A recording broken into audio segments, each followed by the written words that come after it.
Well, hello there. Hello. Hello. Oh, I gotta change my avatar. Hold on. Trump says about time. About time for what, Trump? Can you hear me? Because you said over at Joni's that we would be going Oh live shit. Yeah, really sorry. soon, and I yeah. I couldn't find what's going on, OG? I couldn't find something I was looking for to add to it. But I found it. Hi, OG. Uh,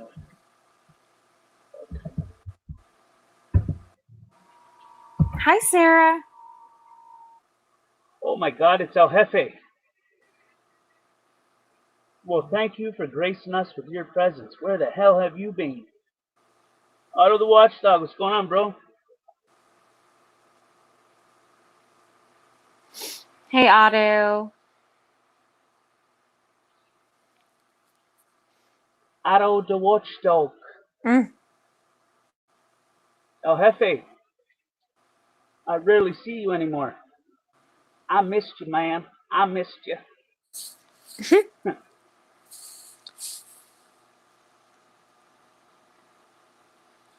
It's been a crazy morning so far, right? It's been interesting, to say the least. But we uh, we will survive, as the song says. Right? We were hanging out over at Joni Rotten's live stream this morning and hanging out with Joe Cool and poor Dirt Farmer. It was pretty fun. Hey, Joe Black. Oh, Muddlehead. Hi.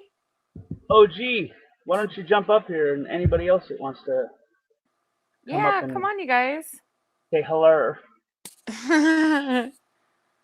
We figured we'd keep the fun going, minus the drama, of course.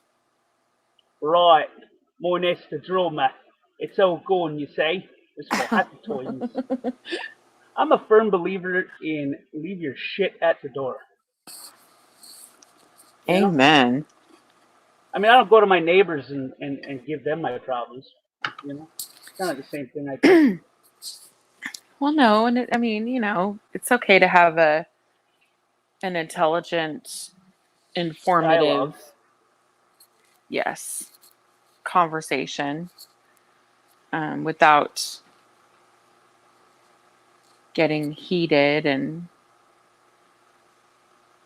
Creating a problem in a divided state. yeah. When did Dick Van Dyke get on the panel? Who said that? Joe Black. Oh. Who in the fuck is Dick Van Dyke on the panel? There's only two of us here. Mm.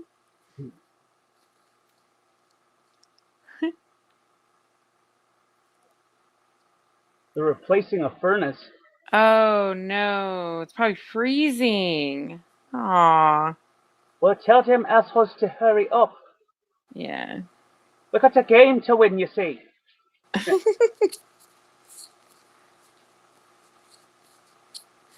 Oh my gosh. Fuck, I haven't seen El Jefe in here in a while. I don't believe I No, he apologize, El hasn't Jefe, been if here. I'm mistaken, but I'm not sure if I've actually spoken to El Jefe on He's pretty a cool. panel. Yeah. I do believe we've been in the same chat before, but I'm not quite certain if we've actually like spoken or about anything in particular. But hello, El Jefe. How you doing? You know what? I'm gonna send Hmm. the link. I'm gonna send the link to this to my mother. Oh, okay. Maybe just Get the maybe. mama in here. Yeah, Mike. Maybe she come by say hello.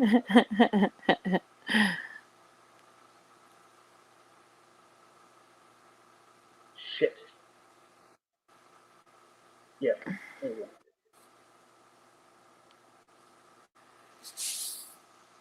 Um,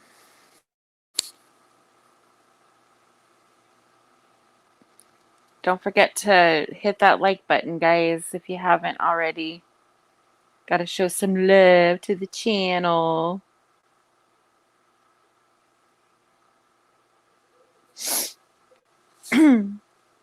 Happy, happy, joy, joy. Happy, happy, joy, joy. Yeah. Oh, gee. Hey, Tatted. He's a Hey, Joe Cool's Tatted. car sent me. Oh, wow. Jump up here, Tatted. Say hello to the world, or whatever uh, percentage of it is watching. It's a low percentage, but all percentages counts. Yeah, I sent the link to my mother.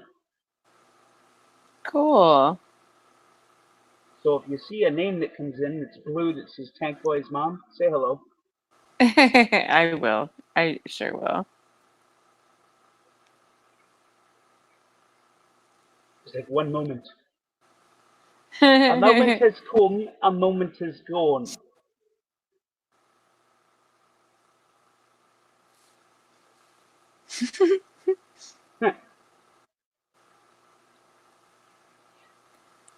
What's the up? the karaoke background, Mm-hmm.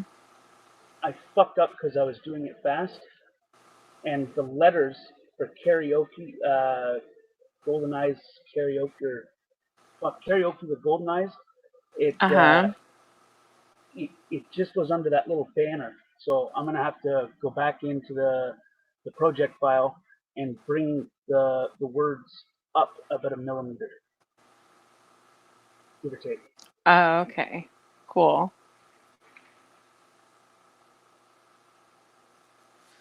MS Tank.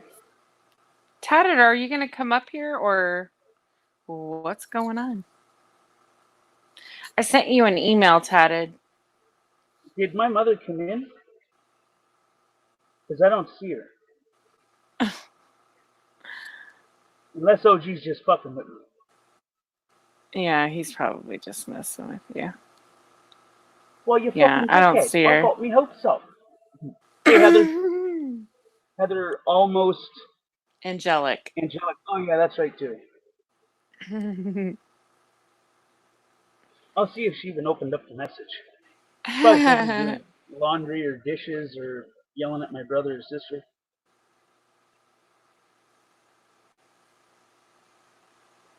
Right?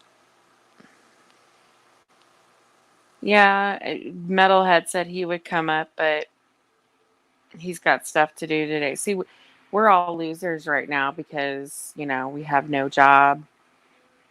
We got shit else to do. And,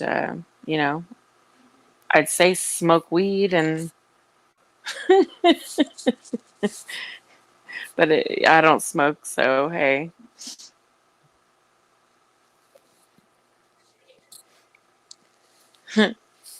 Or she's watching stories or whatever she calls them. Just Her stories, her yeah, soap the operas. soap operas. Yeah, women are strange when they watch those I things. They get don't like watch so soap fucking operas. invested. I You know what I mean? can't watch that shit. Oh I my got enough god. drama in my life. I don't need it to see anybody else. Now, I do, however, get into like the real life stuff, like Reality TV. reality TV. Yeah. Some of I that like real stuff shit. is yeah, like Like Love Island, UK. Naked and Afraid. No? Yeah, Naked and Afraid is cool. I like that. Is it weird that I want to see that like blurred? Uncut. They do have the Yeah. uncut versions. Uh-huh. They just don't show it on cable television, of course. But you can see the uncut. Or dating naked, or Oh yeah, the you know what I'm date. talking about? Yeah, I have seen it once or twice. Huh. I like like Netflix has a show called Love is Blind. That was interesting. That was interesting. Why are people so sedity? So what? Just Yo, sedity what up, as Mike? fuck. What's up, hooker? Haha, not much. How's everybody doing? Not too shabby. Hey. Do you have white highlights in that tribal piece where the red is? No, I do not. It's just like negative spacing, just my natural skin tone. Do you see where the red is? Yep. If I did that, I would add white highlights around thicker in the tips and Mhm. in the creases, and then a fan out, like a whip shading for the rest of it. Just for the highlights, it'll make it pop out. Oh, okay. Yeah, that'd be cool. Dude, Might you have gotta some... you gotta come to where I'm at. I'll fucking hook you up. Yeah, definitely. I'm always up for a road trip. I don't smoke weed anymore, so that's out of there. And I don't like to drink, so I try not to. Ah, gotcha. So maybe coffee. That works for me. Hi, Tatted. Hi, Golden. Hey, I sent you an email regarding karaoke. Apparently, everyone loves it, and they want us to make it a thing. So, Oh, okay. yeah, Will so you be I our DJ, officially. please? He's like, I don't know. Should I answer? Come on, man. Huh? What? Sorry, I was distracted. What? Will you be our DJ for karaoke night? Oh, yeah, absolutely, absolutely. We want you to be the official DJ, and we need to figure out a time and a night that's good for you and all of us. But people are suggesting making it a little earlier, just because of the East Coast. I'm on Mhm. the West Coast, so and Yeah, yeah. The whole I'm time zone thing kind of yeah, sucks. yeah. So I know There's a you guys are 3 hour on the difference. East Coast. There's a 3 hour difference with me. Um, is it 3 or 2? I I think think it's it's 3. 2. Yep. It's You and I, it's 10:45 two. here. Yeah, Yep. me and Tatted, it's 2, but Tank and I are 3. So, anyway, so yeah, like right now, I'm kind of a loser. I'm not really doing shit. So, Don't talk about yourself like that. I don't think you're the loser. no, I'm just making light of it. It's fine. I don't care. Yeah, and then the only real issue that I have is that my schedule is just all over the place. Like I don't have a set schedule these days. Oh, I see. I see. Okay. I mean, I Do could you have a do... common? Oh, sorry. You were just about to answer the question that I was about to ask. Yeah, let me look at the old calendar here. The old tatted aviator is kind of a busy dude outside of Not the YouTube. calendar. Um, So you're one of the lucky ones that's actually working, huh? Kinda, sorta. Yeah. I still get paid full time, but I basically just work kind of just whenever they tell me they need me. Lazy Mm. ass. You go in there, you kick your boss's desk and say, "Motherfucker, I want to work." And then I'll light a bag of dog shit on fire. On fire, yeah. Yeah. Don't step on it, Earl. Stay out of my business, devil woman. It's looking like for the next little bit, I could do like every other Friday starting this Friday. Oh, that doesn't work. Fridays is girls' night. What about And like, that's a perfect day because it gets everybody a chance to wind down for the weekend to that stream. yeah, Cindy's like, Wednesdays? so Tatted is essential. No, Cindy, he's not essential. I'm an essential worker. He's What's like? a whenever they need him type of guy. That's not essential. Right. Yeah, whenever they need me to come in and crunch some numbers, fucking, I'm right there.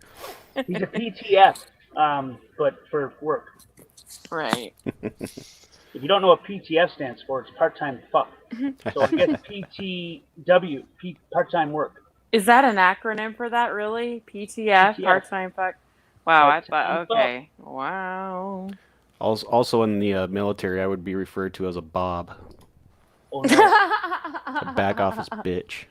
Oh my God. no. All right, so are we thinking before or after ladies' night? What does Wednesday look like for you? So it's gapped and spaced out. This upcoming Wednesday, I'll be free after 7 o'clock Central Time in the evening. Okay, that'll What's work for me. what's that on my time? That'd be 8 o'clock your time. And 5 my time. So Wednesdays at 8 o'clock my time, Right. Mm-hmm. and then that spaces it out, and then yeah. Let's ask people in the chat. If you guys think that would be okay, like, well, shit. I don't know because we're all in different time zones. I mean, West That's Coast why I for was gonna me make is that video. 5. Yeah, I was West gonna make Coast a video 5 o'clock. and I'm use a funny Pacific time. squirrel voice. Yeah, Just a yeah. funny squirrel voice with a little bit of music in the background. I was gonna pull the audio of one of your songs that you sung out, and then turn the volume down on it so you can hear the voice over the audio. And that way you're singing in the background, and then I'll use the squirrel voice to ask people with the picture of the thumbnail in the background as a video, and then I'll ask people like, "Hey, Oh no. what time works for you?" or blah blah blah blah, and then upload. Okay. God. Yeah, That's what I Cindy, was- I my- heard that. I'm sorry. Oh, I was talking to Cindy in chat. Oh Sorry. shit, that's right. I heard that too. You guys have a baby. Yep, I laughed my ass off when I heard that. That was awesome. Did you know that Gary Snowflake is the Our love child. illegitimate love child between Golden Eyes and that? Mm-hmm. Oh. Yeah, I'm giving him up for adoption, by the way. Yeah, well, he didn't come to those, If anybody whatever wants you a call that. smart ass kid, you can have him. he didn't come to Joe Cool's No, he roasting didn't. thing. That sucked. So I said I sent him to a boarding school. It was getting too complicated. He was getting between us, But I hate stepkids. No. Joni! Joni! Get up here, woman. Nah, she said she's working. Speaking of What Gary the fuck? Snowflake, I found a channel, an old channel dedicated to Gary Snowflake. I need to make sure that that's actually Joni. Yeah, it's Joni. Look at Joe Black. Karaoke Wednesdays at 5, 8, 12, depending on your times.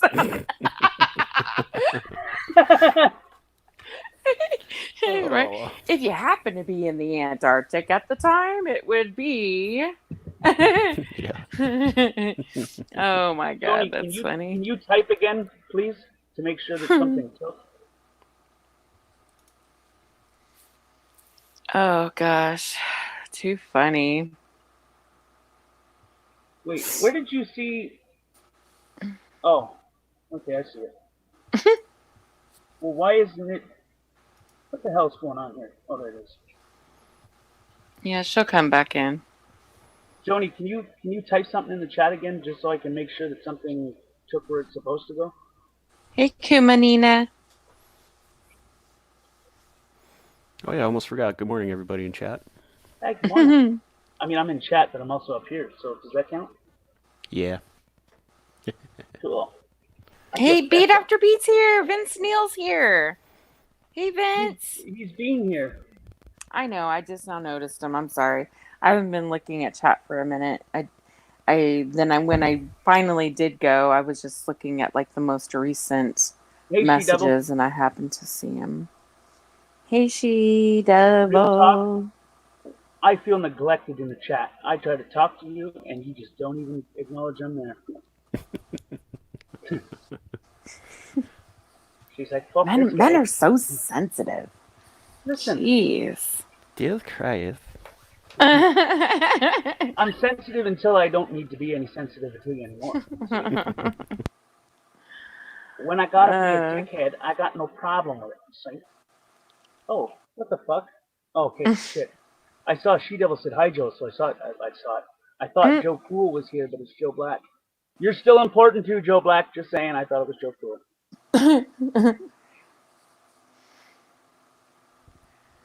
Hello, Sarah.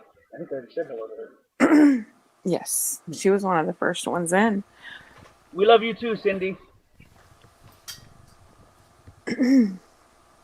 I feel loved. Well, I invited Justin Emo Howling Wolf, and unfortunately, he's not interested. Poor guy. Why? Aw. Yeah. Come But I on, extended Justin. the hand. You know, he probably got at least 2 hours worth of watch time for me on that last video that he put out. Mm. I had that thing on repeat, man. I try to show everybody's channels love, and I'll put, um, their videos on play Mm-hmm. and just let it run, especially like live streams or whatever. Yep, yeah. I've done that. I fall asleep a lot to No, not like you. last night, I fell asleep to 10th Man. Oh no. Hey, Yeah, I Patty, sure did. Yo. I sure did. you want to know a fun fact? Lay it on me, bro. There was a time right before Golden Eyes started to do some of her shows on my channel that I was just gonna not upload anything. Mm-hmm. But then she made it fun again, so I'm Oh, game. hell yeah. Aww. Aww. Whoa. Aww. You can't say it, but me fucking cheeks are red. All right. All right. All right. I'll keep our love child.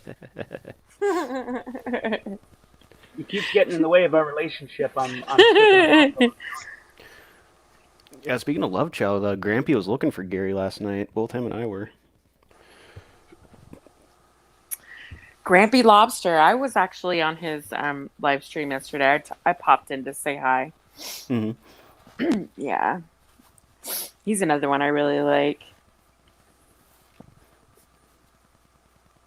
Yeah, we did some analysis of Justin's latest video. Oh, did you? See, I didn't see it. I didn't see that. Yeah, yeah, you had popped in like right after. Oh, okay. Oh, shit. So how'd that go? Pretty good. Just broke it down to, I don't know, I guess you could say layman's terms or whatever, and emo being emo. I don't know if I've seen Emo's video yet. I haven't been getting a lot of my notifications. I know I'm not the only one. A lot of people are saying that. Yeah, because like I got a notification on my phone for this stream, but I didn't get anything on my PC about it. Didn't you And tell then me that you I've couldn't noticed, see Shardy? yeah, I was just gonna say that Oh, people are getting sorry. blocked without being blocked. Don't apologize. It's fine. Shardy, I guess I was in Jeff's channel a few days ago, and Liz couldn't see me, so I was blocked on her end, and Shardy, I couldn't see him, so he had me blocked. I was like, damn. Like, what is going on? But apparently it's happened to a lot of people.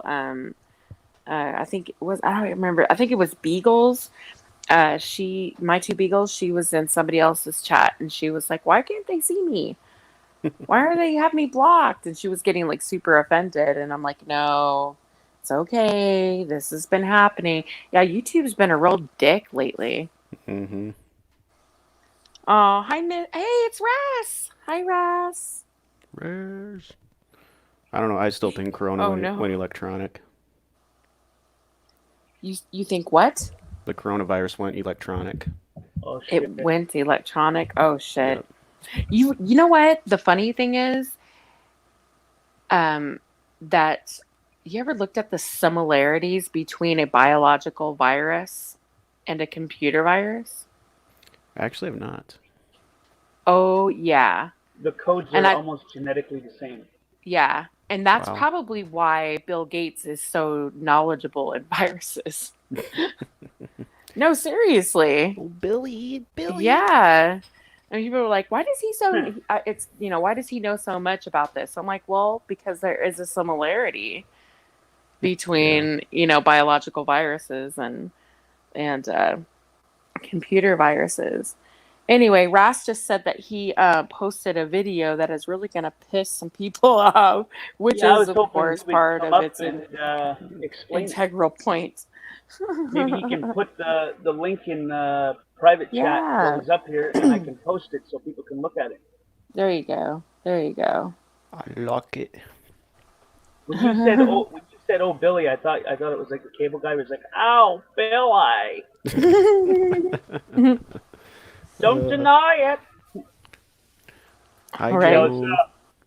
Hello, I had to come over here and hang out with my fave peeps. What? What's up, Hey, Miller? what's up, girl? Oh my gosh. And oh, Aviator, why do you look at me with those eyes? Oh my God, I want to lick your face. What the fuck? Take this little baby face and lick it. Look, he's a baby looking, but he's really like 30, so it's not perverted. Yeah. Oh my God. But don't, come on, Golden Eyes. You want to lick that face right now. I know you do. Where's Cindy? Cindy probably does. Right. I'm just doing to the guys what they do to us. I'm just giving them a taste of their own medicine. This is what you guys sound like, by the way. What the fuck am I being dragged into? And start talking about things. What the hell did I do? You didn't don't even start with me. I see your secret love affair going on. Well, apparently it's not secret no more. It isn't. I exposed it to the world. I hope you're not mad at me. No, not mad at You you. came out in the open anyway. No, You're all tired. I was actually happy. We're fine. We're fine. I know. I thought that's a good fun. I loved it. You guys wrote all my jokes, man. That was What the fuck? I did. I was at Golden Eyes. You were in the stream with me, right? When we were doing all the different going around, we were making them. Yes. Yeah, they were all written by y'all. You guys helped me write those. I didn't write those. I just goodness. I threw a couple Okay, there we go. in there. Oh gosh. See, if you pay attention, people pay attention. There is Sorry, a Red. lot of funny shit that goes on in this, on YouTube. It said the device wasn't connected for a couple seconds there. Hey, Raz. Yeah, I'm sorry there. Howdy. Howdy, partner. Raz. Took me a minute. Yeah, I gotta change my my lights around in here because I have LEDs that I hung in here and they're like really bright and that's all you'll see. So I have to turn them all off before I can come in. Gotcha. I did with all the rage going around. The sentiment that I am seeing already is people are getting snappish, and one point is how come you get to go to work and I don't? That's really, as the bills pile up, that's really going to cause neighbor to be angry with neighbor. Based on more the bills piling up than you get to go to work and I don't. But the video that I just made here a few minutes ago is designed to be a big middle finger to all the people who have demonized those of us who have been saying for the last, decade and a half, at least, that you need to stock up, you need to be prepared, you need to be able to stay at home for a while for whatever reason, whether it's lying politicians or a real virus or just whatever. When we was kids, grandma always had lots and lots and lots of canned foods. Lots of stuff packed in a and that's freezer, where we learned it. Yes. Right on. And I'm pushing that grandpa All right. age. But I just put together a little short video this morning that was meant to be a big middle finger to those people. And it is absolutely spite for a few seconds, but that's what it's supposed to be. So Right. Absolutely. I agree to that. I think that people have just become too dependent upon, as Joni would like to put it, consumerism. And it's true. And I'm a big like consumer. I'm not going to say I'm a huge consumerist, but I mean, I do love to shop and I'm a girl and, but I was also raised with a lot of old school skills because my family is smart and they don't want to raise, idiotic imbeciles. But, you're prepared for the worst. That's how, what it boils down to. Right. I wasn't following you. I am now. Yeah. Thank you. Sorry. I'm hoping that starts some shit. Actually, pardon the pun, but Oh, we love shit starters around here. Go for it. Joni, what I would say is that on the consumerism part, I would say the planned obsolescence is the worst part of that. I don't mind people buying stuff or even consuming stuff, but we used to build things to last, right? I mean, so the energy that was put into making them was for something besides it just being junk in a month. And that's the biggest thing that's happened right now is that they know that they can make us products because we want it. We'll buy it, knowing that it's going to fall apart, and we can buy another one, right? Buy another one. Purposefully make things these days for that reason, and that's part of the biggest problem with consumerism is that you're consistently consuming. You hit it. The nail on the head, Russ. It's not about buying things. It's about buying things with purpose. It's about making a wise choice. Yes, you can go get a new dress. I'm not saying you can't go get a new dress, but you need to go get a new dress when you have 50 dresses in your closet that still have tags on them. Or just because it's $2.99 and on clearance doesn't mean that you need to buy it. Well, right? Girl, you're not saving $3 buying that dress. I'm such an offender with that. I have. And I am too, Golden, and I am too. And I'm the first one who I'm the clearance racks. I know where they are in every store. I'm a major offender with the tags hanging in my closet. I've learned now that if I don't want to be consumer, don't go. I'm not a window shopper. I cannot be. It does not work for me. If I go to the store, I will indeed have to buy something, even if it's a pack of gum. This is something I know about myself, so I avoid the stores. I'm the same way. Yes. So when my husband and I hit thrift stores, it's a day thing that we haven't done in months. And, we put he'll go like, you got, $50 or $20, but he usually gives me enough because if I see something big, like I like furniture and things, antiques and things like that, I have the freedom to do that. But I mean, it's very hard. And I know that whole day, this is just where we're going. We don't find it. The idea of the mall where you would walk from store to store, and how many bags did we walk out of that mall with golden eyes when we were in high school and in college? Girl, that was the whole point of going to the mall. Yes, my entire paycheck would go on clothes and hey, a lot of people who worked at the mall, they worked at the mall and they spent their paycheck at the mall. I did work at the mall. I sure the fuck did. I sure did. When I was a teenager, I worked at the mall. But you know what? I have to say this, that with, I totally forgot what the hell I was just going to say. That's a fucked up doorbell. God. Oh. Sorry, No, you're fine. You're fine. I dated a guy that worked at the mall.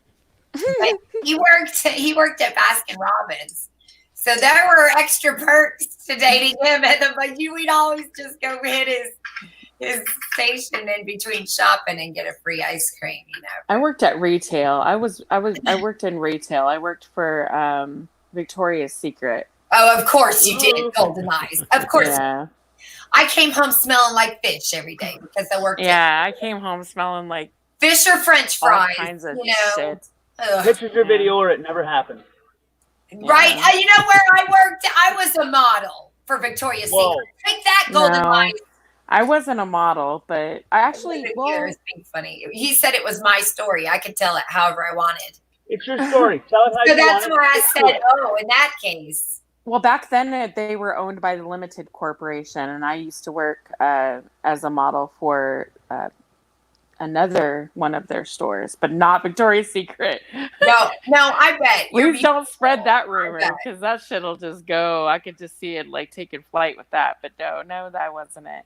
But I did when I was younger. When I was young, yeah, it was fun though. I had a good time. It was an experience we got to have that someone else didn't. I didn't get to have an experience of being a model. That's something very unique. You should own that. Be proud of the time you did that. Did you hate it? Did you love it? Actually, I did it.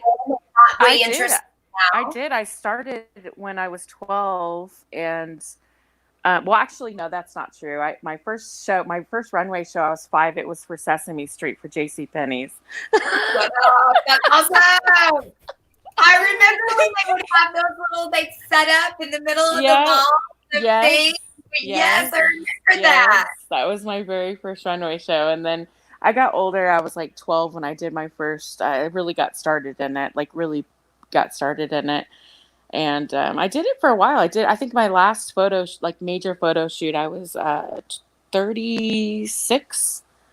My last one was the last, yeah. That's pretty cool. Did you ever do beauty pageants or anything? No, I never did not that. Not a beauty girl. No. I could never get into that. Then won like all kinds of state and stuff. And then yeah. See, when you model, you actually have to show up with no makeup. Your hair back in a ponytail. Yeah, you're wearing a t-shirt and a pair of jeans. For you. Okay. Yeah. It's usually they want to know what you look like without makeup, and that's when they pick you for jobs. But yeah, it was an experience. I liked it. I have a daughter that's that does it occasionally too. She enjoys it. But anyway, enough about me. I was just gonna say about what you're talking about shopping, though. My God, I mean, I am guilty of it. But see, how I was raised with how my parents raised me, and my dad always used to say this, is that put your money around you as opposed to on you. Spend your money on quality. Yeah. Like buying a home, I would think I was talking to Tatted the other day about furniture. I'm like, spend your money on quality pieces, even if, those are going to last forever. You're not going to want to go spend money on shit that's going to break in a year. So you'll have to run out and buy another one. In the long run, it ends up costing you more money. So I invest. The better. Yeah, exactly. So I invest in quality as opposed to making sure that I have. Now, I'm not one of those people that have to keep up with the Joneses. I don't give a shit about Louboutins, and however, I do like my bags, and I'm gonna tell you why.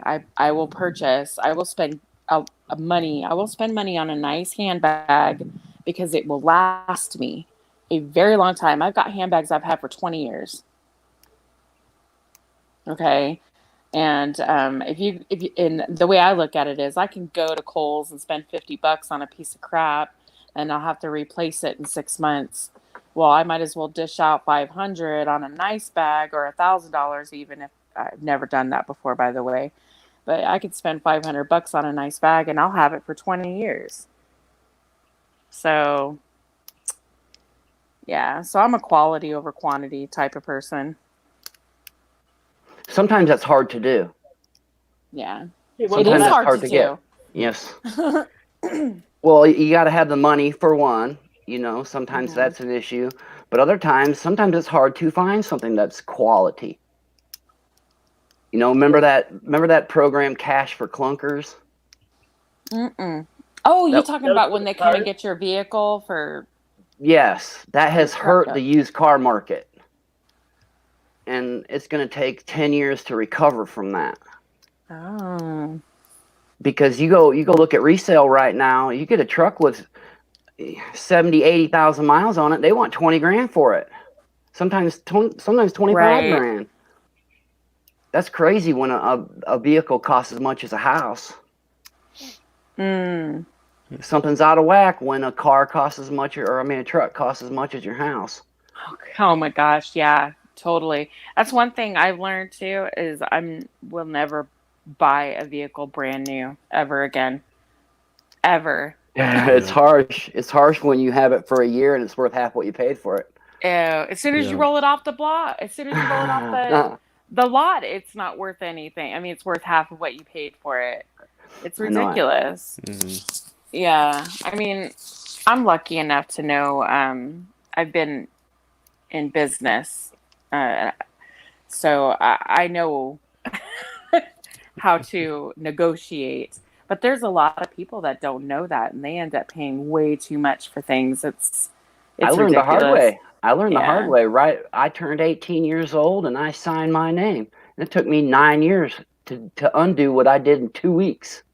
Well, hell, as soon as you turn 18, you start getting credit card applications in the mail, and Mm-hmm. it's like they immediately want you to run up your credit and ruin it. Well, sure, because if you get overextended and you're under the thumb right off the bat, that's where they like you and they can keep you there. Right. Yep. There's no way. I mean, granted, I'm a little older. I mean, I'm half a century old here, basically. So, I mean, it's been a little while, but still, to put me at 19% interest right off the bat at 18 years old. Oh, I was buried. I was buried right from the start, and all I could do was put more on top of it because you have to pay the rent.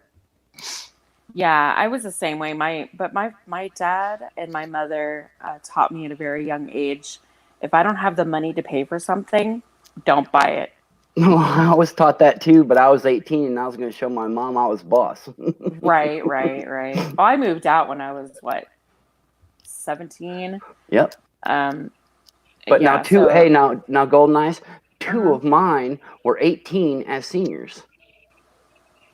Oh. At the beginning of the year, because they would not let me put them in school when I chose to put them in school. When I said they were ready to be in school, they were not allowed.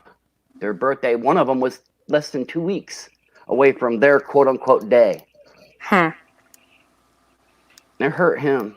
He was ready, and all it did was make him kiss off his senior year because he didn't care. He was ready to go. He was. He was ready to go. Hey, Raz. Yeah. When I'm pretty sure my mother's gonna come in. And Okay. say hello, so I might cut you off if she comes in. Hey, piece of cake, man. Piece of cake. Just so I can say hello to her. Sure. It's all good. I'm hoping she comes. She said she's busy. She's got a lot of housework and shit, but she said she'll try. Oh, I don't ever get offended when I get put in the basement. That doesn't bother me. I wouldn't do that unless you were being like a complete fucking douchebag. But oh no, I'm I don't for do that. free speech, as long as Sure. you're not being dickhead while you're doing it, Sure. Healthy and happy dialogues. That's what I like. Sure. Right? Who cares though? I think about Ras. I love you. I have to say this because I'm talking as if you're not here. When you have It's all good. when you have a conversation or you're in a debate with somebody and you don't quite see eye to eye, you get very passionate. And I know some people don't see it as that, but I do. And I just think it's awesome, even though I don't agree with everything. But Sure. I love it. I think it's great. I never expect anyone to agree with me. But people have to understand that when they push me, I'm going to push back, and I am going to push back twice as hard because I didn't push you in the first place. I might have disagreed with you, but I didn't push you. And when you go personal on me, as some people have done, I will go cross. I will go nasty. I will go foul if that's where I am taken. But I never intend to go there, and I don't want to go there. If somebody treats me with respect, I treat them with respect. And if they don't, well, I'm sorry, but you brought absolutely right. Absolutely, I agree. I mean, in some cases it's not that way, but it should be that way in all cases. That if I respect you, it's only common courtesy for you to respect me back. Otherwise, it's a one-sided. Sure, and you can't have a situation where you're just being nice and you just let somebody walk all over you, because there are people who, if they see that, they don't see that as kindness. They see that as weakness, and then they just do it to you because they can. Pushing people away at the same time. Yeah. Right. Hey guys, God sorry to forbid you. Oh, go ahead. Oh, I just want to say sorry to interrupt. I got to bounce and get out of here and get some stuff done for the day. Thank you, Tad. I know, we are here, and we asked you to come up here for a conversation, and you run away like this. I'll try. How I'll try and dare poke you. in from time to time. Okay. Thanks Be, for Have a be good day, well. Tattered. So 8 Yep. o'clock my time Wednesday. Is Yep. That'll that work. works for you? Yep. And it works for Awesome. you, Golden? Karaoke night. All right. We All right. are set. Thanks, Cool. bro. Yep. You bet. Tank, Golden, Raz, Joan, everybody in chat. We'll see you on the next one. Hey, be well, DJ sir. Caddy. Have a good day. Toodles. Doodles. So funny. So yeah, I guess karaoke night, Ras, and Joni, people really liked it. They enjoyed it. So it's going to be a regular thing now. That's great. That's great. Yeah. That was enjoyable. You were here that night too, weren't you? Yeah, I was watching. I was You- working on one, but it wasn't on the list, and I don't sing, but So It doesn't it's matter not if you can about sing that.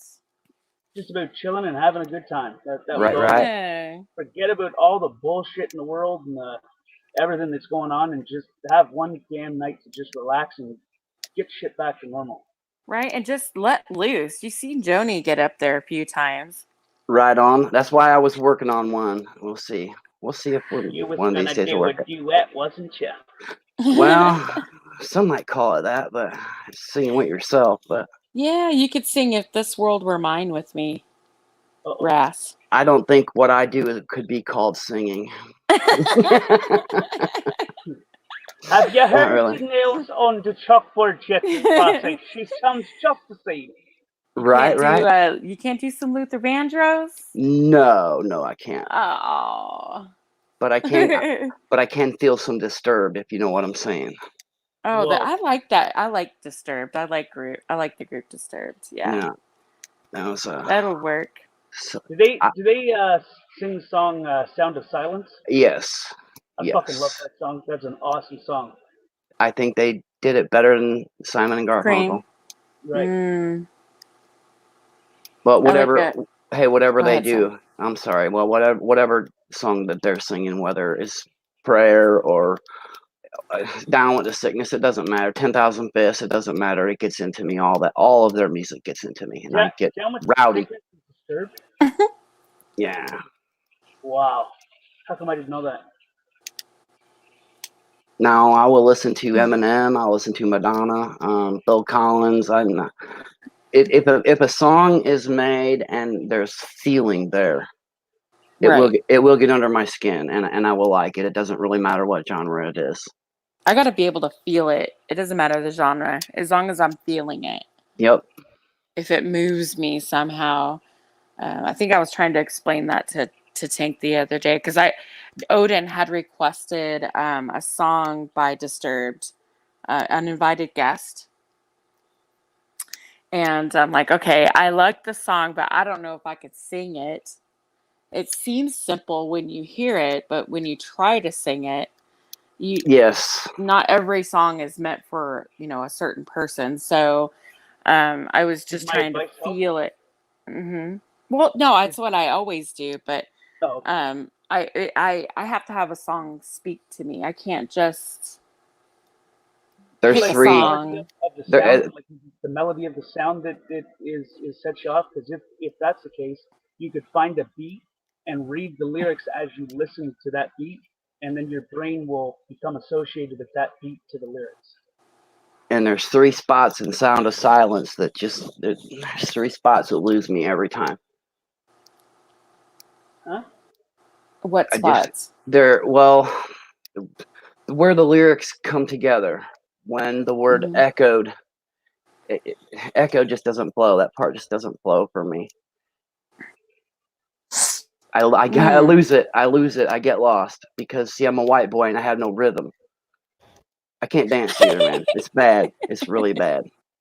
That was the hardest part about chasing my wife, man, because she just loves to dance, and I don't even like it. I don't even like it, much less I can't do it. I wish it would have been better if I could do it and just didn't like to, but it was horrible.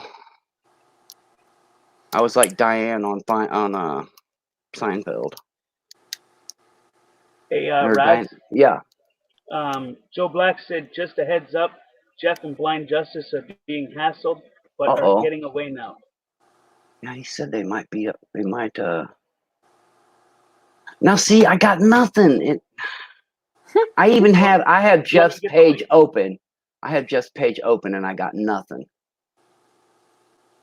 That is so aggravating. I have to go Okay. to. Hold on, No, I'll I'm get you the sorry. link. Yeah, I was. I got. Okay, I got the link. Do you want it? Yeah, I'm locked up at this point. I have Uh-oh. I have a white. Yeah, I have a white screen. Are you in the chat? Okay, here you go. I got hospital. Yeah, that's the live stream. So you have it? Well, I'm trying. If not, I can Hey, post the link Joe. to the live chat. Joe. Oh, Joe Joe Cool. Cool's here. All right, I got it. What's up, Joe Cool? Oh, Joe I'm leaving Cool. if Joe Cool's here. I don't want to Let's be near that man. Getting out of here. Oh, He shit. follows me Hold everywhere. on, Joe. It's over I my just show. fucking posted the wrong godforsaken link. It's over my channel. I'm just kidding. Oh, What's God. up, baby? What's up? Blow me, baby. We I were love trying Joe. to get a rap song together. Golden Brooks was trying so hard to find a way to get that clip. Blow me.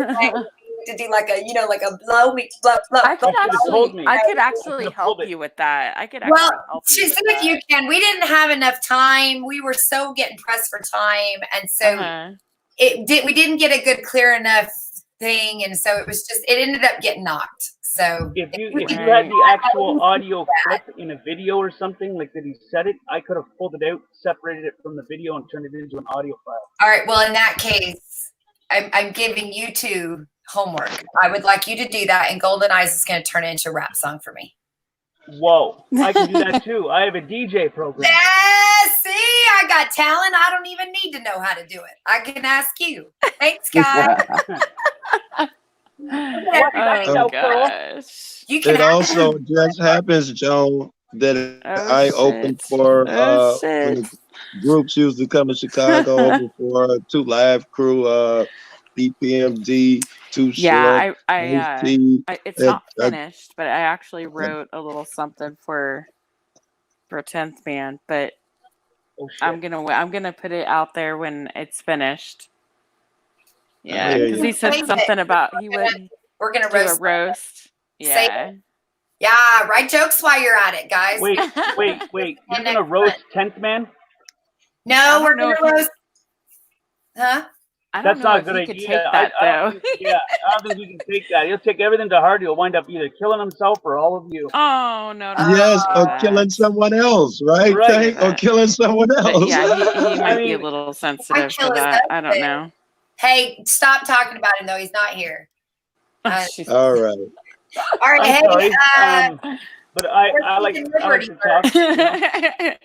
I'm sorry, Tank. Let me mute. I keep talking right over. We're thinking. No, I was talking over you. I was talking over you. That's exactly what it was. Damn it. Yeah. It's all my fault. I apologize. I'm the asshole.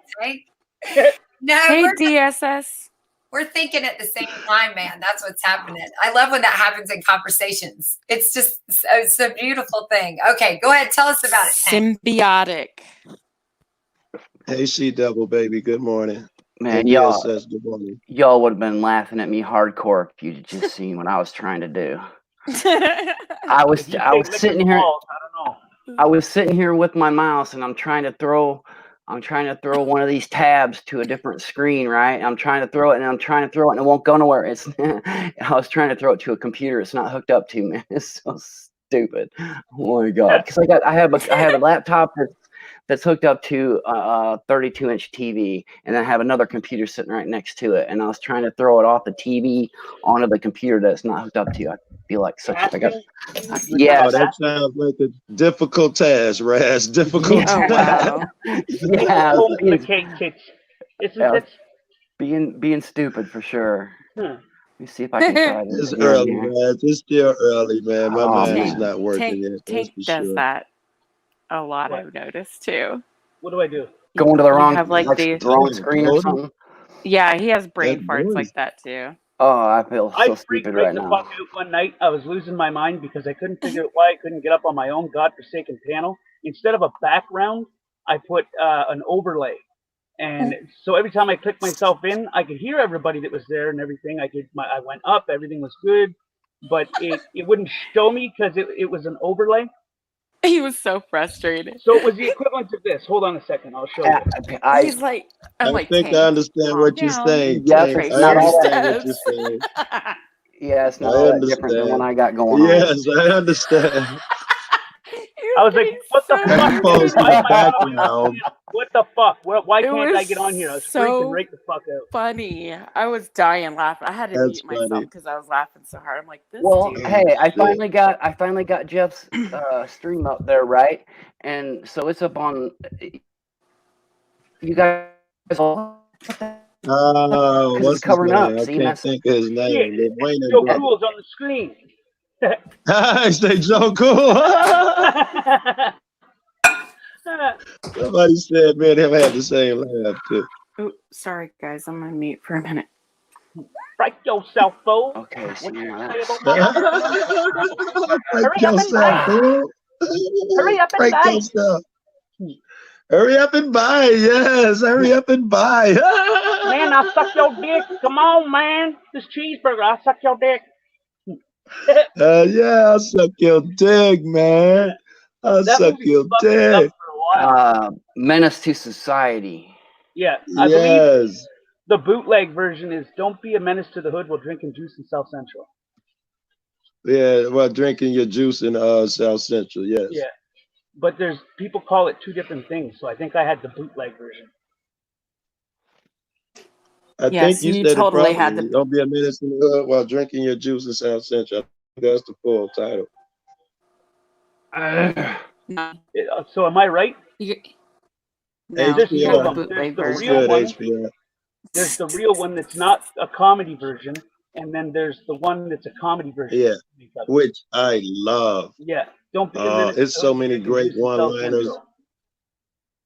Good fucking movie. In that fucking movie, it's so many great parts and great actors and great when they shoot the motherfuckers at the restaurant. When dude come by to purchase the white dude come by dude crib to purchase the car to tell him what car. Why you knocking on my door like you the fucking police, man? All that shit. Remember the part with the hot dogs? Don't be playing with that. That's the baby's son, fool, or the baby's lunch, fool. Put that back. What about on the couch when Too Short come in with the shotgun and everybody jump on the couch? Yeah. Yeah, I love that flick. Oh, when he shot the chick behind the counter. What you say about my mama? Yeah. What you say about my mama, fool? Hey, we finna get out here and do this shit. Don't be scared. Don't be scared. I feel You know, sorry for your mama. all that shit was dope.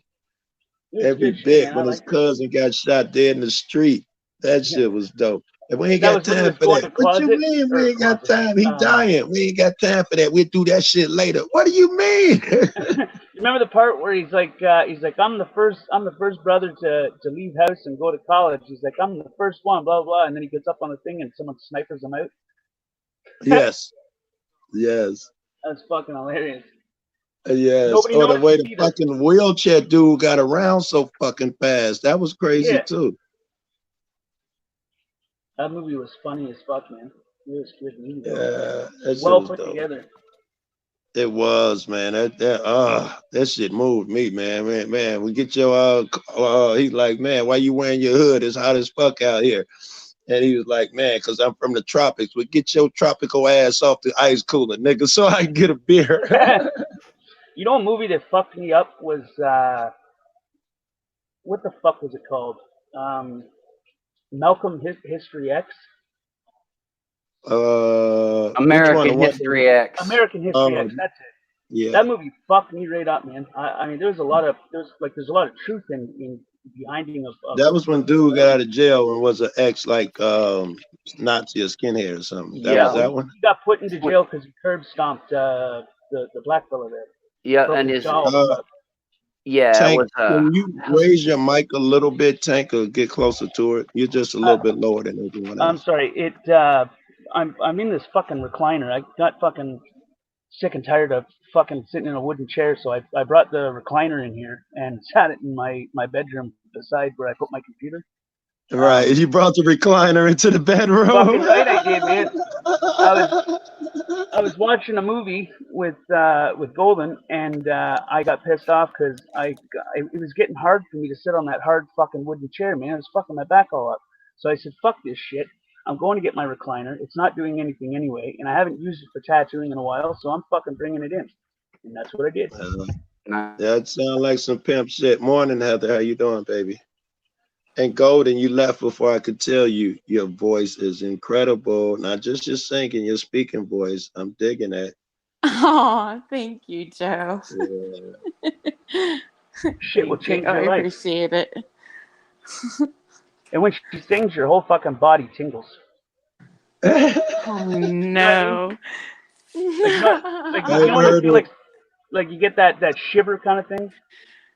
I've heard her sing, and unlike some other people, Golden Eyez will sing some fucking more modern type shit. You know, I'm tired of motherfuckers singing shit from the 60s all the fucking time and all these other 70s Eagles songs. Golden Eyez might sing some R&B shit and, you know, that type of shit. Oh yeah, I like everything. Talks too damn much. Hey, mommy. How you doing, girl? Hey, mommy. I thought for sure Good I'd morning. come back and see FDSS up here. He usually comes up Hey, and mom. says hi. Remember that day he kept coming up? If FDSS around, mommy. If not, I'm gonna call you, baby. Yeah. That pisses her off when I say that. Granddaddy the page train. That shit gets her mad. Soon as your man not around, I'm calling you. God damn it, Joe, I don't want you. Hey, Joe, cool. You know a good movie for you to watch is How High with Redman and Method Man. Yes, you know, you gotta watch it high now. You know, because I stopped smoking weed for a while and it wasn't the same. Now I'm smoking weed again, so it's probably like I remember it. There's certain movies like that. That one Half Baked with Dave I was just Chappelle. thinking that. That's so funny. If you don't smoke weed, it is not even funny if you don't smoke weed. Oh shit, DSS here. Shh, be quiet, be quiet. What DSS is trying to get here, I should say. I used to call myself the guy on the couch from the movie. Yes. It just slept all day. He's like, hey man, who invited you here anyway? Do you pay rent? He was like, listen, that's not important right now. You got to get your friend out of jail. What was the last thing you guys heard me say? Because when I went to click on his name, somebody else dropped out, and I wound up putting myself down instead of bringing him up. Oh, you suck at this, Tank. Oh, fucking no. He's been out of failure. the game for a bit. I'm trying to get him back in. I love that you hang out with him like this too, Golden. I dig the way you was like, hey, my man on, I'm finna cut out and go see. I love that. I love that. I don't like when people be like, oh, you can't leave me. Oh, you over there cheating on me? No, because I'm one of those guys. I try to support every motherfucker, man. Right, I'm the same way. You know, yeah. I'll leave Jeff and say, what's up, baby? If say DSS decided to start his own stream. If he did that shit, you know, in the middle of Jeff shit, in the middle of Jones shit, and me and Jones show, I should say now, yes, I would jump over there and support his first attempt wholeheartedly. Hey, try this. Make sure you talk to the chat and include them. I'm that dude. Right. I love that you saw Tank and immediately went over there. I love that. I'm not sure if you noticed, but she's become a large part of his channel. That's my opinion. I didn't know, but I can tell. Because every time it's girls' night, Golden is the first motherfucker here, and she. Hey Joe, I don't know about you, but when they have the great split and it's time for the great divorce, I'm staying with Daddy. Damn it, he's got ice cream in the freezer. Anyway, that's her show, Joe. Oh shit! She's the host, and you're the Right. producer. Yes. Well, I'm just the guy she keeps in the basement and chills with afterwards. I like that yeah. analogy too, DSS, because when my dad and mom broke up, he used to, and he got his apartment. When we went over there for breakfast, he would take a gallon of ice cream and cut it in half, and that was our breakfast. He was trying to buy us off. What the fuck? A gallon of ice cream? I'm gonna dump it out on the plate, slice it in half, and put it on 2 plates. Here you go. That's exactly what he did. True story. Man, your freezer That was could be working breakfast. too damn good, Joe, because in order to cut ice cream in half like that, in our house, you have to get an axe or a chainsaw. What the fuck? Oh, That's right. gosh. No. He just would take a big ass knife, slide it in half, throw us half, me and my brother, and that was breakfast. And we were kids. We didn't have a problem with it. Hell no, but you try that shit. You try that shit now that you're a grown adult, and I bet you your dad made it look easy. You try that shit now, you'll have fucking DSS at your fucking door. You'll have the children family service at your door. You'll have motherfuckers in your business. Oh, did you feed him meat, cheese, and side of greens and vegetables? Say again, DSS. For what? Feeding your kids ice cream for breakfast on your one Saturday visit a month? That's some bullshit, Yes. man. Yes, they'll be over there to tell you how shitty and neglectful you are. Did you not put peas in there with the ice cream? Did you not give them a meat side dish? Oh Blow God, me. I hate that. Right? I Blow hate that. me. Yeah.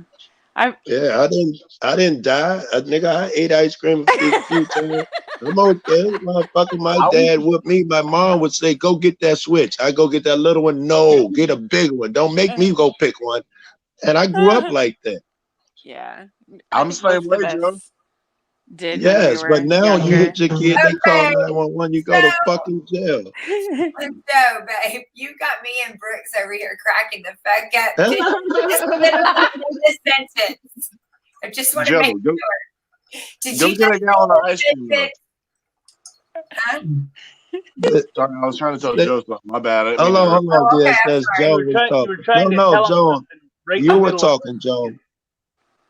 Yeah, I heard you say, and I quote, nigga, I didn't die. I ate peas in my ice cream. Oh, hey, Joe. Is your community tab all fucked up?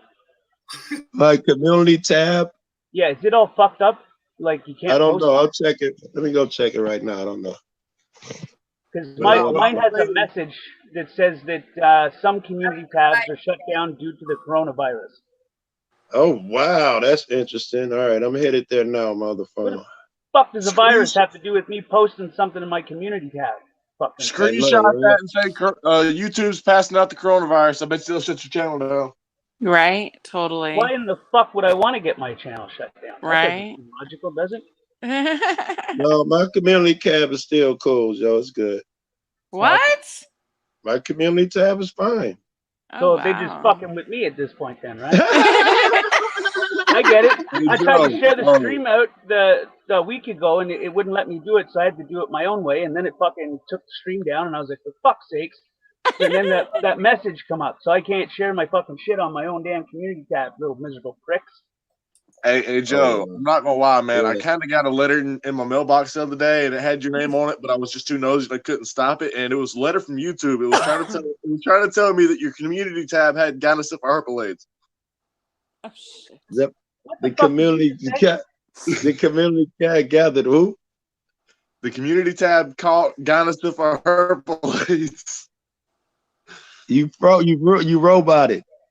It's your community tab called Ghana Herpa Syphilades. That's fucking, you know what that is?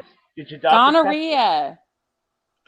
I got you, baby. I got you. They sent him a letter and he opened it up and said Joe Cool's community tab called Ghana Herpa Syphilades. I got you, boys from beyond. I got you. Voice from beyond. Yeah, that's the voice from beyond. That voice frightens me. Mm-mm. All right. Aw, can I just say, Mommy of Many, you did a good job on karaoke night. Fuck yeah. She was so nervous. And she did a good job. She was awesome. She was so mad after she felt like Jeff was picking on her because I had my phone on Jeff's stream and I told him to go check out Mommy and Minnie on Tank's stream. Trying to drop Tank like a bunch of people on here. A shout out, yeah. Up, but nobody wanted to do karaoke. Oh, well. Not everybody is into, fun. How and fucking dare they not want to get up here and sing? I mean, we need to phone in a welfare check and have them destroyed. Give me a sec. I'll be right back. Right? Maybe I can get Joe to sing If This World Were Mine with me. Then I would he could fucking do that. love him to rap. That's what I would love him to do. Yeah.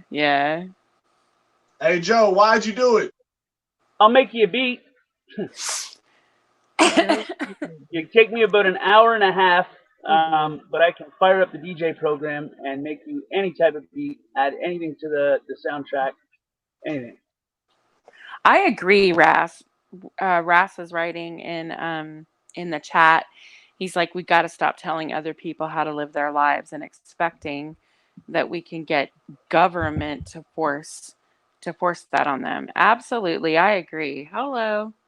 And he also mentioned before about raising kids and, how some parents are better than others. I'm sorry. I don't think any parents are better than others because we all choose to raise our children usually, for the most part, most people raise their kids the way they were raised. And, unless you just had a really screwed up childhood and then you want to change things. We always take little excerpts from our parents. Yeah, we always take little excerpts from our parents, though. When you grow up, you always say, God, I hate my parents. And then you realize you are your parents. Oh yeah, that moment when you're a kid, I don't never want to be like, I don't ever want to be like this. I don't want to never grow up. And then when you get grown, you catch yourself telling your kids, you know what? You go ahead and keep treating me like that when you have your own kids. Karma's a bitch. Hey, right. karma's a bitch. I'm not perfect. I'm not perfect when it comes to parenting. I've made a lot of mistakes, but one thing my kids can look back and say, Mom, you know what? You were awesome. We never wanted for shit. We always got most of the things we wanted. And if we didn't, we were told to work for them. And they appreciate everything that I've ever done, like the holidays and trying to make everything special. And, and it warms my heart. And it just, when they tell me things like that. So I got the exact opposite experience with my old man. He was abusive. He used to beat my mom every day. He was just abusive to the kids. My old man, I use as an example of what not to do. Anything he taught us, I mean, Joe don't never had kids. They parasites. They're worthless. He tell us this shit as a fucking less than 10 years old. This is the shit he drilled in your head. So I spent my life trying to unlearn everything that I was taught as a kid, as an adult. Mine's the exact opposite. My mother was great. She's incredible. But my old man is a piece of shit. And none of his kids will fuck with him. And the one who we had the most shit, I mean, we done threatened to kill each other and gunplay and all that shit with my old man. And he has a stroke. And who's there for him? Who's the only kid who'll take care of him? The other motherfuckers would not even fuck with his ass. But your mother made sure that you were a good man. My mother was incredible. At some point, I came in the house. This is a true story. My old man was choking the shit out of my mom. It was late night. On a hot night, I came in the house to ask for a popsicle. He was on the couch. She couldn't break loose. She was trying to tell me, call the police, call the police. I was too young. I was like 4 or 5. It didn't sink in. She broke free, called the police, and that's how they got a divorce. My mom sent me to live in Louisiana with her sister for a year when they got it wrapped up, and we came back. And they both had separate houses and shit like that. From then on, my childhood, my mom and my siblings was incredible. You go over there with my old man, it was twisted. Right. And I think that's another thing too. We talk about this on Ladies Night, is that I think it's whether or not, because, we have a lot of single mothers out there, that have to raise their children, especially with boys. And I believe that's comment, Golden Eyes. I do my impact class teacher the same way. I'm sorry. It's instilled in me. I'm brainwashed. Fight the system. Yeah, I Goodbye, know. I Joan. know. Good to see you. Goodbye, Joan. I'm But sorry. I if wanted to you, get if, you. it's okay. If you raise your sons to respect women Yes. and you show them nothing but allowing a man to treat you like shit, Yes. What if then my father and mother stayed together? I'd be a victim of that. You're right. I'd probably be treating mhm, women like shit, and as opposed to, I'd love you niggas. Now I've never seen an ugly woman. All that shit. Instead of being that dude, I'd be the guy that shut your ass up. This dumb Hey, bitch. Well, this bitch Joe can't Cool. drive. I might be that dude. Joe Cool. right. Yeah. There's also another element to that.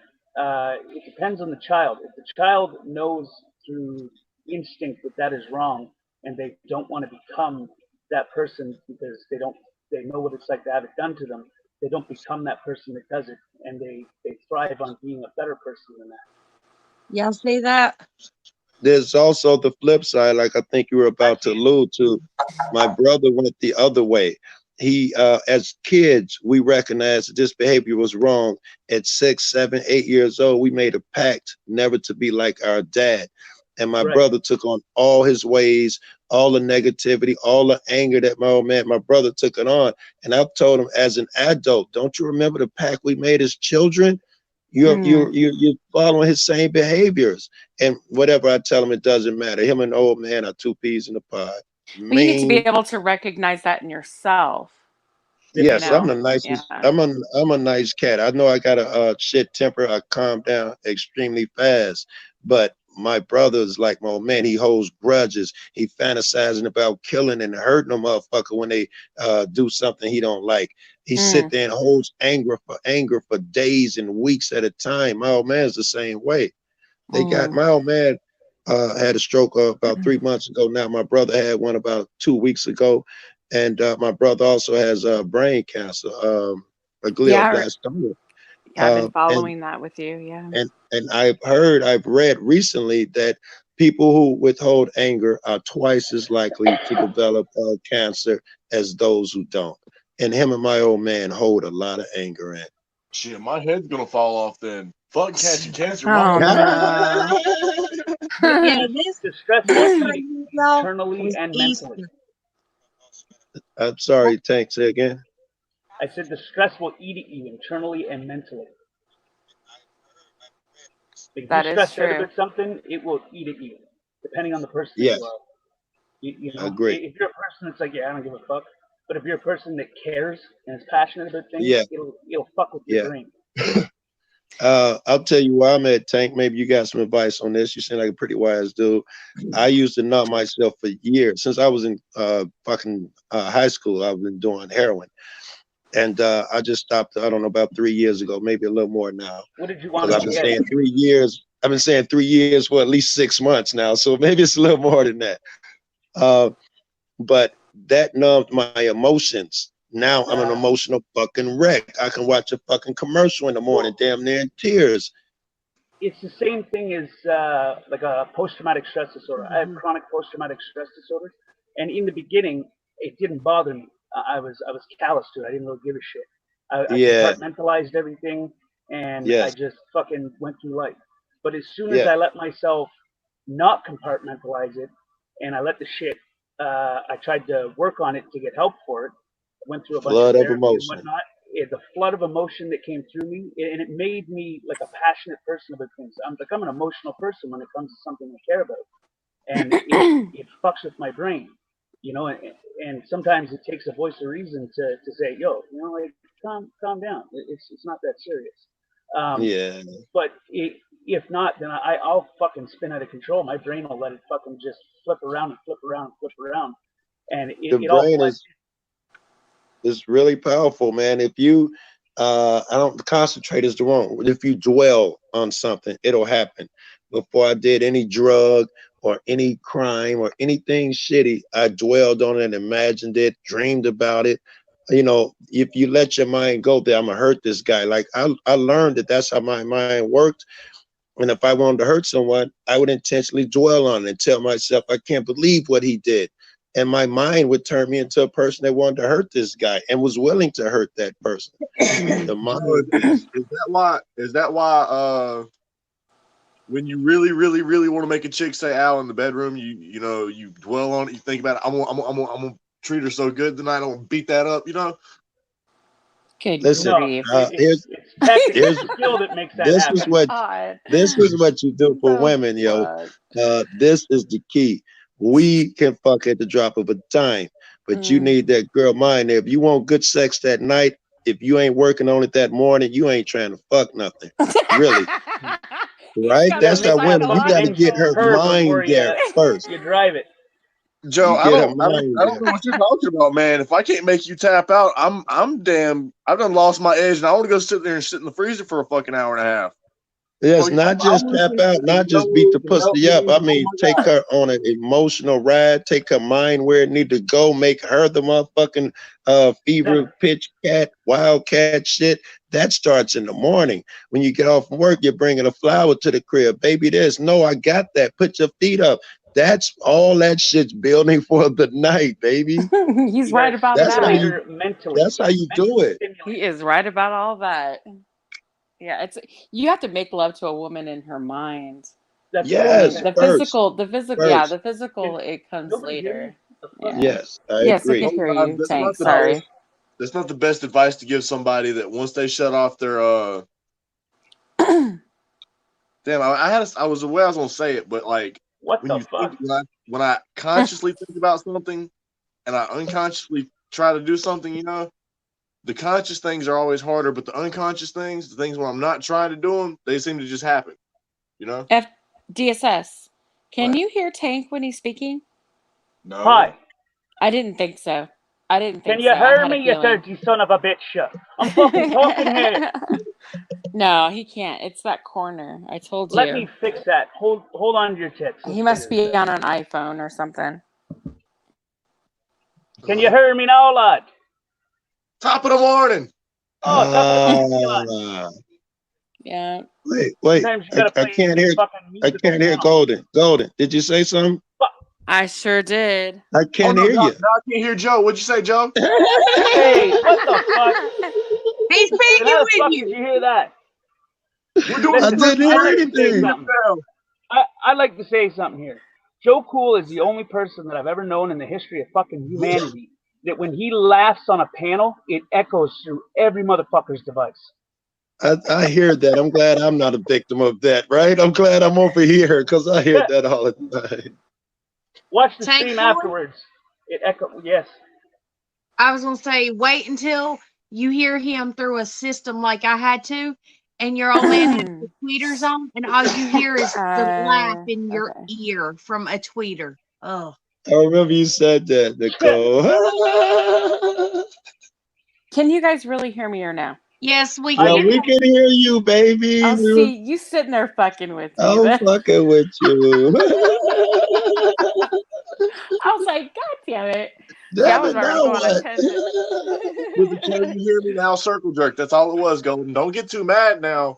Oh, no, I don't get angry. I get frustrated. I can't hear DSS, though. Yeah. Did you say something, DSS? Yeah, see, I see, I can't even hear you. I can hear Nicole, though. You say something, Nicole. Oh, everybody can hear me because I'm see, I can hear Nicole. I just can't hear DSS. I'm fucking with you, bro. I'm fucking with you. No, but I agree with the whole, men. Yeah, I think, I don't even know how to say it, but there's. Men are visual, women are psychological stimulated. They're mentally stimulated. Men are physical, women are more. Physical. Or visual. I'd agree. Visual? Yeah, like if you see a fine ass that was dope too. And she's half naked. Yeah. I mean, it's something. What? Right? Huh? But a female, in order to get her to that spot, you got to kind of fucking mentally foreplay her. That is the funnest fucking part, is watching them smiles all day. Listen, I would get up before I go to work, run my girl bath, or to pick her up, put her in the tub, give her a kiss, and that all day at work, she's telling motherfuckers about how her man picked her up and put her in the tub. I come home with a rose and replace the one that's getting old and put that one in there. I'm telling you, the florist knew me by name. Some people they kind of stick their nose up at it, but you gotta pamper the one that you care about, you know, and not just until you get what you want, like the whole fucking time. No, like, there's a saying around here: whatever it took to get that woman, it's gonna take to keep her. That's the saying around here. Exactly. So you can't slack off once you get her. You can't get complacent, that's for sure. But then you got some shady ass women out there that take advantage of that and mistake kindness for weakness, and then they just want to. Oh, tell me about it, Joe. My ex, tell me about it. Joe's like, don't get me started. Don't get me started, man. I know some pieces of shit. Yeah, I know some pieces of shit. Chicks. I was a piece of shit, and that's how I landed a good woman. I don't know how the logic of that one works, but I was a piece of shit, and I landed a damn good woman. Well, that's why I'm gonna steal Nicole from you, bro. I need a good woman. Good luck with that. I was you. I was you 4 years ago, and then she fucking broke me. She might be the last one left, man. Oh, you're trying to say you're a stallion or something, and she tamed you from the mountains? I'm her cousin. What the fuck you talking about? Oh, Lord. You still recovering. Confidence is good. Too much is kind of unsettling. I had 5 chicks standing on my porch at one time, and I was trying to talk shit to all of them. I talked 4 What trailer were you coming in? home with me one night when I was home. You missed that one, Diaz. Yeah, he was talking when he should have been listening. You missed that one. That was a good one. That was some roast-worthy shit right there. 2 trailer park girls around we got a roast DSS next. Him or Tammy. I just realized, though, now that we're trying to think, me and Joni was trying to think of who's the next person to roast. Temperament is so fucking important. Really all the people that I put up there would get angry, though. You know, I hate to name names, but Jeff, if somebody call him fat, he's gonna lose it. 10th, if somebody said he's gonna lose it.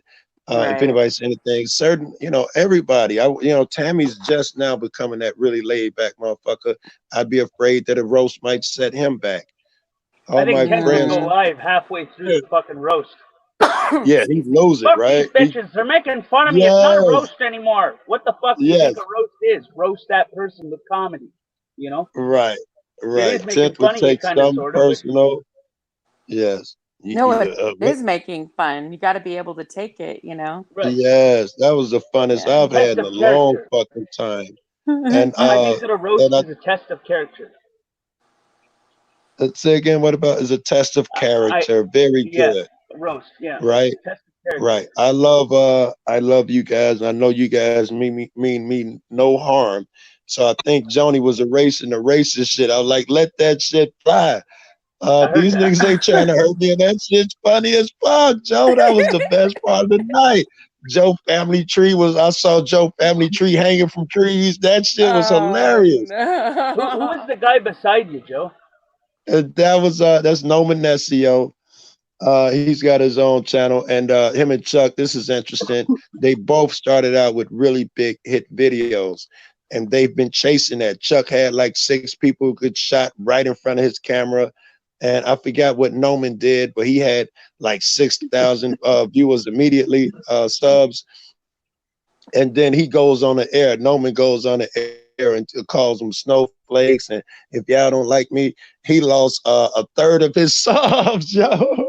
You know something really fucking cool, Joe, is that I remember when you first started, and you were so surprised that you could tell a cop to go fuck himself.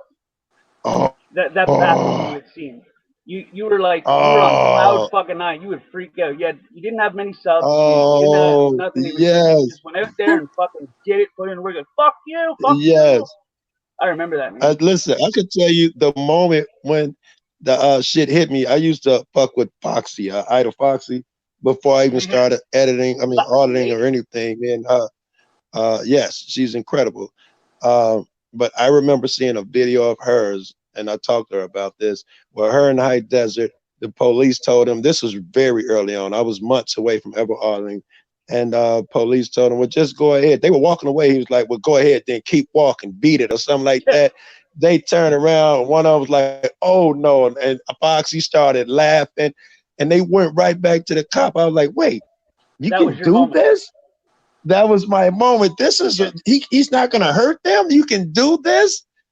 I remember that moment where I was like, these niggas are not gods. And if you look at my early vids, I keep telling these, you know, at the end, I'll be telling myself, I'll say it out loud, but I'm just saying, these niggas are not gods. I'm walking in, I'm like, get these niggas, you niggas ain't gods. For the longest, I thought they were gods, and they can go in your pockets and take your clothes off. Yes, I'm still on cloud nine. I'm still losing a lot of people in this community. I remember when they were absolutely nothing.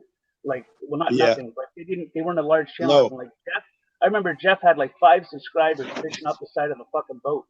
Wow, that's crazy. Like, there's so many people in this community that I remember that they had absolutely no fucking following. They just went out and they did it because that's what they wanted to do. Yes, I didn't. I was erasing my vids, and who called me? The summary judgment, and I can't remember the other cat. KD, JD, K. It's not coming to me. The older dude though, JR or something like that. They would tell me every. JC Playford, thank you. I would go on the talk show, and JC would be on there a lot, and I would tell him, listen, you know, I tried. You know, I raced a bid, you know, I don't have enough room. I'm not going to be. And they were like, listen, Joe, stop erasing your bids. And I did it next week. They was like, Joe, I don't think I'm cut out for this, man. I'm so angry. I keep erasing my bids. It's embarrassing because I didn't see nobody out there yelling and cursing the way I was. I thought I couldn't do this. And they would say, stop erasing your bids. And then I got that bid, the one that blew me up. I came home and I wanted to erase it. And all I could hear in my head, stop erasing your bids. And I was talking to Foxy, and she was like, listen, just put it on YouTube as storage. Don't nobody know who the fuck you are. Ain't nobody gonna find it. Use it as storage. That's what people do. I'm like, that's a great idea. I put that motherfucker up. I wake up the next day, I got 1,500 or 2,500 subs. Nick had put it on his community page, and that motherfucker just blew the fuck up, yo. Big Nick, yes. Yeah, Big Nick. He's all right. South Florida.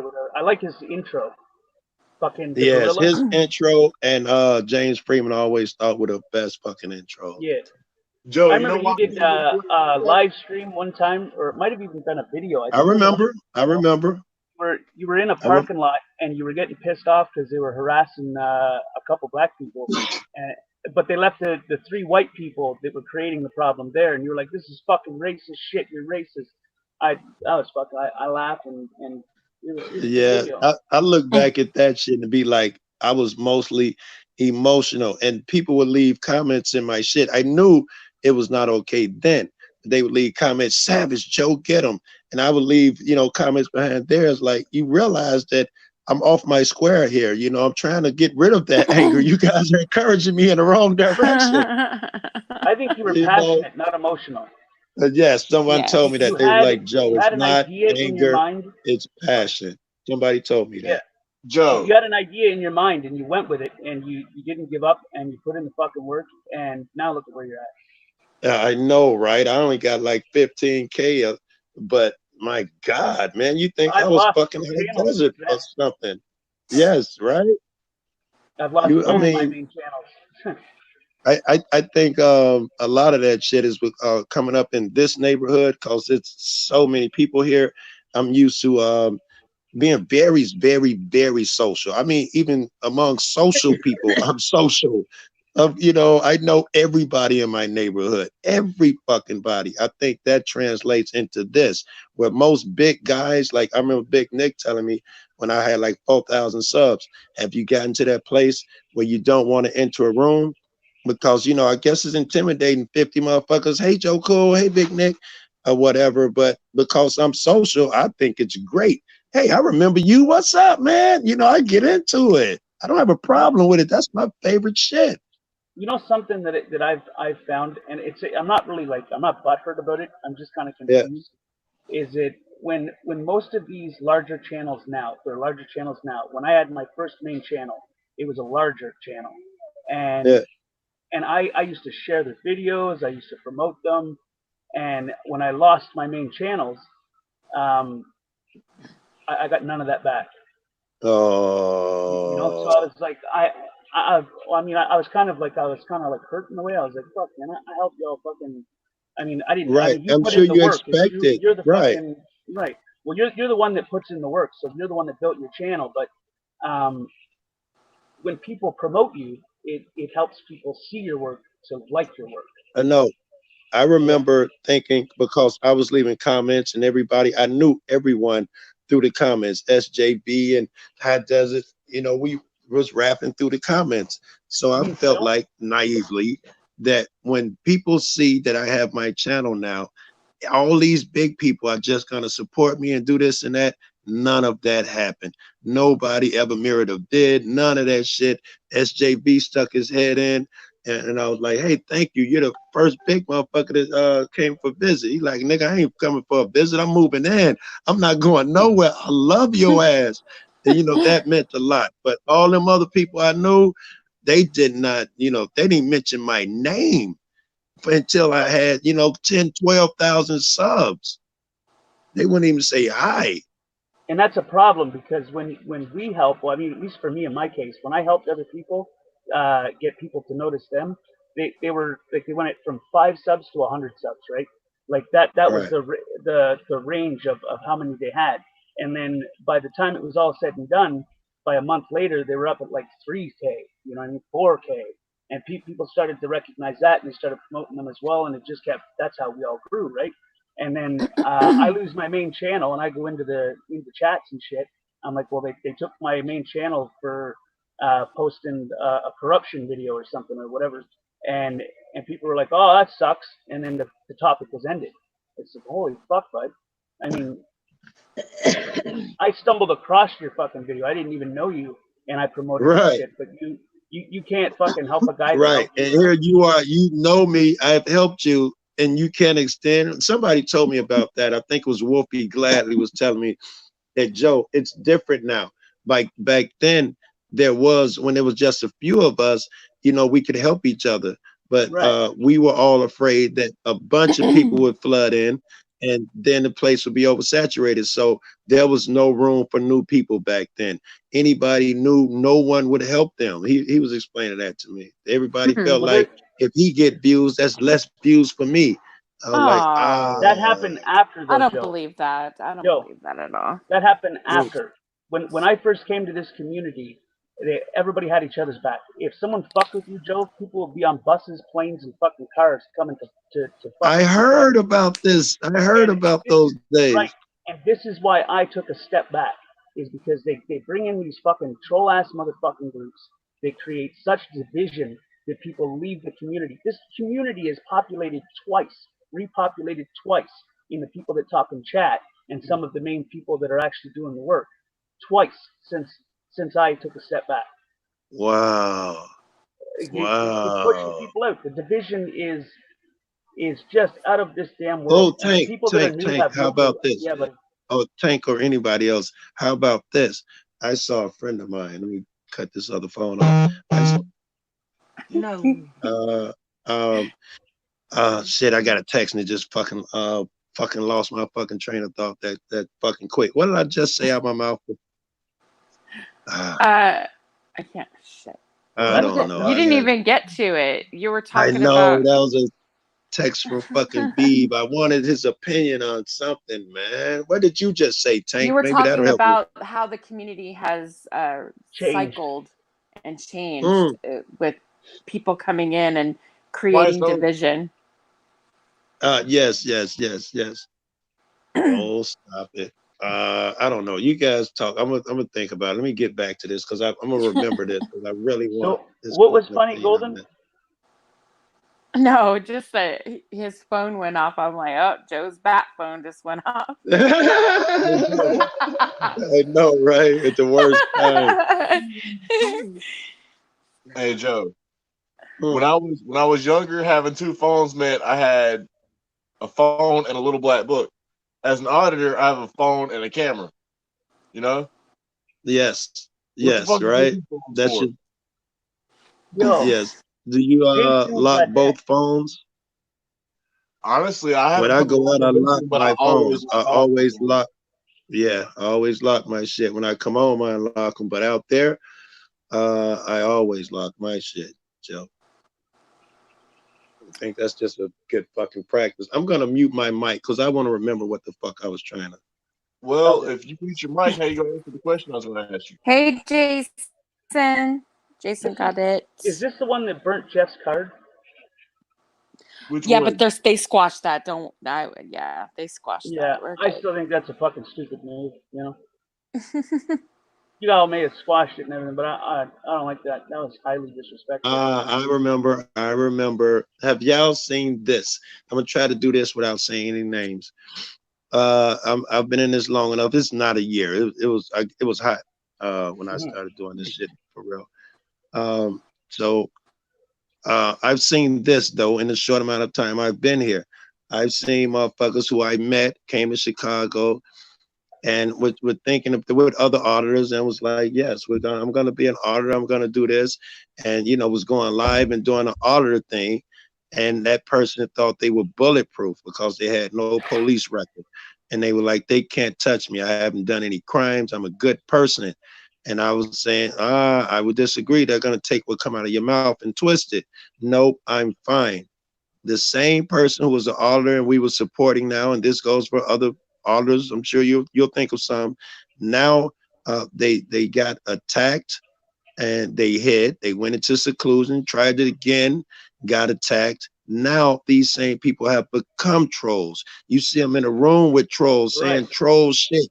And I hate to even use that word, but I mean really going in on people who were just like you. Fuck is that about? Joe. Yeah, that's bullshit. This is where the trouble lies, okay? And it's kind of a unique situation, right? So people would join these discords, and it started out like an okay fucking place, and then a bunch of fucking people would come in that just want division, and then by the end of it, they've now got. I think they took psychology or something because they're getting ahead of good fucking people, and then switch them, change them, and then they become just like those people, and then you have the division. Tank, can I say this? Tank, I think that's what I'm out here doing right now is the opposite of that. Even people who are very distasteful, if I get any mud and cuts and wounds, it's because I support some distasteful people. But I feel like the same way they took those good people and found the bad and cultivated it, I'm taking the good and I'm cultivating it on a daily basis. And I don't think I'm crazy. I see a lot of these so-called trolls coming over. I beat this shit into their heads. That was a positive thing, and I praise them for it. And they want to do another positive thing and another positive thing. I think I'm doing the same thing. Yes. Amen. I'm the same way. I'm the exact same way. What we need to do is call out stupid when stupid happens and reward good when good happens. And we need to keep everybody on the same fucking page, because if we're not on the same page, we're allowing people to manipulate us into hate. Yes, I was going to say that's important. I'm glad you said that. I was going to say the same thing. When we call out bad, we can't do it with hate and hurt and all of that shit. Yes. We can call it out and be like, hey, that was dumb. I wish you wouldn't have did that. But we can't be like, you're a fucking frauder, or stop begging and shit that's going to try to hurt them.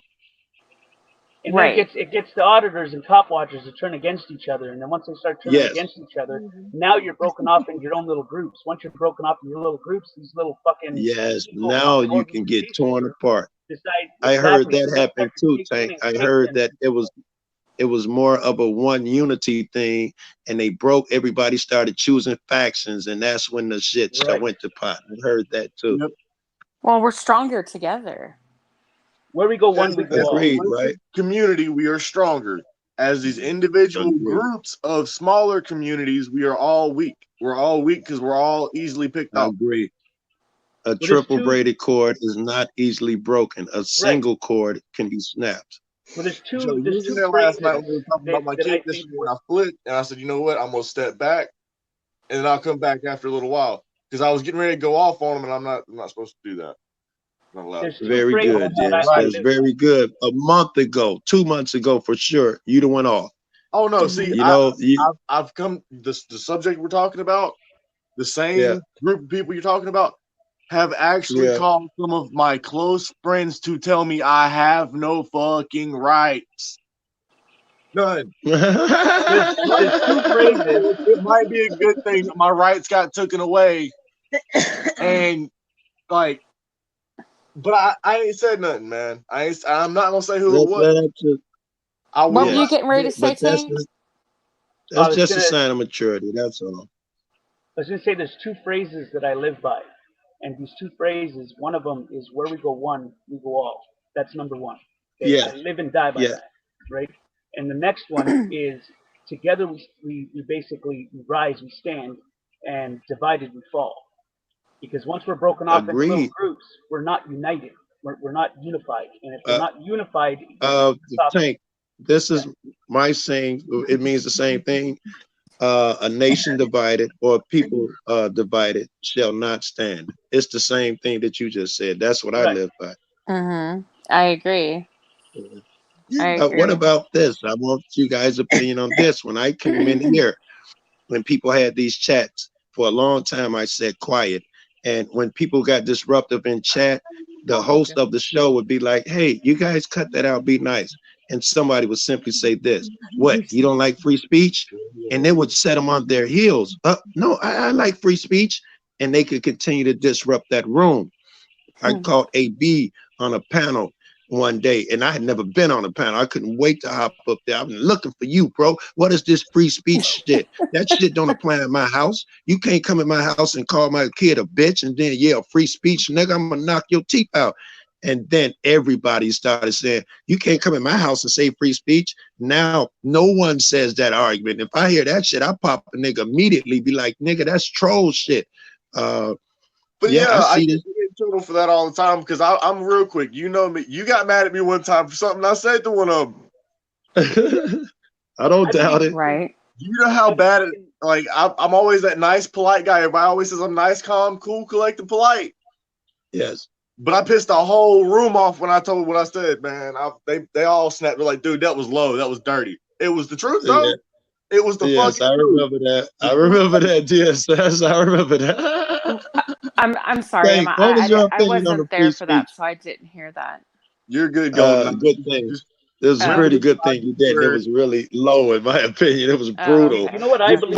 Tank, when you hear that, yes. I want to go and get my do-over at what I was going to say that day and say it Yes, a lot. and you did a lot apologize, and you bounced back very well, DSS. Let me say that. You bounced back, you apologized, you did well, and you changed your ways. You did well. Tank, I'm interested in your free win speech. the battle, but I will win the war. It's nothing but a matter of fact. Exactly. Tank, on the free speech thing, you had an opinion on that with motherfuckers in that free speech shit?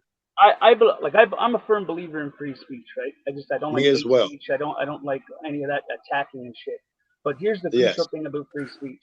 I believe that you can exercise your free speech, but you got to articulate yourself in a calm, collective, appropriate manner while you do it. Right. Because if you're just going in and saying fuck this, fuck you, fuck that, you piece of shit, you fucking goofy bastard, nobody is going to hear what you got to say because all they're going to hear is your adjectivity. You know what I mean? They're just going to see you as an angry person and they'll be like, well, fuck that guy. And there's where the division lies, right? Well, your message will be lost. Right. Yeah. In translation. Yes. No one to hear it. Right. I'm not gonna lie.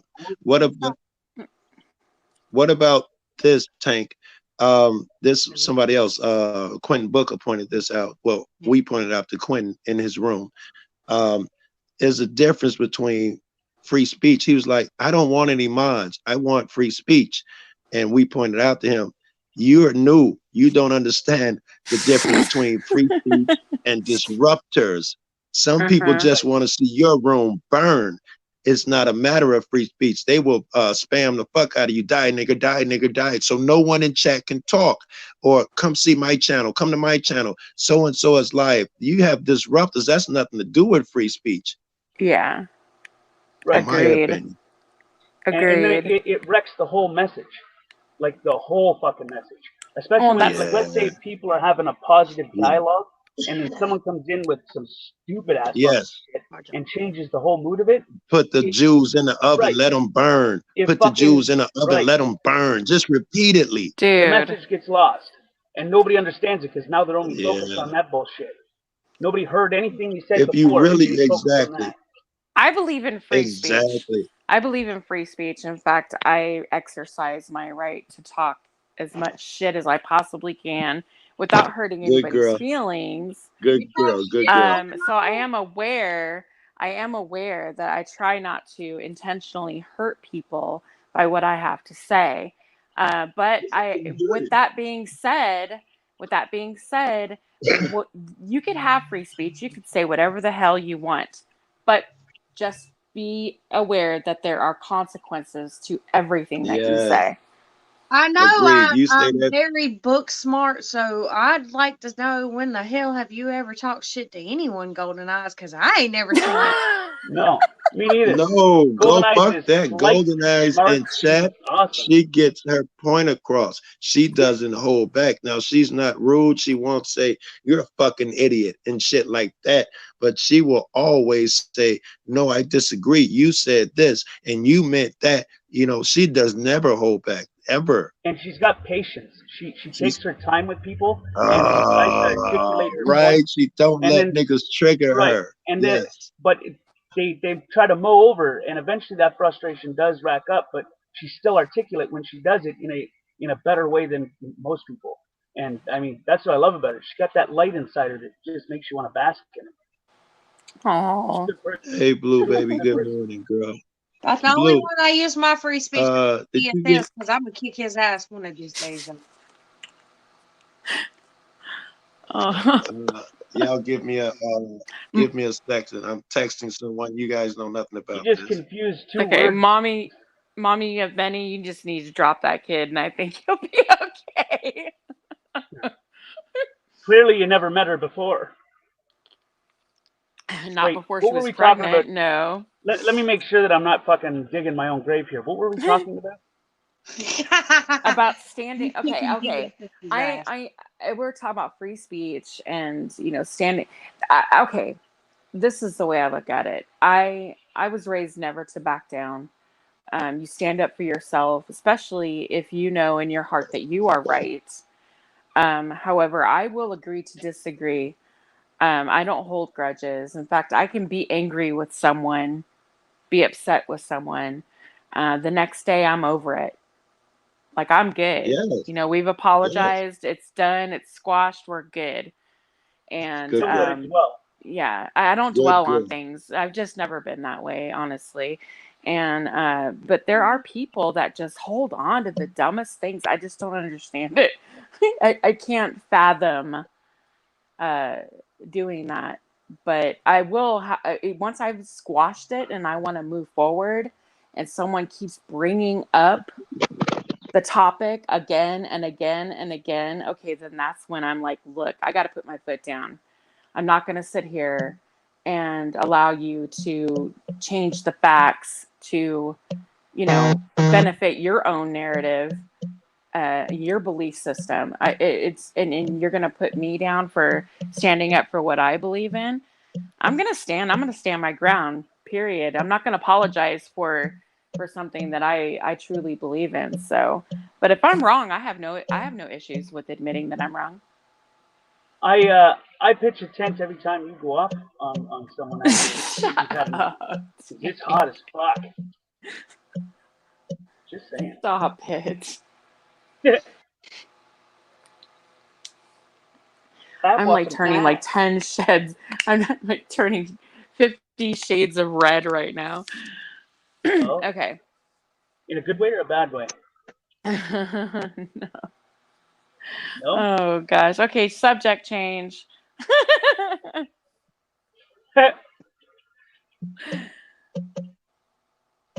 I'm texting. What? I'm sorry. Oh no, I was wondering what He's that playing the sound drums. was. Come on, beat to it. I just have to say that I'm sorry if I'm changing the subject a little bit, but I have to say that the women in this on YouTube in this community, uh, I'm giving it up to Joni Rotten. Hello, like she just stepped on the scene and she's dominating. She's powerful. I love her. Not I physically, but love mentally. powerful women.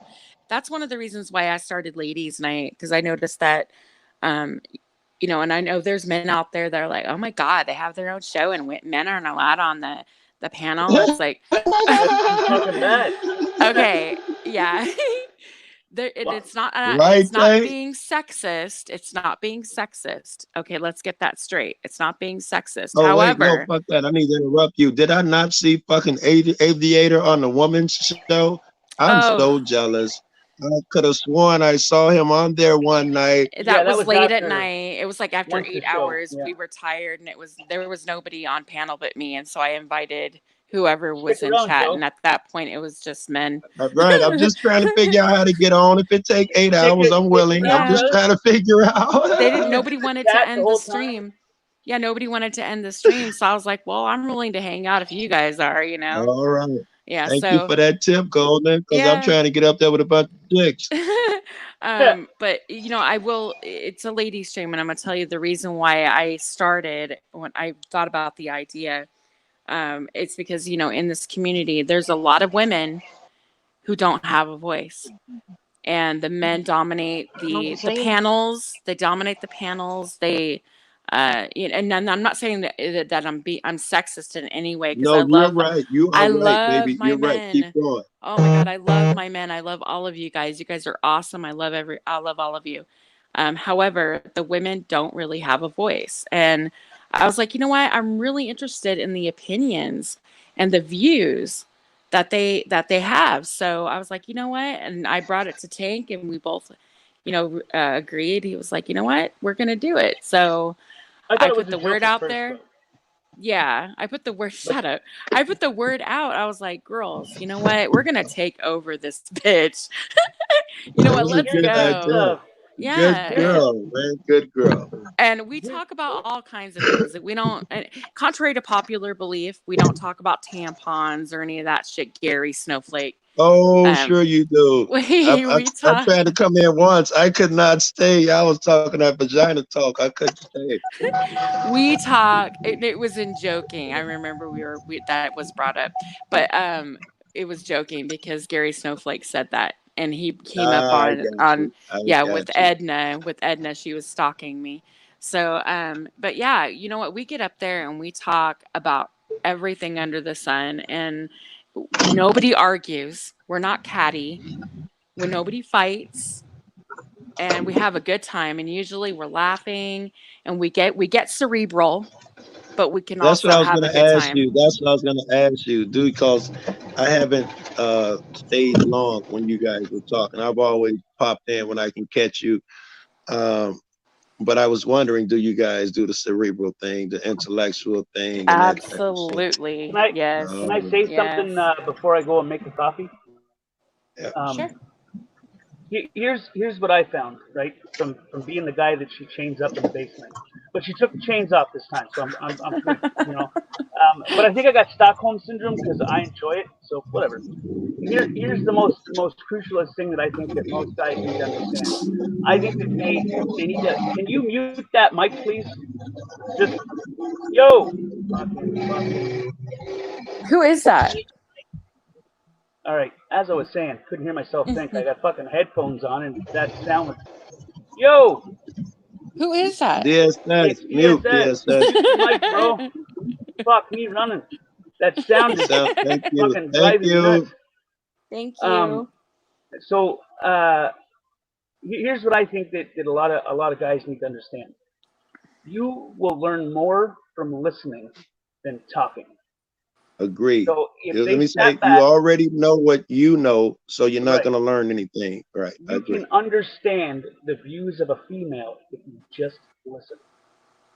That's all you need to do. I missed the last part. You can understand the views of a female. Just listen. Is that what you said? Just listen. And this is a Okay. perfect opportunity for that to happen because there's multiple women up on the stream on those nights, Agreed. right? Agreed. So if you pay attention and listen to every single female, you can analyze that and have your own opinion on it, but there's not really much difference, you know? And I think you can learn a shit ton if you just listen to them. I have, personally. I agree. I haven't listened to your panel, but that's kind of my fucking forte. Is fucking listening to women, man. Shit. Right. I would agree, learn a man. lot. And here's another little tidbit of what you need to do with a woman. When you're interested in that woman, and if that woman is interested in that man, when that woman says something, your first thing you can't do that be like, oh yeah, that happened to me. Oh yeah, and you take it off on a tangent. Give her time. I mean, really, with a chick, you have to do this more than men. Then what happened? How'd that make you feel? I don't know if I do that. Do I do that? I don't know you well enough. That was a question for Golden. Oh, okay. I think occasionally, but you know, we can actually. I let him know, like, look, I understand, but I wasn't talking about you at the moment. I was talking about me. Very good, right? Very good. And that's not being rude. Better, though. Yeah, but I think you've gotten I'm better. You have gotten a lot better. Yeah, he's gotten a lot better with that. With talking to women. Yeah. Yes. Well, I only talk to you know one who woman, so. give you the patience of a saint? Rapping with Cindy. No disrespect, Cindy, if you're in the chat, but Cindy will repeat the same thing, you know, a few times, and you got to let her do it. At least I've learned, let her do it, because she's going to get on and she's going to say, at my Walmart, the tissue was out and the stock boy had to go back and he said he wouldn't have it till Tuesday. And then you pause to say something, and then she'll say, yes. And I can't believe that because this happened. But in my house, at my store, I went to the store and my stock was out of, and the stock boy said she'll do it 2 or 3 times before feels like she's gotten it out. And motherfucker, she's a woman, let her do it. You'll get along much better. If the women in your life not happy, you're not happy. Motherfucker, do you, Cindy. I'm gonna shut up and be quiet. Here's the good thing. Well, I mean, it was a good thing for me. I'm grateful for Cindy because it was a night. I don't drink, right? So when my son died, I became an alcoholic, and I just drank all the fucking time. And then I quit drinking. And then when the community started to go to fucking shit, it depressed me. I was noticing all the work being pissed down the fucking drain, and I fell off the fucking wagon. And every so often, I've been falling off the fucking the wagon. Well, when I fell off the fucking wagon this time, I became a dickhead. And if it wasn't for Cindy, she was like the voice of reason. She come up onto the panel that night and she spoke to me. And I don't think that Golden and I would be where we're at right now if she hadn't have come up there, because I'm too damn fucking stubborn, you know, when it comes to certain things. And I'm grateful Cindy is for her patient. for that. She's the right person. She is patient and she is wise. She's got that motherly wisdom. You know, Cindy was the right one for God to send your way, if you believe in him. Well, I felt like a dickhead, right? She made me understand that I was gonna piss it away. I was gonna wreck it all, and it wouldn't have blossomed into what it is now, and it wouldn't go any further than that if I hadn't got my fucking head out of my ass, you know. And it was her that helped me with that, and she just kind of slowed it down, broke it down. You know, and she's like, well, if you care about her, then why would you want to do this or do that? And then I was like, oh, I'm a fucking piece of shit, man. Why the fuck would I ever want to do that? Like, what the fuck is going on here? And I had to be able to realize that to understand it. You know. Bless you both, man. Bless you both. Bless Cindy for bringing the message and you for understanding and hearing it. Right. I mean, I care about Golden a lot, like a lot, and fucking I almost pissed that fucking shit right down the toilet. Yes, and you should understand we are very protective of Golden Eyes. You should understand that. Had this gone wrong, you'd have got some hate, baby. I was I ready got to some hate, leave. but I I would've really bounced was. I back. didn't want to talk to him again. I didn't want anything to do with him. Period.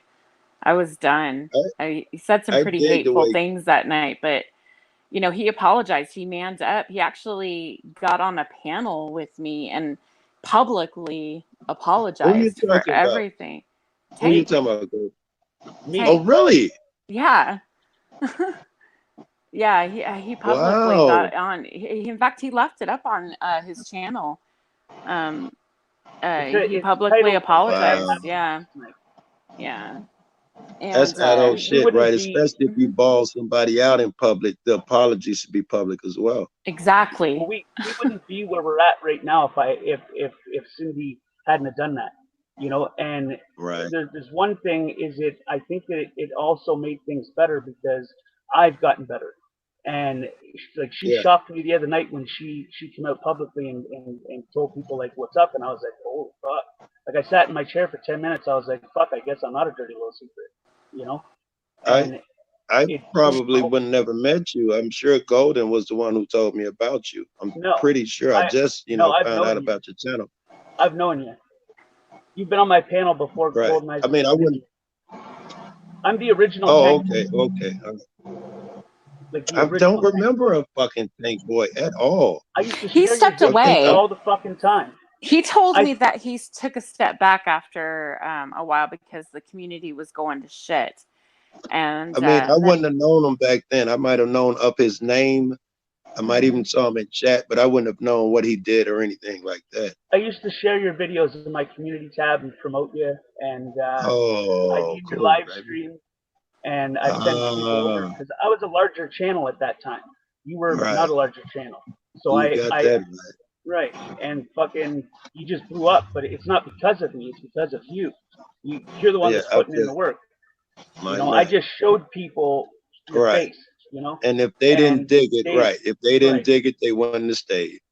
Exactly. And then other people started doing the same once they realized you were like one of the first Chicago fucking, if I'm not mistaken, one of the first Chicago people that came through this community and was invested in it. I think I was the first guy from the city too. Those other Chicago cats are a little different, or maybe from the suburbs and shit. I was the first ghetto cat. Let's put it that way. The first cat from the ghetto who did this shit.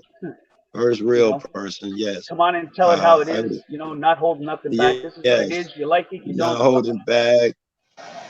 Being emotional and passionate, not trying to be like something, square or whatever. Like some black folks, that's how they weren't raised like I was raised. I joined the gang at 10 or 11.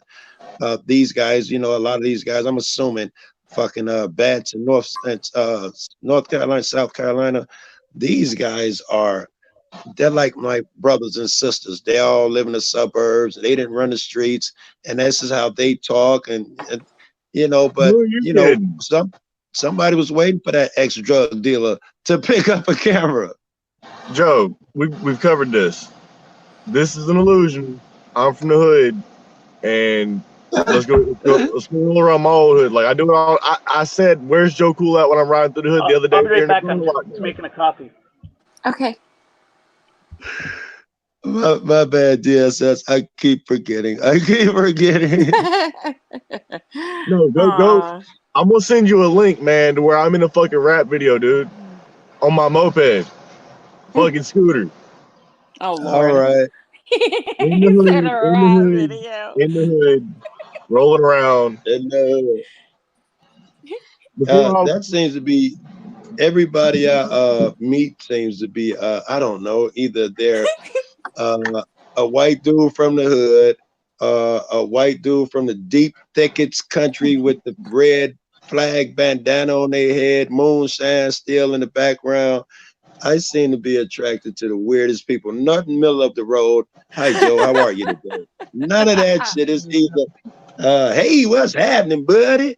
or it's fucking niggas like DSS, man. Yes, nigga, I grew up in the hood. I was the only white motherfucker in the hood in the school of 87,000 black folks and Hispanics.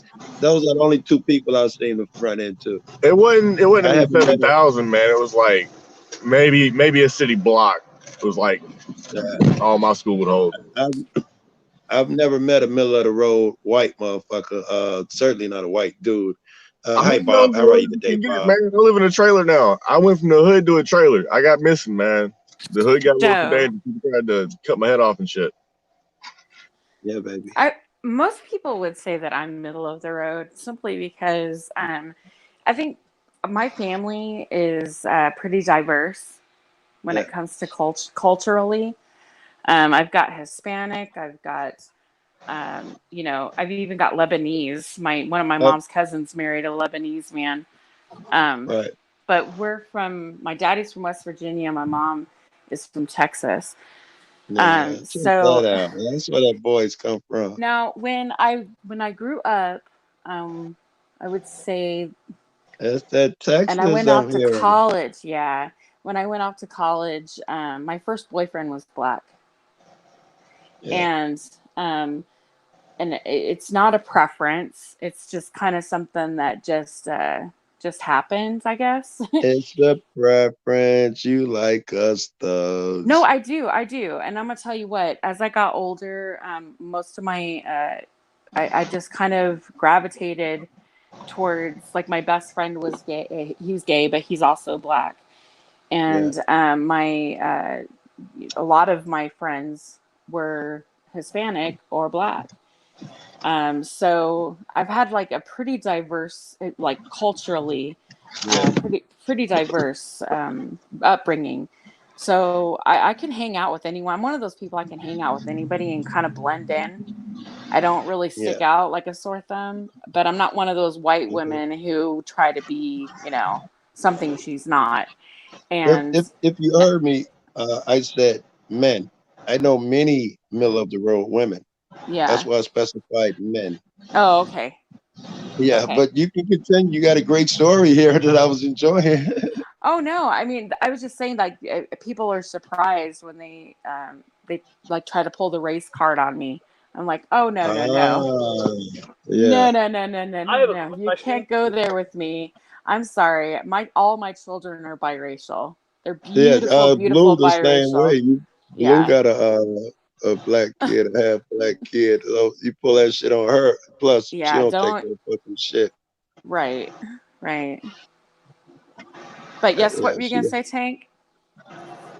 I'm gonna mute for a moment. Yes, Tank, you be the whitest middle of the road dude that I think I've met so far, and I'm just meeting you and talking to you. I'm about the first white guy. I got you, baby. What? No, you are not. No. Oh. No. Fuck, man. I see men as I don't really see someone as far as color and the physical appearance. I'm more of a how they treat people. When I go on a date with a man and he treats the waitress or the waiter with respect, and he talks to people with respect, and he's kind and polite and compassionate, that's the kind of thing that I am attracted to. Everything else comes later. I have a question. Oh, and God, don't. If it's something personal, don't ask me up here. Oh, fuck. Yeah, never mind. Hey, Joe. I fucking forgot I was live. Yeah. How many times you ever seen a cop get slapped with $1,000? A cop? Yeah, get slapped with $1,000. Not once. I have seen it though with other people, but not a cop. Yeah. Come to my hood and call the wrong person a crackhead. They're liable to whip out $1,000 of smacks along with it. Dude did a cop like that in front of me before I was an auditor. Cop watch or whatever. Man, I bet you wish you had that shit on camera. You'd have blew the fuck up. No, actually, it was on camera, but the now that I know this, now that I know how it all works, it's so far back that you couldn't FOIA it. It's probably destroyed by now. It was like 7-8 years ago. We was in the hood, and they started putting street cameras up in our bad project neighborhood type shits, right? Go to the rich neighborhoods, there ain't no cameras nowhere except on the houses. Go to the hood, they own the damn light poles, just sitting there by the stores and shit. Anywhere that there's like a place where people gather, the store, the car wash, all that shit, there's fucking cameras on the fucking street poles, the power poles going up and down the road. That's how bad our hood is, man. And somebody slapped a cop in front of that camera with $1,000 and like 4 or 5 cops around there. And because the cop walked up and called him a crackhead, the other cops there and laughed at him for getting slapped with $1,000 because they knew he was in the wrong. Mm. He judged somebody based on the color of their skin. They whipped out $1,000 and smacked him. Yeah, that never happens here where a cop. Well, that's not true. I've been yelling at cops, and other cops will be like, "Well, he's a piece of shit," and they'll be like, "Hey, Joe, cool." They don't even help him. They'll just drive past down the street while I'm yelling at their buddy. Wow. And that shit happens. It's like, you know what? I learned my lesson with that one. I'm not. He had to do something to earn it, man. I'm not even gonna stop and talk to Joe. Joe's in the right. Yes, I get that a lot, and I think that's also because while I'm out there yelling at that cop, I'll point out the disrespectful cop. I'll be like, listen, everybody out here is doing their job. They're being peaceful, de-escalating. You're the only one putting your hands on people, pushing people, so and so. And those police realize that their good behavior is rewarded. And then they see their friend on the video looking crazy as fuck. He get yelled at by the boss, get transferred for 3 months and all of that bullshit. And they get to walk past me and my 8 friends on the corner, be like, "What's up, Joe?" I'll be like, "What's up, baby?" And now they're suddenly cool in the hood. They be like, "Hey, we're cool now." Hey, Joe. Right. Oh yeah, commendation forms. When's the last time you filled one of those out? We don't have those nor complaint forms here. I went and asked. I've tried the same thing. That's craziness, man. I can walk right into my police station and they got it right on the wall. It's in like one of those little file holders, and there's probably like hundreds of them. You can get complaint forms. It's a booklet you can get. Hello? Hi. What's up, bro? Didn't see you. Can't hear OG. I can't hear OG. No, not a lot of people Tank. can. But. Can you put him in the basement and move him around, Tank? Yeah, like so. Can you hear him now? Hey. But yeah, Joe, I stood outside for 45 minutes one time. Wait, hold on, yes. Let's see if Golden can hear OG. Hey, Golden. Golden Eyes. I don't hear him. Hold on. Ow. I think that's crazy, Joe Cool. I hear him now. I was about to say that's gotta work. Yeah. That's crazy, Joe Cool, that you can't go and get a complaint form, or it should just be, you shouldn't even have to make contact with the officer. It should just be there, and you should just be able to go pick it up right from the wall. The lobby. Right? Yeah. Yep. I agree. Here you have to go through an organization and you got to fill out paperwork. You go to police station, apparently they offer no services up there. Do you guys, like I see other people go up there, give me a complaint form, accommodation form, your log books, your roll call, this and that, how many inmates you have. You don't get none of that here. They'll tell you, no, you got to file a FOIA. And we got the worst record for FOIA requests, police complaints. Chicago got all the worst. They don't give you FOIAs. They had 48 years of complete police complaints. They lost in court last month, and they said they have to deliver them all. They said we're going to appeal, and while the appeal is happening, we have to get rid of this building that they're in, so we're going to have to destroy them. They are not giving up those police complaint records. Wait. They actually said they're going to destroy the building between now and then. They have to get rid of the files because they're getting rid of the building. They're going to destroy them. Before it goes back to court, they lost in court. They have to turn them over. They are going to the appellate court and talking about destroying them before they ever get there. No, hell no. Chicago. They'll get away with Y'all it. stand up and stop that shit. Yeah, we know nothing about that. They got us divided like, slaves. Yeah, like they got a writing about, I forgot what it's called, but it teaches you how to divide slave. You divide old against young, light against dark, tall against short. You use everything to divide them and keep them apart. If there's a time for the governor to use his power to damn, like calling the National Guard or the state troopers or something, whatever they got for the state's resources, that would be the time is when a police, I'm not gonna say union has gotten so out of hand. That's what it is, a police union, because it's not just that one building. It's really the complaint files for all the different. I need to get this report. Look, my girl just woke up, man. I got to bail and give her a call. You got to call your girl? I do. I'm going to talk to you cats later. Be easy. Hey, Joe. Wake it up. Joe. Thank you. What did you say, Chuck? Did you drop your email in the private chat? I can drop it in the regular. I can't type in the private. I'll drop it in the regular. There can't be that many people in there.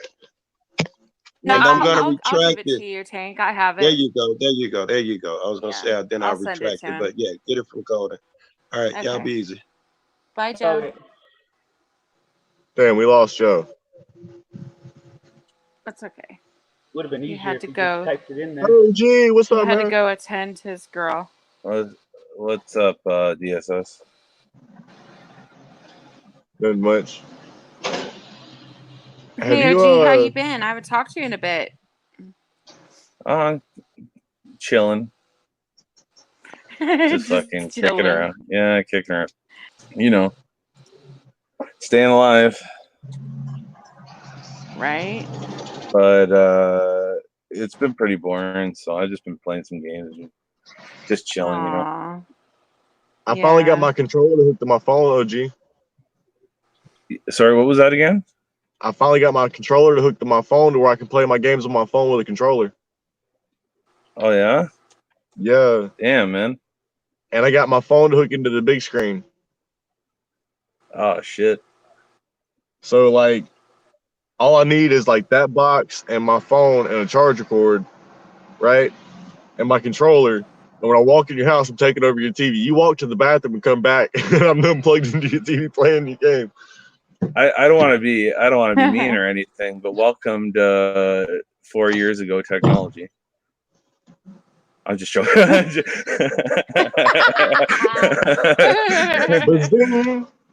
I'm waving my hand and shit and playing games now. Oh, that's funny. I'm just fucking with you, DSS. He's like multitasking.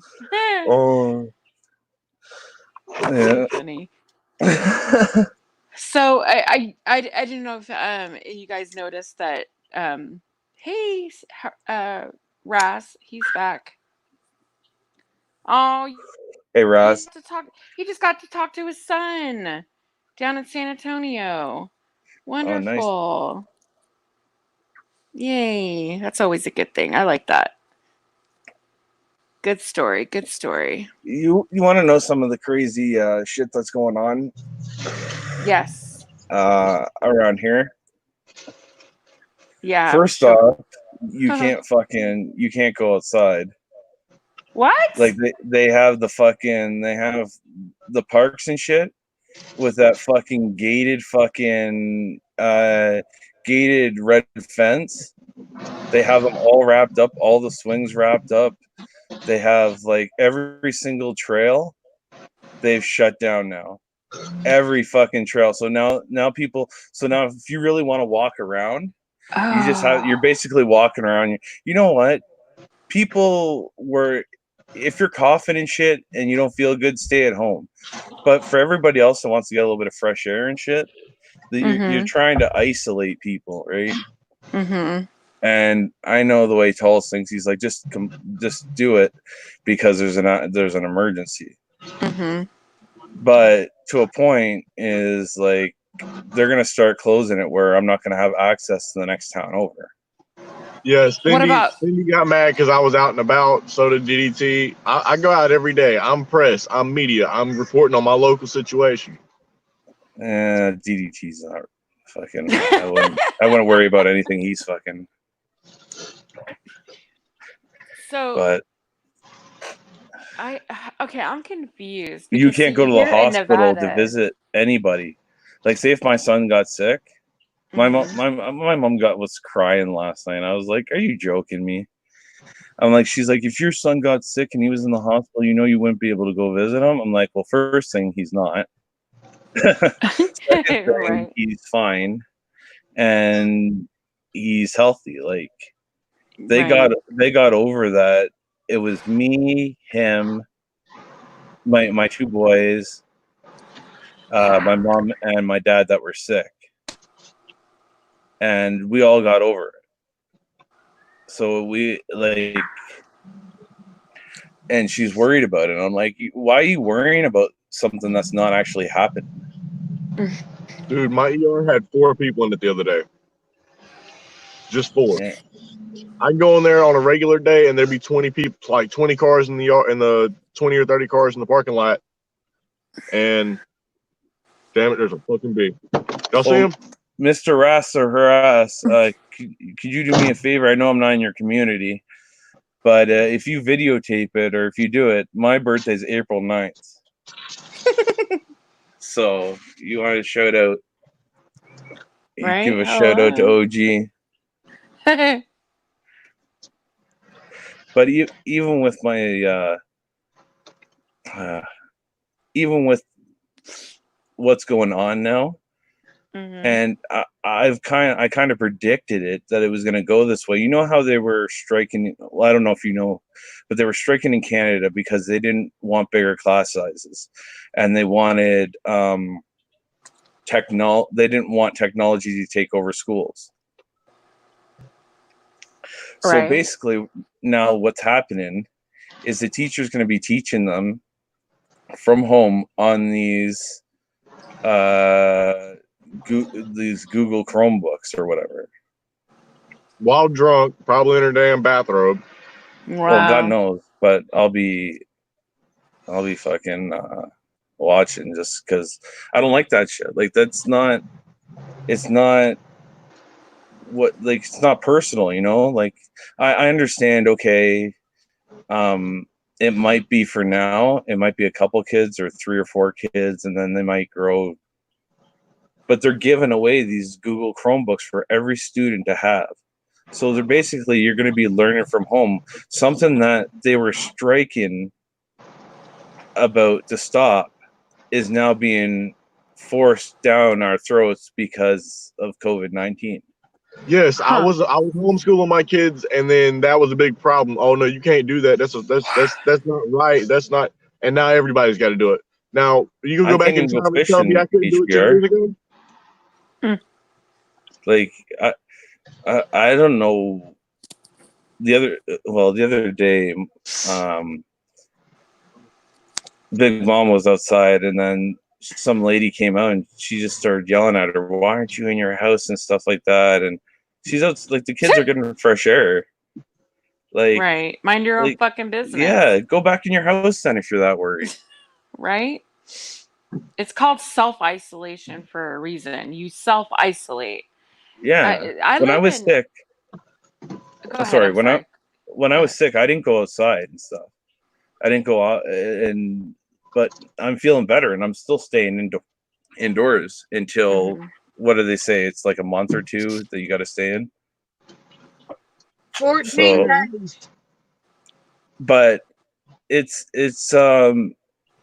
just scary the way people's minds are changing and how quick they're changing, and how quick mentality is really showing, isn't it? Well, even when they did that scare thing on the toilet paper, did you see how fast people jumped on that? Did you see how fast, like, if it really came down to it, you would have fucked somebody. No, if it really came down to it, if it wasn't a test and they didn't have all the shit backed up at the warehouse, people, and even with these rolling power outages, what's going to happen to these old people that can't go reset their breakers and stuff, or can't go reset this stuff, and they're stuck and they're going to fucking freeze, man. It's not cool. Even the tents that I've seen along the water side, like, who the fuck needs to live in a tent? Like, you know, like, it disgusts me. No, but it does. Everybody should have some sort, like, if you have a drug problem, they should help you with that before they give you a house and shit to fuck up your life again. They should get you through that time of getting you off the drugs and shit. Mm-hmm. But these people that are living in tents, these people aren't on drugs that are living on tents, because they would have fucking sold the tents for drugs. Man, they're living. These people are actually living on the fucking streets, and it's like, I know people see it all the time, but I'm from a place where you really don't see it. And when you see it, Sorry, Raz. It's fucked up. Wasn't paying attention. My What's bad. up, Raz? It's all right. I just got in. That's all good. How you doing, OG? Oh, Golden Eyes, Tank Boy, DSS. What's Hello. up? Welcome back. Thank you, Tony the Tyrant Hernandez. Hey, Tony, what's up? Bayou Bandit, Cindy. Hello, JD. I don't hear Tony. Heather. He's in the chat. In the chat. Oh, yeah. I thought he was up. I'm sorry. I'm looking at chat. Okay, I was That's like, he's okay. in here. Just saying, no, my icon's gone again. I wonder what's going on. Golden Eyes. Yes. Now you can only have 50 people in the grocery store here. You have to wait outside in a line to go in the grocery store. What? You know why? So they They're know how many doing people that- they need in there to control them when they go to take people away. They started doing that. I'm sorry. No, they're doing that in my mom's community. When her and my dad went to Sam's Club, and they only let a few people in at a time. And Walmart. This has been going on for weeks, so. No, Walmart just started that here too. They caution taped a corral, and you got to go through the line, and they got a guy with a clicker standing there on the way in. I live in Nevada. I live in Las Vegas, and here everything. We have like all the casinos, hotels, everything's closed unless it's essential. But then they've just recently started. I think our Walmarts were open until midnight. Then they started closing them at 10. Now it's 8:30. What does that mean, Tank? Grocery stores are closing it earlier. Now gas stations were open 24 hours. Now they close at a certain time. They're closing, I think, like at 10 or 11 now for gas stations like AM, PM, 7-Eleven, so on and so forth. But yeah, that it's starting to slowly like decrease with the hours. But we're not mandatory. Like they're asking us quarantining. They're asking us to self-isolate and quarantine, but they're not stopping people for driving down the street or walking down the street. We're not at that point yet. And I say yet because I'm hearing other things from the next state, which is Arizona, and they're actually doing that. So it's kind of it's a bit concerning. You know what the crazy thing is? If you want to get real with it, what are the real numbers? That would be because what I'm seeing, and from what I'm seeing to what I'm hearing, it's the numbers don't match up. Like they really don't. But I know it's real because there's people they're saying that there's 24 nurses here that are sick. Mm-hmm. I don't think you can fake that. You can't fake 24 people being sick when they get a paid vacation. Are you serious? Who gets paid vacation? Like 90% of the people that are like hospitals, police, government, teachers. Yeah, see, well, we're on two sides of it, and even my old lady gets shit. She's not getting anything. First of all, they're not going to let any doctors. If you're in the medical industry right now, you're not getting time off. You're in it. You're in it until this shit's over. Okay, nobody's letting you go anywhere. And if anything, you're on the front lines. It's kind of like war. You're on the front lines, and these people that are in the hospitals, they're at a higher risk of catching this virus than anyone, because they're going to be the ones dealing with it. And I got a point to make about that.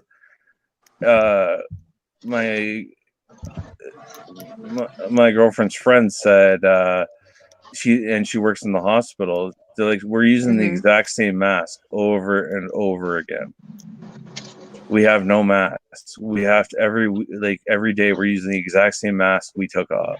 Okay, OG, here's the problem that I have with that situation. I agree with every word GoldenEye was saying right there, but when you got drama in Las Vegas, then it needs to be happening there. When you have drama in New Jersey, and then it needs to be happening there. That's fine. But if you don't have drama here in Springfield, Illinois, then you don't do here what you're doing in Las Vegas and you're doing in New Jersey, because you're just wasting the stuff here.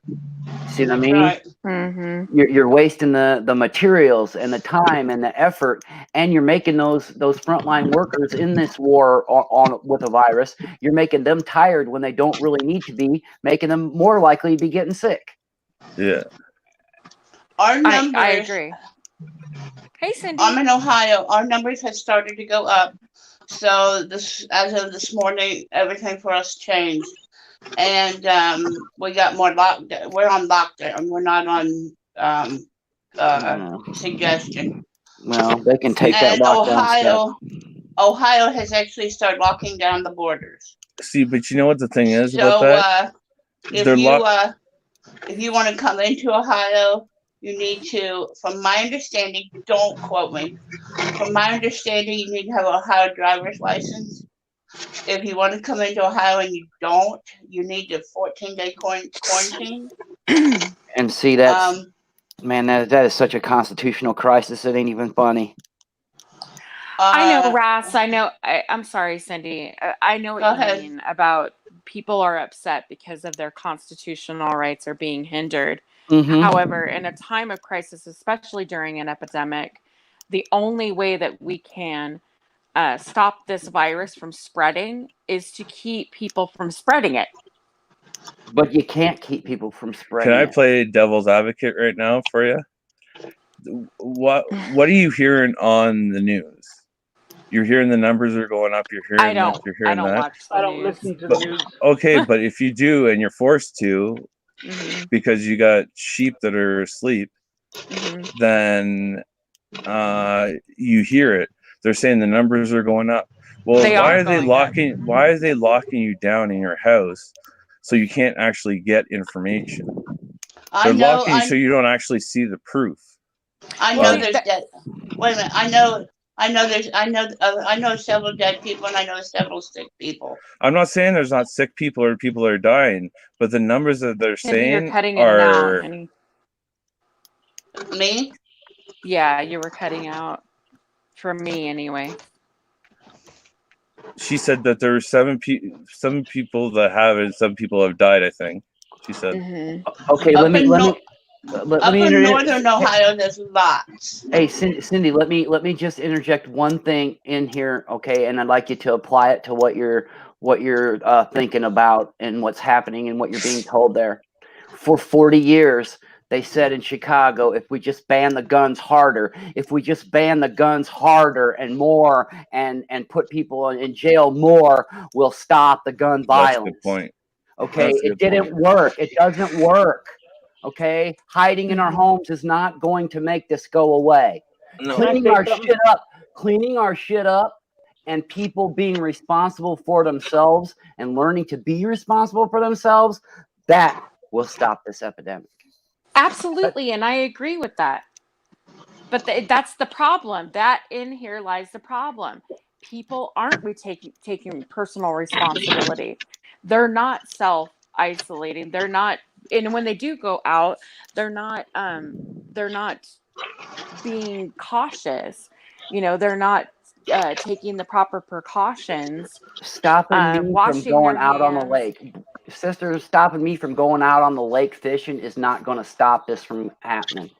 But see, No, okay, I'm not okay, that's talking up about to that. that's I'm up to talking your about going state. to a store and covering your mouth when Right. you're coughing. Right. Or You What I should was be out getting while at. you're coughing. What I was getting, sure, that's true too. But what I was getting at there was that the governor of my state will use it to stop me from doing that to exact political change.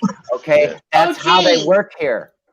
Holy Oh fuck. gee, you just hit the nail on the head, and you could be the spokesperson for the country. You shouldn't go out while you're coughing. OG But that's 2020. the Yeah, but problem. that shit. The whole world is still going out while they're coughing. they're That's the selfish. problem. Hey, They hold on won't a second, stop. Cindy. Though, if they really cared, you look in the air, you see planes flying.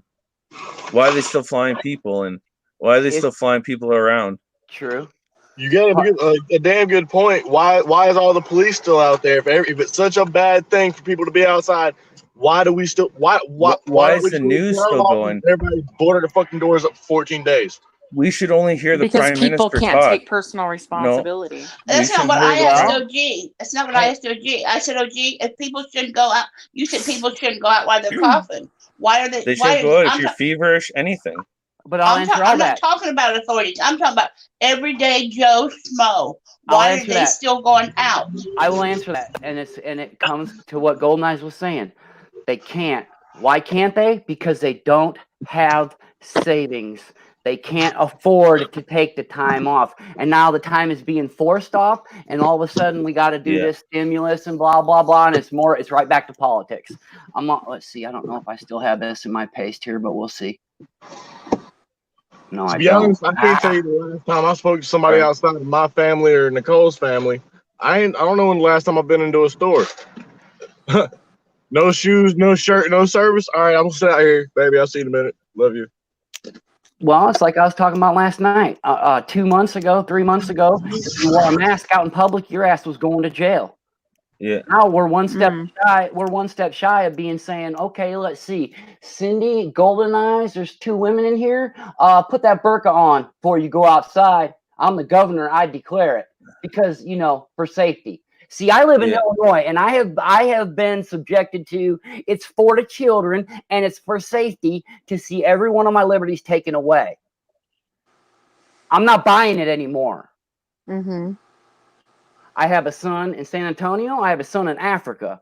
I have a daughter on her way to BMT. I got just as much invested in this as anybody else. I got a mom that had breast cancer. I wear a pink ribbon on my shoulder because I was her caregiver. I understand that C word. My best friend, he's got nuclear seeds in his lower nether regions. I understand that C word, Cindy, and I got tall respect for it. I'm not the healthiest in the world either. But I'm not going to be scared to go outside my house, and I'm not going to tell someone else that they can't. I'm with you, OG, when I say, dude, you got a fever, you ought not come out the house. Yeah.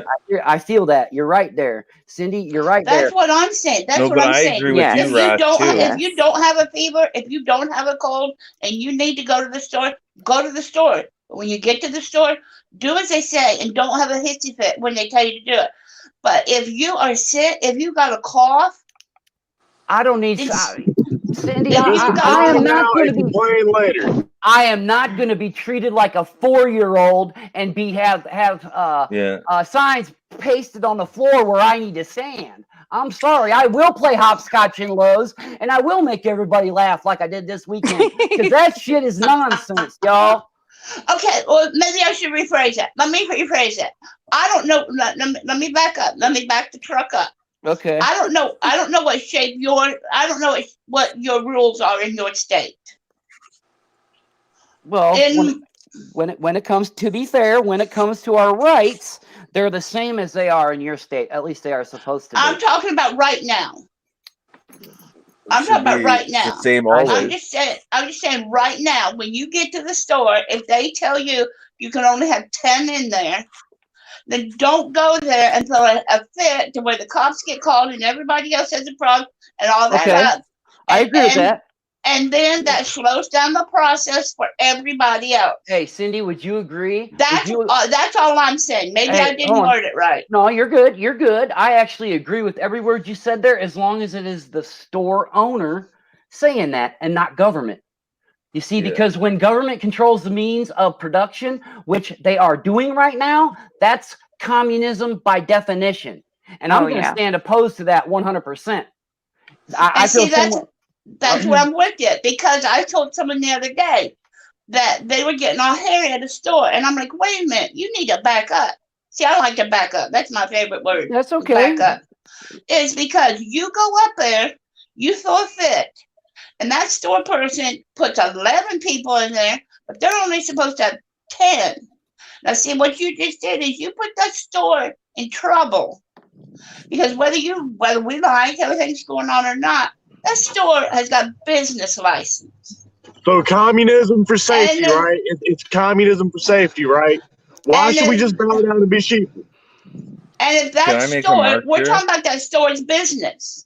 If that store disobeys, whether you like it or not, if that store doesn't do as they're supposed to, we as people, whether we like it or not, we just put that store's business in jeopardy. Well, I personally am not going to put someone's business and livelihood in jeopardy.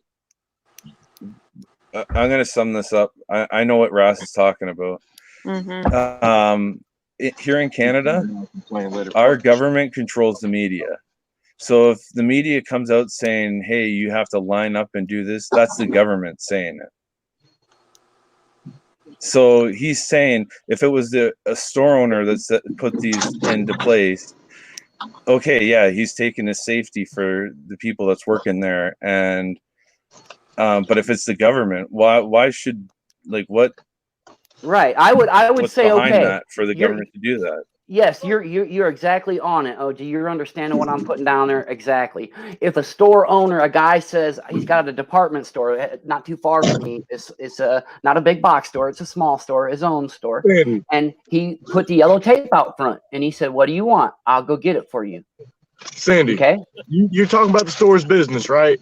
Now, what happens when it's against the law to sell to a certain person because of their skin color or their religious beliefs? What happens when it's a crime to sell food to Jews? I don't think you it's going to go there? You're going a whole nother direction. No, it's the same thing. Hey, see, we have a little village next to us, so we have a small hardware store, a small grocery store, and nobody around here, whether we like it or not, like the grocery store, had to shorten their hours, and they could do a lot of stuff. Well, we're not going to be stupid and go up into a fit, because if we do something that we're gonna mess up their business license. Well, and I don't like that business license in the first place, but that's a whole different argument. I know that, but I'm just saying they have rules. They have rules they have to abide by, and we have to abide by them.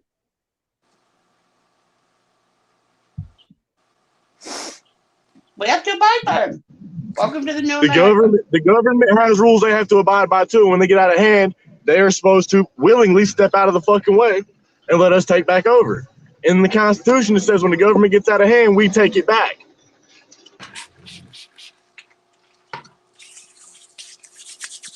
You need all the people to stand up to take it back first. You just need a well-regulated militia. Yeah. Well, no, you need the militia first.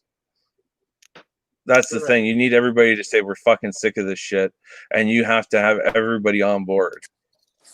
No, I think this will actually grow those numbers, because all walks of life are going to get pissed off at this. I can hear. I was going to say, you're talking about everybody should quarantine. They shouldn't do anything. Well, they said if you came in contact with it, you should quarantine. Trump has came in contact with it multiple times. His whole family has. Why is he talking about it? Often. Because he's been tested. That question was posed to them, and not only Trump, but Fauci and the rest of them. They all were tested.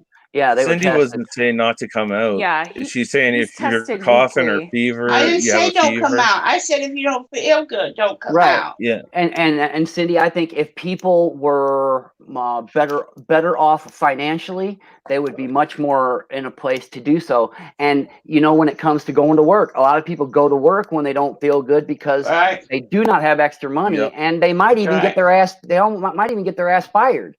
You know, because you get in trouble if you take them sick days. Okay. You're right about You're that. correct. Absolutely. You're right about Absolutely. that. And that's one thing that's bothered me about this Horn of Plenty. Now, I will never take away from the rich. Okay, I don't subscribe to this notion that we take away from someone who has just because they have it. That's communism by definition, also socialism more so. But yes, I think that we make more. Okay, we don't take smaller chunks of the pie. If we got a new baby, we just bake another pie. Okay, we just make more lefse, right? I mean, you guys probably don't know what that is if you're not Norwegian, but anyway, it's you just make more. This is the Horn of Plenty, man.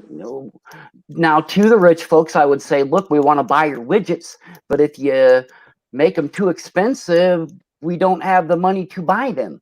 We want to, and we'll make you even more money, all right? But we got to have some of our own, so pay us for our labor. Mr. Buffett, Mr. Trump, Mr. Biden, even though you claim poor house, Mr. Sanders, Trudeau. even though you've never worked in a private sector job in your life, Mrs. Clinton, who came out of the White House claiming to be broke. Are you kidding me? Mr. Obama, multimillionaire, owner of the largest stake in Netflix, when he didn't have a pot to piss in here in Illinois beforehand. See, my brother was a staffer back when he was here, and I know the man used to bum cigarettes from the staffers. Okay, that dude is a dirtbag. He was a dirtbag, and he'll always be a dirtbag. No offense intended, but you know what? There are equal opportunity crooks here, party-wise, in this state. And color me jaded. You know what? It is. Thank you, Steve. I appreciate that, but I don't know if I could keep my finger off the button. Give me the biscuit. Let's get the football. If I was Bush in 2001, guess what would have happened? The Tora Bora mountain range might have been a few inches shorter.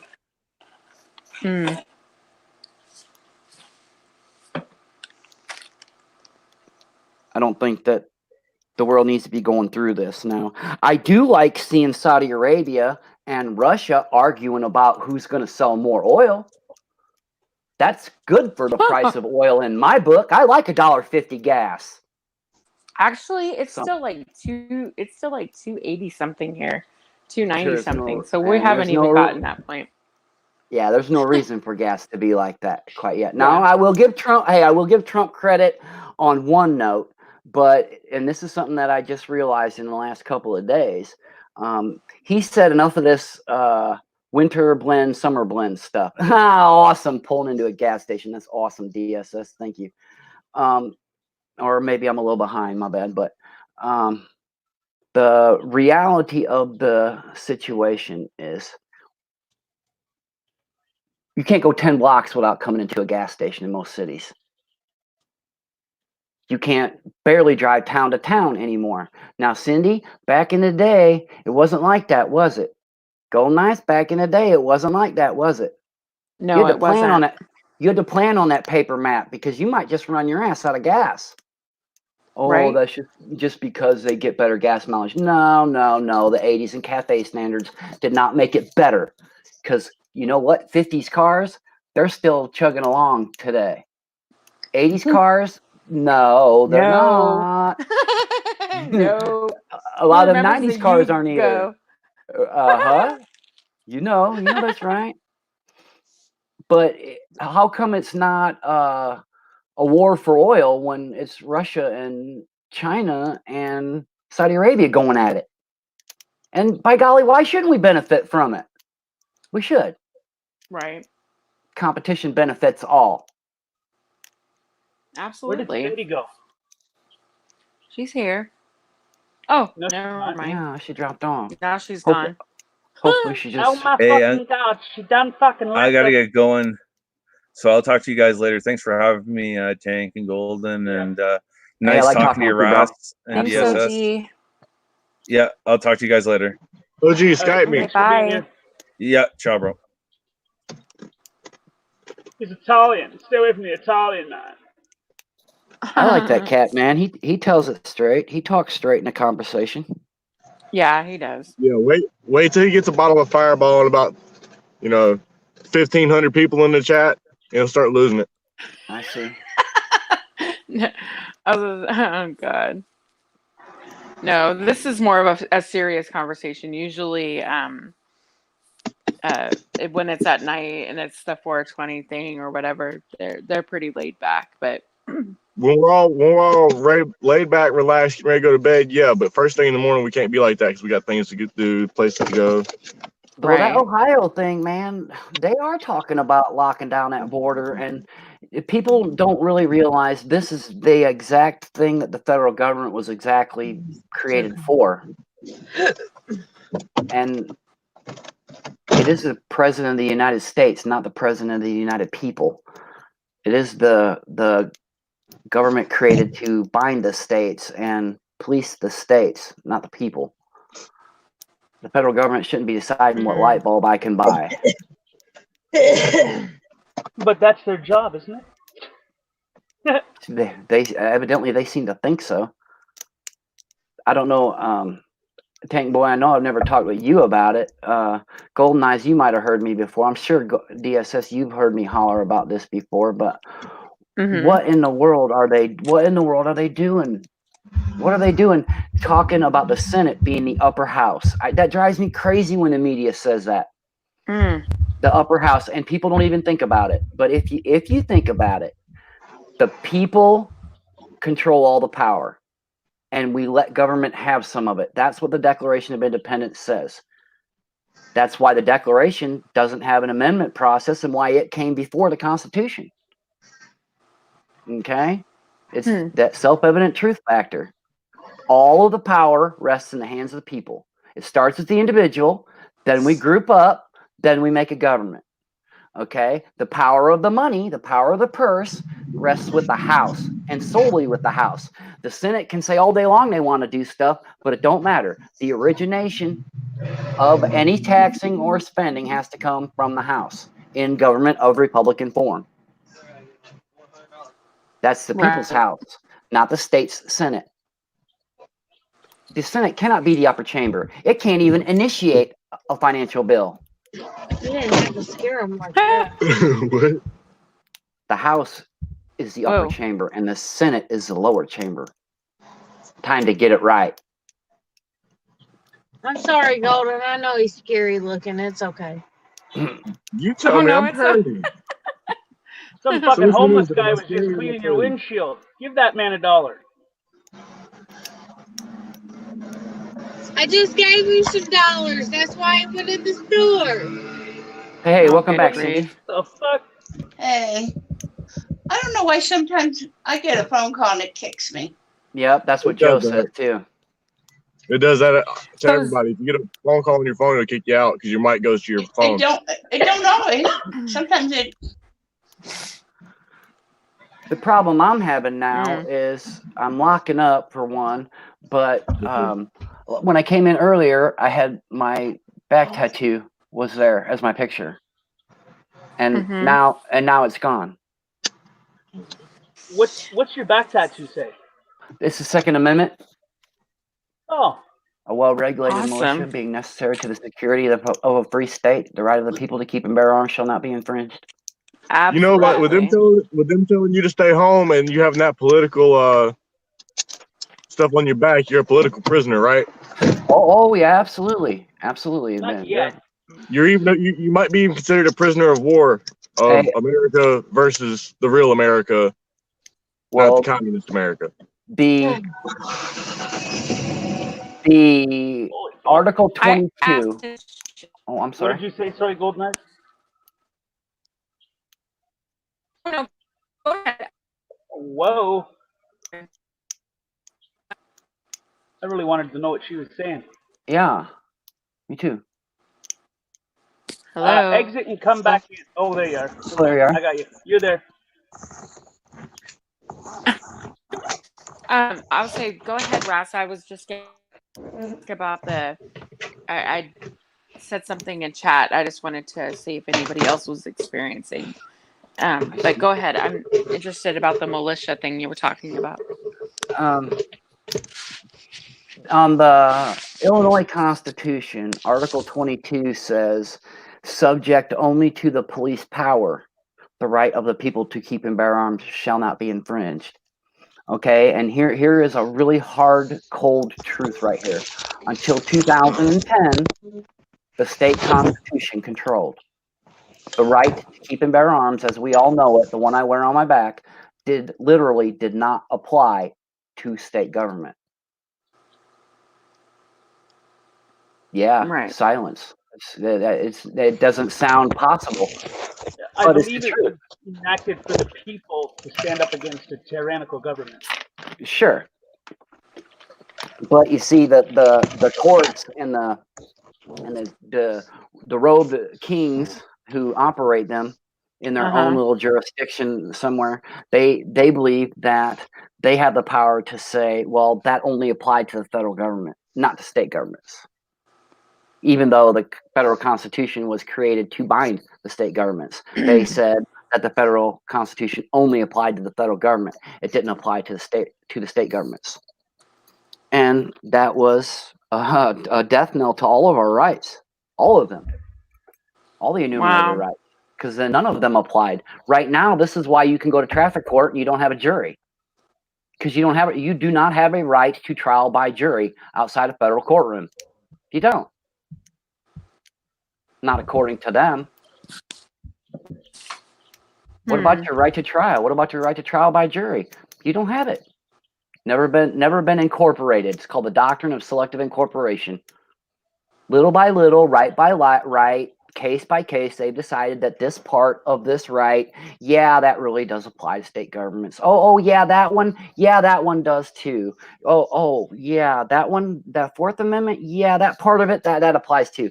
And that's the way it's been over the years, bit by bit, since that original case Barron, where they said, no, that only applies to the federal government. Yeah. Hey, Raz. Now, I want to ask about a question that I had in chat regarding if anyone has noticed the military beginning to move in and position themselves around the city, and you said yes. Yes, the armory, the National Guard's armory in Springfield was getting stacked, and I made a comment about that. I was talking to Jeff's stream about noticing that, and he went to his, and he didn't notice anything. Well, I just read day before yesterday that they got deployed out of there to Statesville, which is the big, ugly, nasty state prison, because they have COVID in the state prison. And the National Guard is doing the treating in the prison. Now that's getting dangerously close to the military enforcing law, man. Getting dangerously close. What kind of prison is it? Is it a maximum security or? Yeah, it's the worst of the worst. Okay, so they're dealing with some pretty heinous creatures then. Yep. So I would agree with that. No, I'm just saying I would agree with that. I would agree that they would need some, people with the ability to. I wouldn't send, in my opinion, I wouldn't send nurses and doctors in there that can't, defend themselves just by themselves. I know, right? They're not trained in, in security or any of that shit. So yeah, combat. There you go. Sorry. Golden Eyes. We've got the National Guard scattered throughout Ohio. That's why, Golden Eyes, that's why I don't believe in a life sentence. I believe I believe a life sentence is, now I'm pro capital punishment, but I don't believe in a life sentence because I believe that is torture. I believe that a life sentence without parole is torture.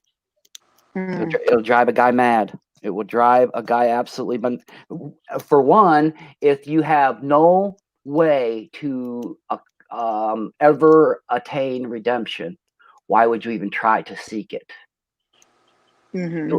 You wouldn't. If I got nothing to lose, then why not just be bad? Because being bad is easy.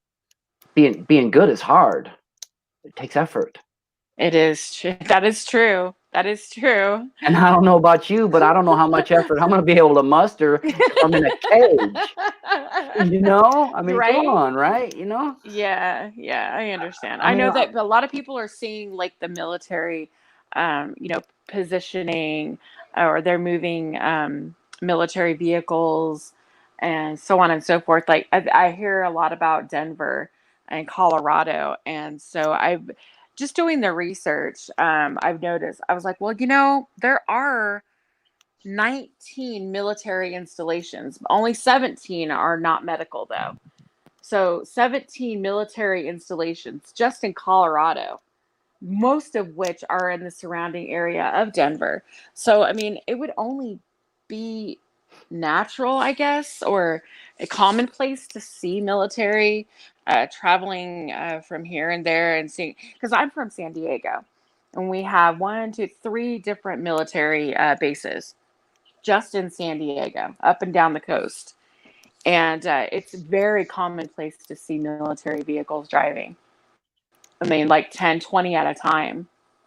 Sure. And that can So be we wouldn't even intimidating if think it's about something. it. Well, and that can be intimidating if it's something you haven't seen before. Right. Oh, yeah, absolutely. Especially during a time of crisis and an epidemic. But having said that, and you think about that, we only had 3 military installations and we saw them all the time. Can you imagine having 19 or 17 in one in a surrounding area? Of course you're Sure. going to see a lot of military. Hey, It Tank would Boy only on. be Oh, Yeah, buddy. commonplace. I'm What's sorry. going on, There bro? go nice. I thought you was done. Well, what I was gonna say there, Tank Boy, is I know we've talked a couple times before, not a whole lot here, but whereabouts are you? Are you Midwest here or? I'm Canada.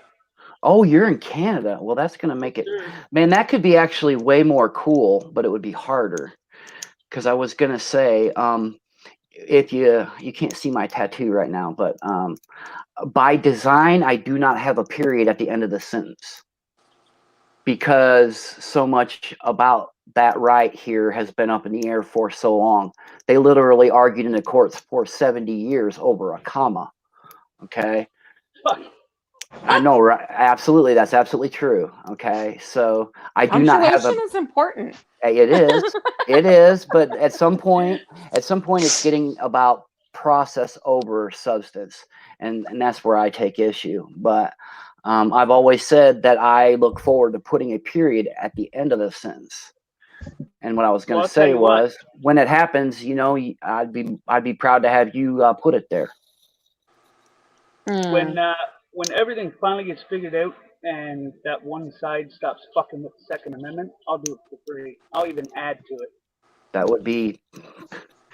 I've thought about that too, because I've have seen people saying we need to amend it, and I feel the argument some people shouldn't have firearms. Okay, I have a cousin who functions at about the 8-year-old level.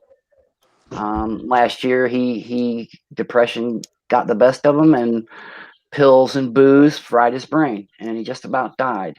And he's about 8 years old now. In no way, shape, or form should he ever have a firearm. But I have a question. he's locked up instead. Yeah, he's locked up instead. And I think that's the way that you do it. If someone's so dangerous, or that's what you do. But go ahead. Do you believe that there is such thing as gun violence, or is it people violence? It's people The gun violence. is just a tool. Right? Yes, absolutely. It's people violence. Whether they use a hammer or a pencil or Right. whatever. I mean, it's like I have a couple of tools in my hand right now. I'm playing with a lock. Okay, I like to pick locks. Mm-hmm. That I could use these picks to break into your house is one thing. That I just use them in my own padlocks is another. Right? And It some would be. people would use that as an argument too. Like, well, guns aren't the only weapons. Like I could pick up anything in my house and use it as a weapon. Absolutely. But that's not really the point. Was it Abel? Was it Abel or Cain? I think Cain killed Abel with a rock. Yeah. Yep. Yes. So is that rock violence? Well, it was a Did he ban all the jawbone, actually, Well, of a calf. Yeah. Okay. when I was in high school, one kid stabbed another kid in the neck with a pencil. Ban all pencils. Yeah. That happened to me. I got stabbed with a pencil in school. Ouch. I got stabbed with a file down sure piece of did. toothbrush and a piece of copper from the back of a fridge. Yeah. So honestly, yeah, I agree with that. It's not even about the guns. It's just there's certain people that mentally they just don't have the capacity to be able to control themselves. Here's what the whole gun control thing is really about. Mm-hmm. The NRA has kind of touched on it a little bit when they say it's about control, and it is about control, but it's about economic control, okay? Because the Second Amendment is the only place that it talks about the people being able to keep. It is expressly the people themselves, aside from government entirely, and the absolute nature of the word keep. Okay? Mm. To keep something, you have to own it. It has to be yours. Well, if it's yours, you get to say what you do with it. You can sell it. All of a sudden you have a right to buy and sell. Okay, there is no right to ink. There's no right to ink. Well, you have the right to free press, man. Ink is part of that, obviously. You know, decibel level. I mean, obviously, if I can shout it or I can speak it like this, I have a right to do it. It might be off-putting to someone sometimes. My neighbor might not like it, but, you know, I have a right to speak, right? Right. Well, and that's why. Well, I believe it does. I think that's where the argument rests because that's amplification. Yes. Well, Would it fall under protest? Protest or contest. I believe it would be both. Now the court. I mean, most people who say they're going to a protest do not. Most people go to contest. When I go to snap on my officials about their gun laws, I am talking to them in a contest. I am contesting what they have done and what they are doing, right? Mm-hmm. I'm opposing them. Now, I'm also saying what I would do and what I want done, but then it's like the last big organized one I went to, they all carried yellow signs begging for concealed carry permits, and I held a white sign that says I'm not here begging for permission slips. That's a real fact. I actually did that.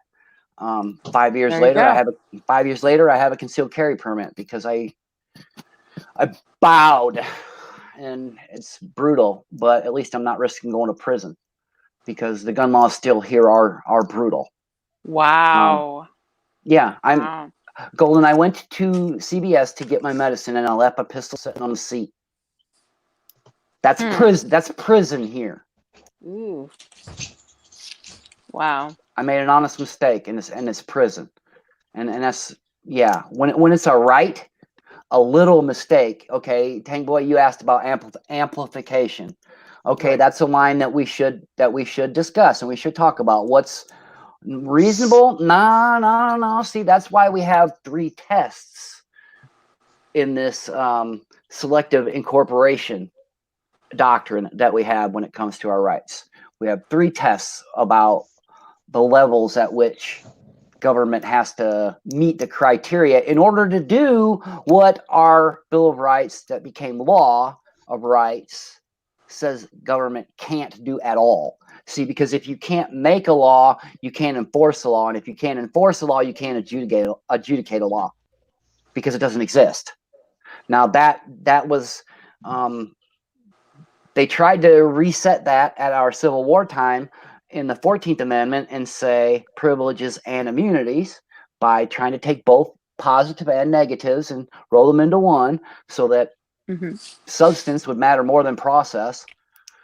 But the lawyers still played our game. Wow. I mean, if Congress shall make no law, Congress can't make no law. If it says no state shall make or enforce any law, I mean that's as absolute as it gets.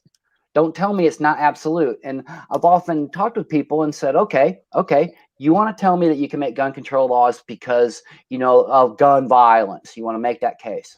Then, okay, then let's take that. Let's run with that premise for a minute. And we'll pretend that it's about gun control and it's about gun violence and it's not about money control, which is what they want. Tell me what would you have to write to say Congress can't make any laws about this particular thing? Let's call it a pencil. Let's say government can make no law about a pencil. How would you write it? How would you absolutely prohibit them? In absolute terms, how would you do it? Well, I would think you would write Congress shall make no law. Pretty simple to me. Right? It does seem that simple. When words mean what they say, I believe it is that simple. Right. And I think the founders of this country decided that it was. What do you say to the people that say that the Constitution is misinterpreted? I would say that the judiciary is not tasked with interpreting. That power does not exist in their enumerated powers. That is made up by, once again, men in wannabe kings in black robes. And they should go back and read their Constitution to see that, because when it comes to interpretation, that's based on the words and what they mean at the time when they are adopted. All right. We the people decide that. We do the interpreting based on what it says.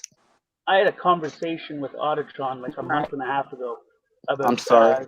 I said I had a conversation. My bad. I had a conversation with Auditron about a month and a half ago, give or take, about the United States Constitution and what it stands for. And what I said was that we were talking about the Second Amendment and the right of free speech in the First Amendment, and we were going through it, and he says, well, I don't think that that's what it means. I think something about quantum grammar. And I said, God. well, if you go back on that, I mean, it's got nothing to do with it. It was all set there to stand up against a tyrannical government. And he said that we have these rights. And I said, well, do you have these rights? Because if you have a right is inalienable. It can't be taken from you. It is your right. But you see, left, right, and center, people being violated. You're allowed free speech, but you're arrested and charged and sentenced on free speech. You're allowed the right to bear arms, but people are being arrested and harassed for exercising the right to be and bear arms. The premise of allowed. Yeah, the premise of allowed is what's wrong there. Do you actually have those rights if they're being violated left, right, and center? Do you have something if someone takes it from you? Or do you have to stand up and take it back? Well, a lot of that is true, but I can have something and you can violate it at the same time. It doesn't mean I don't have it. It just means that you're not respecting it and you're committing a crime by violating it, which is federal code. That's what the federal code says. There's also a law that stands against any government official that violates it. It's 42. Yeah, 1983. That's 241 and 242. I just had the fucking name of it in my head. Yeah, that's the criminal code there. Color of law. The color of law. Under the cover of law. Yes, and that applies in criminal code, and it also applies in civil code. Okay, and then you also have treason. Now, the quantum grammar that Auditron is talking about, you're gonna have to show me where the founders knew about quantum grammar and they wrote the Constitution with it. Well, even if you went by that, shall not be infringed is something that you shall do, right? It's an interchangeable word. Not right. No, and infringe as in don't step on it. Shall not be infringed. Right, but on the interpret factor, we've had judges that have done it. But I'll give you this example in the police state that I live under right now. Can you possess a pencil but not use it? Of course you can. You probably have one on your desk within your reach right now. I got a whole bunch of my tattoos. Okay, on that point right there, in the legislated code that people get put in prison for in Illinois under felonies, okay, the word possess is unlawful use. Wow. If you possess that gun, that is unlawful use of a weapon. What? Just possessing it. How the fuck I that? thought. Go ahead. I Sorry. thought. No, just saying. I thought California had strict gun laws. Jesus Christ. I mean, at least we can, we can open carry if you're if you're licensed. You can't do that here at all. Zero. No way. There is no way to openly carry here. That is a felony. I will go to prison. Hell, in Texas, I can put a rifle in the back of the truck. I mean, right there in the window. Southside Slacker is my hero, man. I love that guy, man. I love his Sunday smoke sessions too, man. If I did that, they would shoot me. Wow. They would shoot me. Now, I have a dream. Oh, I'm sorry. No, go ahead. I was going to say I have a dream, and I've been very open about this with everybody that I'm friends with online, and I have always been that it's my dream to carry openly a pistol and a rifle to the Lincoln statue in front of the State House. I live in the land of Lincoln, folks. I lived in the land of Lincoln, and I will get shot. I will get put in prison if I live, if I carry a rifle openly or a pistol openly.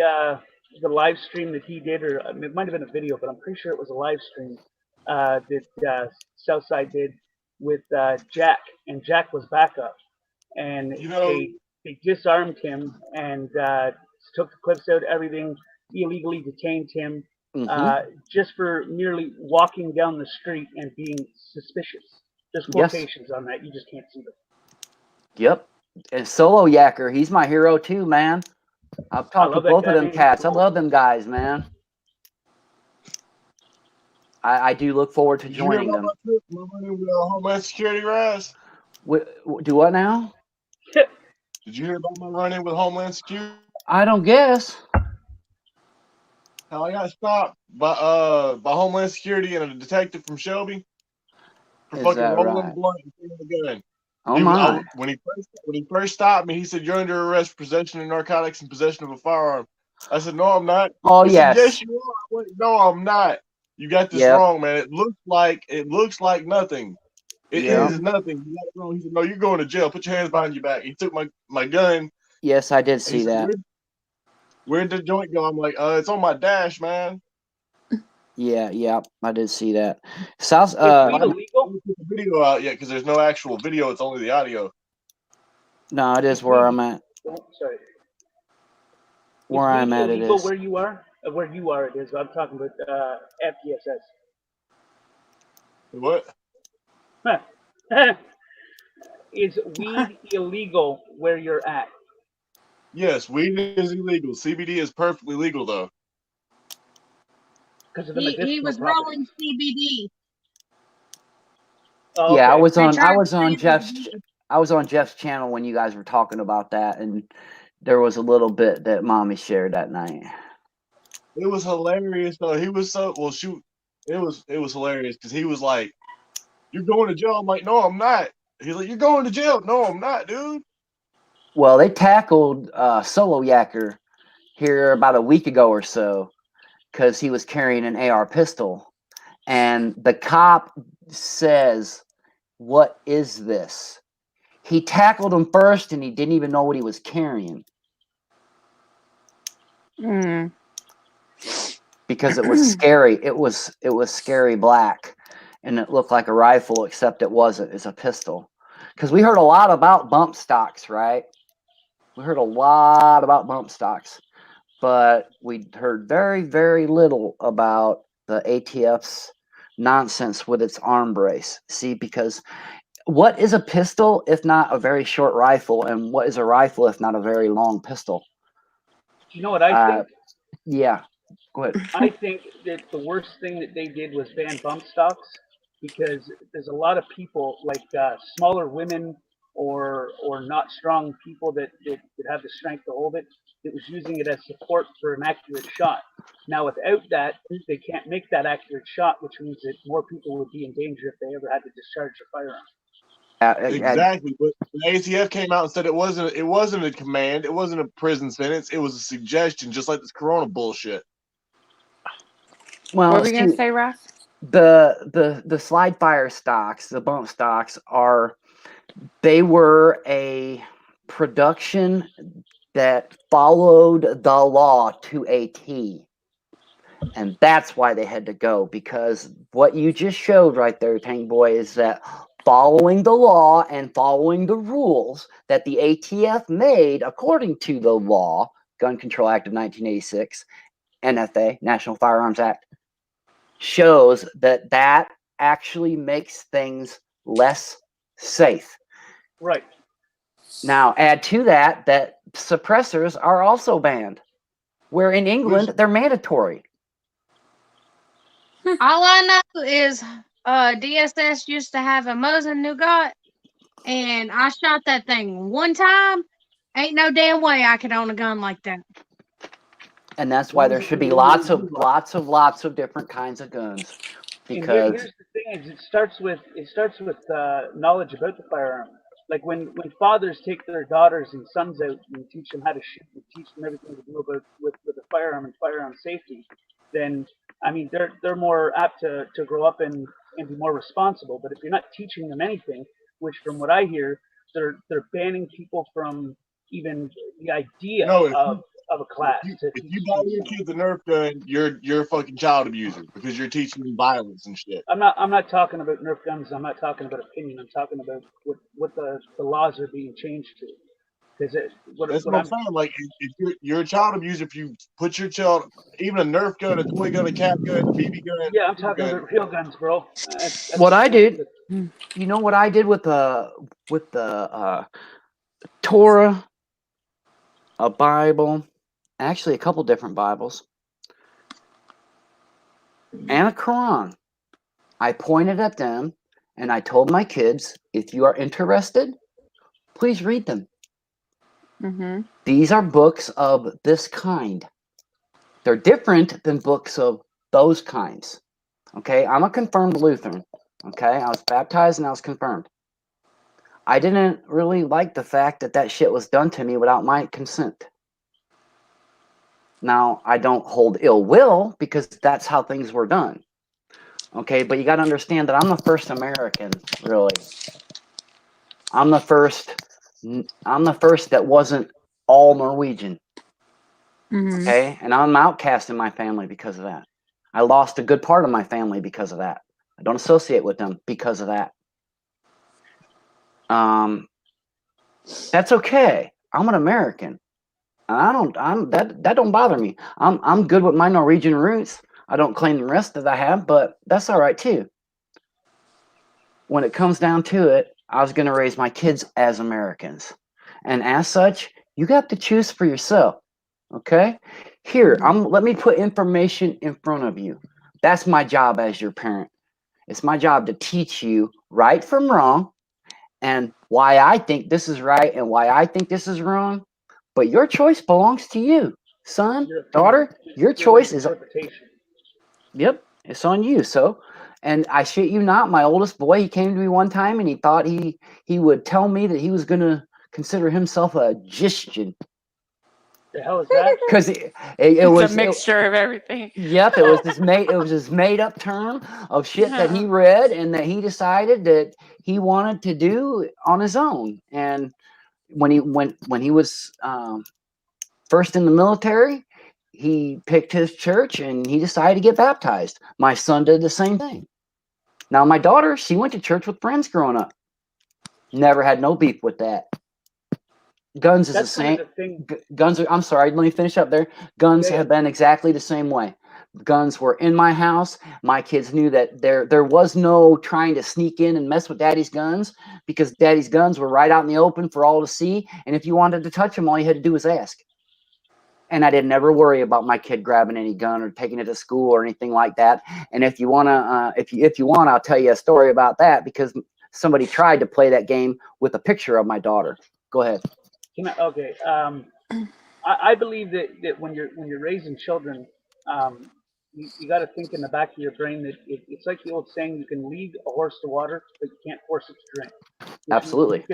You can teach your kids to do the right thing, to be good people, but ultimately it's their responsibility to acknowledge that and put some serious thought in who they want to be. Because we're all responsible for our own decisions. Not one man and not one woman is responsible for another one. We're in charge of our own selves. Absolutely. I am not my brother's keeper. Right. That's how I was raised. I mean, I was raised around guns. I learned how to shoot a bow from a very early age. Now, my dad didn't make me. He offered, and we knew that guns, were just like how you did. He left them out in the open. These were daddy's guns. We didn't touch them unless we wanted to. We would ask, and he would take us out and he would teach us how to use them. He taught us firearm safety. He taught us how to use those weapons if we chose to. Mrs. Rass was very, very against guns when we got married, and she was scared of them when she had her first baby. Okay, the mama thing really took hold with her, and she was really worried. And as we all are, I was too. Fair enough, and I tried to understand, where that fear came from. She was never around guns. And this is actually a true story here, and it was a trust thing that led to a learning moment when I took her to a friend of mine's house, and we sat downstairs and we were just talking, and he's got guns all over the place, and she's looking at one she never seen before, and it was a 22 250 is what it was, but she expressed interest in it, and she said, "Can I touch it?" And I looked over at him, and I looked in his eyes to know what's the answer to that. And he said, "Sure." That meant that one was not loaded, and he knew it. And I kid you not, she took that off the shelf, she put it to her shoulder, she pointed it at me, and she pulled the fucking trigger. Whoa. That is a true. She will admit to that. That is a true fucking story, and it is growing up not around them that led to her doing that. And it took her a long time to realize that it's a lot better to teach somebody, because then they know not to do that, even if they don't like them. Then you learn and you don't do that. Right. And she never argued.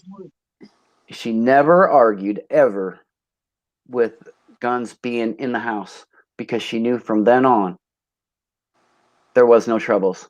Because the only reason that happened is because my buddy Harley let it. He let it because he knew. Because he knew some guns in his house are loaded and some are not. Some are for looks and some are for not. He didn't even have any ammunition for that firearm, so there was no worry. Let me tell you a story about my brother. He knows how to use a gun. He has his gun safety and all of that. He's got his license to carry and everything else. Well, he decided he was going to clean his 9mm one day. And as he was cleaning it and everything, he done all that good stuff, and he had it in his hand. And he took and he pointed it at his foot. And he was getting ready to pull the trigger. And then something told him he just needed to look at it again. And as he went to go look at it, he realized it had a bullet in the chamber, and he almost damn shot his own self in the foot with his damn own gun. Yep. That's usually how it happens too. My like I said, I was raised around guns and bows, and my parents, well, my mother, but not my mother, but my father, he was pretty open with it. However, my mind was quickly changed after I had I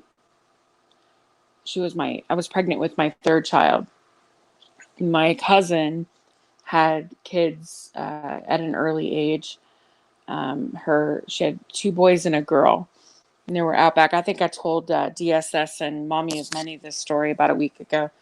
They were outside playing with the neighbor kids, and they this is out in the country, so everybody's got big backyards and houses are pretty far away, you know.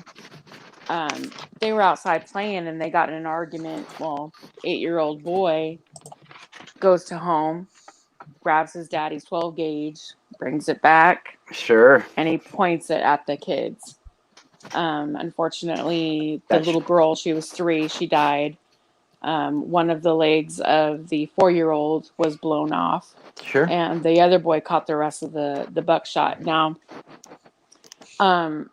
obviously, it hit my family pretty hard and it devastated, right? So, how could it being not? a mother, I was like, oh fuck, you know. So, I got rid of guns. I got rid of my guns. Then, as I got older, I felt like that was a mistake. I think that when you teach your children how to, it's about respect too. When you have a weapon, you need to respect that weapon, as in cleaning it, know how to maintain it, know how to use it. Absolutely. So it took my mind to wrap around it, but I would rather now I look back and I think, thank God I did, because I want my kids to be able to defend themselves if they need to. And I have daughters. I don't have sons. And you know, my biggest fear is that they get attacked or something was to happen to them and they're not prepared. But I made sure that they grew up with not just intelligence, but with street smarts. Mine got machetes at 12. Mm-hmm. My daughter has slept with a machete since she was 12 years old. She still sleeps with it to this day.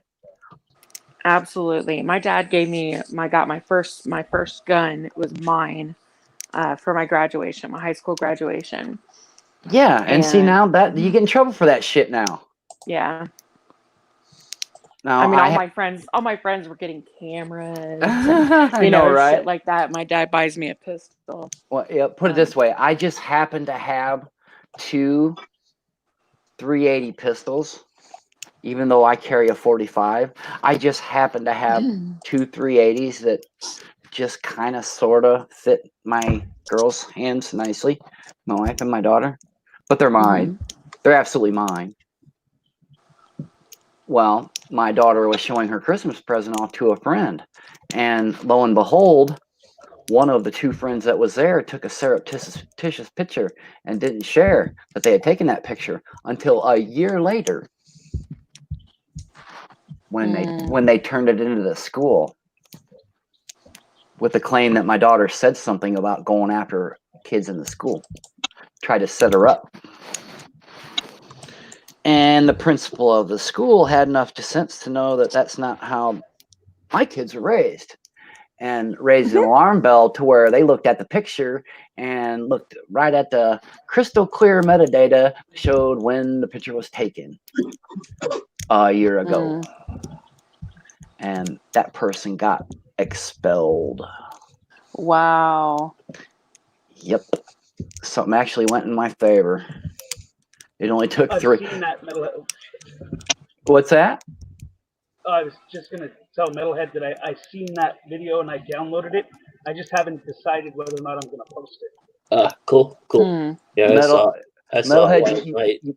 You have to go look at mine that I just posted today, Metalhead. You're going to like it. Okay, cool. Yeah, you have to go look at it. Not right now, but at some point, some point in the day. My after I decided that, you know what, I'm gonna start carrying. I went and got a Smith & Wesson Shield 9mm. Shields, and it's nice.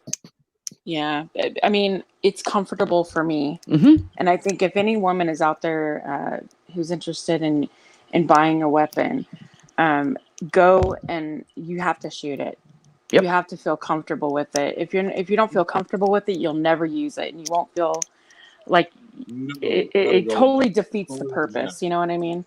Well said, Golden Eyes. Well said. Yeah. back in You the have to day, know it's part of your skin. It's not just a piece of equipment. It's part of you. You don't let it out of your control. An extension It's of like your your arm. hand. You don't let your hands slap yourself till you're silly, are you? Hey, you know what? If you feel better with a big rig tire knocker, I mean, if Oh that's my God. if that makes you feel comfortable and the ability to defend yourself, then I say the more power to it. You know. That reminds me, I went shooting with my parents, my sister. That my brother-in-law had a 45, and I was like, "What the hell?" I'm gonna, never shot a 45 before. Man, that Better hold thing on. had such a kick, right? Better hold I on. didn't even expect it. It like almost knocked me on my ass. Yeah, it had such a kick. Oh I was so yeah. proud. I was so proud of my little girl. She stepped up and gave the 45 a shot, and that's why she got Daddy purchasing a 380 just at Christmas time out of the blue for himself. Aw. For himself, of course. Right. Well, I mean, after you shoot a dozen rounds of 45, you so want to go let off about 300 rounds of 380, man. I'm just saying. I know, right? You know what is not fun? I like mine because it's nice and lightweight, and it's got a slimmer design. I like it. I like That it. shield is nice. That shield is nice. Yeah. What you got, Metalhead? You know what is not fun? What's that? Pulling both triggers of the sawed-off. Is Metalhead up here? Yeah. No, he's not here. I don't hear him. Uh-oh, bottom corner factor. I Meta. If I was talking over you at That's any all right. point. That's okay. I can hear him now. I can hear him now. Oh my gosh. Oh no. Okay. It does look That like was my very circle weird. ain't moving very well. Yeah, you're better now. Okay. Well, what's not real fun is pulling both triggers of a sawed-off double-barreled shotgun at the same time. Yeah, I never done that. I done that a long time ago. I got knocked on my freaking ass too. Yeah. Oh my It was by goodness. accident because I had gloves on. It was winter time, and you might want to take your glove off. No, I'm good. You ever shot an elephant gun? Oh God. No. Those fucking things are big. Why on earth would you need to shoot one of those? Just to say you can. Just to say you we got one.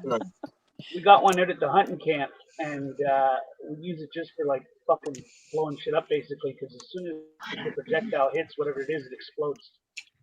See, that's it right there. It's just that's why. Just this is the title of my just because you can. Absolutely. Tearing shit up, blowing shit up. That shit's fun. Yep. You know what else has a hell of a kick too? The freaking 10 gauge. Yeah, my buddy just bought a 10 gauge not too long ago, and man, oh my goodness gracious. Some good recoil. That thing's Why heavy. do y'all want to tear up shit and blow up shit? I don't know, but it's You ever fun. blown anything up before? Do what? Have you ever blown anything up before, just for fun? No, I almost blew myself up with the propane grill. Does that count? That's halfway there. Yeah. Scared the shit out of me. You ever blew a propane tank up?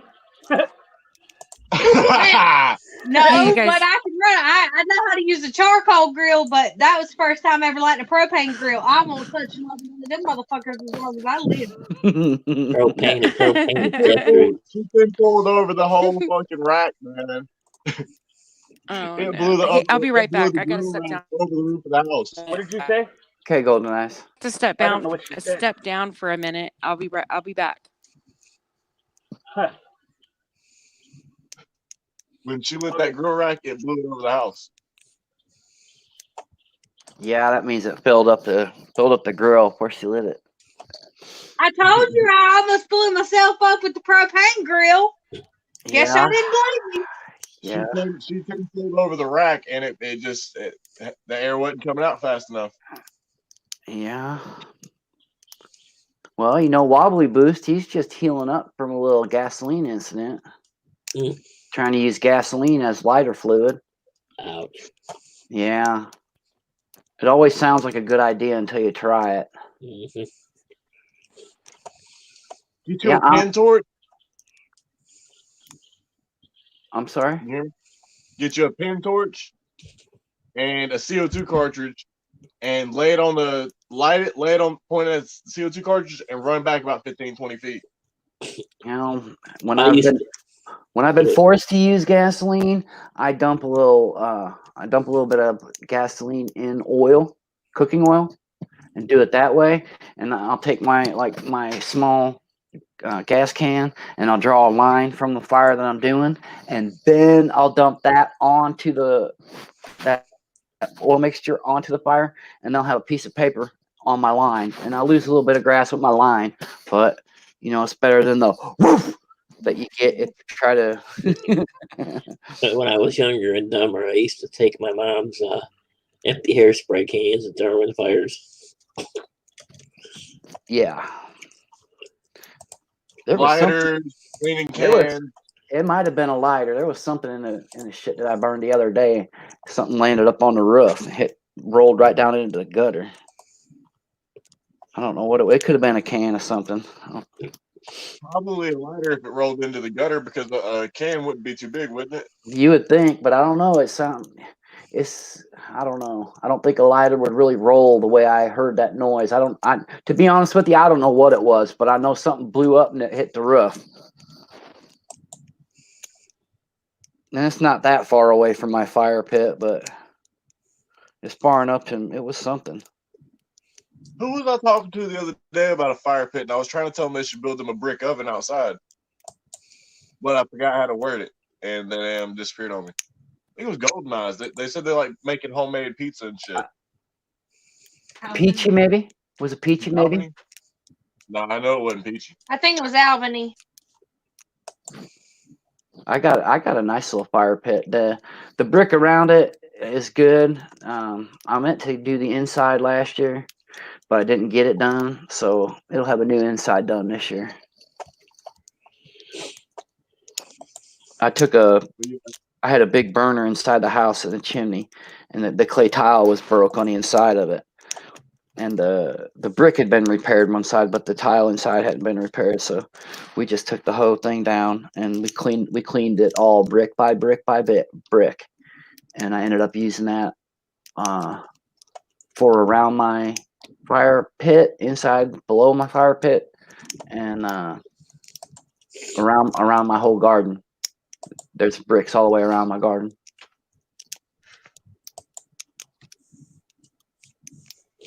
I tilled most of the day yesterday.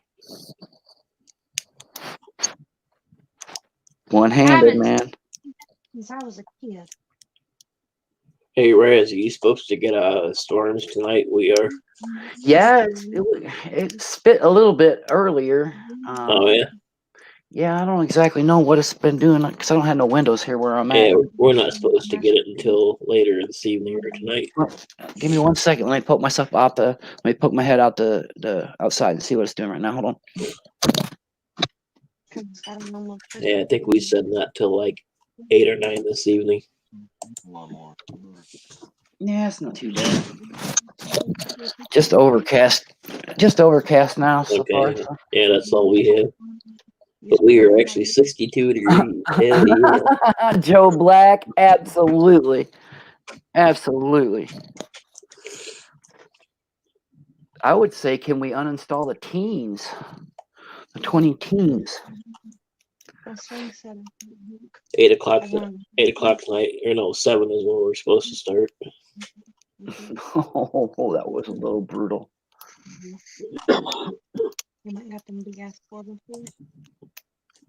Hey, Joe Black here about I don't know, a week and a half or so ago.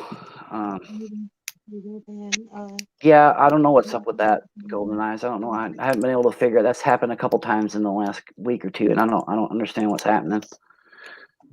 Joe Black, what you was saying there about what you was joking there about the food tasting different there. We had pizza week and a half or 2 weeks ago, and while I was rolling, I roll out the dough, and when I was making and rolling it out and spinning it up, I was looking at my wife and daughter and saying, Did I wash my hands or did I not wash my hands?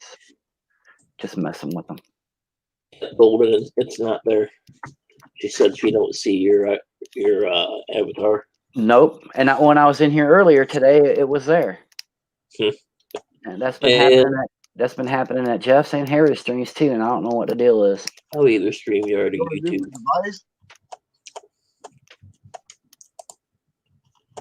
And if you're not signed in, you won't have your avatars. And if you go to a different device, you have to download the avatars. Well, I'm on the same computer I was earlier. And what's funny is this avatar ain't even on this computer. But it was here earlier. I don't know. This computer's. Did you sign into it? To your StreamYards?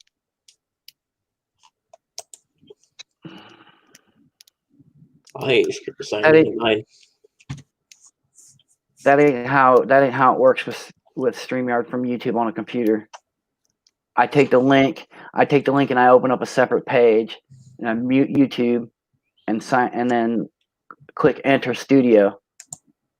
Yeah, I know exactly what you're saying, but sometimes it'll tell you gotta sign in, you gotta verify your login information.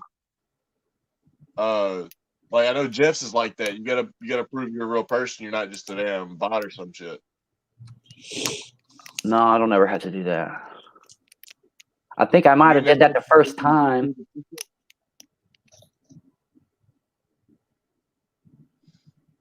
If you did it the first time, you probably stayed logged in for a long time. What happened is you probably got logged out of it, and now your blank avatar is back up. Well, there was a little squirrely. I was here earlier, and it was on, and I got locked entirely. My YouTube screen locked, up on that screen, down here on the computer screen, it locked, and the only way that I could get out was to go to Task Manager and the Google process and start it over. That you shut down the browser and restarted it, right? Yeah. It probably booted you out of your login. If you go back out and log back in. I don't know how to do that on the computer. I'm used to doing it from a phone. I don't know how you guys do that from the phone, man. I tried that last night and it wasn't happening. Grab your phone up. I'll walk you through it. What type of phone you got? I got an S6 that barely gets it barely answers a phone call. Let me do this. Do it with an S6. Hold on, let me see. Let me see what this does.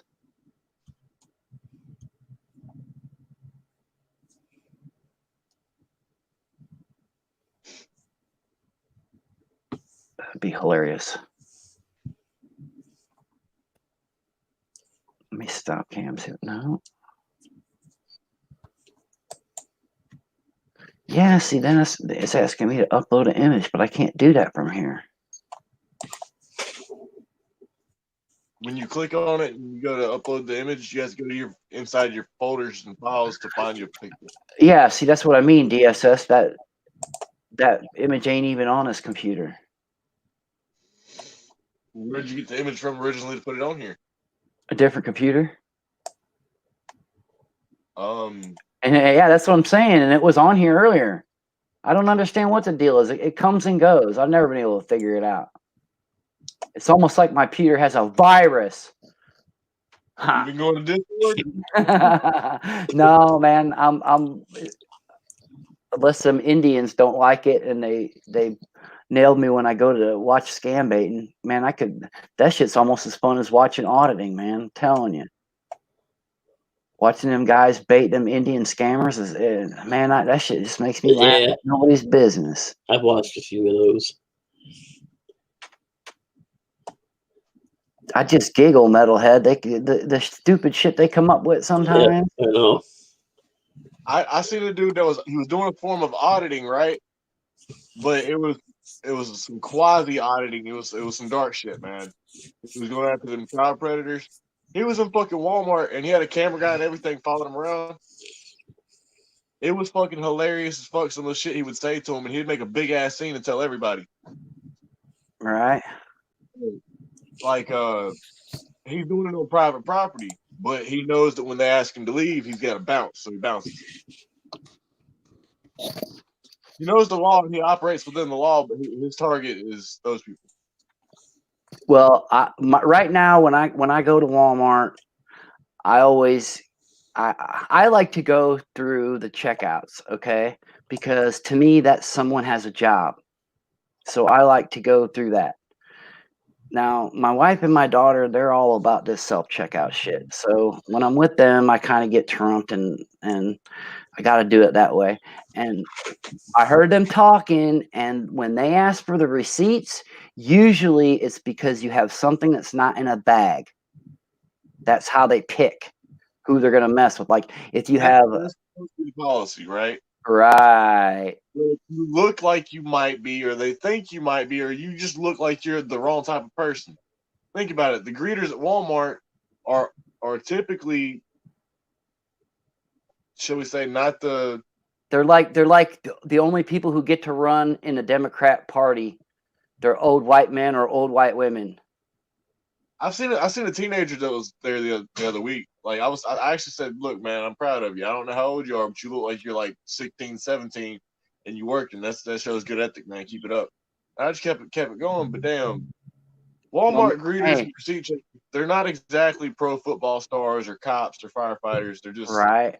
My tactic, though, DSS, my tactic has been being really loud about how off-putting it is to basically accuse me of stealing something by making me show you a receipt when you just watched me. There's a great big light that goes off every time I put something across the scanner, and there's cameras watching it, and there's people watching the cameras that are watching the lights. So I couldn't steal something right here if I tried. I'd rather pay 3 cashiers than I would to have to pay one fucking greeter. Hell They fired 10 cashiers for one fucking greeter. Man, that torques me off. I don't like that stuff. Now at Sam's, I get it. Okay, you sign on to that when you're gonna agree to go there.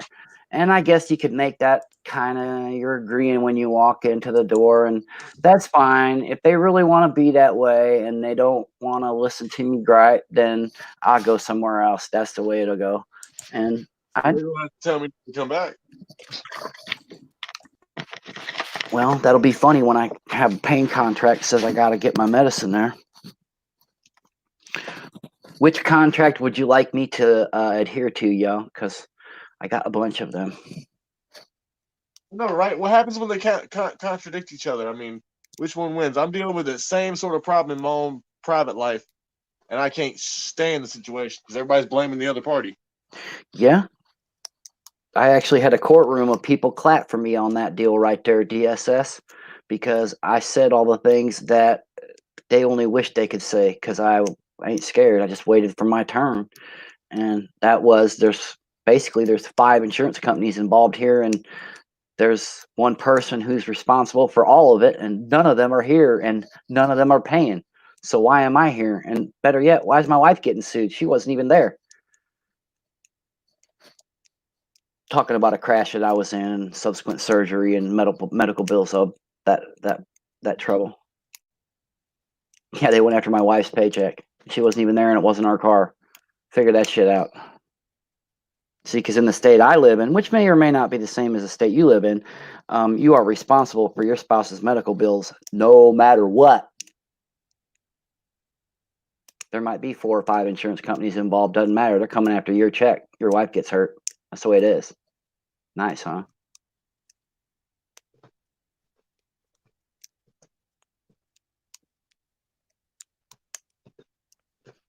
Isn't that what the mafia used to say? Like when the mafia would show up at your door, and you would like gladly open the door because if you didn't, you'd wind up in the car in the bottom of the river somewhere. I hear you. They say, "Come up with the money, or I'm gonna go to your mom, your brother, your sister, and I'm gonna ask them for the money." You know, that type of shit. Yeah. So is that kind of what the government's doing? It seems that way.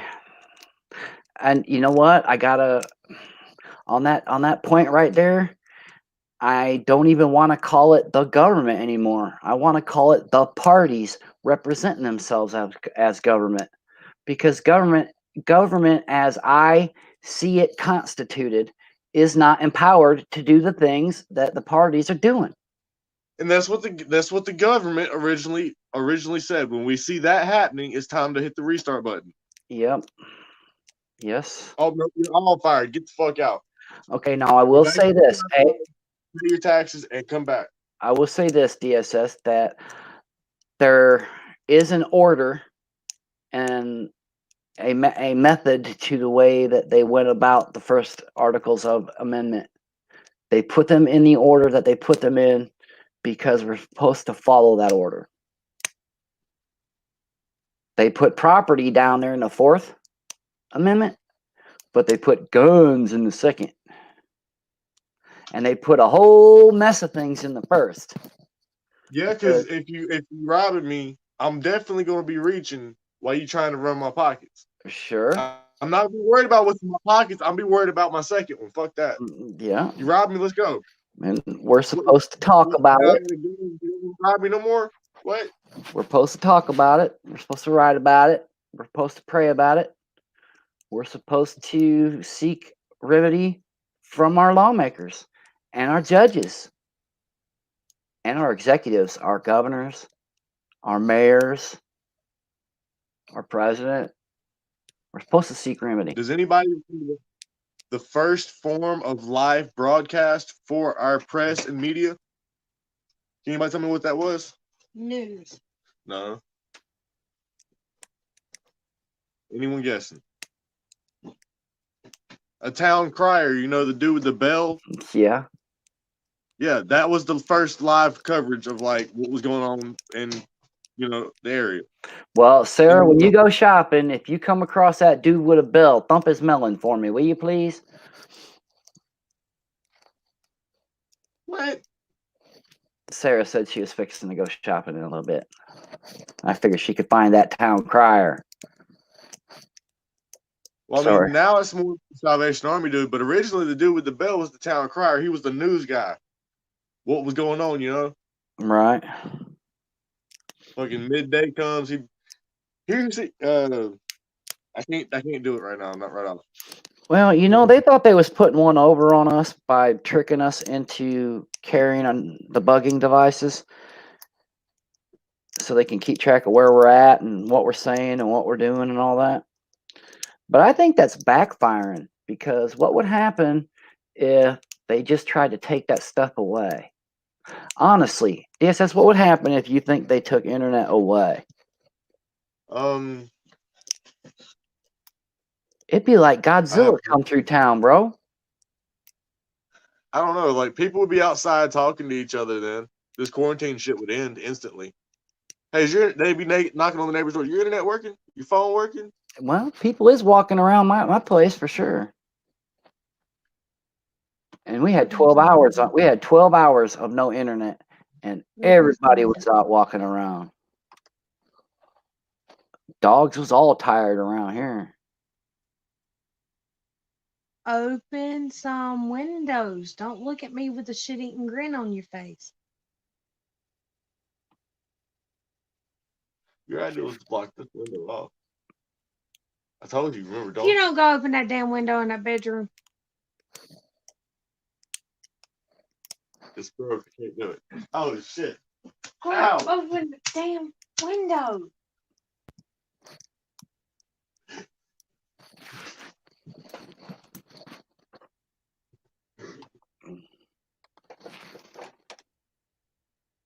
Oh, sorry, y'all. I had to take care of Lightweight.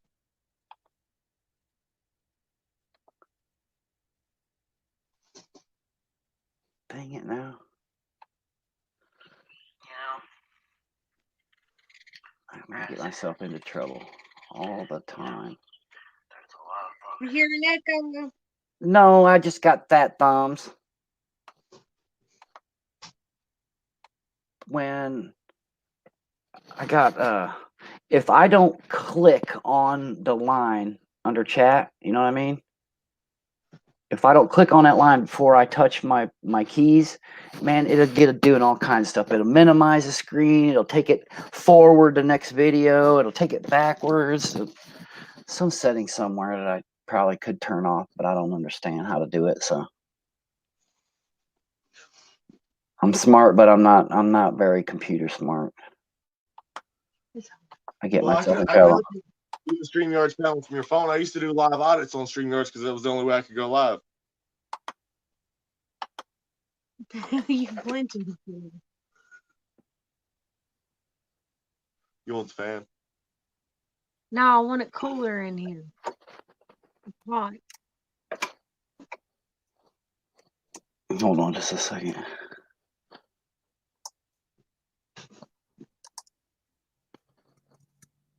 I gotta say something to Lightning Day for a minute.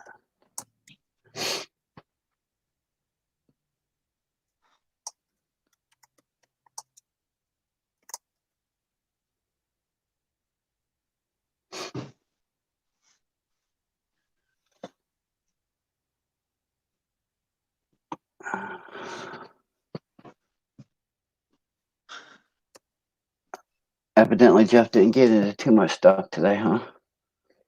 He was out with Blind Justice earlier. Yeah? No trouble, though? I haven't seen it yet. I was watching it a little bit. Came in at the end of the one live, and I wasn't able to. I didn't get the notification on time to catch the second one live.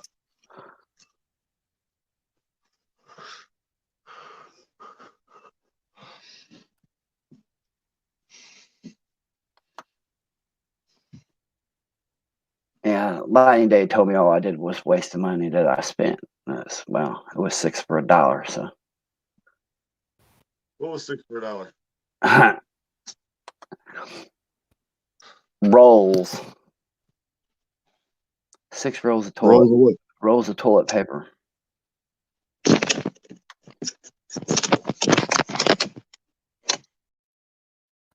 I took one out and fired it up. Oh, yes, I did.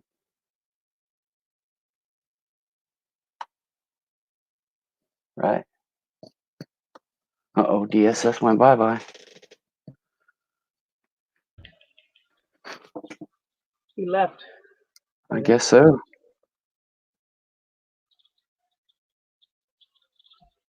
Fucking everybody's leaving. Shit. Yeah. Yeah, I'm thinking I'm running everybody off. Maybe. Wonder if you ain't there is serious shadow banning going on. I'm telling you what. Yeah. I know Jeff comes on at the same time every day, and he is not coming up in my feeds at all. Harry's not coming up in my feeds. You come up every once in a while. Mama Gnomes does not come up in my feed. Sometimes I go to the channel, and on the homepage it doesn't even show that you're live. I have to go to videos, and then it shows that you're live. That might be part of it too. Went different. Like I used to have my community tab. I don't have it now. I used to be in the recommendation section, which I worked my ass off to get there, and I'm not there anymore. I mean, it got to the point where I was just gonna say fuck it and just use my account for watching people. And then when I was doing the 420 shows, it was kind of chill, you know. But what made it incredibly exciting was when Golden Eyes come on and started doing their shows on here. Like that's what made me kind of enjoy it, you know? Yeah. I don't mind the debate that gets heated sometimes, but Flame Game, I've been on the internet a long time, man. Flame Game itself is easy. Joan fighting is, rap battling is all that.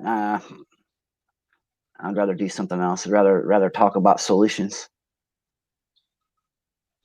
I think they are to be found. Brian, he seems to be solution oriented.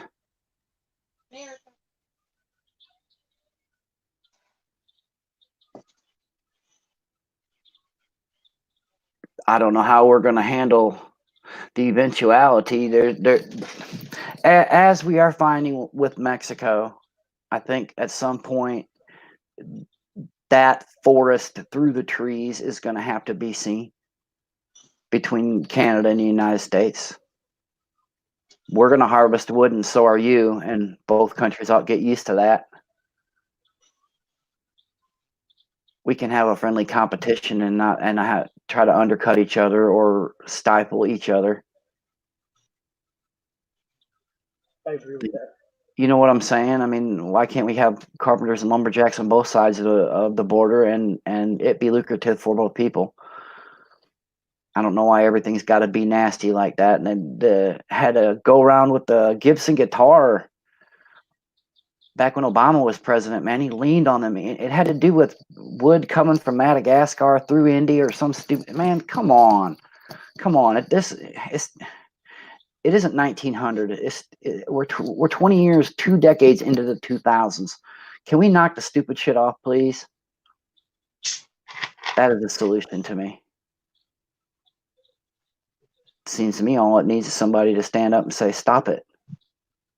No, that's lawyer speak. No, we're not going to listen to that lawyer speak anymore. No more.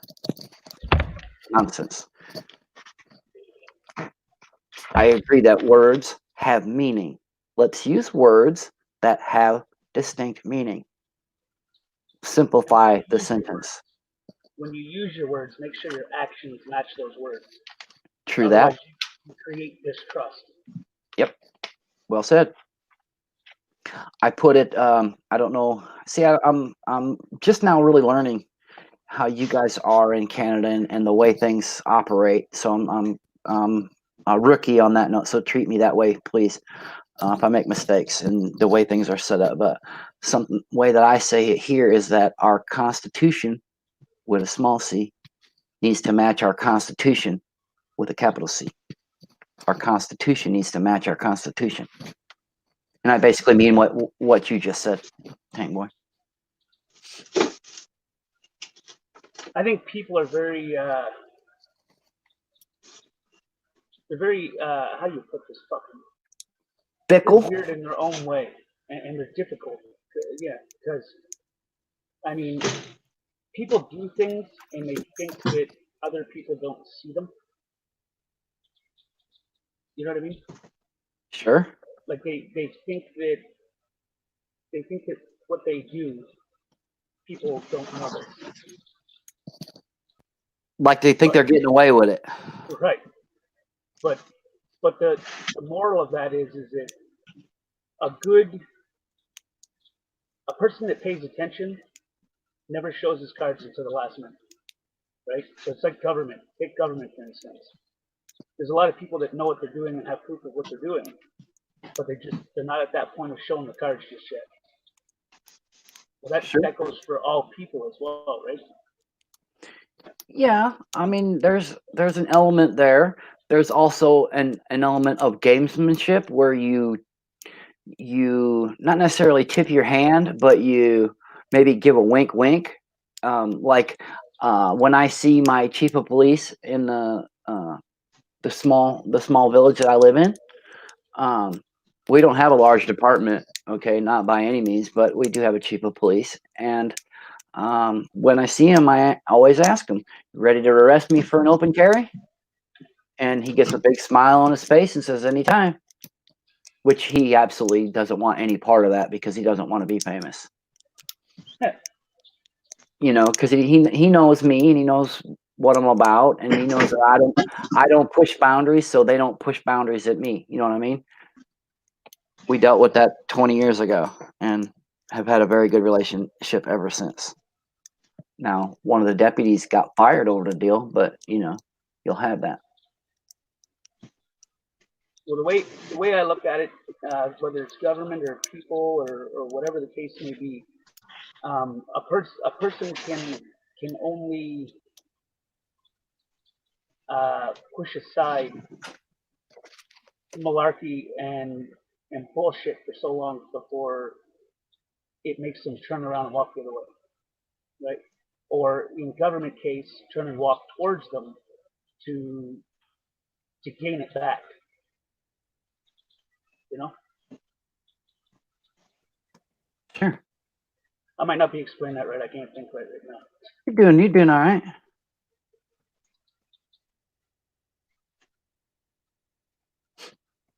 sometimes you got to step back and choose a different word, right? And okay, there it is. You know.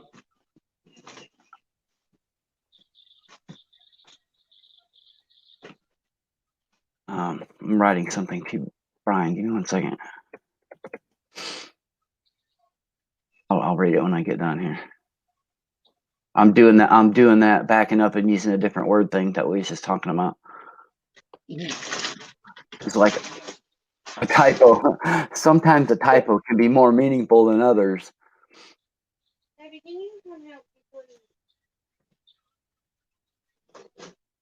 You know what I think that stops a lot of people from going a different direction? Hope or faith. They have Yeah, faith depending or hope in something. Yeah, depending on what they're having hope or faith in. Like if they have hope in quote unquote let the professional do it rather than doing it themselves. Yeah. Right. That's. I meant in general though, like with any situation. You know, like if someone has hope or faith in something, then they're more apt to sit and push something aside to allow that hope or faith to keep them going, right? But when does the hope or faith run out, and what happens then? Do you stand up and revolt against, or do you Well, some will. Some will, some will not. Some will always continue to wait for someone else to do it or hold out hope that something will just happen itself. And that's where the idea of 3%ers come from. Is said that 3% of the American population at the time actually took up arms to fight.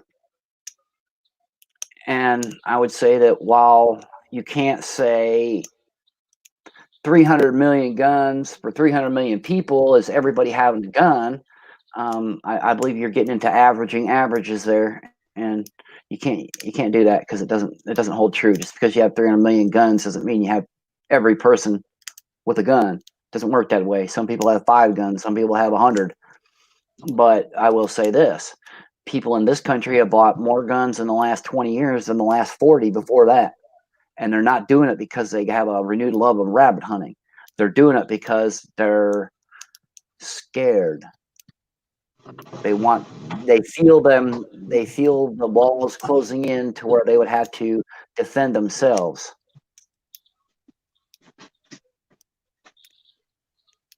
I believe it. Brian, I haven't given up hope. I am jaded sometimes. I'm frustrated sometimes. I think the flame game is stupid. I don't think the flame game is debate.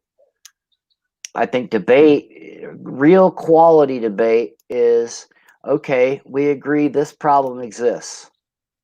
We can talk about why, and we can talk about solutions. We can specifically qualify our opposition to a thing, our contesting of a thing, with alternative solution. I mean, because right, there's wah and no alternative solution. Hey, Brian, I've been talking about people in quote unquote society very much getting irritated. And what's going to happen when that happens? That's going to be deadly. 95 degrees plus stay-at-home order equals carnage in places like Chicago and Baltimore. Oh, my God. Worried, very much worried. Air conditioning is not the solution. There will be people who would argue air conditioning is the solution. Hell, make it free. Free air conditioning for all. It's kind of a microcosm of what's going on.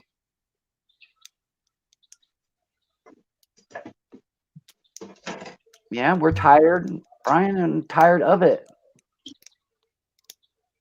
Okay, I would offer to you that the means by which the factions took over cannot just be replicated, or it will be the same problem.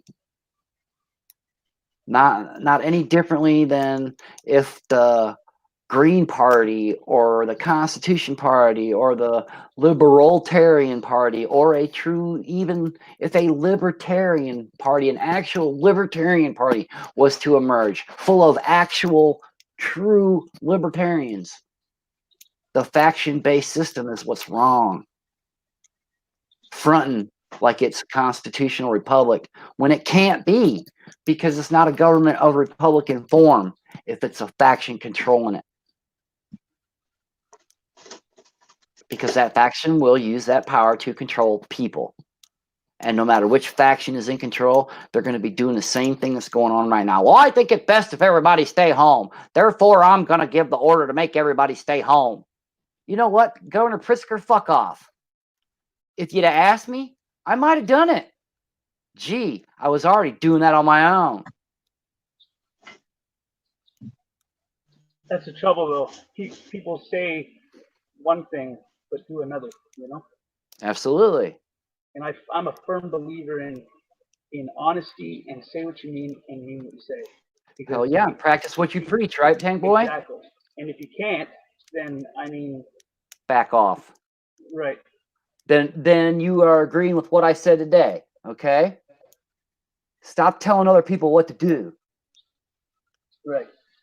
Now, if I think this is the best thing to do, it's fine that I say it, okay?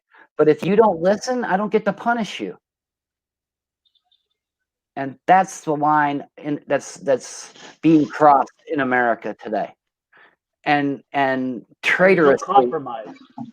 Right? Well, that's because, and I would say words have meaning. Check this one out. The great compromise is being compromised.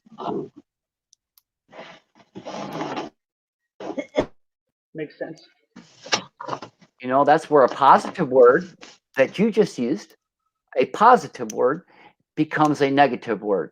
Because if you and I shake hands, okay, we make a compromise. You give a little, I give a little, we shake hands on a deal. As long as you do that and I do that, everything's good. Because we made a deal, right? Right.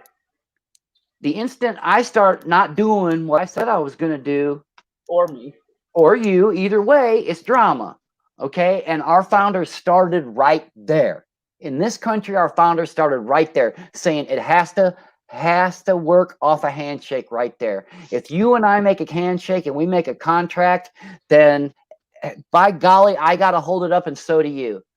And if I don't, it's my ass. And if you don't, it's your ass. And we're going to put in place tools to make that so. That's the root of a contract. Right. In America, it went so far as you are a party to that contract just by being born here, two parties to that contract. Birthright.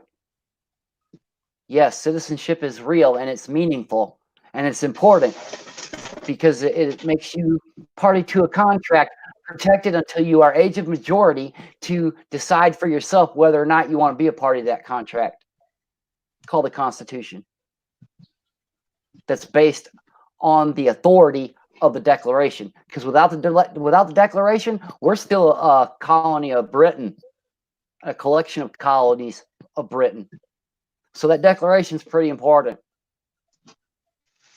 Important enough to wipe our entire federal government aside, and quite frankly, the state governments also.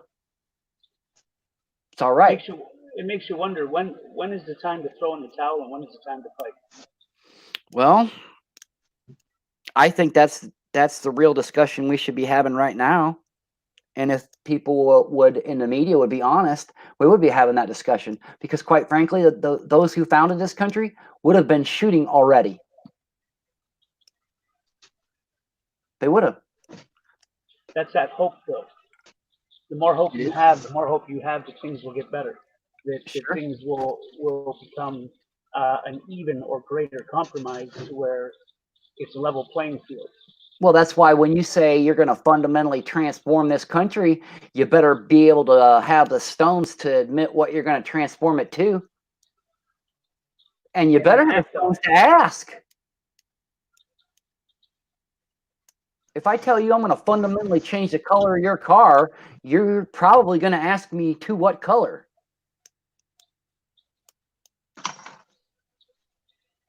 I agree with that. Right? I mean, so when a politician says that and they leave it vague like that, that's lawyer speak. And they're doing that so that everybody paints their own picture of what that means. That's what lawyers. Another thing. Go ahead. Another thing that they do, and I mean, it's not just government; it's people in general. Because I think it's a human fucking nature or something. Because it happens in more cases than not. Is it you watch this hand when you should be watching that hand? And in most cases, people watch the hand that they're told to watch. But when you got people like you, me, I think DSS, people that pay the fuck attention, they see what you're doing with that other hand. Sure. You think that, or they think rather, that you don't see what that hand's doing.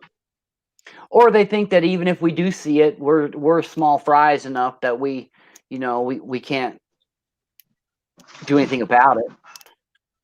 And in some cases, you keep the hope alive that shit will just go right.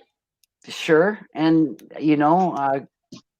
King George thought that way too, and his predecessors got away with it, and they held that same ideal, and they did get away with it, and that sucks. But in the end, King George lost badly, and at some point, the music is going to stop, and that's when politicians are going to be lamppost decorations, and I've seen that in history happen twice to this country.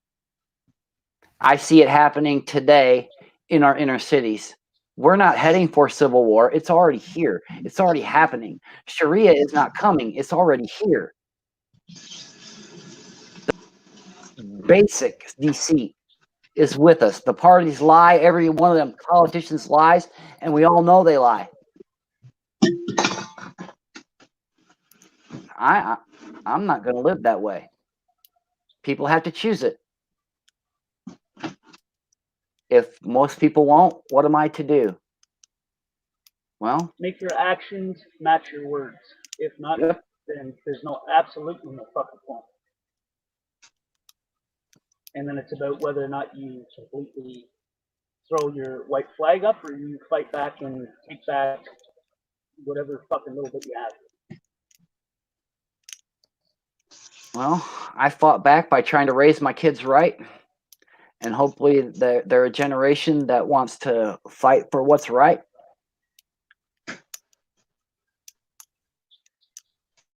And when it comes down to it, when my grandkids look back and say, why didn't Grandpa do something?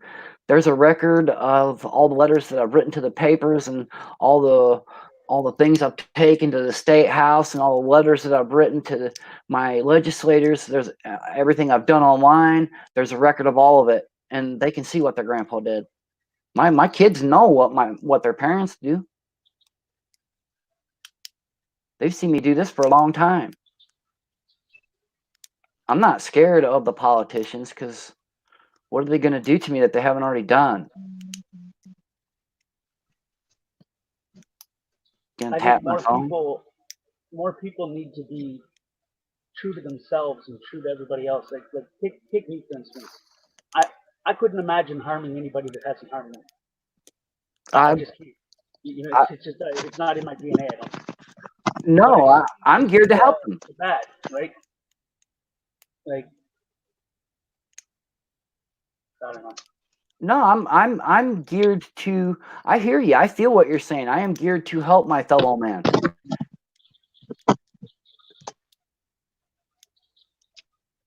I don't want to hurt anybody. A good person.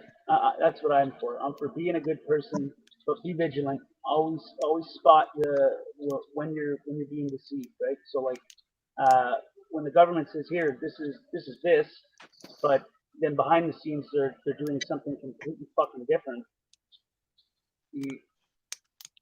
That's not fucking right.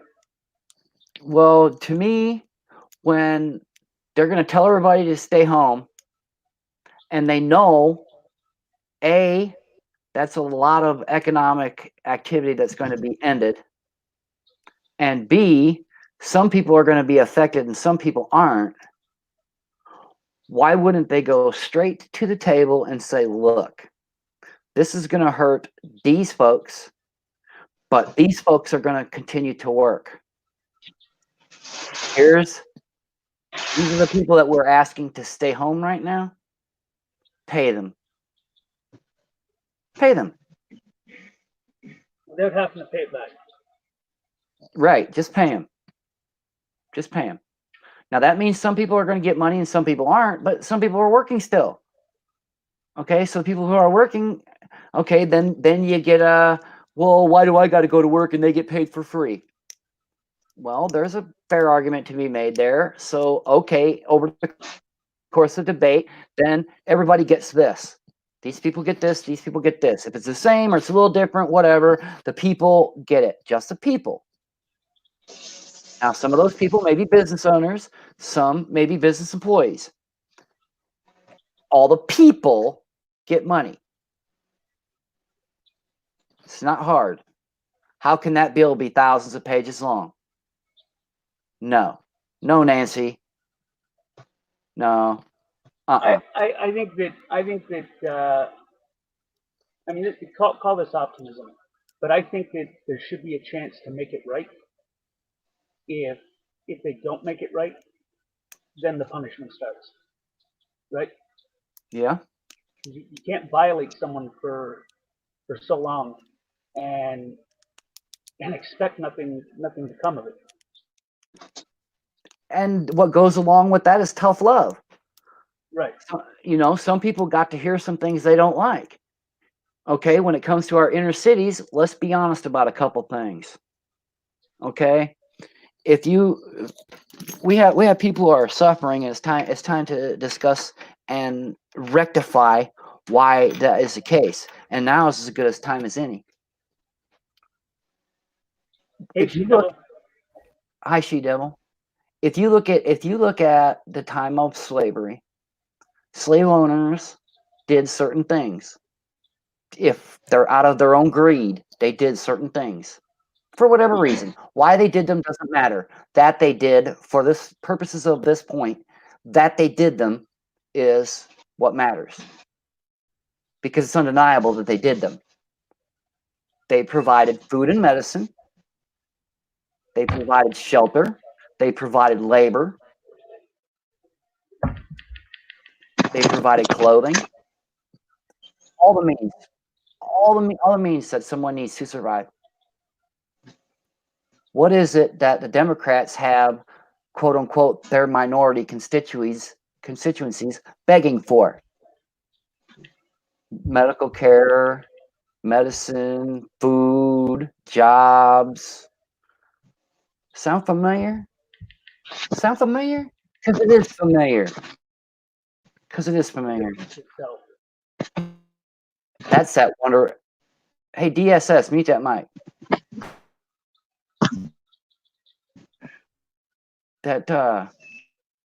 That notion that government is here to save you has to go out the window. What's that? They'll string you along with it, right? Absolutely. And when you try to voice it and stand up for it, then you're the one that makes it to be made out look like fucking something's wrong, right? But I mean, you know what's up, but and that's where that kind of the whole dialogue of it just gets all fucking twisted. And I mean, when does the deception stop? When people have the courage. When people have the courage to accept truth they don't like. That's when it is. Because what you just said, I made that case to the National Rifle Association. I said that very thing.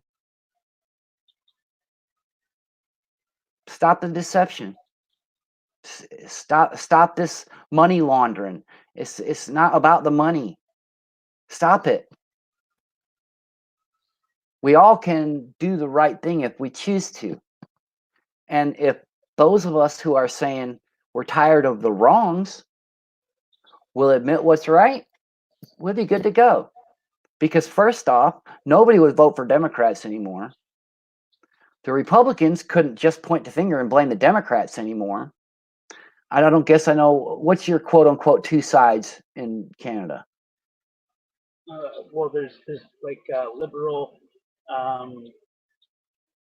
liberal, conservative, H something something. I don't really know. I don't really. Can we just call them factions? Right. Kind of sets our country and your country on the same boat, right? For sure. George Washington warned us about faction-based politics. It's not like it's new, but it's treated like it's something new because they call it something different. And in that regard, there is no differences between the factions, between the parties. They locked arms and became insulators between us and our own governments. Just like a prosecutor is an insulator between the grand jury and the person making a complaint that they were wronged. I'm supposed to be able to go to the grand jury and say, hey, DSS battered me. Or DSS ought to be able to go and say, hey, Mike, he didn't pay me for the work that I did for him. Our redress is supposed to be spelled out. And they've got us to where first we're supposed to seek government only for redress, but then they just ignore it. And that goes to what you're asking, Tank Boy. What do we do when all there is hope? What if hope is all you have? Right. There has to be something beyond it, right? What if nothing changes? It always just does that same loop back and forth, one large circle. When do you gain the courage to walk away and cut your fucking losses or stand up and fight? I think that's why preppers and militias have been being demonized since the 90s. Because that's people doing it. And I think Virginia scared the shit out of them. I think what happened to Virginia scared them. And that's why we got this coronavirus. Okay, we have what's called lost or stolen legislation here in the state in which I live. You're going to flip a lid on this one, Tank Boy. Let's say my house gets broke into, and I'm embarrassed about that. And I don't want to tell anybody about that. Because that's a personal thing, having your house broke into, right? Well, kind of, depending on the situation. Right. It's definitely a personal violation, right? Right. If I don't want to tell anybody about that, and because that's my business, that's my effect, that's my possession, because it's my home that was robbed, that was wrong. It was my possessions that were taken. If I do not report to government that I had a firearm stolen within 72 hours, I am deemed a criminal. It's fucked up. I get robbed, and I'm a criminal. And here's why they made that law.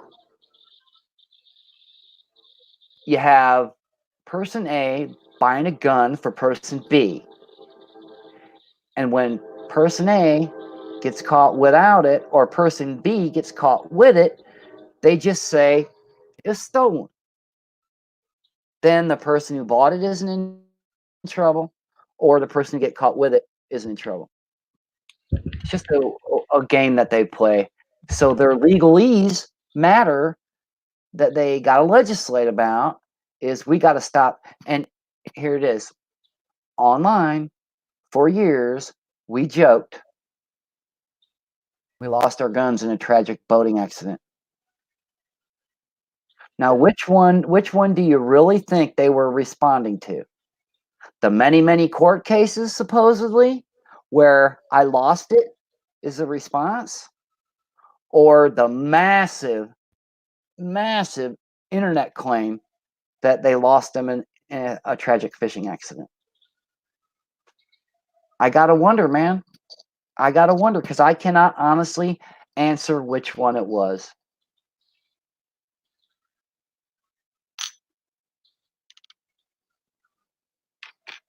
How the heck can I be a criminal because I get robbed? Who in their right mind could come up with the law that makes me a criminal if I get robbed? I don't know, but it's fucked up. Yes, it is. Welcome to the police state that is Illinois. That's what happens when everything is based on the police power. And you know, something I've noticed is that every time you see yourself being violated or deceived, a piece of hope dies. yeah, anger certainly grows too. Right, and you don't realize how much of your hope is being lost until you snap. And friend, I worry about that happening soon, all over the world. It was one shot when two forces were standing at odds. Two forces that really didn't necessarily want to fight. And one bang happened. And this country was born of that. I'd say we're in serious territory right now, worldwide. For Christ's sakes, nukes could fly. It's fucked up. Is it possible that we are enduring something real, and they know it is coming? They know the life cycle of a weapon that has been deployed. If that's the case, then why the hell ain't we stepping up and saying China deployed a weapon, or someone else did? Why not admit it? Tell the truth, like you were saying. Tell the truth. We're grown adults. Let's have it. Well, here's the thing: is that I mean I don't know the full reason why people lie. I mean, but my perception of why people lie is because one of a few reasons. One, they don't want to hurt someone. Two, they want to deceive a person. Or three, they're just a compulsive fucking liar. You know what I mean?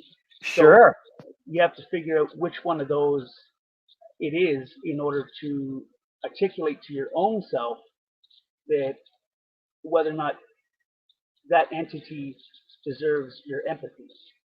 Sure. The first two I will engage. The third is a poser who can piss off. Right. And because I'm a firm believer that you should always tell the truth. You know, yeah. unless it's something that's personal, right? And you're not ready to disclose that. But regardless, in most cases, like when the perception is that you know you're being honest, then you should be honest. You know, you shouldn't deceive anybody.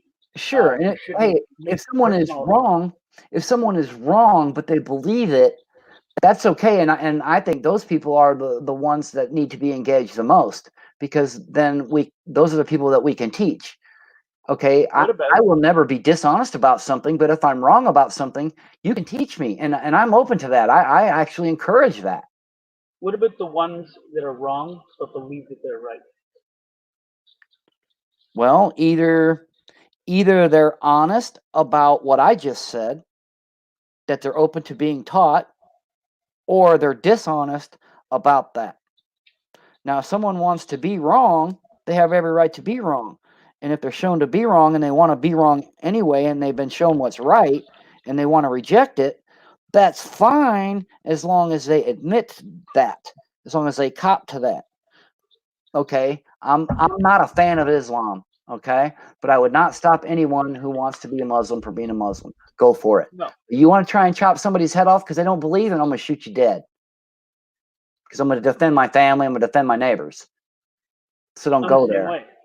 Like for me, when I care, like I'll kill for, I'll die for, and I'll live for. Absolutely. Because that's the type of person that I am. And I mean, when I do care for something, I wear it. Right on. You know, and I care for a lot of different things, but I mean, what happens when that gets twisted? That makes us big targets, and people talk shit about us. That's what happens. And they be dishonest, and they lie, and they try to take things that we say and make it mean something else. And you know, all I can say to that is trolls will be trolls, liars will be liars, and you know they will make it their own beds. Sometimes they need to Tough be with the stood up to. consequences when they come.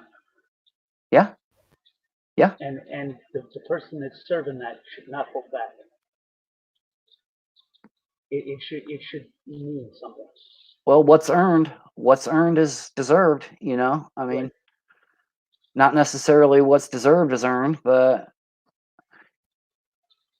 I was pretty rowdy when I was younger, and there came a time when basically somebody got an ass whooping that they didn't really deserve. They might deserve popped in the mouth, but they didn't deserve what they got. And I have tall regrets about that. I have regrets about what I did as a person to another person. And like I said, maybe the dude deserved to be smacked, but he didn't deserve to get pounded like he did. I was just angry at the world. And that's why that is precisely why I'm worried about now. It's why I'm worried about what I think I'm seeing now, because I'm seeing countries full of people having that same anger. And we're going to lose ourselves, Tank Boy. We're going to lose our own minds because we're going to see so much violence around us. Maybe our friend crosses the line and we don't see it, and the only thing we do see is them being accosted or attacked. And what are we going to do? Exactly what you said. We're going to defend them. You know, maybe we don't know that they're in the wrong. It happens too fast, or something. Who knows? Somebody wants their. I don't know. I'm worried, man. I don't fear anything but bridges. I do fear bridges. I have an insane fear of bridges. But I worry. I do worry, and I'm worried now. There was a time where I didn't let things bother me, you know. But the moment you start caring, you start noticing everything that bothers you. So, like it's like when I was younger, like I used to fight a lot. Like I fought a lot, but I never hit nobody that didn't deserve it. And Sure. that sounds callous, but if someone harms someone you care about, Yep. you defend them. Someone tries to harm you, you defend yourself. Someone harms someone that's innocent out in the community, you defend them. That's just the type of person I'll sacrifice myself to help somebody else. Nice. And I think that a lot of people, you know, like I'm not good with showing those types of things. I'm not good with that type of stuff, like emotions or fucking expressing myself or anything like that. So like in the heat of the moment in certain situations, I react to how I feel in those instances, right? So when you feel that someone is harming someone you care about, or harming you or whatever, you tend to act irrational. Absolutely. It's hard to control the emotions and not let the emotions make your decisions for you. Right. And that's kind of the thing with and I mean a lot of people. It's not just me. There's a lot of people like that, right? And Yep. it becomes misunderstood as you go through it. But when a person reacts to a certain situation, it can sometimes be misconstrued, Mm-hmm. you know, or mistaken for something else. But I mean, I'm a firm believer that I mean, always be honest, always be loyal, always have respect, and protect those that can't protect themselves, and look after the ones you care about. And we got to be honest about the fact that, and I went through this with my kids' school, went round and round with them for years about this. There is a profound difference between fighting and fighting back. And yes, someone starts a fight. Someone goes hands on first. Well, I give the option, you know, depending on the situation, whether it be a physical situation or a non-physical situation. I'll let the person bury themselves and not let them know that I know that they're burying themselves. And That's the way to do it. Option. Yep. And I'll play as normal as possible. But the moment that I realized that I need to stop having faith or hope in that person or persons, it's in that moment that I think action is needed, right? I mean, obviously, I mean, if a person is gonna fuck around, and you know that that something's awry, or they're fucking with someone's care about, or whatever the case may be, and they haven't taken that chance to correct that, then What's the point? what's the point? Right on. Tear them down, rip them apart, because obviously there's absolutely no fucking chance for any of that. Like, if you can't learn from your experiences and be true to yourself and others, then what the fuck is the point of the benefit of the doubt? Some of them just wander aimlessly and think that that's okay, and well, that's fine, but don't complain and don't try to put somebody else out because you want to wander aimlessly. Hey, if you want to wander aimlessly, go ahead. You know, it's kind of like if you want to be homeless. If you want to be homeless, go ahead, but don't cry. And Right. now there's a lot of homeless who don't want to be. So let's knock this shit off. Let's knock the shit off that's causing that, because clearly there are some things that cause that. So stop it. We see this cycle in so many neighborhoods, and we've seen it happen year over year, decade over decade. You property tax, sales tax, this tax, that tax, the other tax, and one more tax, and all of a sudden you got more people on welfare not paying property tax. Then the schools go to junk because nobody's paying property tax to fund the schools. And then you got a graduation rate that's 25 or 30%, and it's a cycle of destruction, man. And it's like it's systemic inequality, and it's all based on a progressive tax code. I do believe it really is, because that is the inequality right there. As soon as I gotta pay something different than you gotta pay, and I get something you don't get, it's on from that point forward, and it's never gonna be right. It's like take a piece of wire and start spinning yarn on it. You spin yarn on it, and then all of a sudden loop it, and then spin more yarn. You're always going to have a lump. The more revolutions you put on there, it's never going to account for that lump, because it's always going to be off kilter just a little bit. When do you drop the faith and accept the reality? When something major happens. I think that's what's going on here, and the game plan here, the idea here is, let's say, look, a squirrel in the biggest way ever. And now all the way up to this point, that lie, that deception, that distraction has been used to play politics. And then the answer is, the next election cycle, we tell a bigger lie. Okay, I think that's the... Isn't that the problem with lies, though? One it lie is. leads to 2 lies, Yes. leads to 3 lies, leads to 4 lies, then the original lie gets bigger. Yep, and I think that And that is, well, then it that's... becomes too late. and that's the core of the Trump presidency. Okay, he's doubled down and tripled down and forced the media into a corner. Right. They want to spin this up, try and make him look bad, and he has spun them, but twisted their spin and shoved it up their butt sideways. I think. I don't necessarily think that's good, but it's. I think that the best thing for anybody that is lying or deceiving in this world is always be honest, come clean, do your shit, admit to the wronging, ask for forgiveness, whatever the fuck the case may be, but do the right thing. Do the right thing, and maybe, just maybe, we can move forward with a normal fucking society. But if the lies just keep getting bigger and bigger and bigger and bigger, then I mean, eventually the hope is going to disappear, and it's going to become about accepting what the fuck's up, and then it's about standing up and then, you know, destroying what has been deceiving.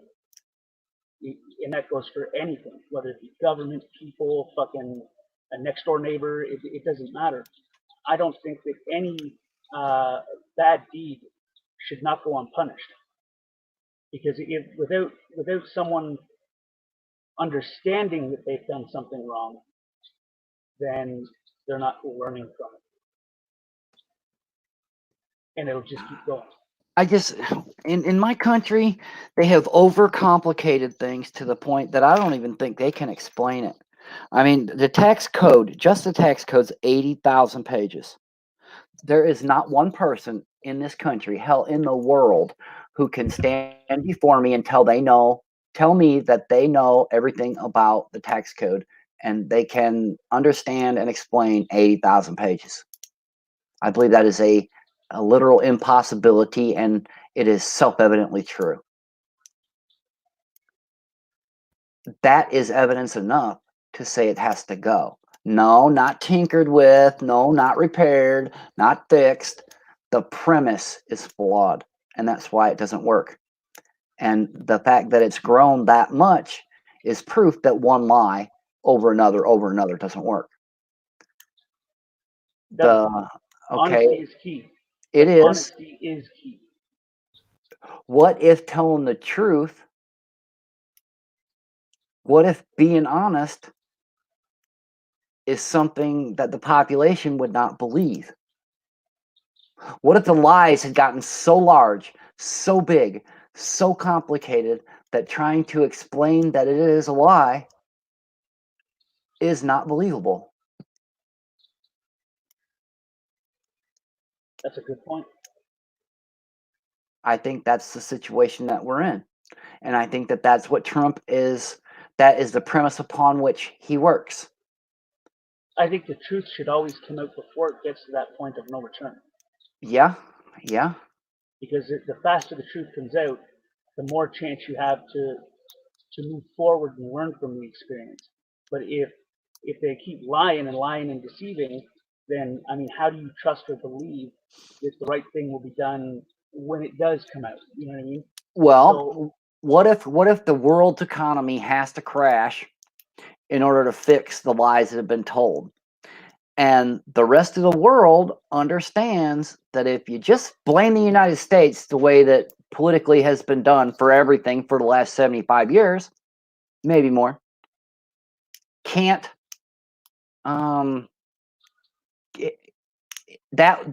doing that would destroy any reset or any restart.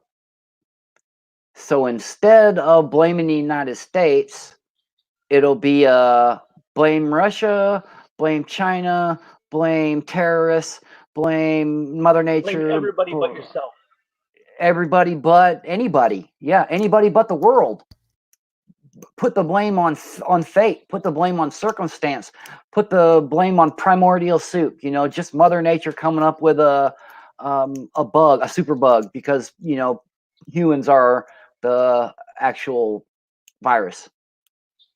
Every argument can be made, and in that regard, it is so complicated and so convoluted and so diluted that there's no punishment to be paid anywhere beyond the actual pain of the crash in the world's economy. I believe it to be profound that an article in Bloomberg discusses, quote unquote, merging the Fed and the Treasury. That's the thing, exposing, right? Because you can let a person bury themselves and give them the time, or in government entity, whatever, whether it be anything. I'm talking as in general. You can let them bury themselves, and you can have the hope that, you know, shit's gonna get all better and fucking you get your rights back, and or whatever the fucking case it is, or they fix the problem. But once you've allowed them and not shown your hand and said, hey, listen, like I know, you know, once that happens and you get to that point and you hit your breaking point, then it's about exposing. Make it, expose it. Just fucking, there you go. Good luck with that, and stay tuned, because I'm not done. Well, maybe they're scared of that a little bit. Maybe they're scared of undoing what's been done because they don't want their names attached to doing what has to be done to fix it. Maybe they're afraid they'll get blamed for what comes next. But honesty is and accepting, right? They need to be honest, accept it for what it is, and if it can't be corrected, then you're just gonna have to work harder to correct it. Yeah, I think anything can be corrected, anything can be fixed. It's just a matter of how much time and money you want to put into something. I mean, and how much empathy you have for the deception. Sure, for the thing, yeah. Because I mean, there's people that deceive people, and it becomes more of a some people like it, or that. But I'm talking about people that create the deception, and they don't realize the extent of what it's actually doing, and then once it's realized, this is what it's doing, then you have to look for that empathy. If you can't see that empathy, then forgiveness is not an option, right? I would, let's see. It's the intentions behind it, basically. Are you doing it to hurt, or are you doing it to protect, or, I mean, yeah, I see, because you're saying sometimes people do things that look like they're to help, but really they're to hurt. Right. Yeah. But it gets played off, right? And, sure. and another thing that I've found with that is it always gets diverted, right? Diverted to the next, because it's easier to blame somebody else than to take responsibility. Oh, it's very much easier to blame somebody else. It is definitely harder to take it on yourself. And, I think that's one thing that Trump does pretty good there. He doesn't do too much buck passing. He might talk a little tall sometimes for my liking, for lack of a better way to put it. Because he's been a what's the word I'm looking for here? A brand builder. That's his claim to fame. Because see, Bill Gates beat the system by becoming bigger than the system. Okay, Bill Gates he never gave a what do they call it, a payment, a dividend payment, until the Republicans decided to give him a tax credit to do so.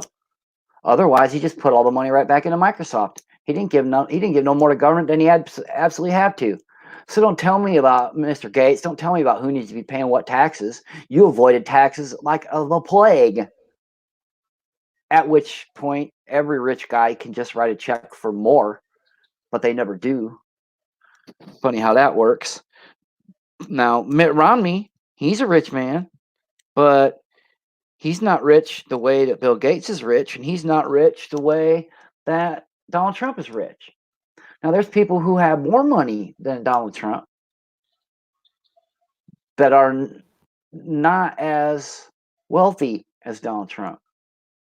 Money confuses me, and the reason why it confuses me is because it creates greed, right? So when there's someone that is just focused on money, it becomes a greedy outcome. They just become greedy and selfish, right? But it's the little things that matter. It's those little teeny things that you cherish, those tiny little things that you cherish that add up, that are worth way more than any amount of money. Sure, and it's the love of that money. The funny thing about that in this country is that when it comes down to the money, it's borrowed debt. It's not even owned wealth, and that's the worst part. People can have, like Floyd Mayweather. He has $500 million bills. Yeah, that's an awful lot of borrowed debt you're holding right there. That's no different than China. Now, Donald Trump, he got that $500 million building over there in prime real estate. Which do you think is more secure? Well, I guess it would depend on the circumstances. Well, government can find a way to tax all that green stuff Floyd Mayweather's got in his vault down there. They can depreciate its value and its spending power just by plain inflation, and not necessarily printing more, but destroying less and increasing the supply. They can drive the cost of that borrowed debt and its worth down as far as they want to. But government ain't going to drive down the cost of that $500 building he's got over there. Because if they do that, then they lose taxation privileges. They kill their own golden egg if they depreciate his building. See, I never understood a lot of things that have to do with a lot of money. And I think that's because I think I'm a bit different than most people. If I was a rich person, I would live as normally as possible. I wouldn't own a mansion. I wouldn't fucking own 500 cars. I would live as normally as possible. So, like, I would own a house. I'd own a couple vehicles, bikes, whatever, and I would live my life as comfortably as possible, but without going out and splurging on shit. Because when you do that, it creates almost a greedy outcome, because you're like, I want more, more, more, more. I've never been a person that's really, like, I like objects, but they're not an important thing. Relationships are important. How you are as a person, that is important. Do you do the right thing? Do you not do the right thing? Do you? Basically, I like to do the right thing. Hey, let me put it to you this way, Tank Boy. I don't have a lot of money. I don't have a lot of stuff. I have a little chunk of America, which has the value that it has. But I am rich beyond my wildest dreams in the fact that I have a woman that's faithful to me, and I have 3 wonderful, well-adjusted, healthy children. You're grateful for the little things. I'm blessed. I'm the same way. I'm blessed, man. I'm grateful for the little things I have in life. If I have something good, and to some people it may not be expensive, or it may not be something great in their eyes, but if it's great in my eyes, I'm grateful to have it. Hell yeah. And I cherish it. But, I mean, shit always gets bent out of shape and twisted, but, I mean, I pay attention to the little things. It's the little things that matter to me. They matter the most. Right. The big things are, if you fuck up one big thing, you can move past it. But if you fuck up a whole bunch of little things and take the little things for granted, then they add up to an even bigger thing. Yes, they do. Now you've lost everything. Yep. Some folks don't realize that when they're playing games. They want to, quote unquote, play devil's advocate, and they think that they can just do that forever. People in Hollywood, they think that they can be, hey, what's up, Anon? They think that they can use artistic license, to be in their comedy show and say whatever they want, and as soon as they cross a line, then they don't want to own crossing that line. They want to say, oh, that we're just joking. Well, some things you can joke about, some things you can't. Raz, are you secretly trying to say my roast was really bad? No, I never said. No, I was talking about somebody in particular right there, but that was not you. I do, and I get it, and I'm just ragging on you. Yeah, no, that's good. That's good. I get what you're saying, though. Exactly. If you can't own it, come on, right? Right on. And when somebody says, "Hey, Joan, hey," on something like this, let's say you and I were arguing, and you've been playing devil's advocate for 2 days, okay? Mm-hmm.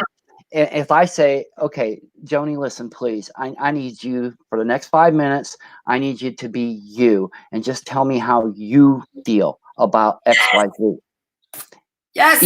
Either you can pay me the common decency to give me what I asked for, or tell me that you decline my request, or that you just don't care and you're not going to do it. Either way. But don't. That counts even if you subliminally do it. What's wrong with just telling people the truth? Here's something you're going to get from me. Fucking right. I have a problem with you. Oh, you do? Yes. Would you like to talk about it? Yes, but I'm still angry. All right. come to me when you're ready. And then when he comes, I sit there and listen. And I immediately am triggered. I'm thinking, fuck him. Right? But I keep my fucking mouth shut. And I let him finish.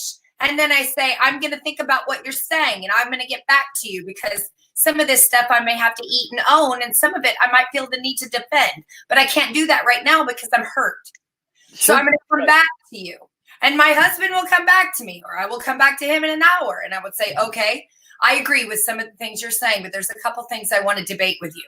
Sure. And you do that. That's called getting along with people. That's called taking a time the fuck out. It doesn't, time out does not mean go stand in the corner. No, that means go do something else. Chop wood, plant a garden, read a book, do something that gets you out of your own mind for a minute and then lets you calm the fuck down and then talk about it. And if you're unable to do that, then you don't talk to the person ever again. You just say, that's it. I broke that relationship. I'm over it. I have a question. What happens when it reaches a point where forgiveness is no longer an option because it's been pushed to a limit of no return? And the right thing to do is disassociation at that point.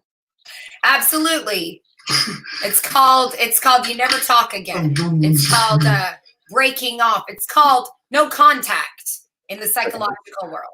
Breaking up is hard to do, right, Joni? Yes, and you don't Google them and you don't look them up on Facebook or MySpace or YouTube or Instagram. You don't look at them ever again. As far as you're concerned, they never existed. Your life will become so much more freeing. Yeah, you're still going to think about them. But you're going to think about it in your head and you're like, fuck that piece of shit. And then you're going to move on. I always thought that when I didn't like someone, I shouldn't follow them around and try to pester them and, like break their car windows and key their car and all that. I was never down with that shit, man. Just don't talk to them. If you have a problem with somebody in chat, I think it was Anon, and Anon, I don't mean to put words in your mouth, so correct me if I'm wrong, but you said something one day that blew my mind. He said to someone, I don't want to talk to you, period. That's the calmest dude. Anon's the calmest dude I think I've ever met, man. Yes, because he already recognizes in himself that he's not going to be able to keep his cool. So his best defense is offense. I love it. I love it. If you didn't say that, you're allowed to take credit for it because I found it to be an amazing piece of advice, and I wished everybody on the panel and everywhere would have heard it. I hope that I wasn't the only one. So now I'm saying it again. You don't have to confront every fucking person. You don't have to meet them in the parking lot. You can get your car home. And the same thing along that same lines, Joni, right there. You don't say, well, Tank Boy, I don't like XYZ and I don't like ABC, so you can't have them here. No, you don't. You can't do that either. You don't tell me who my friends are. Right on. I'm a grown ass. What you do is, if there is a problem, if there's a problem that arises like that, you give the person the knowledge that you have. What they do with that knowledge is on them. So if they don't trust that knowledge and they say, fuck it, I'm just going to fucking walk in anyway, and then something fucking bad horrible happens, right? Then you don't get my help. You don't get my help. Right. And I gave you the information that you needed. You didn't take that information and trust me that information was how it is. So you don't get my help. Now you deal with it yourself. Well, Tank Boy, what you're saying, I hear being played out in these rooms and how I came in here. Anyone can sit here and tell me not to talk to this person, but there's only a handful of people that are in the chat that if they told me a reason, I would respect them or their knowledge. They've already proven to me that they're not liars, and they've already proven to me that they keep personalness out of this. So if they come to me, Golden is one of them I would take from her. So I don't feel bad bringing up her name at the moment. If she came to me and say, hey, this guy is a kind of a problem and I'm just giving you a heads up, girl, I would trust that information from her. But if somebody I don't know before, she'd have all throw you under the bus because you're in there, comes and says on the first time I'm in chat, hey, don't trust so-and-so. I don't know who the fuck she is. She hasn't earned any respect from me yet. Okay, I want to start off by saying, I love Golden. Golden's cool shit. All right. Just because you brought her name up. But I guess in a nutshell, it would have to boil down to you can't just tell someone not to fucking associate with someone because you don't like them. There has to be an Right. actual reason, a threat Right. that may be possible, and then you relay that advice. And if that person does not heed that warning or at that advice, and they don't trust you enough that you're telling them the truth, and they continue, then they don't deserve your help when shit goes down. Exactly. You need to be careful. Give someone a test. I do this. You don't think that I don't test everybody that I run across? You get a test. If you tell I my test people left, right, and center, man. They don't even realize it half the fucking time. I will give you a test, and if I hear it repeated, you are out of my lane. You are out of my circle, period, forever. I will be like Anon, where I will say, I am not interested in talking to you, because clearly you don't know the meaning of what a friendship is, and it's not going and running and talking about my shit behind my back. So you'll get a couple chances. I'll give you, a little breadcrumb to see if you come and grab it. And if you do, you're a rat, and you're out. Well, one thing, since I've been on YouTube, I know for a fact nobody's ever been able to catch me talking shit over here that I didn't say over there, because what you see with me is what you get. I really do believe what I say, and when I get showed that, hey, what's that? You say what you mean and mean what you say. I do, and I do have to own shit. Yeah, and I have to own shit sometimes. For a minute, guys. I'll be back. Okay. Okay. I mean, I own it. I own my positions, Golden and Knight was supposed to be back, but she's not back yet. So I mean, I bet you she's not coming back. Maybe. Yeah, she did say she was coming back, huh? Yeah, she did. But she's not back, so I don't know. Man, that gal can sing. Wow. She's got a beautiful voice. She does. That America's Got Talent show and all those shows, that she ought go give a sing. I've been asking questions about like subtle questions of if she was ever given the option to make it a professional thing, would she take it? I haven't really got a clear answer, but I mean, I know a way to talk to a few people, because I think that would be beneficial for. That could be the best use of the internet right there for everybody.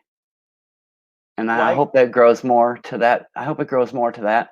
This platform here, on this platform, I would hope that they would want to augment and make them work together better. YouTube and StreamYards and Streamlabs and. Oh, I think the world should hear her voice. Absolutely.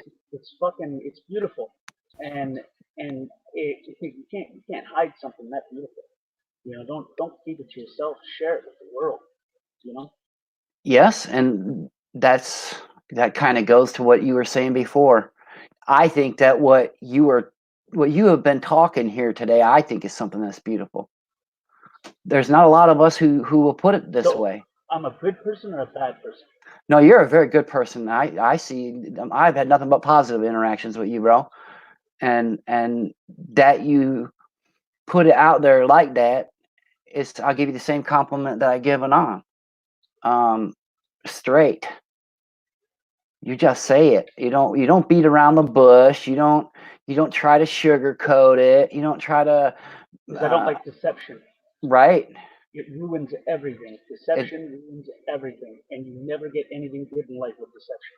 I don't think so. If you get it, you don't get to keep it. Exactly. You lose it, and then you don't know what you got till it's gone.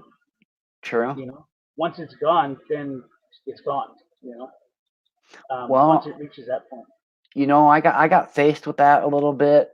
I moved down to Oklahoma, and I was working, man. I was working. I could definitely work there, I'll tell you that. And I literally saw my newborn son grow in between the times I saw him, because I worked so much. And I just decided that that's not the life I wanted for him or his brother at that point. The money wasn't worth it. The money was good. I mean, my wife made me bacon and eggs or sausage and eggs every morning, and we had steak just about every night. So, that's living pretty good. But it wasn't worth it. It wasn't worth it. There's more to life than money, man. Right. And I wouldn't change that for the struggles that we went through. After what happened to me, we could have sucked the public teeth. We even game planned maybe getting a divorce to give our kids everything we could. And what we said was, you know what? Teaching them that you do marry for better or for worse, or for sicker or for poorer, or for richer, for whatever, sickness and health, right? I don't know. We both wrote our own vows, so what the the TV version or the traditional version is, I don't know. We got married at a justice of peace. There was nobody else there. So that we did things a little bit different on that note, but I only plan on ever getting married one time and doing everything in my power to stay married. And that's what we've done, and it's been hard. Like Joni was just saying a little bit ago, man.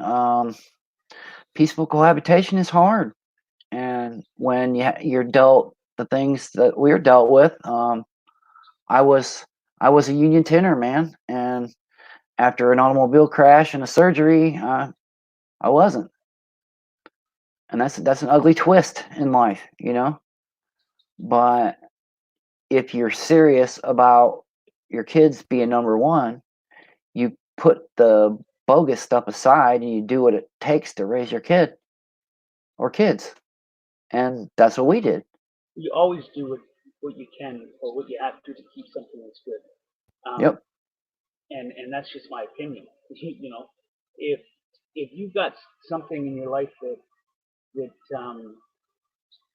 you cherish, and I'm not saying that you sacrifice your fucking moral compass, because even sometimes good things can be bad, Right.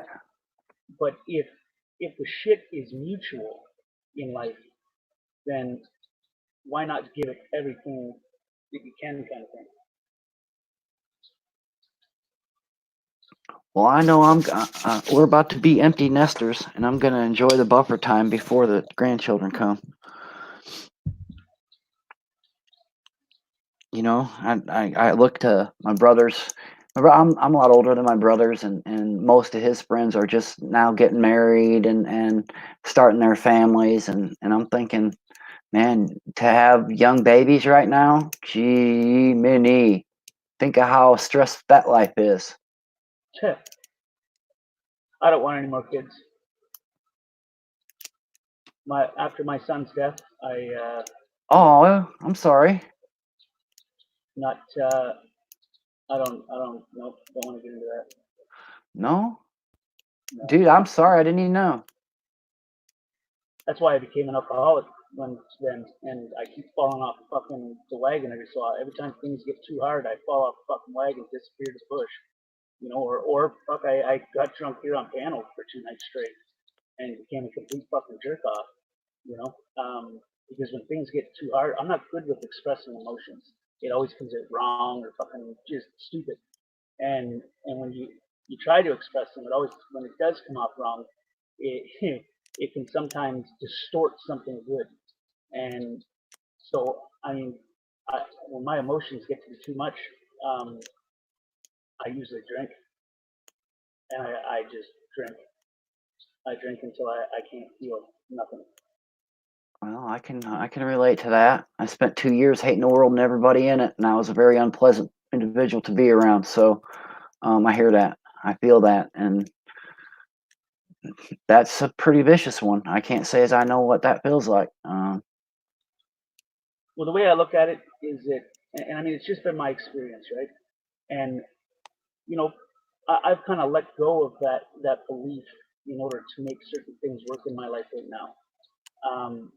But it's getting harder to let that belief go. All good things come to an end. They do. And we will all pass. Right. But nobody should have to bury you shouldn't have to bury your kid, man. Well, I mean, I had that fear. All three of mine are sworn Air Force, man. So I get it. I have that. I have that worry. You know, it's always there. Yeah. But when you experience shit like that, you see things that most people don't, and the people that don't see it, they judge it a different way, right? So like to survive in this world, I've had to be able to spot things. I've had to be able to figure things out. And when you see certain things in life that the average person wouldn't see, and then you try to voice it and give chances to correct or corrective measure basically to or even just to see where it stands, you know. If there's any empathy involved in it, like is it, you know, like it's just like it's something that's just fucked up and, you know, oops, you know.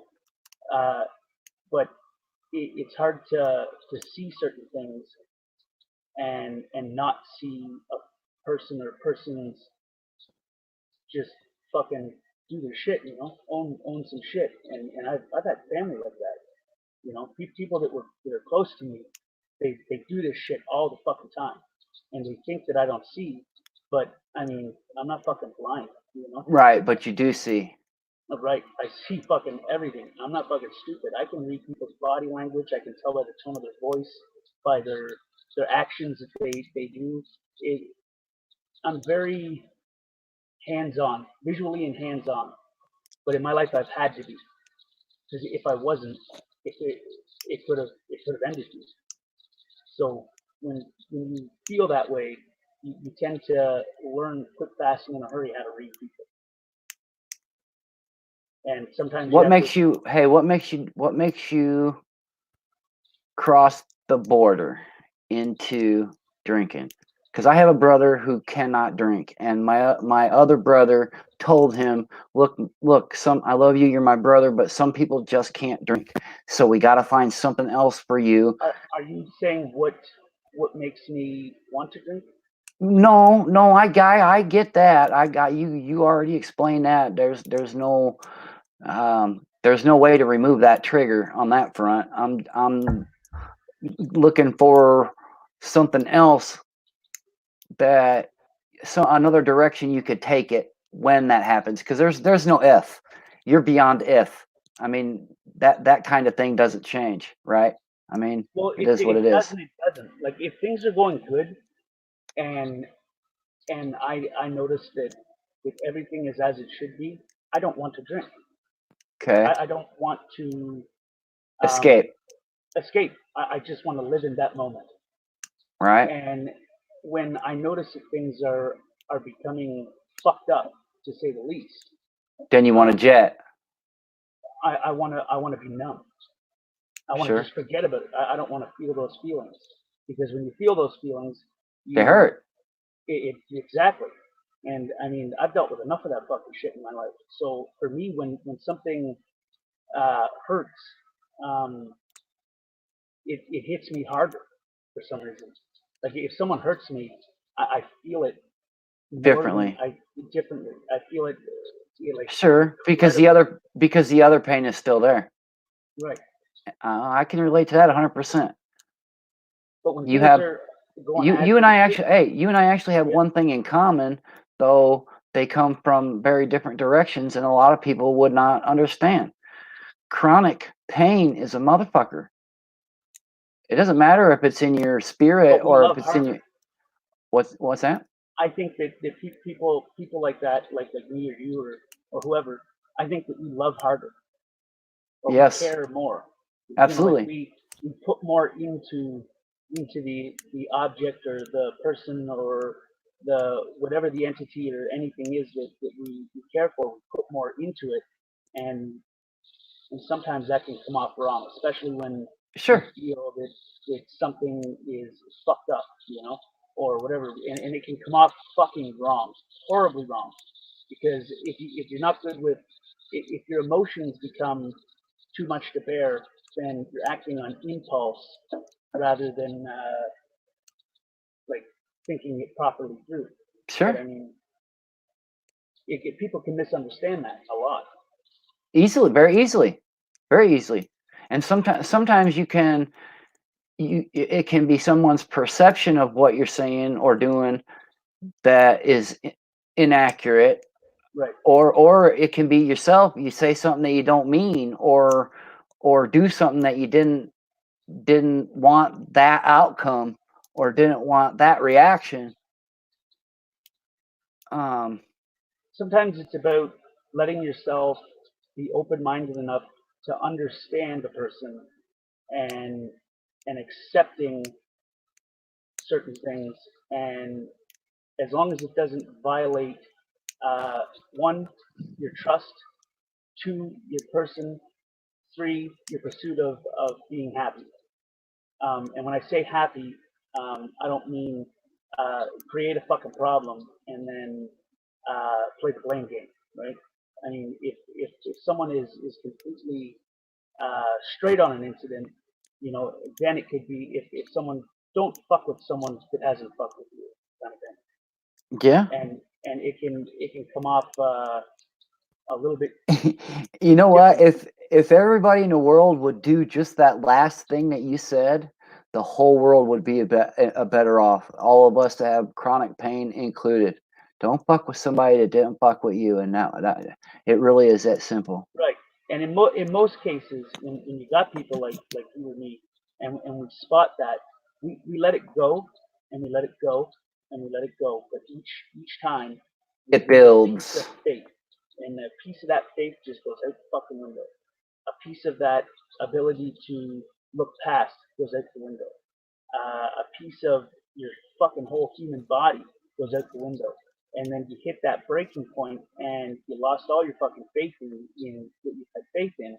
And I mean, then it becomes, well, I mean, I've let the time fucking fly, you know. There's been many of opportunities for shit to be done right, and nobody took the option or the incentive to utilize it. And if they haven't taken the option to utilize it, then there is no empathy. And without any empathy, then, I mean, I say destroy. Well, sometimes a person, if they don't know where you've been and what you've been through, now they can not see it by choice, or they cannot see it because they don't recognize it and they don't see it for what it is. It's sometimes I've said that when it comes to other people, it would be easier if I was in a wheelchair, because then they could see disability. Right. If you just saw me at a store, you wouldn't think that I live the way I do. But everything that I do, right down to the steps I take walking, are they're not involuntary, man. I have to think about everything I do, because if I turn the wrong way, or if I get up the wrong way, or man, when you wake up on the floor of your garage in a pool of blood, it changes your life. So does dying. Exactly. I've died 4 times. I wound up getting stabbed 4 different times, and I flatlined those 4 times. And the feelings when you come back and you wake up and you come back to the fucking world, it changes you. It does. That. It does. You understand. You see things. You understand what is right and what is wrong. And well, it certainly matters more, because I think part of that experience right there is realizing that there is an end. There is an end, and you are that close to it. I'm not afraid of dying, though. That's the thing. Not either. I ain't trying to rush it. No, but I'm not afraid to. I mean, that's the one for sure thing we all have. We are born to die. Hey, you know what? I'll argue. Hey, I argue a lot of things, Tank Boy, with a lot of people. Religion, that's not one I argue too often much, and there's a reason for that. All of us are gonna figure out the real deal when we die. So why should we fight war Why should we fight each other? Why should we have physical conflict that death Life comes is short for games. over it? Right. I mean, it ain't that many. Even if we live out as long as we can possibly live, it ain't that long before we're going to get the eternal truth. Let's wait for that. We'll figure that out in a minute. I think the world will be a lot better place. There's a lot of things we can fix, man. If There's we make something. the incentive and we make the effort to do it. Like Here's here's a truth that I had to accept.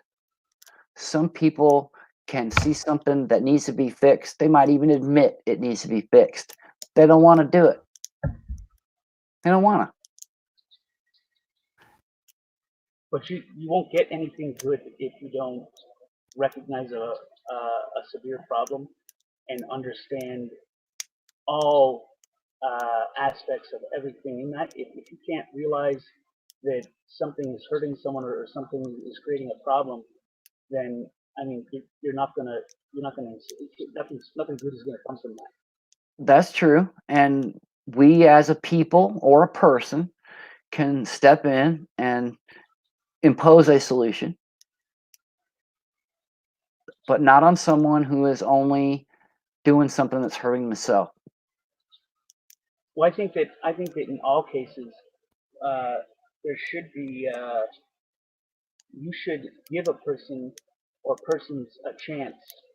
I think everybody deserves a chance. Sure, You know, I'd agree with that. If you can't understand certain things and realize what's up, and that chance becomes another chance, becomes another chance, becomes another chance, then I mean, what's the point? I had to face that very decision. My brother didn't want to listen. He didn't have a place to live. So I let him come and live with me. I said, "You're at my house, man. My house has rules. I have children. There's rules. Here they are. Not trying to be your dad, but I'm telling you, my house has rules." And a couple months went by, and I seen what was going on. I tried to talk to him a couple times.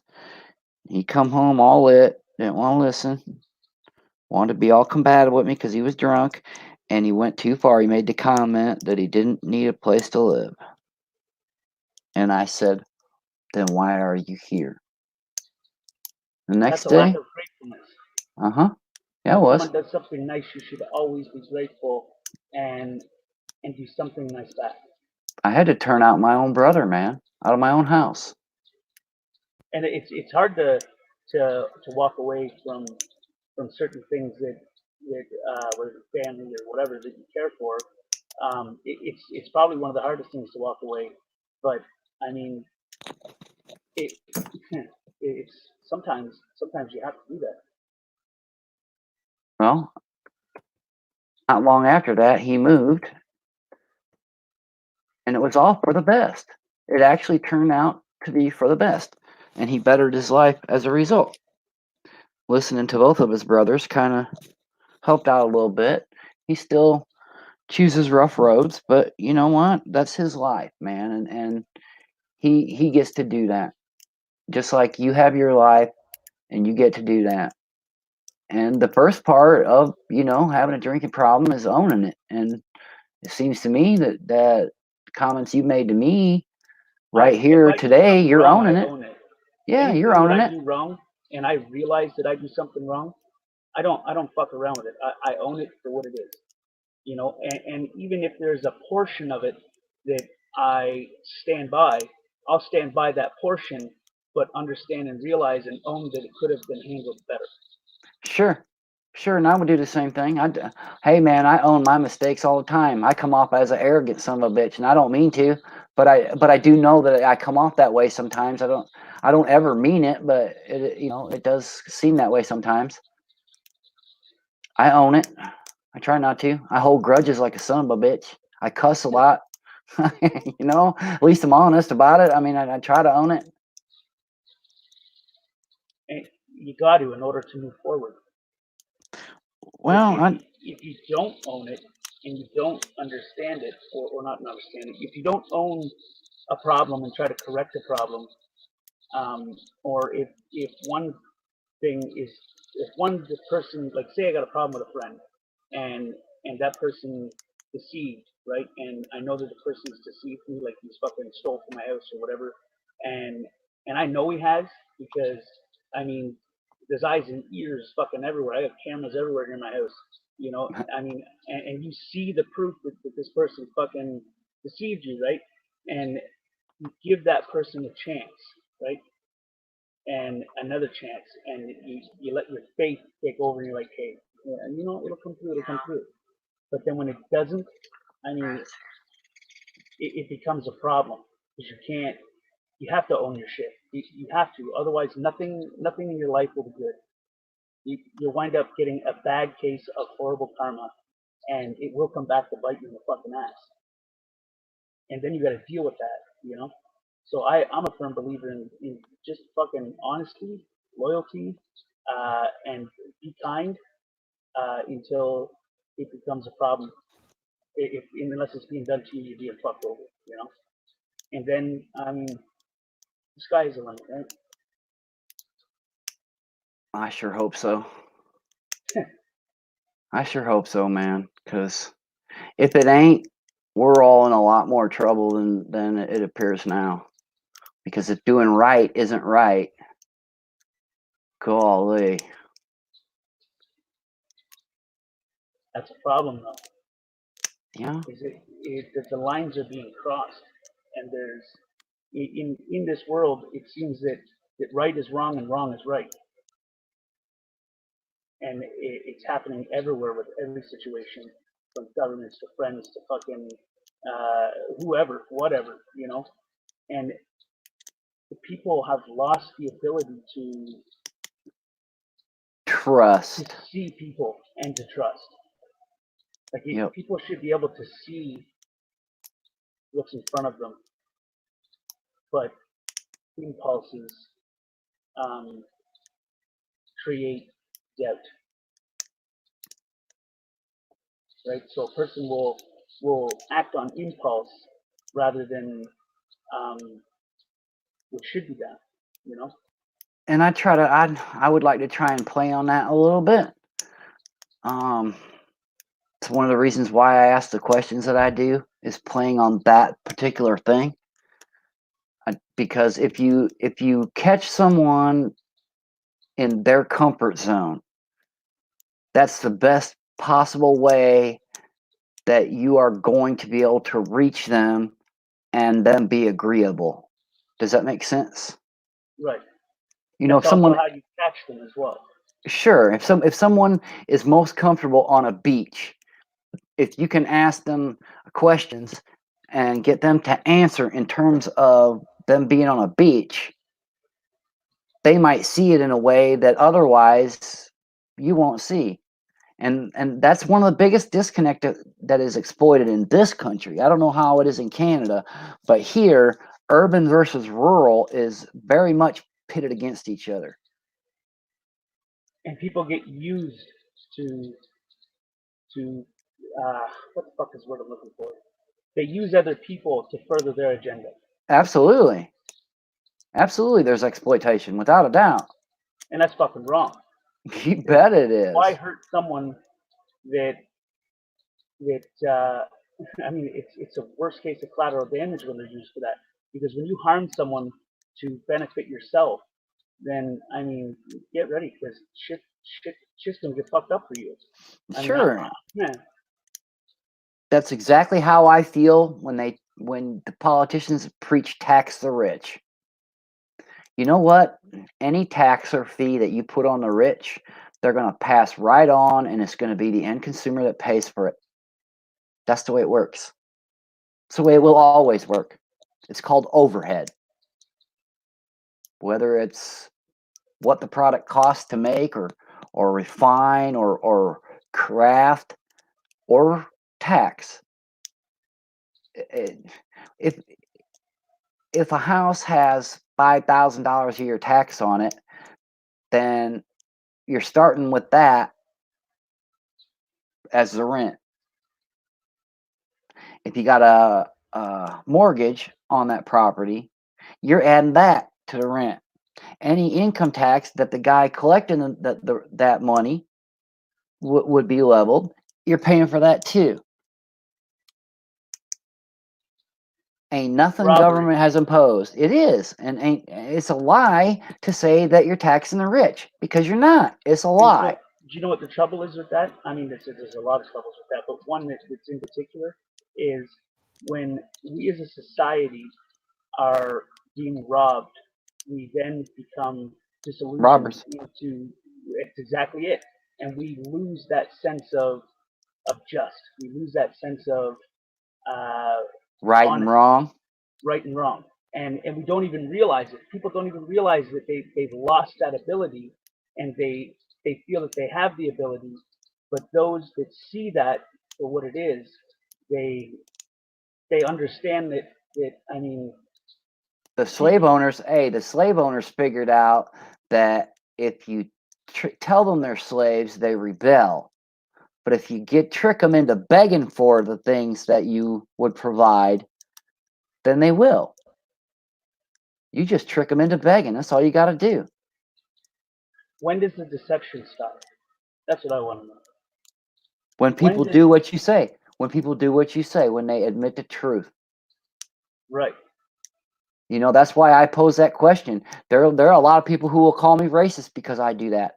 And then I'll battle back. You know what? My grandfather, his dad, my great grandfather, the very start of my bloodline there, that came to this country, was labor to the census. He was property. Because see, here in the North, they didn't call them slaves. They just called them labor. He was an indentured servant. His way here was paid. He earned his way into sharecropping and then earned his way into his own farm. That's the way he did it.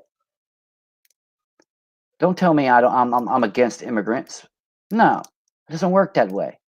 I'm explaining why I'm here. I ain't racist, man. It wasn't like my great grandfather was black. He was white. He was still owned. Don't make no difference. Just because people didn't learn that in school doesn't mean it's not true. Do you think that it's possible that what the fuck is the word I'm looking for? I think that people drag things around or drag people around or whatever, not in a physical but in a psychological standpoint, because they want a backup plan. Sure, that's the reason why they're doing what they're doing. Instead of just owning it, they can point at that. That goes back to that artistic license, or Right. or you know, it's an excuse. That's what it boils down to. It's an excuse. They carry around an excuse in their hip pocket. Do you think that they realize that doesn't work? Because when someone is forced to own something, you wind up losing it all. And yeah, because they reject it. Yeah, because they're rejecting it. Yeah. Mm-hmm. That's unfortunate. I mean, but we can't force it. You know, we're all responsible for our own decisions, right? Like you can't build an excuse off of anything. The only excuse is yeah, I fucked up. You know, I fucked around and did something stupid. Yep. Or I'm going to admit this truth, or I'm going to deny this truth, because it's not my truth. It is actually the truth. It's like I tell my wife sometimes, I didn't make this shit up. This is just the way it is. You know, I cannot like it, but that doesn't mean I can like it. But that doesn't mean I'm the one who came up with it. It's not me making it this way. I'm just saying it. You know, don't shoot the messenger. The things that the political parties do in this country, they're gross. The distortions, and in a lot of ways, the things that each of them let the other get away with is gross, disgusting. in the debates, they're not even really debates. I've seen better debates on YouTube than probably the last 4 presidential elections. That's silly to me. There's no way that I should be able to say anything close to that, or if I do, I should be laughed off the stage. But you know what? A lot of people would say that they find that statement agreeable because they have been nonsense. Sometimes, also in those situations, is a little bit of incentive, or not incentive, effort, a little bit of effort, you know. Even if shit is completely all fucked up, that little teeny tiny bit of effort can make the difference. Make the fucking difference. Yeah. Because it's those little tiny things that help people in life live a happy, healthy life. It's a little teeny tiny things. Because the big things, everybody's like, oh my God, the big things. Fuck the big things. Big things are nothing. Well, I mean, there's something, depending on how big it is. But those little teeny tiny little bit of efforts are crucial, I think, for humanity, because they're the little tiny things that get people in a headspace where they accept things, or they understand things, or they don't rush to judgment, or they understand that things can be one way, but that little teeny bit of effort, you know, tells you, hey, listen, you know, in time maybe it'll get better, and it adds on to your hope, right? But when those little tiny little efforts aren't happening, when you're just being fucking robbed left, right, and center, you get jaded. Yeah, you get jaded. Absolutely. And that winds up pushing people into their own little fucking corners, and they just wind up saying, fuck it. You know what I mean? Obviously, it's not what it is I thought it would be, so it can't be what I thought it'd be, you know? Because, I mean, if it's not happening, if the little teeny tiny little bits of effort, those little tiny things are not being done, sometimes the perception can be distorted. Oh, sure, and exploited on purpose, also, if not just mistaken. Yeah, I agree with that totally. Absolutely. Man, you said a mouthful there. You have a pretty good eye. I'm not smart with books. I'm not book smart, but I've fought for everything in my life. Everything in my fucking life I've fought for. I've I've survived my life, and what I've learned from it cannot compare to any fucking book that's out there. Well, it used to be here in America, it used to be that if you put in an honest day's work, pretty much wherever you worked, if you put in an honest day's work, A, you were going to get a fair day's wage, and B, that wage was going to be enough to where you could go home, well, you could have a home. Okay? There's people in cities mostly, but outside cities also, that can work a full-time job, sometimes 2 part-time jobs equaling a job and a half, and they can't even pay rent. That, to me, is despicable. And what that has done, it is. Absolutely. I hate seeing people suffer. I hate with a passion. I do feel too. that suffering. And what that has done is take America from the promise of a fair day's work for a fair day's pay, and taken that dream and twisted it into, how much can I screw another person into doing this for me as cheaply as I possibly can? Manipulate and lead on and drag on in order to succeed in your goal that you want. And screw everybody you can in the process. Instead of everybody can make some money. And we'll all be better off because everybody's making money. I mean, it would be if everybody in America made, let's say Canada also. Let's just say for today, let's say that our currencies are dollar for dollar the same. Okay? And let's say that everybody made $25,000 a year more than they make right now. Tomorrow. things would be a lot better off. I believe it. Now, in 2 years, would some people still be broke? Yes. But you can budget shit. You don't have to live like a fucking king and queen, and you can treat people like a king and queen without having any fucking money. Sure. Because that's where the little things come into play. Those the incentive behind it. Well, when it comes down to it, the politicians don't get to blame businesses. Okay? Businesses do what the tax codes say. Because if they don't, they're not in business anymore. They have no choice but to do what the tax code says. Or they can't be in business anymore. A, because they won't have no profits, or B, because they'll get fined out of existence. So any politician who says blame a company is lying. Simple as that. This idea that corporations are evil, nonsense.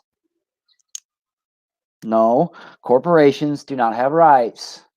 The people who own them do. And you don't lose your rights just because you incorporate. Yes, Hobby Lobby can be fucking closed on Sundays if they want to be. Are they losing a lot of business if they do that? You bet they are. Chick-fil-A, we always complain that it wasn't open on Sundays, but we always show up on Mondays. So evidently, they're doing something right. Leave it at that. Yeah. If that guy, go ahead, Sean. well, I was going to say, if that business doesn't want to allow a person to smoke cigarettes, so be it. That's their choice. If that business doesn't want to allow somebody that's carrying a gun, so be it. I support that. As crazy as that sounds, I wouldn't patronize that business myself, but if someone else wanted to go and they felt safe where there's a gun-free zone, well, so be it. But there's deception behind that. I actually believe in the ownership rights, Yeah. And I feel that I mean, let's take it into like government in a broad spectrum. Once the deception has gone on for so long, people become immune to it, and then there's people that aren't immune to it, that see it for what it is. And I believe that once it's gone on long enough, it then becomes a moral obligation to expose it and expose it with everything. Gather up all the fucking proof that you need to expose it and tear it down. Because if you do it that way, you're saving the next person. Well, right? In this country, I think that Trump is going to win this election this fall. I think they'll try some fancy pants stuff, but it's going to fail. He's going to win re-election. He's going to be a very dangerous man for the next 4 years. I think he's going to make some big changes, and they better be the right ones. Because if they're not, the consequences for this country, and I believe for the world, will be dire. I don't agree with everything that Trump does. I think that sometimes he can be arrogant and he can be a dickhead at times. The one thing that I do stand by, the one thing that I stand by with my whole fucking heart and soul, is that he genuinely is trying to help. Because I mean, how many pedophile rings did he take down? And people were like, "Well, Obama started that." Yeah, but Obama kept it on the back burner. Why did he keep it on the fucking back burner? He wasn't even activated. It was just like he wrote it on a piece of paper. I'm gonna do this. Put it in the drawer. Right. But when Trump came in, he was like, "Nope. I'm gonna take that piece of paper and I'm gonna make it a reality." And that's what he did. And that's what I respected about him. When that happened, and he turned against all of the things that could seriously harm him, and he put that in jeopardy, and his own self in jeopardy. It was in that moment that I had realized, I mean, he's doing something right. That's that incentive. He's doing something right to prevent harm. And I think that's a possibility, and some of the things he's doing, I think we gotta see how they play out, and a lot of it's really going to depend on that second term. And it's going to be a sleight of hand. People aren't going to see He's going to have his one hand here, and this is what everybody's going to see. And then right at the last minute, that next hand's going to pop out of nowhere, and everybody's going to be like, "Whoa, what the fuck?" Well, he did tell us that. Now, on the honesty front, he did say, "Don't watch what I say, watch what I do." Right. Watch what I do. Pay attention to what I do. And he even said he likes to keep people guessing. He likes to, he don't like to project his positions and stuff like that. And never show your hand until you're absolutely sure. Yeah, yeah. But when when it's time to put cards on the table, you actually have to do it, though. Right. You know, it can't be something that is based on a feeling or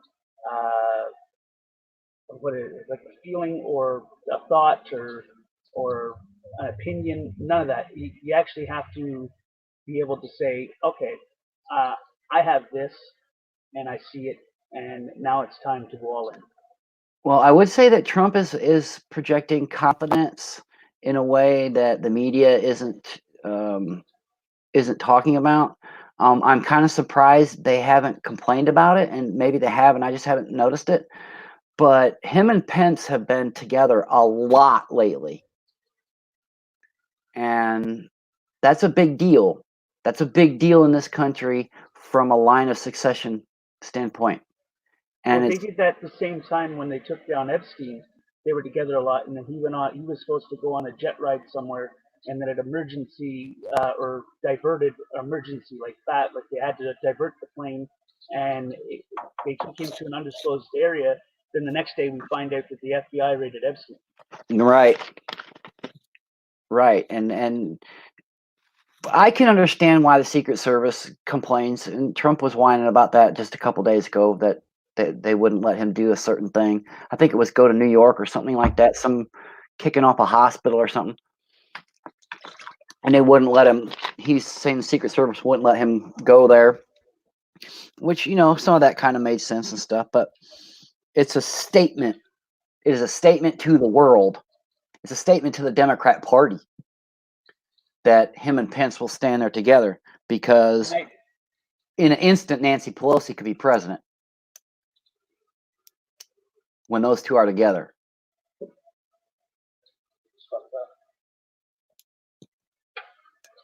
It's a shame I think that way, but I think, I think like a criminal. I do. I'm not a criminal, and sometimes you have to in order to spot what you need to spot. Sometimes you have to be so open-minded that you have to be able to look at it from all perspectives, right, wrong, middle, in order to see what the fuck is actually in front of you. Because if you can't see all perspectives and be open-minded about it, you're only going to see one perspective, and one perspective is never going to give you all perspectives to find the actual. You're going to miss some things. You're going to miss some things. And that might be the end of you. Right. And how many times does something have to take place for a person to say, no more? No more. How many times does people, like, when does it become a standpoint of, no, I'm not going to give in anymore. I'm not going to bow down to it. I'm not going to take the bullshit. You either show this, or it is what it is, kind of thing. When does it become enough? When does someone be fucked with so many times, or enough times, that they say, fuck it, let's just fucking expose it all? Well, I have tall hopes that a second term Trump, I would hope he would rip off the Band-Aid and take a scab with it, and maybe stick some leeches on there to, pull out some viruses out of the blood. Maybe I would hope. I would hope that maybe he knows a little more about this whole situation. And one thing that since this whole thing started, I'm M-Star, mate. Thank you. I would hope that at some point somebody goes wham, because the one thing that I have not seen at all, that I can't believe I haven't seen at all, is the baby boomers are retiring. So all of the numbers in the United States are going to be skewed as they start to die.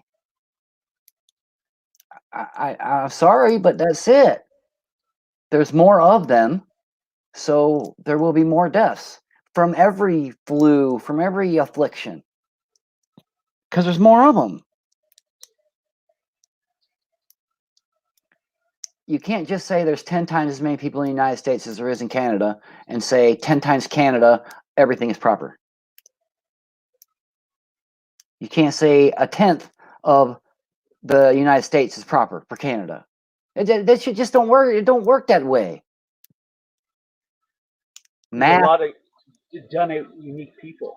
There's a lot of people that give and give and give and give and give, but if you're not getting back anything when you're giving, not that you're asking for 100% back, but if you're constantly giving and being taken from, then you got to stop giving. Yeah, at some point. That's the expression that we use here, is that you can't get blood from a turnip. You can't. You can't right. I mean, you can think and say, politicians can say they can and all that, but I worry about this payment. I worry that it's a test run. I worried when they did this when Bush was president. I worried about it being establishment of a basic minimum income.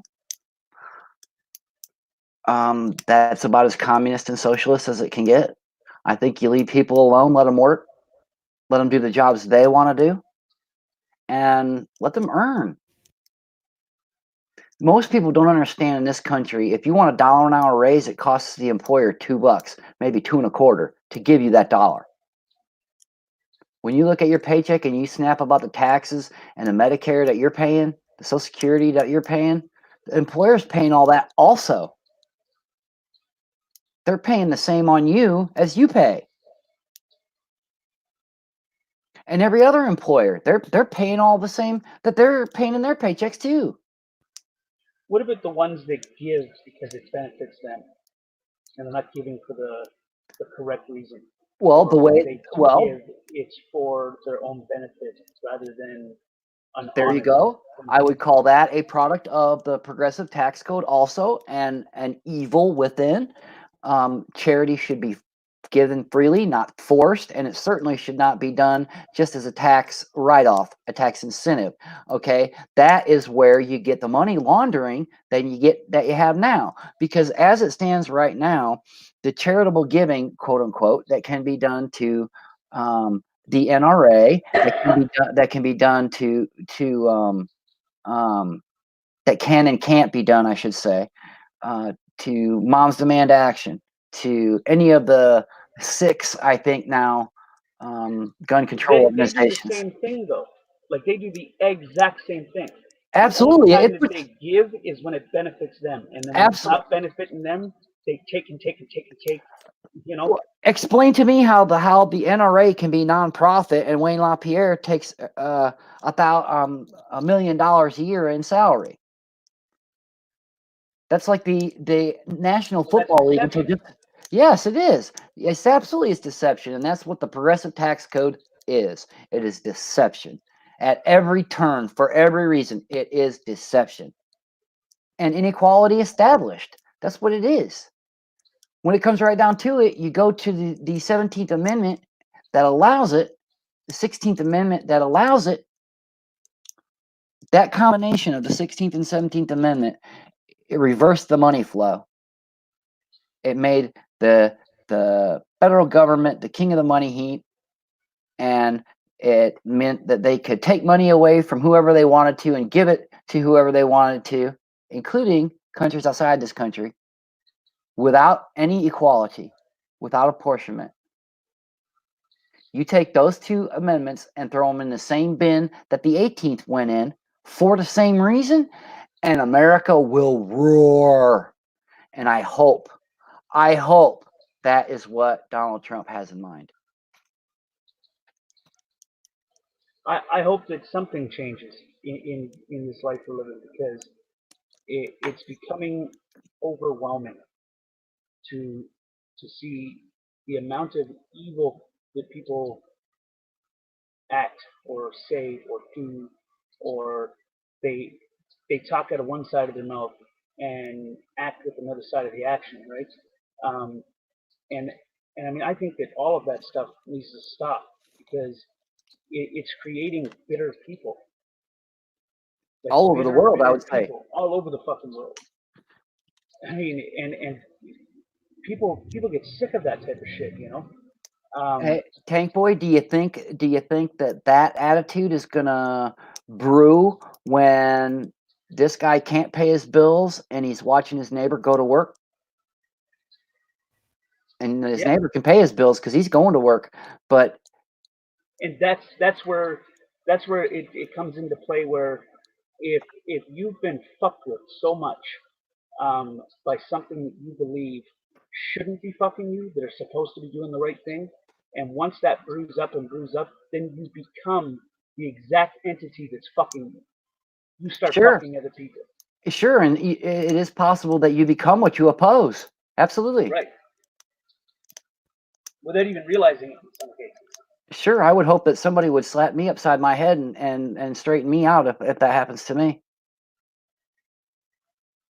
I would.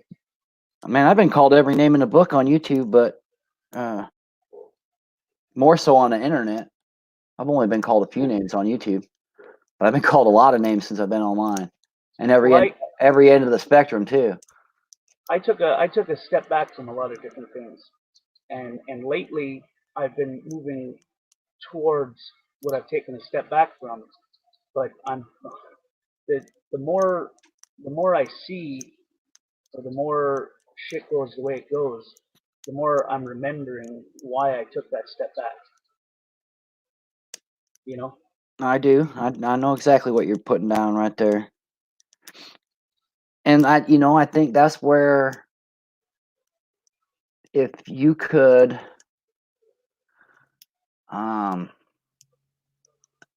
just delete my fucking shit and walk the fuck away. No, I was thinking more along the lines of recording without interaction, post it, and say, this one ain't open for comments and debate. Okay? I just had to rant, and it is what it is.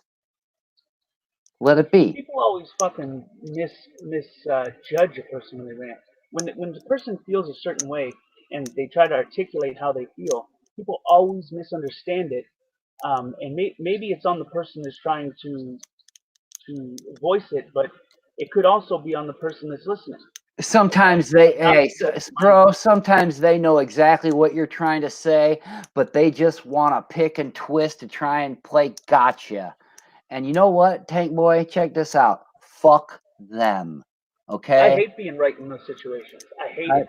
If I know that I'm right in a situation where someone could be harmed or deceived or feel bad or be any way hurt, and I'm right in that situation and nobody listens, and then they wind up getting hurt, I hate being right in those situations. I know what? I do too. I hear you. I hear you 100%. I hear you 100%. I do. I feel exactly that same way, but here's the thing. I'm responsible for me, and you're responsible for you. And there's a line in between there.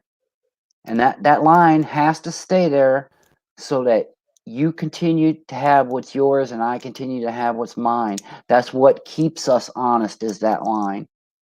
And while it may pain you to see me fuck up, I have that right to fuck up as long as I ain't hurting you and yours.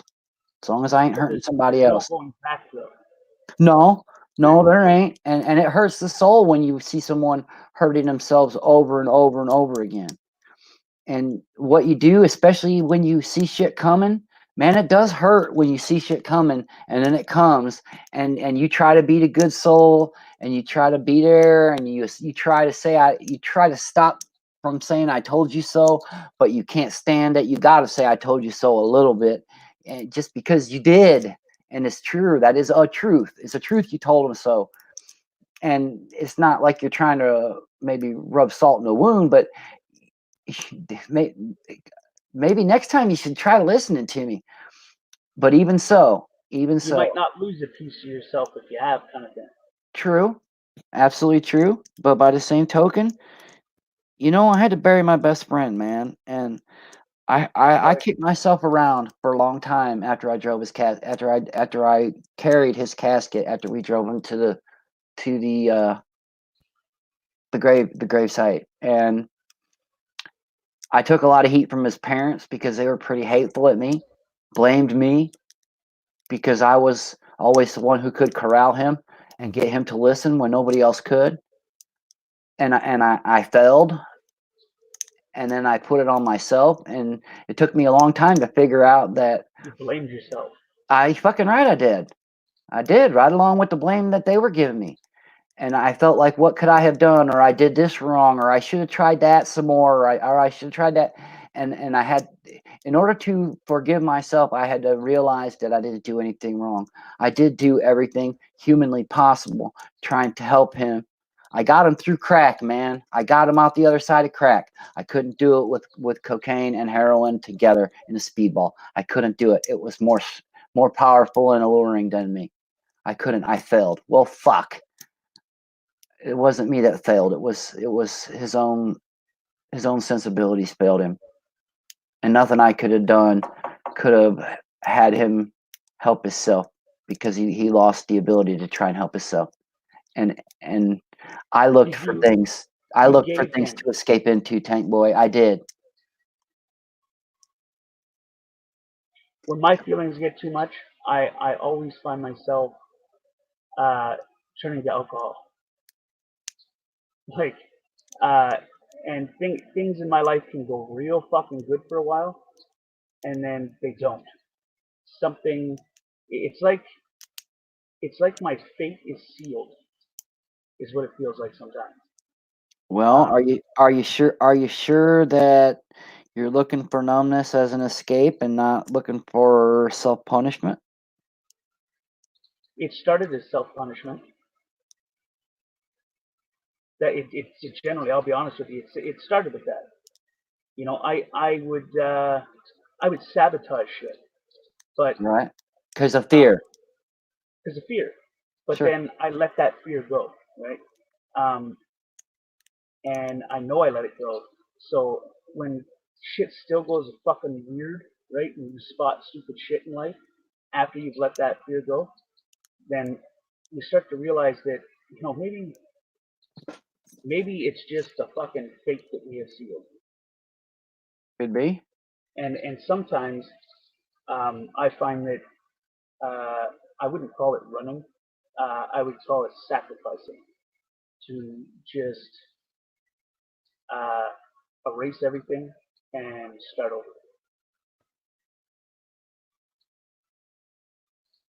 Right?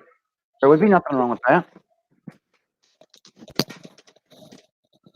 I mean, I've started over lots of times, but I just feel that I have like the worst fucking karma in the world. Hey. There comes a point when you can say, I'm tired of starting over. I'm not doing it again. I did. Just go forward. But there's always something in life, right? There's always something in life that you believe in or have faith in.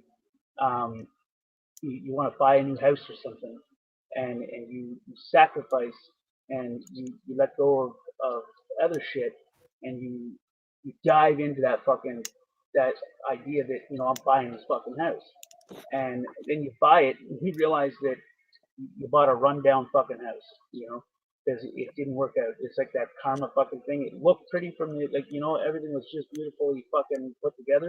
Right. Yeah. Yeah, I get a little bit of that every once in a while. I just got that the other day with a motion light, man. I bought a motion light right before Christmas. It's been sitting in a box. I didn't get to it. Finally get to it and deal with putting it out in front of me and above me is very difficult for me. And I suffered through it and I get through it and by God it's all done and it doesn't friggin' work. Right out of the box, brand new, it doesn't work. Lovely. Right? Right. I mean, it's a Can you little give me thing. 1 second while I grab a coffee? Sure. My kitchen's just on the corner. I'll only be a couple minutes. Sure. Okay, I'll be right back. Okay.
Could you maybe tell me what the issue is with the computer? Now the issues are okay that there is a virus inside your system. Through any sort of like probably you guys are trying to watch any video or like what? No. That may be my phone connection.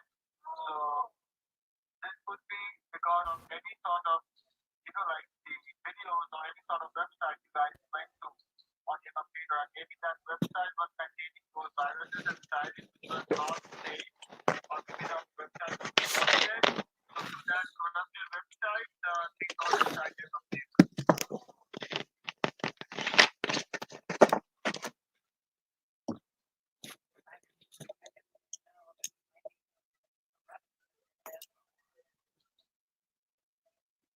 Yes, because that's the system is a sort of a virus that got inside. And maximum of the time, these kind of viruses are designed by Russian attacking people. And they can hack into your system and they can, like simply go into it and use your information for any sort of illegal purposes, like buying drugs and all that stuff. You understand, right? Yeah, because no, I don't think that they have bought it from your name yet, but it could be that if you would use a computer like this, then it could be happening anytime soon that you might lose your information and it would be turning out bad. No. Don't worry about it. We are obviously you're taking money and charging you for.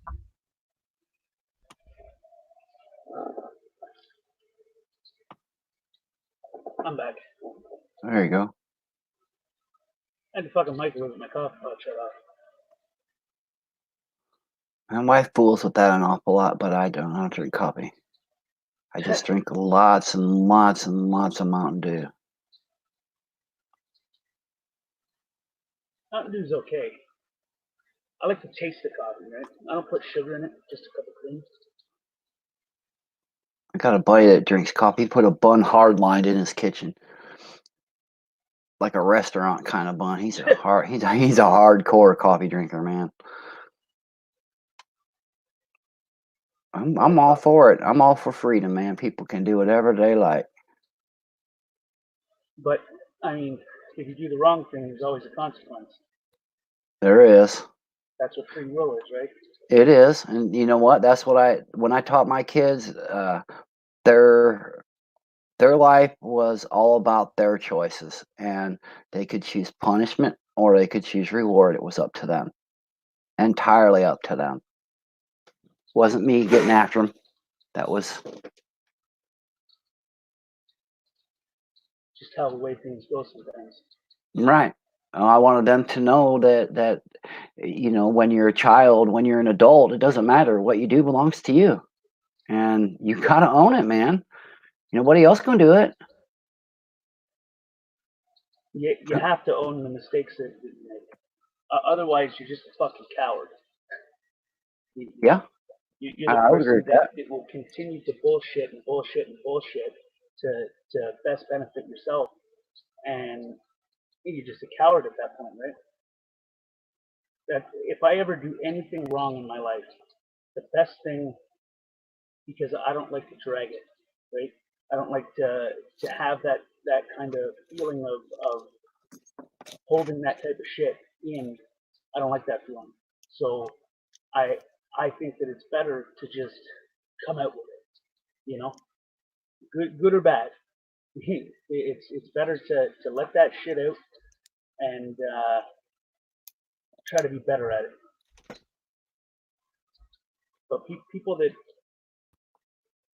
lie, cheat, steal, deceive people, harm people, steal from people for personal gain, or hurt someone for any reason that there's no empathy behind it. Those people are cowards. Cowards, absolute cowards. I think a liar steals the truth, Right. and I got no use for a thief. Here in the United States, we have something called petty theft. If what you take isn't worth very much, then it's just petty and it's no big deal.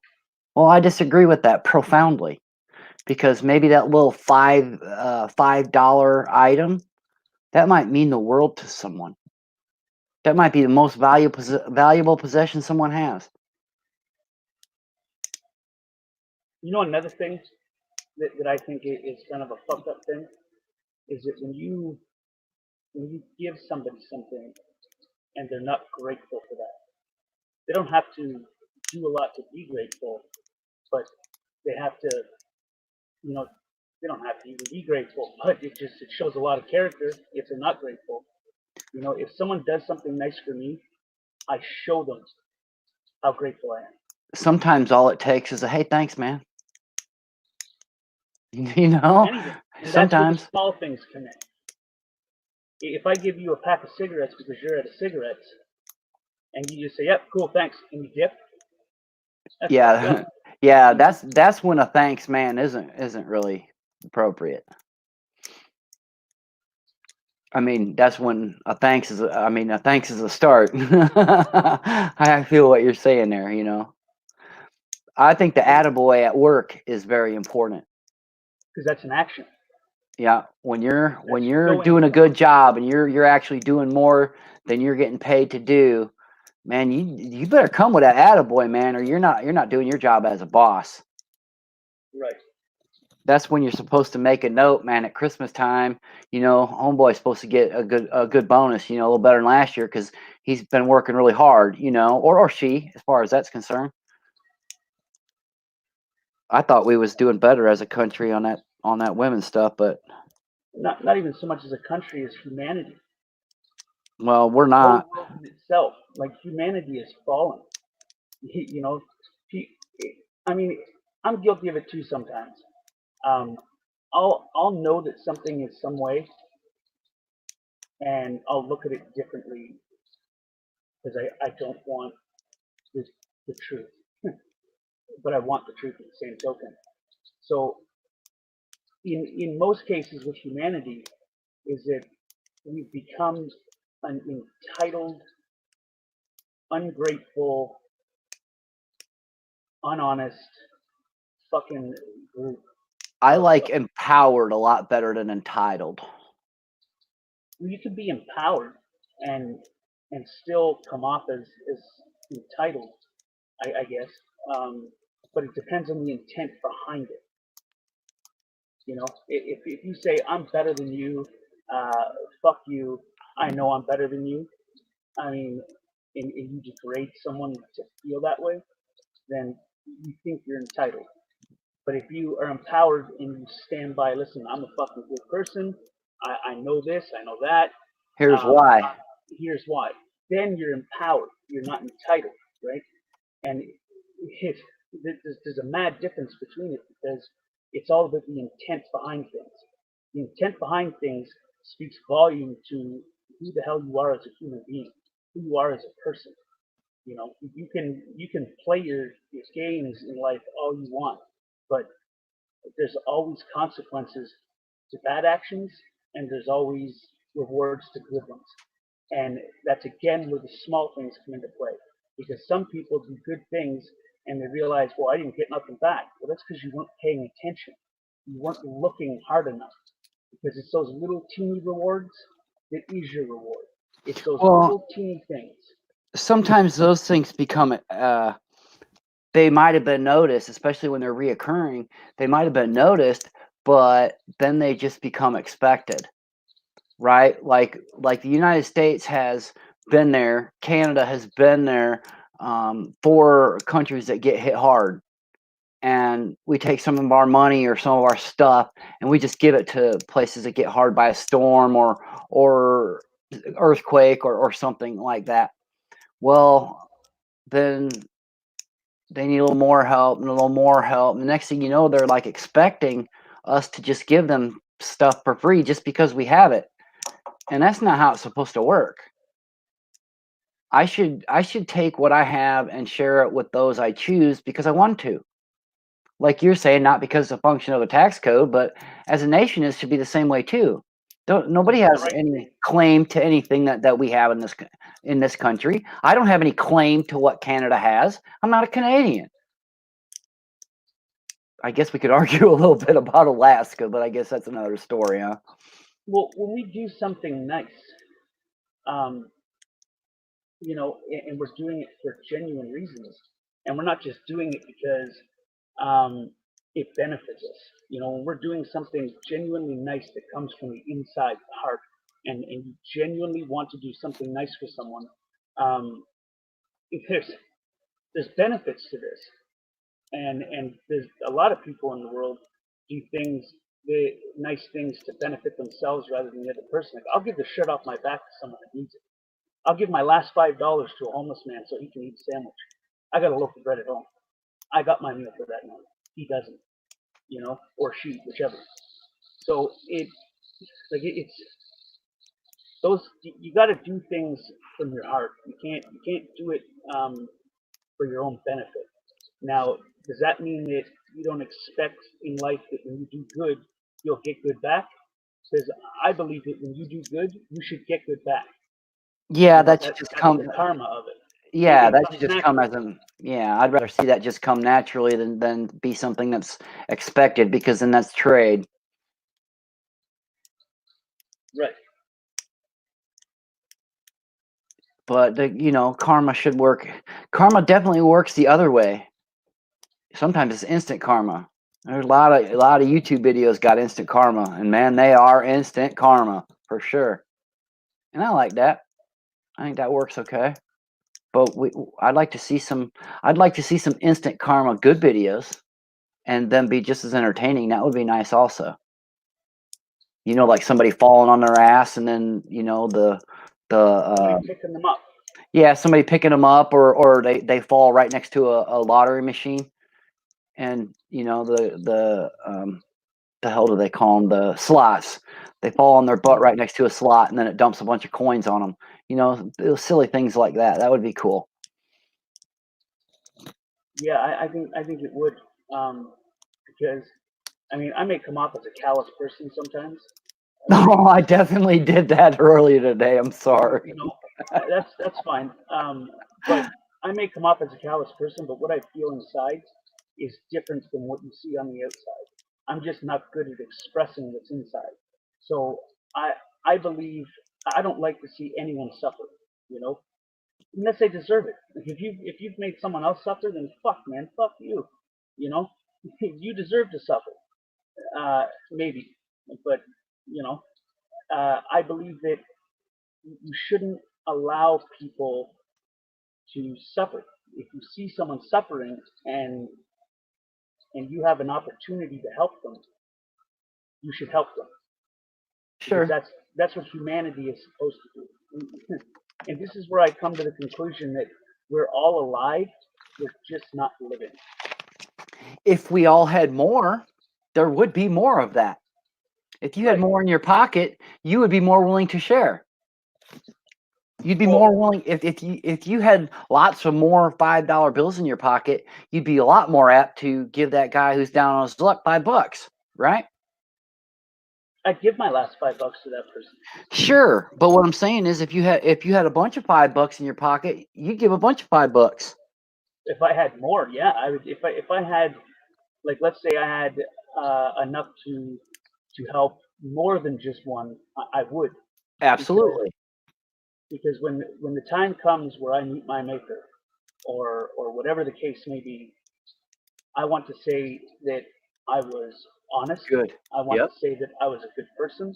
I want to say that I tried my best to help everybody that I possibly could, although it may not come off that way sometimes. I want to be able to say I did my best. I tried. I put in the effort. The effort wasn't given back. You know, that's what I want to be able to say.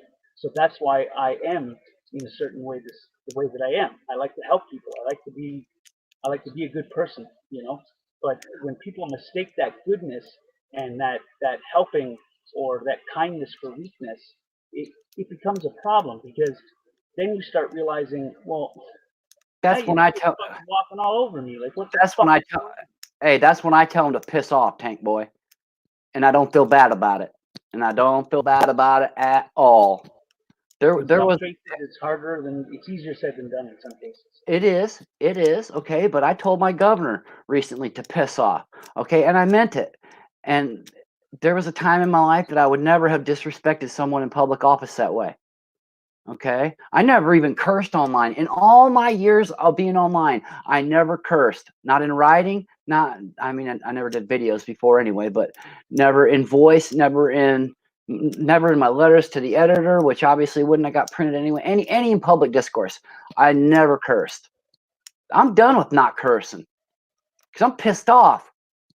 I was the same way. I tried to be polite. I tried to be polite with everything, and then you get to a point where, like, politeness is you can't give your fucking kindness and politeness to people and get pissed and shit on, and expect it not to be like, okay, well, okay, enough is enough. Let's fuck you. How about that? Exactly. And you know what? I think that's one of the best things about this virus, this whole shenanigan that I think is going to come out of it, is that the police are thinking to themselves, is it really worth going hands on this person? Because that might make them sick.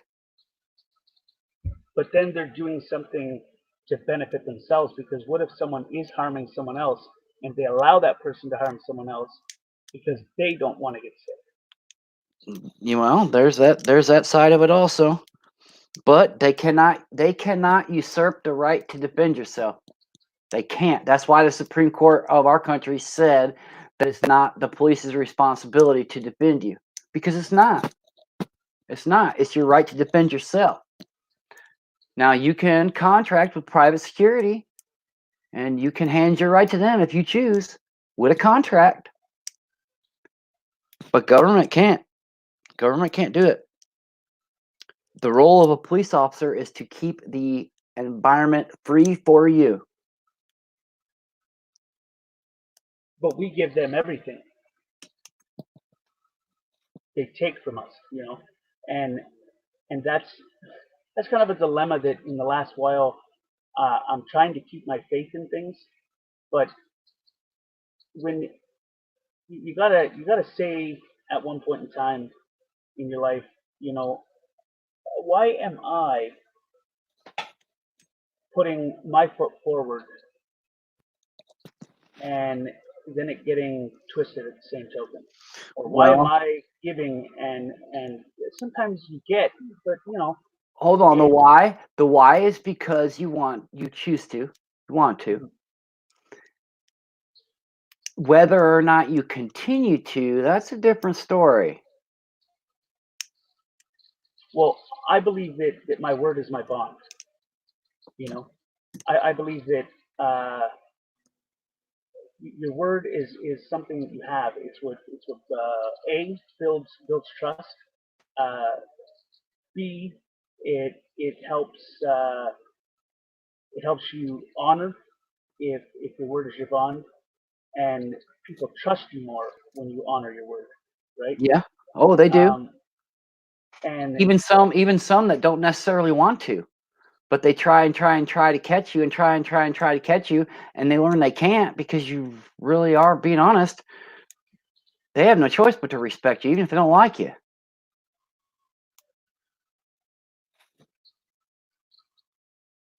it's kind of a weird catch there, though, isn't it? It is.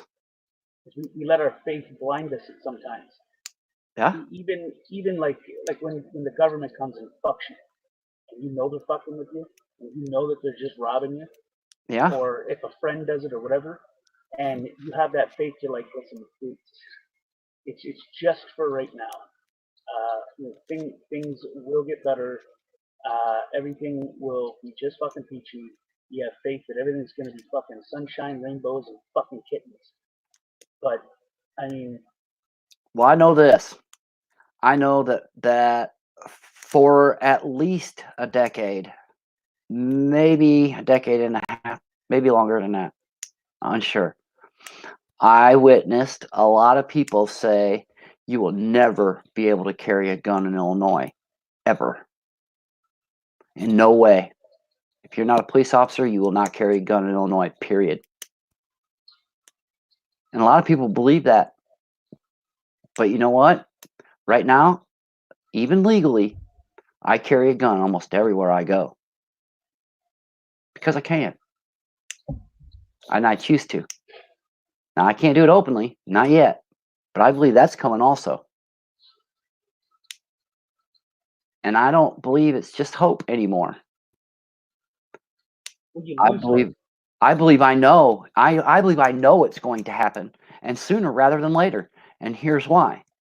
Because either they're going to back off and we're going to be able to exercise our right openly, just like I do a book. I could carry a book down the street and people can see that I have it.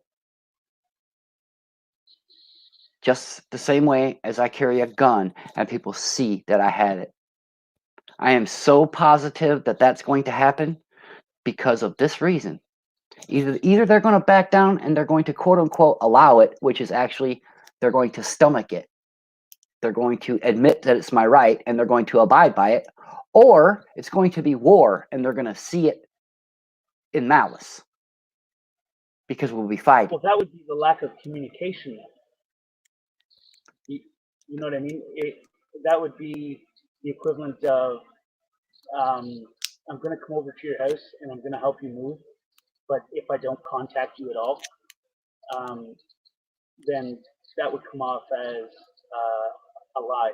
But if I communicated with you what was going on or what is like this is the case, shit has changed, right? Then I've now communicated with you. And the problem with certain governments is that they'll tell you one thing while another fucking thing is taking place, and they won't communicate the difference between it. And then you wind up getting fucked over in the end of it. I believe that communication is key, and the governments don't communicate with us. They tell us that one thing's one way, but then it turns out to be completely different. I mean, I might be off on that by a little bit, but I hear you. It's kind of the same concept, Communication is key in everything in life, Yeah, it is. You gotta communicate because it builds trust. And the governments don't communicate with us. They just tell us how something is supposed to be or how it's going to be, and it's either that way or it's not that way. And when it's not that way, how do you trust them? Yeah, well, I don't believe we can trust anybody in government right now. And that's a problem because you're supposed to be able to trust them. The government's supposed to be there for the people, by the people, for the people. But and you're supposed to rely on that. That's what you're supposed to be able to trust your governments. But they've changed and become a corporation, and you cannot trust a corporation because a corporation is only out for one benefit, and that's them and them only. So when they tell you something, you can't fucking believe a thing that they fucking say because you've now become immune to how much bullshit comes out of their fucking mouth, and you know the bullshit that's coming out of your mouth. You have the proof that they're lying to you, and we put our faith in them still, and then they fuck you over in the long run and still rob you. And they don't communicate nothing to you. They just fucking do it, and you can't trust a corporation, and that's what the governments have turned into. Well, I'm going to differ from you there just a little bit, and here's why. The progressive tax code is in place, and as such, you have to be a corporation of one sort or another in order to do business, because that's the way the tax code is set up. Now, there's one thing saying that the government is a corporation, and it's another thing to say it's one thing to have a quote unquote Republican Party or a quote unquote Democrat Party operating the levers of a corporation. Okay, that's one thing. To have a hostile takeover of one corporation by another is something different entirely. What would you call that? I would call that crossing the boundaries that the supposed progressive tax code is meant to separate. And I would call it deceit, dishonesty, a lie. That's what I would call it. I would call it fraud. I would call it fraud because it's projecting and presenting one thing, but actually being another. Would it not be right to expose that lie? Sure. Like I would absolutely make the whole fucking world understand that this is what the fuck is up, so that you can maybe possibly warn the next person. This is what the fuck's up. Watch out, kind of thing. Well, actually, I would go one step further than that, and I would say, here's what's wrong, and here's how to fix it. Well, it'd still wake people up either way. Yeah, I would hope so. When you see the bullshit right in front of you, and you have a perception that the entity is one way, but the entity is not that way, and they're really just bullshitting as much as they possibly can, almost like compulsively. And I think that the best way to handle something like that is show the people, listen, this is what the fuck's up, be warned, but make your own perception, and this is what we can do to change it. Yeah, I wouldn't oppose that. Now, I don't oppose telling one part of a truth and keeping another part of a truth. No, the whole truth. Yeah, I would lay it. It wouldn't bother me a bit to see the whole truth laid bare. I'm not afraid of that. In my country, I'm not afraid of that at all. Not one single detail left out. Because if you leave one detail out, then you're no damn different. Then you're right, because then you're right back to deceit. Exactly. I don't know. I guess you guys have some sort of a constitution, right? But does it have? It's called the Charter of Rights. Yeah, that's right. That's right. Does it? What does it rest upon? Does it rest upon like our Constitution rests upon a declaration? Does you have that up there? We used to have okay. What a lot of people don't realize is that we were a colony that broke off of we were part of the United States for a long time, and then we broke off and went with the Queen. And our sole purpose is to protect the Queen. 1812. Yeah, and we broke off and we came to where Canada is right now. Robbed the Native Americans, the First Nations, of their land, their lives, their kids, their lifestyle, their language, and we just robbed them. We just fucking mowed them right over like inconsiderate fucks. And we took over the land. Now we're now on the land, and our sole purpose is to protect the queen. We had the same constitution, but slowly it became shit was being taken away. The same way that in the United States your shit's being taken away right now. It's like we were a test subject. We were the test tubes. Is this how we can do it? Okay, we can do it this way. All right, now we're going to take away the bigger portion of it, which now has it still. So they kept taking and taking and taking. Then they enacted the Canadian Charter of Rights and the Bill of Rights. Now, it's the same kind of lingo and language, but then they make up these fake fucking laws that contradict it. Like, if I were to get arrested right now and I were to be released, it is a law that they're supposed to give me a 6-shooter and a fucking horse. But because there's a law that states that if you've been arrested, you can't own a firearm or you have a weapons ban of some sort, that contradicts that law. So which law is the right law? And the same as federal to provincial. Provincial laws and federal laws contradict each other. So we have lots of that. You can be arrested on a provincial law or a federal law that on vice versa, provincial, federal, allows you to do it. So if I'm allowed to do something federally, but not provincially, that's the loophole they use to arrest people on. Yeah, we have a lot of that also. That's all that is deception. I cannot stand that. I can't stand deception. You know? Well, and that's what it is. They keep it ambiguous on purpose, because if they establish it one way or the other, then there is a conflict not with the person but with the state, and they don't want the state to be in conflict. Well, there's a lot of states going to be in conflict right now here with this coronavirus, as some states, like Cindy was talking earlier about Ohio shutting the state line down and Idaho shutting the state line down. And that is here, at least, that is the very essence of what the federal government is supposed to stop, is shit like that. Because it's supposed to be policing the states. It's not supposed to be deciding what fucking light bulb I can buy. God, I hate that one. I go back to that all the time because I hate that one. Like, it's still deception and a lie, and I believe that if you're deceptive and you're just creating bullshit or whatever, I believe that you should be fucking punished. You should feel that that's the wrong fucking thing to do. You should be fucking torn apart. You know, if you can't be true to yourself or true to what you believe in and at least have some kind of fucking moral compass, then what the fuck are you besides a coward? Well, there are some crimes that I believe drawn and quartered is appropriate. Let's get the horses out and let's go 4 different directions. That wouldn't bother me a bit for some crimes. Now, I believe a jury has to do that deciding, and that is carried on their shoulders. I don't believe in the argument that the state is imposing a death penalty. I don't think that's a power of the state.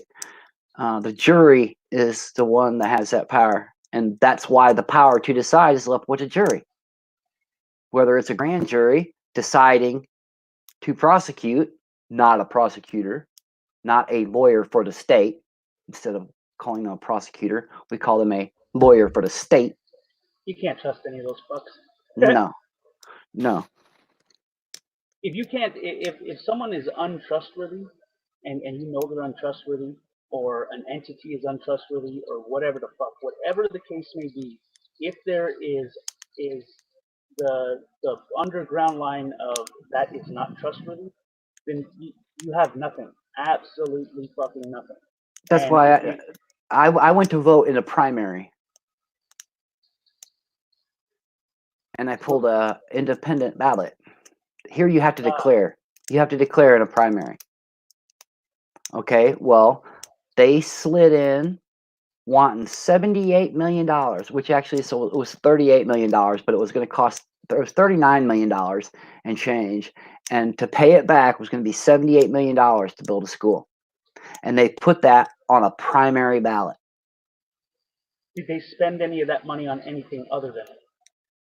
Well, they weren't really sure what exactly they might. They weren't really sure. And see, that's kind of that's kind of the fuck up. Yeah, I know, right? When you deceive, and you think you got away with being that deceptive person, and you deceive someone and you harm someone, the karma of that, and whether you believe in karma or not, I mean, just you got to pay attention to the small things, because slowly but surely you'll wind up losing every fucking thing. In the Things fall, come the fall, we have a presidential election. That would have been the time to put a new school funding on a ballot, not a primary. They thought they were going to slide that shit in there. Yeah, I bet you they believe they got away with it too. Well, they thought they was gonna. They got a resounding no, and it surprised the shit out of them. And there's always an entity that their sole purpose is to expose that shit and tell the whole world. They just don't show their hand until they're damn well good and ready. And I think that a lot of that has to do with faith, right? You have faith that they're gonna come clean about robbing you, and they don't. So once they've buried themselves so much, you finally you say fuck it, and you just expose that shit. Because I mean, how are you gonna allow them people to fucking deceive and to rob and to fuck with people like that, and not have something come out of it where you can at least warn the world, like, hey, listen, this whole organization's fucked up. You know, they're robbing you right in front of you, and then that wakes people up. And when you can wake people up, what happens when somebody gets close enough to get some of that evidence? Well, they get something on them. They lure them with a girl or with a kid, or they plant some porn on their computer, or they get them out drunk partying one night, get them to say something. That's why when I came to YouTube, I just decided enough of being good. I'm gonna be me. I'm gonna be me, and I don't care what anybody thinks about it. I'm gonna say what I want to say. I'm gonna do what I want to do. I'm gonna be respectful to those who are respectful to me. I'm gonna be cordial with the people who are cordial to me. And if somebody wants to come at me sideways, I'm gonna give it right back to them, because I can. I've been at this a long time. There ain't very many political arguments about any things that I ain't seen. And to be honest with you, the conversation that we're having is actually among my most thinnest armor. Put it that way. You're more apt to catch me slipping in a cordial conversation like this and get me to say something I don't mean than if we're tangling hard. You know what I'm saying? If we're arguing hardcore, because I actually have more experience doing it the other way. Would you say that it's right that like take like an entity of government, for instance? If the karma, once the time to show your hand, the karma's not coming fast enough, would you say that it would be right to make that karma come? Like dig up every fucking thing you possibly can. Just pick their whole fucking life apart. I would, from this perspective, let me use Bill Clinton because that's a very public example. I would remind that he was impeached for lying, not for sexual relations that he did have. At the same time, I think that doing that in the Oval Office is enough to see you removed by your own resignation and shame. You're disrespecting the highest office of the land. Absolutely, and it is the people's house for sure. It is the people's house. And respect is everything. You know, if you don't have the respect for something like that to fucking do things right, then you don't deserve it. You know. Well, they're worried. They're doing background checks on me and my wife and the rest of the extended family for our kids to enter the military. Okay, I can see that to a certain extent, but when is it beyond holding them accountable for their self? You know what I'm saying? At what I point? say you make them accountable, because obviously they're powerful, or if they're not powerful, the karma sometimes doesn't come fast enough. I say you force the karma and you make them get what's coming. I would agree, and your question is complex, and it's a fair question. I do not think it is not a fair question. I think it is a totally fair question, and I think it's one that is even responsible to talk about. Do I agree with the Weather Underground idea of blowing up bombs at police stations? No, I don't. No, I don't agree with that. Do I think that a cop who diddles a little kid should be exposed? You better believe it. Poor dirt farmer, thank you for everyone you post. Sorry there, shameless plug, whatever. Poor I'm not dirt farmer. yeah, I like poor dirt farmer. not ashamed of it, He exposes things the way I believe they should be exposed. I support them 100%. That should be. If you're a non-credible person, you should be discredited. You should feel like the whole fucking world is collapsing around you if you're not a credible person. If you've deceived, then you deserve to have everything ripped out from underneath you. Because I mean, lead by example, man. Holy fuck. I know, right?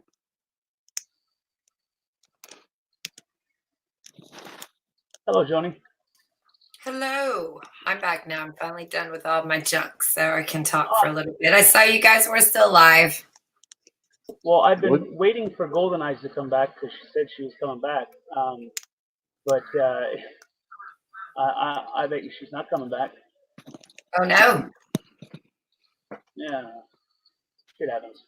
It's been a while. Yeah, I'm sure something's happened. I mean, obviously that's unlike her character, so I'm sure there's a reason for it. Well, yeah, I guess. Okay. Always a reason for something, right? Right. No, not always, but we try to find reason for it. I mean, I don't actually believe that, but I realize that as human beings, we have to find purpose in all things. Yeah. My purpose at the moment is I got to go get medicine, so bear with me. I'll be back in a minute. Sure, of course. Yes. So I guess you guys have probably been going. You've been at 7 hours already, man. Yeah. Hey, Tent's been on the same amount of time as you. I just went in there. He's still talking about the trains, so I came over here because I was like, somebody else must be going live. Oh, you're still here. Well, yes. I'm persistent, right? And I believe that she may come back, right? So I'll wait. Sure, why not? I mean, as long as if you have nothing to do and everybody's here having a good time, look at all these people in your chat. Yeah. Everybody's having a good time. They're getting to hang out in a safe space or they wouldn't be here. I get that, and I respect that. I like it when she's up there, though, right? Like, of course. Some more comfortability, you know, like, I don't know, just feel comfortable. I get it. That's how I am with my monkey. He's just part of me. He keeps me from feeling so alone. Even when I'm around all of you guys, I feel very vulnerable in a weird way. And he kind of keeps me tethered, so to speak, right? Mm-hmm. To my spaceship. So I don't float off into space. That's what it is. He's my co-pilot, right? If I have to get up, go to the bathroom, he keeps the plane flying. That's how you two seem to be like that. You work well together. Right.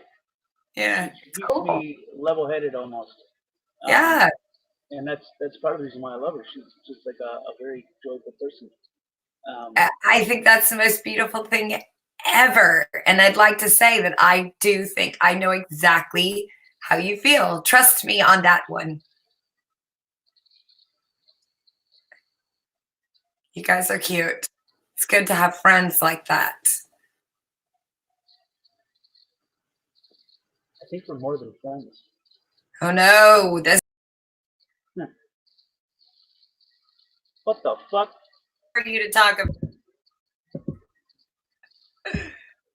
What the fuck was that? I don't know. I thought you bumped me. I thought, oh no, I made him mad. What did I say? And Do you not remember your stream? My screen? Stream. Scream? Stream. Oh, stream. Which one? The one where she shocked the fuck out of me and admitted that we're kind of more than friends and that I had her heart and all that other shit. I don't think so. I don't remember that. Okay. It was the night that my first night on your panel. Okay. Go back and watch that. Oh, okay. I'm going to, man. When was this? What day was this? The only time I've ever been on your panel. Well, that means I got to go back through and look. I got too many. The one before,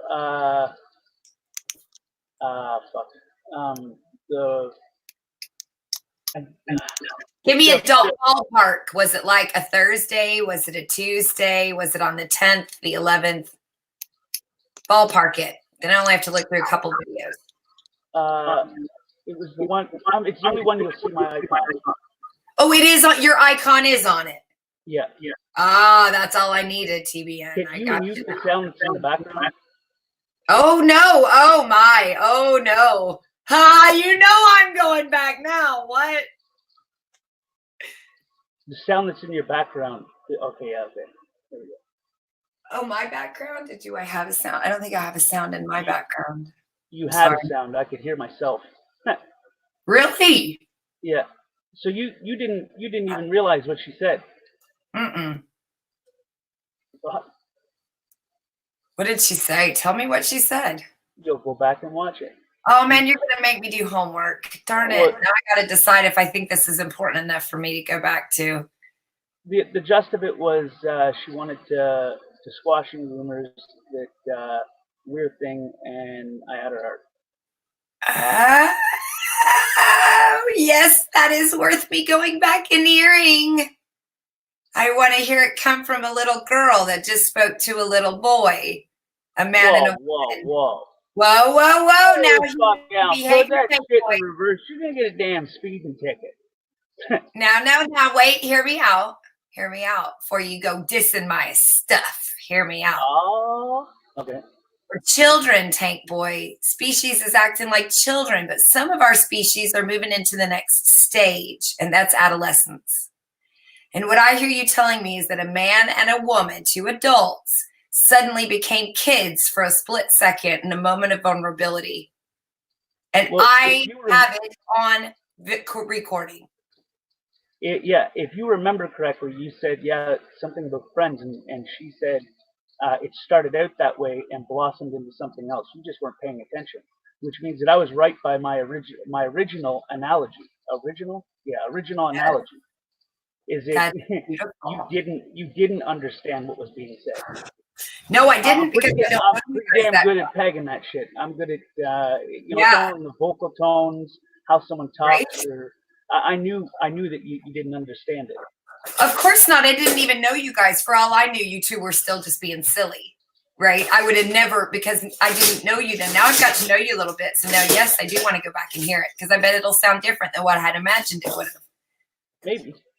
Like from that night where I was there, I just heard two friends bragging on each other. But now that I know this, when I hear it, I'm going to hear something different. Sounds kind of like those people that video record sounds and then go back and play them until they can hear it say Charlie. Right? That's what I think of. Right. Yeah. No, I got a lot of love for her. She makes me feel like I got a purpose. Wow. And I was happy that she came out and said it because I hate hiding shit. Right. Oh, this is the first time that we all got a piece of what was really going on. On your stream. On my stream? The whole community learned to her and I did on my stream? I had no fucking idea that she was even going to do it. What? It shocked the fuck out of me. So the rumor is true. Oh, she did it. Oh, I wish you guys should have told me you were doing that. I tried to fucking tell you that that's what she said, and you didn't. Oh, can I clip it? That is a beautiful moment. Look how many first of a lifetime moments have been on my stream this week. Hey, Joe Black. Hello. Can you put it on unlisted and send me the link? It's already, it is unlisted, but I will. I see what you're saying. Yeah, move it from private to unlisted. Yeah. And then I can send you the link. I will do that to you. Yes, absolutely. Not to me, for me. For you. Right. Do you want me to put it in the chat or the private chat? Private chat. Okay. Give me a second. I'll do that for you. Or public chat. It doesn't really matter. I mean, I don't care. I'll leave it unlisted if people want to go back and listen to it. I only do that. I only do that so people can't take my shit apart. So I don't care if the people in here have it. I just don't want anybody listening and watching my videos 100 times to try to find something I might have said wrong. I find that behavior to be strange. So I don't like it. I'll tell you, it definitely, when she said it, it put my mind at a little bit of an ease. Yes. I imagine because now you guys can flirt in the chat rooms and it doesn't matter what the rumors are. It's official. You guys have reached the point where you're comfortable enough sharing the information because you don't figure you're going to break up in a couple of days, right? Well, we're not exactly like 100% a couple. We're just kind of seeing each other through getting to know each other in a way. Does that make sense? You're dating. I don't know if you even call it like. Oh my God, what is going on here? Why is this? She cares a great deal for me. I care a great deal for her. We're going to see where it goes. Okay. I'm excited. And I hope it goes somewhere good because I like her a lot. You like her? A lot. Okay. And it wasn't like that in the beginning, right? Like, I don't even want to, because I don't want her to get mad that I'm giving personal details. Yeah, I think you should probably stop, man. But I don't probably should. I just realized that there's a red ticker up there. If it was just me and you, Tank Boy, having a glass of tea, I would sit here and listen to you. But it seems you're going a little private. So I think that was your. I should probably shut up before I get myself in trouble. Yeah. All right, let me. I forgot I was live. Fuck you running. It's all right. No one's listening. Carry on. Carry on. Look, everybody loves the drama, but this is good drama. This isn't shitty drama. Everything takes time, though, right? Everything. I do not see you, man. Hang on. You have an idea of a day? Date, was it this week? It was just this week, wasn't it? Was it just this week or weekend or? Yeah. Okay. Let me do this, and it has to be right here. I think I do know which one you're talking about. Hang on. It was late at night, in the middle of the night, wasn't it? Yeah, I think so. Okay, it's one of these two. All right, give me a second to find it, and then I'll send it to you. Keep talking. I'm listening. Joe Black, what do you got to say? Well, now I'm fucking afraid of no, you didn't. I don't want to get myself in shit. You're not going to get yourself in shit because she's a grown-ass woman. She's not a child. And you stopped yourself and you didn't go too far. You were absolutely fine. If I was dating you, I would not have even thought twice about what you just did. So don't even worry about that. She's not a kid. I don't see her as getting all upset. No, me neither. I don't know. Always worried about getting I get it. I do. Okay, let's see. See where I've got her. Oh, wait. Oh, yes, I know which one it is. Yes, it's the one where we were all changing our memes and stuff, right? And having fun. She had her pretty hair videos and stuff. Yeah. Yes, I got you. I got to where I was at without even seeing a close-up picture or anything of her. I got to where I was at for the reason of who she is as a person. Exactly. And that's the part that amazes me. Isn't that beautiful when that happens? Do you feel really lucky? definitely the luckiest dude that I've ever fucking met. Damn right. I mean, like, I feel blessed. Yeah. And I know that sometimes it may come off different, but either way, I care a great deal. When was the last time you've been in a serious relationship or in a relationship with a woman that you felt this way about? Or can you even, have you ever? Never. So this really is your first time? I've never got to know anybody this in depth before even seeing the face. Interesting. Like, I mean, it's always been someone that I've known, or, I mean, everything was different in prior past experiences. Mm-hmm. This is a different experience. Oh, we're crying out loud. What? Oh, it's me, my stupid thing. It's not giving me the copy. There it goes. Yes, I think that's really beautiful when you can identify it in such a way. You could separate it from other relationships, other feelings you've had. Doesn't mean that if this falls apart, she was the only person for you. Just means that you learned a little bit more about love with her than you had with any other woman. And that's beautiful. I think that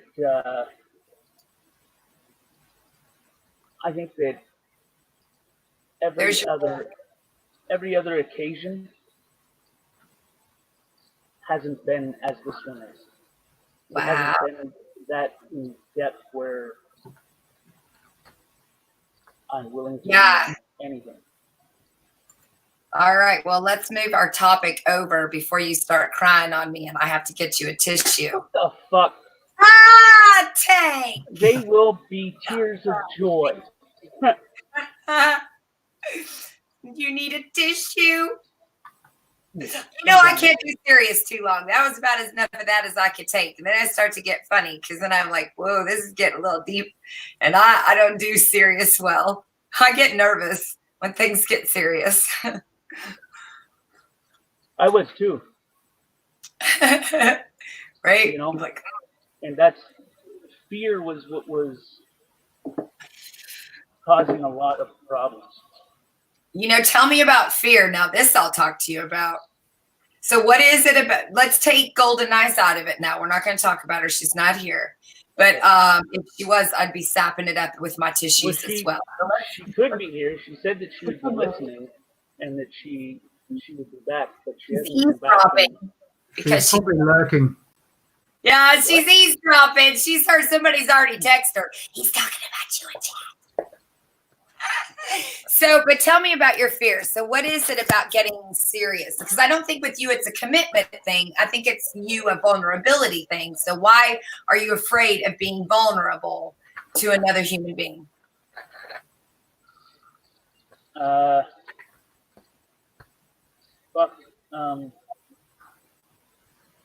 was afraid to feel. Feel anything? What were you normally feeling? Were you feeling grumpy all the time, angry all the time, happy, sad? What was your majority of your feeling? Can I just check that you're sitting on a couch before you go further into this? Oh, you would like to see a picture of me, Joe Black? No, I said make sure that Tank Boy is sitting on a couch. Oh, sitting on a couch, yes. I thought you wanted to know where I was sitting on my recliner. Recliner. This is your therapy, Tank Boy. Tell me about this fear. You don't have to want to. Well, I think that for me it was a fear of letting someone in, letting myself be vulnerable. Right? Vulnerable. There's the V word. You guys thought it was vagina. It's not. It's vulnerable. What the fuck? It is, Tank. That word right there gets you every time. Makes you feel weak in the knees. Gives you verklempt. Makes your palms sweaty. Gets your heart racing. Doesn't matter if it's with a chick for the first time or if it's a test. You're vulnerable at that moment. Nobody likes feeling that way because what are the things that we do when we feel vulnerable? We have 2-3 responses. Free, Flee, freeze, or fight? Flight or fight, you mean? No, freeze, flight, or fight. There is another F in there. It's freeze. A lot of people do nothing. And so it seems to me like this whole time you've kind of been a flight person. And at one point now you've realized, you know what? I'm ready to turn around and fight this. I'm tired of being afraid of this vulnerable fear. And I found somebody that I feel safe enough to let them see that and not feel like they're going to be judging me. And everything changes for you at that moment. Everything, the way you feel, the way you think, the butterflies in your stomach, all of it suddenly becomes something completely different. And a flash of an eye, you've now changed your DNA, or a tiny little spark, or that saying, you know, I saw stars when I met her. Fireworks went off. It's those moments. I definitely felt a certain way. Isn't that beautiful? Hey, Blue Ivy. Yeah, I'm waiting on Golden Eyes to come back. She didn't. I don't think she's coming back though.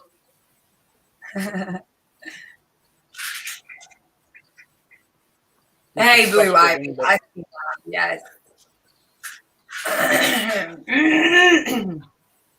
Well, I feel very privileged that I got to be a part of that, even if I didn't know what was happening at the time. I was still in the room, right? So still a part of it. Why I said that day. That's why I said it. I don't think you understand what she's saying. No, I didn't. You know, here it is. I was at the same movie as you, but I had just stepped out for popcorn. I had a potty break. I missed it. I missed a death blow.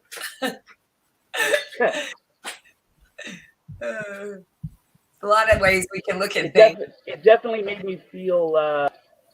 It made me feel appreciated. Right. Like it was worth it. That because, I mean, doubt is a motherfucker. Wow, tell me about that.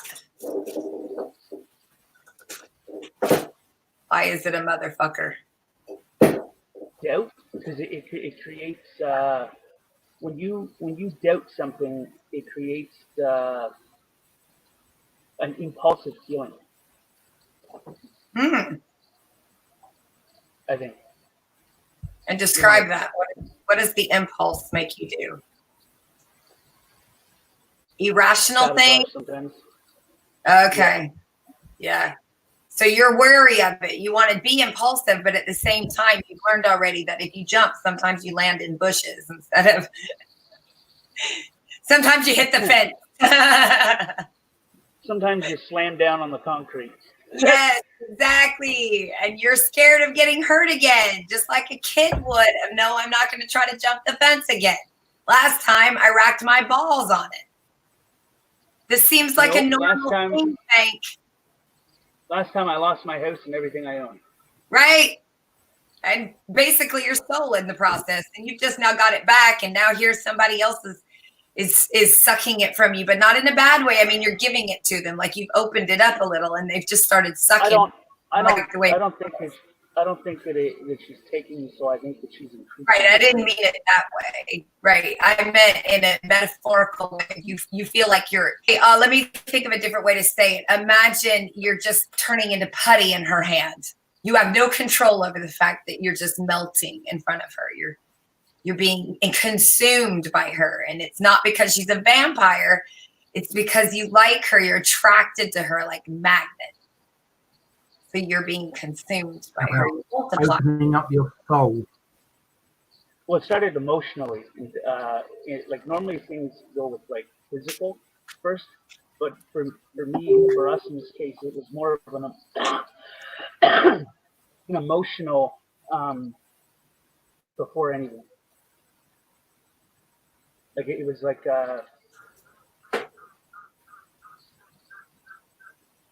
you know when you. I hate describing these things because I am not good at them. That's okay. Just do your best. I don't understand. Clarification. Who a person is. That's what I felt for. Is who a person is. Right. How long did you know each other before you actually met in person? Or I can't remember. Joe, what were you going to say? I'm sorry, I cut you off. Wait, I just said, you know, opening up your soul. Exactly.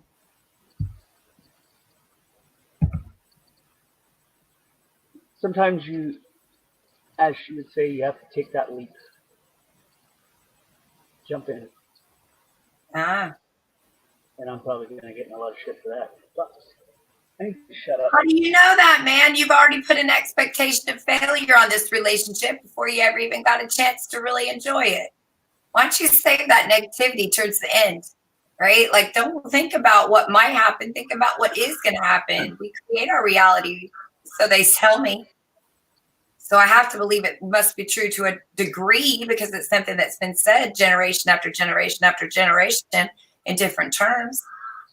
I think that's a lot of the problems that the world is having right now. First off the bat, they're already telling me how I should think about them. And I'm guilty of this too. I know this is going to sound stupid, but I just told the person what they're going to think about my statement. I need to practice not doing that. You know, maybe all of us can practice together. Well, quit smoking, the basically kind of thing, you know, quit starting everything we're about to say with a, this is going to suck, right? You can have faith and hope, but you can still have doubt in the middle of it. Sure. Everything takes time, you know. Shit doesn't just happen overnight, and sometimes I know I can't accept that, and it can be even fucked up at times. Right? You're still going to be scared of that. Well, that fear isn't going to go away until I reassure myself that I need to put that fear away. 100%. Right. Like I can put it away about 80%, but there's always going to be until something happens where my whole self says I can stop. You know, I can let go of it. Can I give you another? Can I challenge you to a way to look at that a little bit differently? How about? I don't want to make any wrong decisions, and I've made a couple in the span of a while anyway. So any advice is helpful advice. Okay, cool. Let's look at it a little bit different. I'm just thinking about what you're saying and how, and I don't have any experience. I'm just thinking about how it might work differently. What if you agree to find a comfortable spot?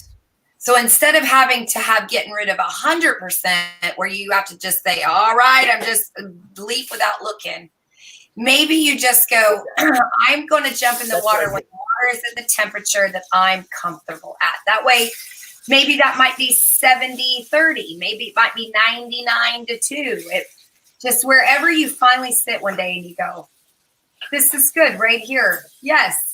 Because once you reach that point and you commit, guess what? The rest of it will follow you like dominoes. You only need to take the leap when you know you're going to be in the perfect temperature of water, and then your body will acclimate to that temperature. It took about 3 or 4 days. I disappeared for 3 or 4 days and went out to the bush and just thought about everything. And I had to come to a realization that without sacrifice, there is no victory.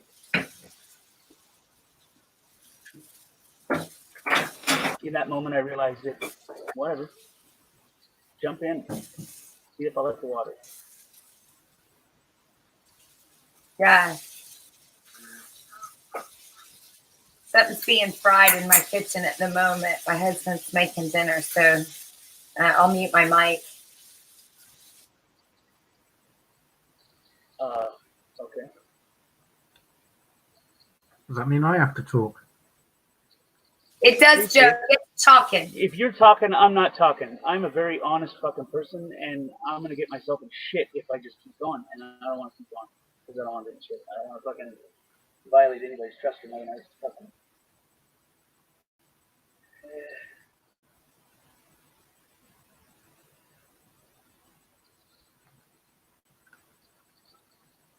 Okay, that's dead air is not brilliant. Nope, it's not. Change the topic and talk about something else. I'm not sure what. Pick a topic. Yeah, pick a topic. I'm not good at picking topics. But this is why I don't fucking do this shit with just me all the time because I don't know where to start.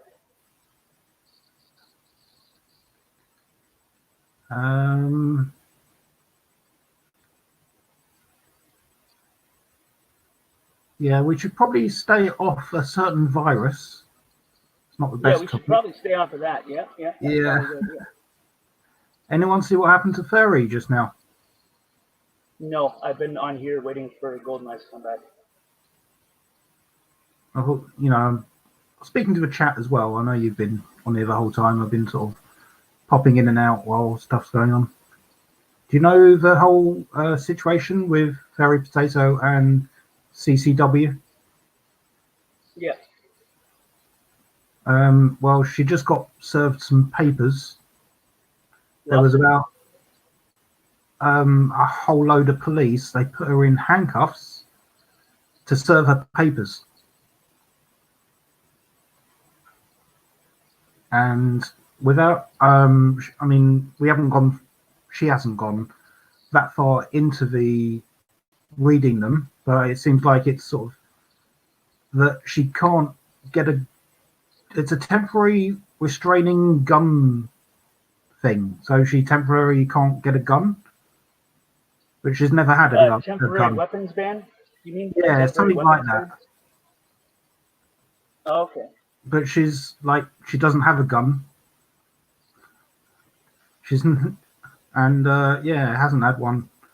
So it's just strange. That is kind of strange.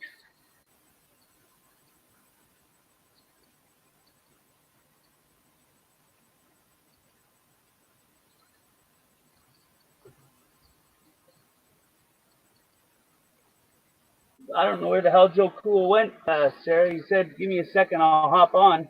And, yeah. He probably got a phone call. There is a chance of that. What was it? We've got about 2 days till CCW's trial. Well, first appearance or something. Should be interesting. Yeah.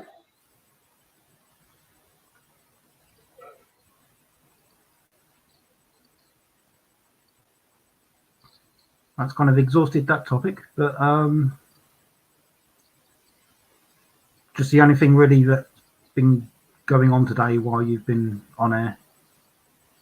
Well, I went live originally because Golden and I were talking on the phone and watching Joni's thing there, and by the time we were done our conversation, she wasn't able to jump on panel with us. So I figured I would start a live stream so that she could jump on panel and communicate with us. And then she left. Aww.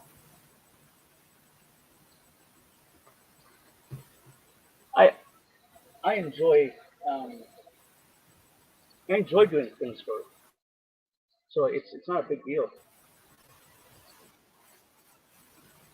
Yeah, but went live for her to come up and join you, and then she just abandoned you.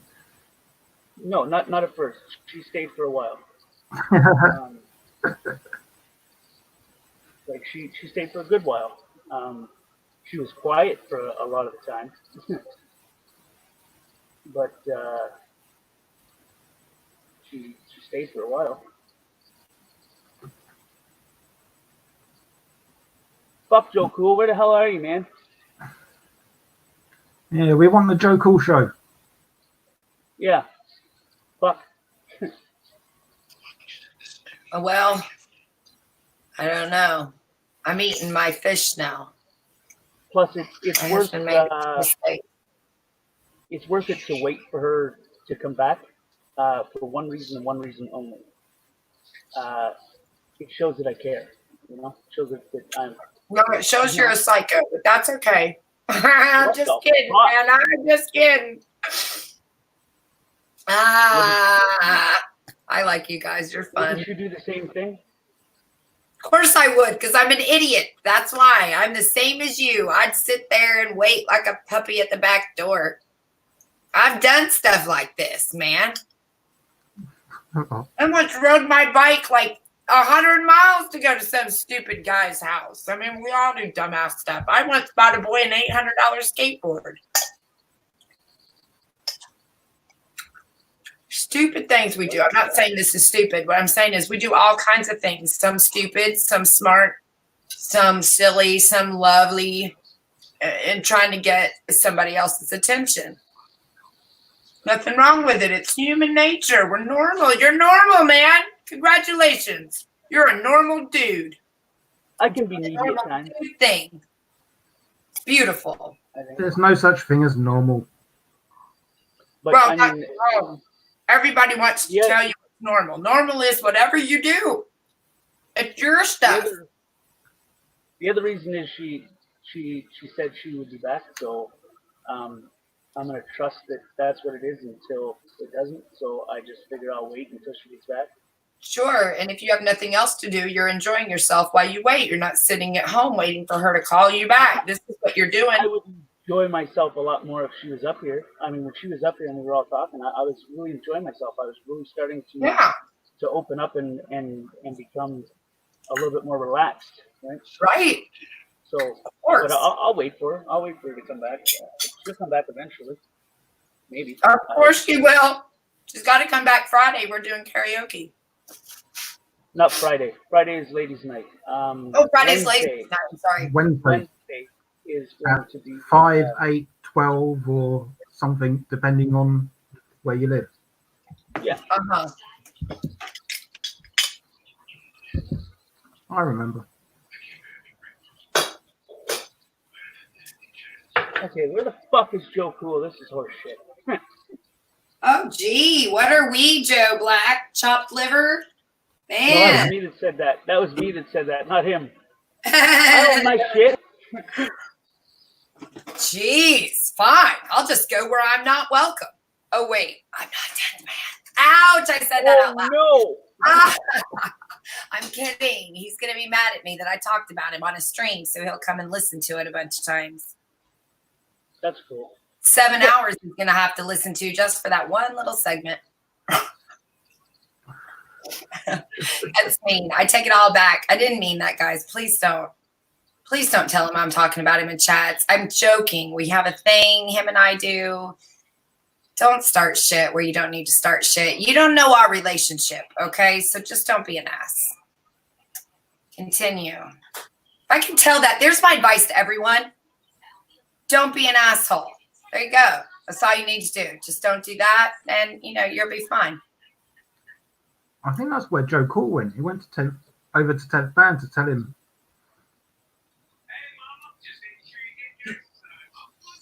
Tell him what? What Joan just said.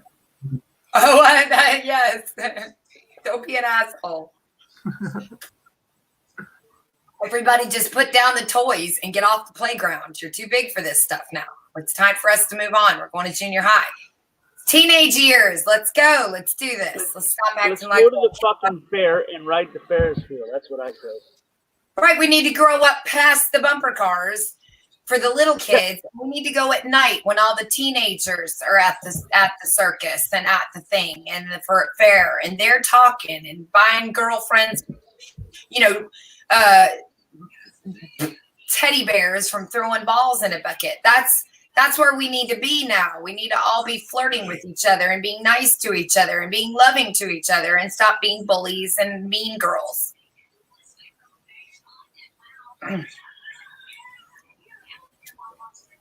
But then, I don't want to grow up. I would like to say I'm a dreamer. I'm grateful for everybody that's stayed and chilled. Yeah. What else do they have to do? They haven't got anything important to do, or they'd already be doing it. Maybe. So, they're hanging out with you, man. I love Yeah. Sarah. Me and my fucking lonely self. Yeah, I had to leave too, Sarah. Literally today. Okay, I'm gonna tell y'all a funny story. So I came in here. So let me preface this by saying that 10th has been begging for a parody video. I have one in mind. Everyone's heard him say he wants one, and Gary won't do it. So Joni's gonna do it, and I need everyone to mail me every panel a screenshot. I don't want the whole video. You send me the video, I'm gonna be pissed because I don't have time to go through your videos. I need a screenshot of your screen where it shows him on the chat or on the panel and your screen name at the bottom so that everyone knows which page it came from and every single time he's been on your panel. So if he comes every night, I want 7 screenshots because we're going to do a montage. So I need the word out. Joni Rotten is looking for these still images of the screenshots with your channel name where 10th man is on your panel. Please. Thank you. But I was thinking today was, as Brooks and I were working on that stuff for the channel now, right? For the Joan and Joe show, right? The Joe Cool and Joan show. We will have things tomorrow. So we'll have pretty things to show and unveil. But anyway, I said, oh my gosh, let's just pop in and we'll go do a rotten raid on 10th man. And then before we hit the speaker button, I said, what's the bet? He's talking about the trains right now. And he was like, I don't know. I'm afraid I'll lose that bet. And I said, well, let's just see. We put it. Sure the fucking not. He was talking about the goddamn train. We almost lost it because the stream was like at 10 hours or something crazy. I was like, what are the odds? And then it's like manna from heaven. It's like God just shined down on me and said, Joan, it was great. Oh, Lord. So if anybody can get me those, I wanted to do a little, it's a love thing. I'm not being ugly in any way. It's one of my favorite band's songs. I think it's funny and hopefully he will too. So it's not a hate thing. This isn't a hate crime on 10th man. I like him. So if anybody could do that, I'll post my email in there in the chat. You can email me. So I'm beginning that fucking Joe Cool's not coming back either. Holy fuck. I guess not, man. Come on, people. Say what you mean what you say, damn it. Yeah. I'll fucking wait here for days if I have to.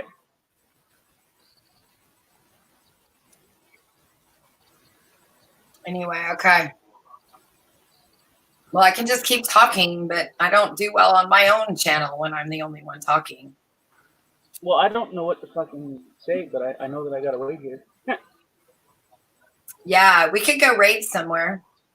You could leave this going. I said I would wait, and I will wait. Okay. You want me to bring you back a sandwich? Are you hungry? Fucking a Lunchable. A fucking game or something. Damn it. That's cute. A Lunchable. See? Welcome back, Sarah. It's adorable. I don't want anybody to have any impression that if I say something, I'm gonna do something. I get that, man, but if you've waited this long, we're all witness to the fact that you waited. I'm sure if she emailed you and you said you want to go live again and you popped up, we'd all come back. I mean, it'd be all right. It's not like you shut it down in 10 minutes. I don't know that you give her enough credit. She's a big girl. Like, she's an adult woman. Got to cut her some slack, give her some credit. I don't think she's going to come back to you said you're going to wait. You weren't there. It's more for my own self. Okay, then do it for yourself. Yes, then I say go for it. If that's what you need to be in your Goldilocks zone, that's why they use that term. Comfortable. Be in your Goldilocks zone. Now I feel uncomfortable. What the fuck? Well, so that's 1 Rapunzel and 2 Goldilocks. Yes, you can use either for me. I like both of those stories. No, it wasn't for you. It was for Golden Eyes and Tank Boy. Oh, I got you. Yes. Well, see, look at how selfish I was for a minute. Of course, everything's about me. I'm the pink phone. Yes, of course. Tank and Golden, of course. Am I? Yeah, not everything's about you. Tell that to my husband. Don't tell that to my husband. I don't want to. Cover your ears, honey. Don't listen to these crazy people on chat. I told you they were all crazy. This is the fucking trouble, though, is that when you fucking leave me with my own thoughts, man, I start talking because I don't want to do that. Yeah, you're not supposed to overanalyze. I get it. You might need to just hang out because you don't want to get in your own head with things. It's not good for anybody. Right. Right. I mean, it's a good thing in some situations, a bad thing in others. Exactly, of course. So, you don't want to read too much into anything. Have you heard, well, okay, I'll give some Jonisms here. Do you remember when you were a kid and there was that specific voice your mom would make when she's about to, she obviously has found something that you've left and she's mad at you, right? She's like, Tank Boy News, you get in here right now, right? That mom's pissed, right? Well, it's a little bit different than that, but yeah, I get what you're saying.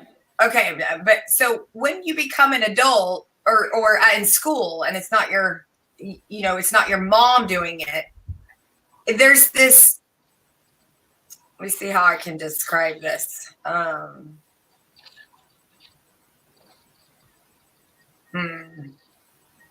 Give me a second. My brain just went. My fucking brain does that a lot. And it's really good what I have to say too. So it just give me a second. I mean, you could talk amongst yourselves, but I'll shut up if you just focus on what you were going to say. Okay, hang on. What I was talking about.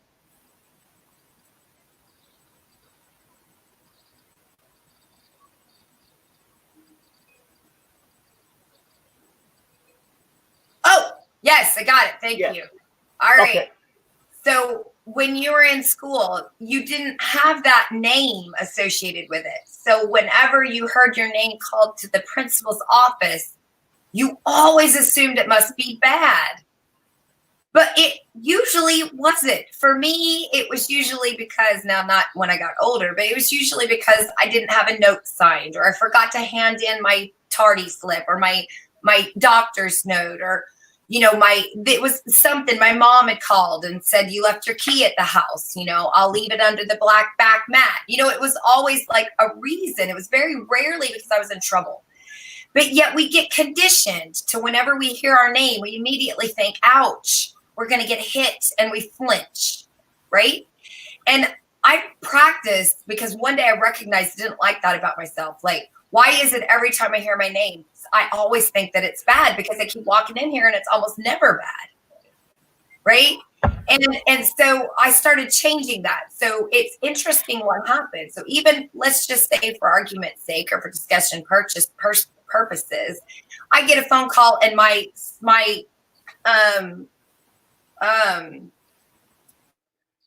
whatever it tells you, the number ID, it says, the cops, right? And I'm like, fuck, what the hell did they want? And then you go through this whole thing in your mind. Well, I bet they might probably stop my thing. I didn't run that red light that day. It was yellow. It was clearly yellow. You've already decided that you know what they're calling you for, right? That was an example. I don't know if that happens. So they don't work that way. I don't give a fuck if it works that way. It's an example.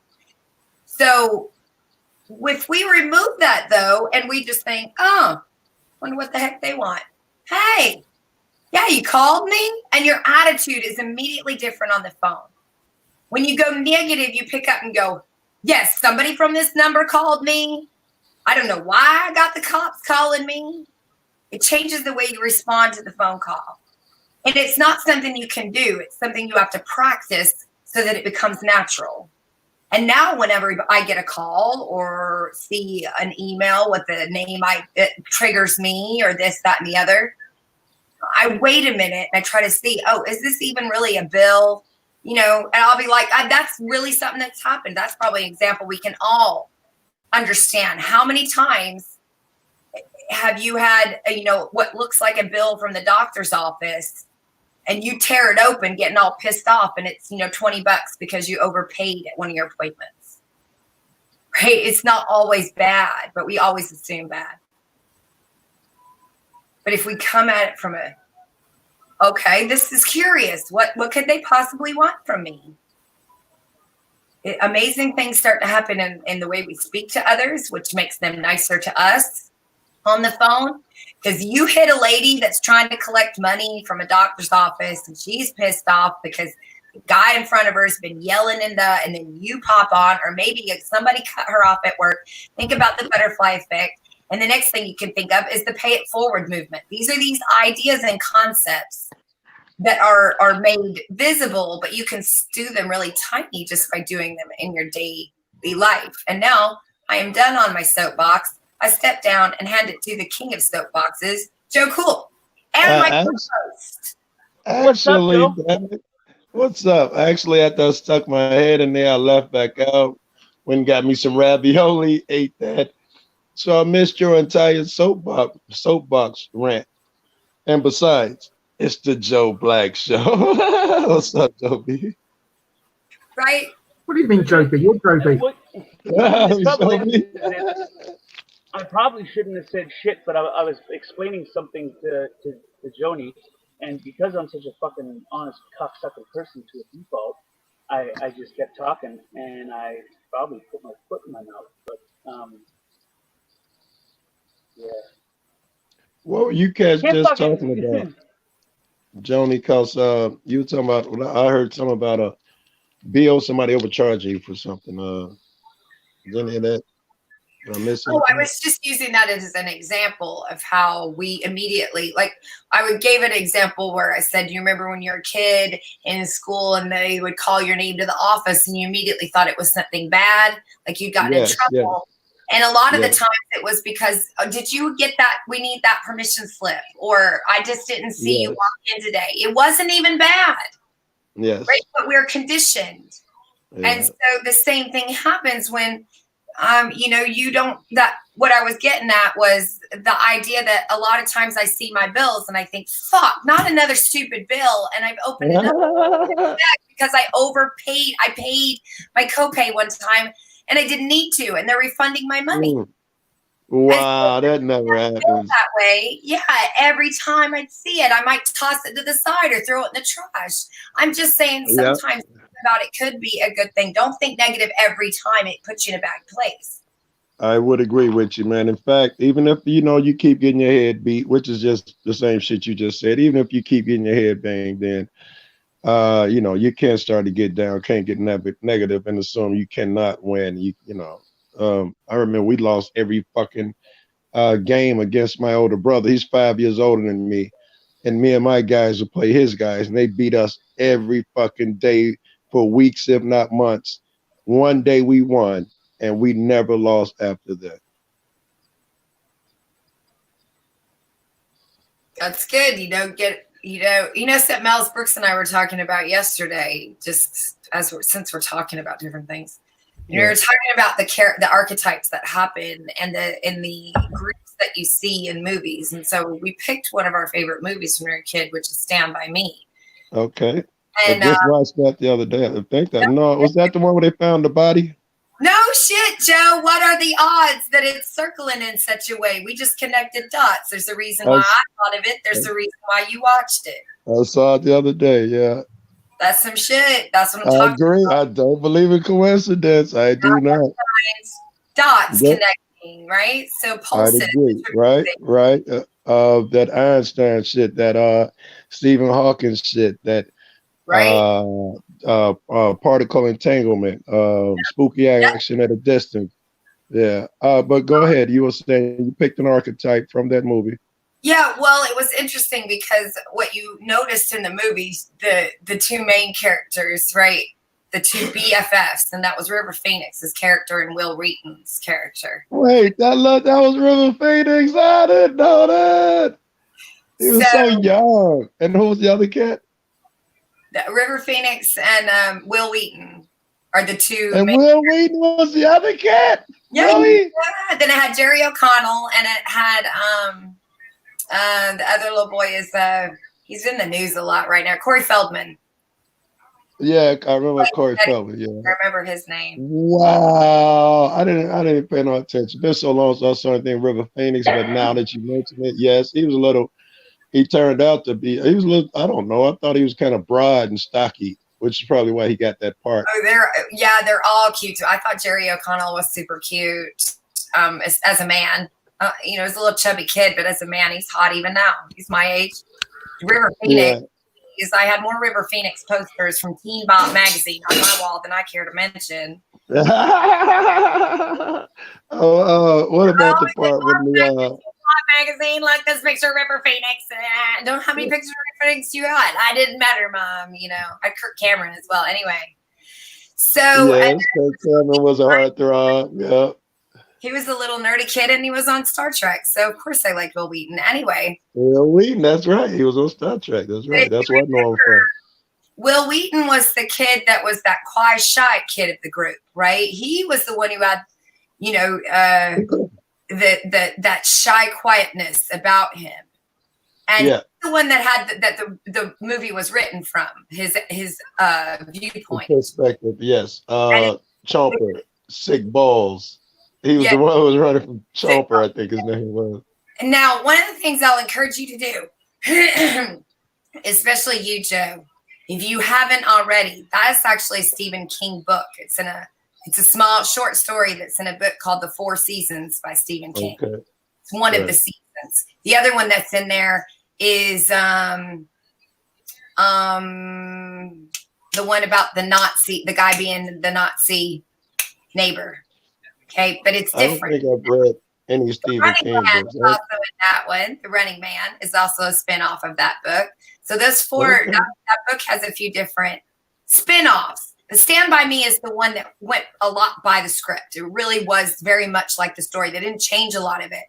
And I encourage you to read it because the scene where he sees the deer, that's 2 pages long. The scene that they build, so that 2-second clip you see is written 2 fucking pages long. You get every fucking detail there is there, and there's so much. What's the name of it, John? The Understanding. It's called The Four Seasons. All right. And the name of the book is called The Body. The short story is called The Body. That's in the book, so you might be able to just read The Body and not have to. Body. Yeah, but it's cheap to find it to a store anyway. He's the one who at the end stood up against them all and said, "You're not taking the body."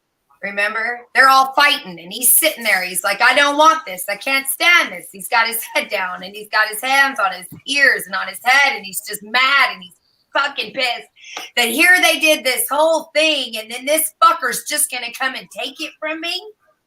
Yep. He snaps. And he said, "You're not taking this body." What'd you say? "You're not taking this body. He's ours." Wait. The bully was Kevin Bacon, I think.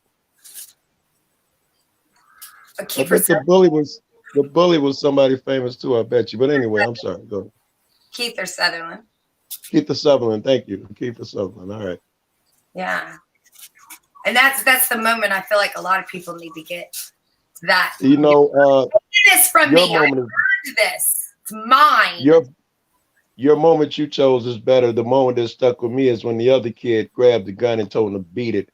I think I got that protective thing about me. Isn't that Joe? Yes, isn't it? Isn't that interesting? Wow, fuck me. That's beautiful, man. Yes, yours as well. It's the moment a motherfucker snaps and saying, "I'm not taking it no more." That's interesting as fuck as well. But you know what's cool about that is that means that we were 2 of those different, we have these moments. Your moment is there. That's what your life is equaled up to you. It's gorgeous that you have that. It's, again, we're looking at the same statue from different sides of the art. Yeah, from different fucking angles. You're like, wow, look at his left elbow and his backside. I'm like, look at the tip of his head. Exactly. It's beautiful, beautiful, beautiful. It is. We are in the same spot at the same time, and that's all that fucking matters, right? We're connected. So what is it about that gun scene? Tell me again. Describe that scene to me from your perspective. I did mine.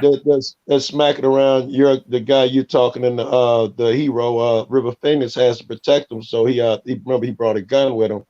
He gets a hold of the gun and he pours it on him, and they back down. And he's beat up too. He's all hurt. And his buddy's beat up, and he stops it and backs him down, and they leave. I don't know. That's the shit that men dream about, man. We dream about stopping crime, protecting motherfuckers. Righting wrongs. That's the shit that fucking men dream about. Of course, we might be gunplay and I don't know, fast cars and hot women and shit, but it's always the same thing. A motherfucker trying to, at least I know in my shit it is, trying to help somebody right or wrong, stop a bully. I don't know. I'm a lucid dreamer too, so when I picture this, I'll pull up on I don't know, 100 people in a parking lot somewhere, tough gang members or someone look at me crazy and say something out his mouth. I'll go on the offensive and whoop all them cats, cause I don't know. I don't know. I pull out a gun and just go up in the police station. I'll do dumb shit in my dreams. But that's how you stand up to the bullies. That's Joe Cool's way. It is right. You're unconscious. The police are the bullies. The bullies are the bullies. You're not the one. You don't pull out a gun. Instead, you pull out a camera.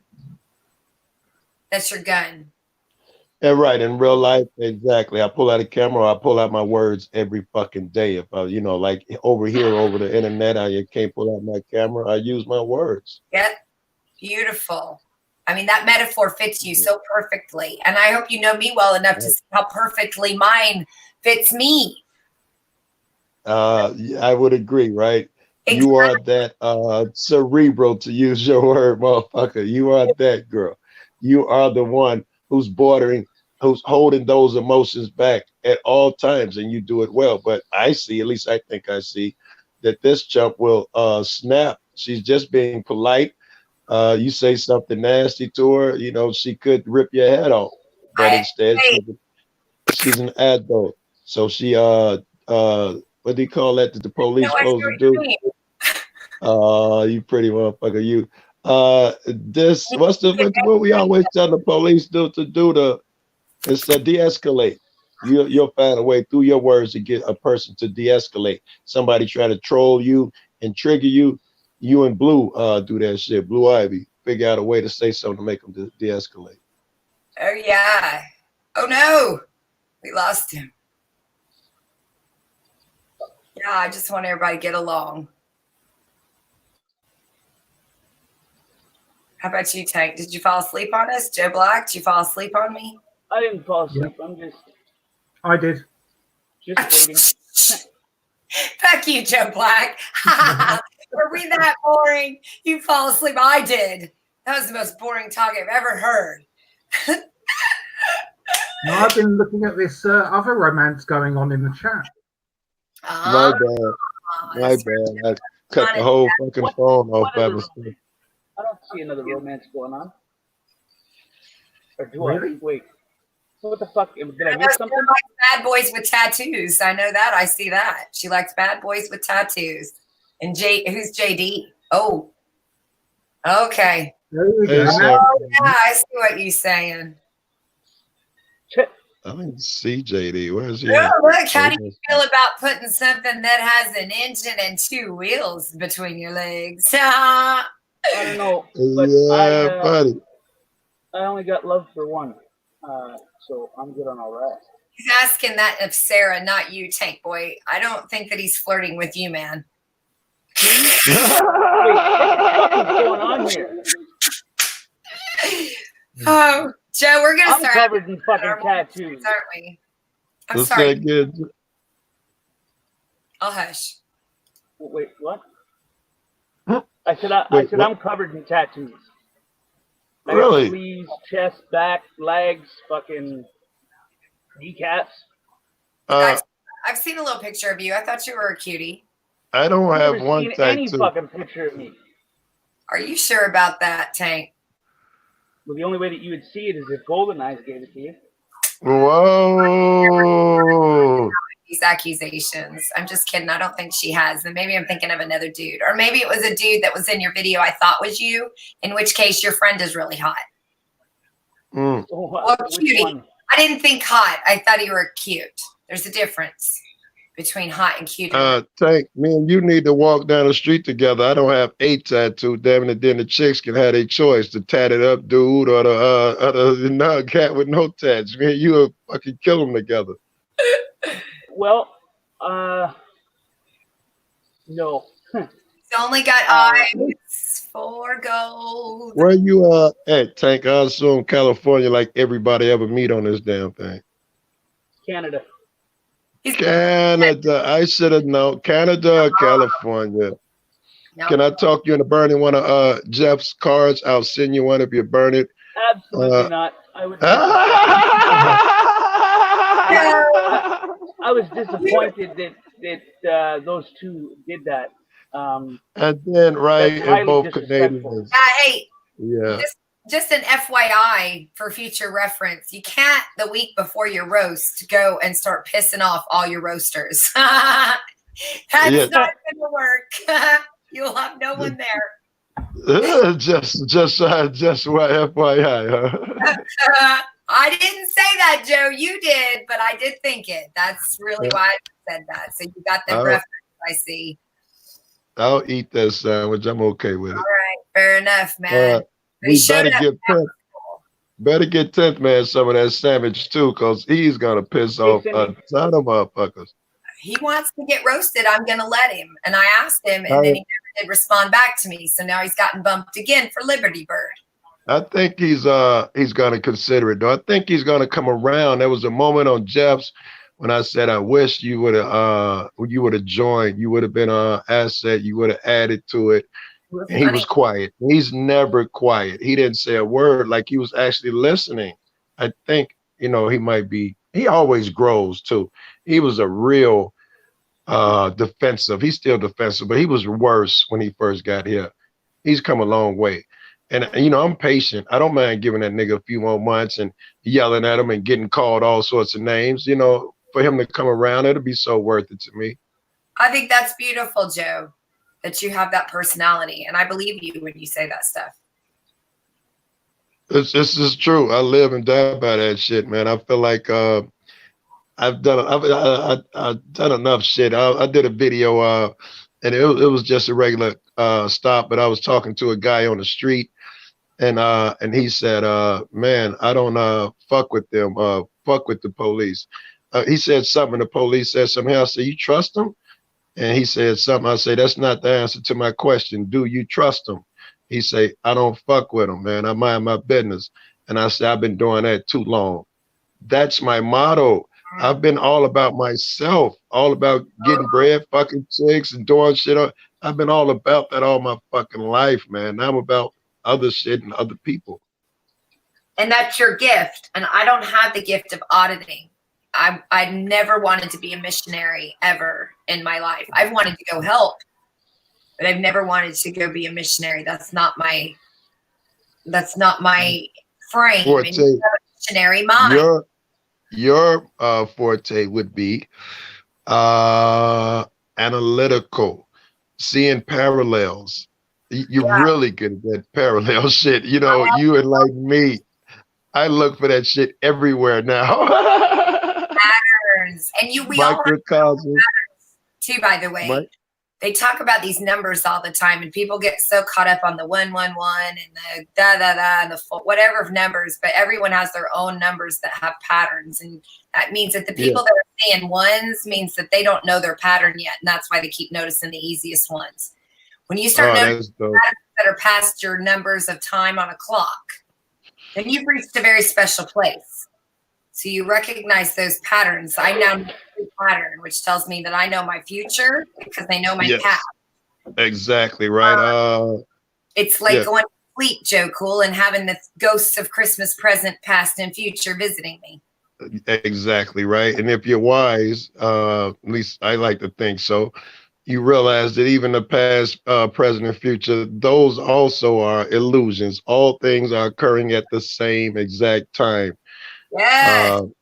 Yes, that's the reality of things. Time is an illusion. It's a construct made for us, for humans. So I can say I'll meet you at 4 o'clock on a Wednesday, on the 17th, and but otherwise that shit is not necessary. When we shed these earthly bodies, I don't see time being necessary at all. We're not supposed to understand time. Time is something that we get when we get to be school-age children. Other than that, we don't understand Right. time. No concept of it. When it's dark, Right. our bodies were naturally designed for that. We release a chemical, right? We all know this, that when it starts to get dark, this chemical makes us sleepy. The world took care of us. And then we created jobs, and then we created this, and we created that. And we got to do this and that. And we're taking medications to go to sleep and medications to wake Started up. working a night shift, started working a graveyard shift as opposed to being in the dark, recuperating. Now we're out there working, and then we're trying to sleep during the day when you need that darkness. I've read somewhere that even the light from the TV will stop your body from regenerating like it's supposed to. We're designed for light and darkness the way it was described in creation in the Bible. And yet, we're not doing that. Absolutely not. And the only time that we get that unawareness, to quote, unawareness of time, in other words, we go back to a state of infancy, is when we reach old age and our days start to blend together. And we don't know if it's Tuesday or Wednesday. We only know Sunday because that's the day we go to church. Right? Yes, I would agree. And I'm guilty of the same. I'm guilty of the same. I lose days all the time. It's not a bad thing. It means that I'm understanding time is irrelevant right now. Doesn't matter. Yes, and then I'm a fan of that science. Time's a bitch. I'm a fan of science too, so I also know that time can be manipulated. If you're aware of that, then you know it's not such a solid thing. For instance, height away from gravity, right? Somebody down here on the earth, time moves right, I get at one speed. And if you're on a tall building or an airplane, it moves at a different speed. The faster you travel, the slower time goes. Even by a big building, you'll slow time down. It'll be, infinitesimal. You won't be able to tell, but scientifically, mass will slow time down. There are ways to manipulate time, which tells you that, if you can manipulate a little, and I'm just an adolescent, as Joan pointed out, wait till I'm older. Right? I'll know how to defeat that shit when I get older. It won't be a problem. It won't be a stumbling block for me. No, right? Right. Yeah. Won't matter. Just relax. Everything, your life just becomes relaxed again. Things become less important. Right. Schedules are less important. I think that's why I laugh so much now. I don't believe this world. I think it's temporary. I know I've been around long enough to know that if something is stressful for me today, at some point it won't be stressful. So I may be going through something with you where we're being, the car broke down, the tire's flat, we're on the side of the expressway, it's freezing cold or burning hot, and I'll be dying laughing. And if it's a chick with me, she always, if it's my girl or a chick that I like or likes me, they get angry. They don't understand that shit. If it's your friend, she might laugh with you. But I don't know, something I don't know. Most motherfuckers in traffic, you get cut off. You yell, "Fuck is you doing?" Blah blah blah. I don't have those problems. I don't have those issues. I'm so fucking patient. It's stupid. I think I told you when we going out of town, we hit 5 different states. I don't even ask where we're going. I'm not that curious. I don't know when I get there. I'm fine.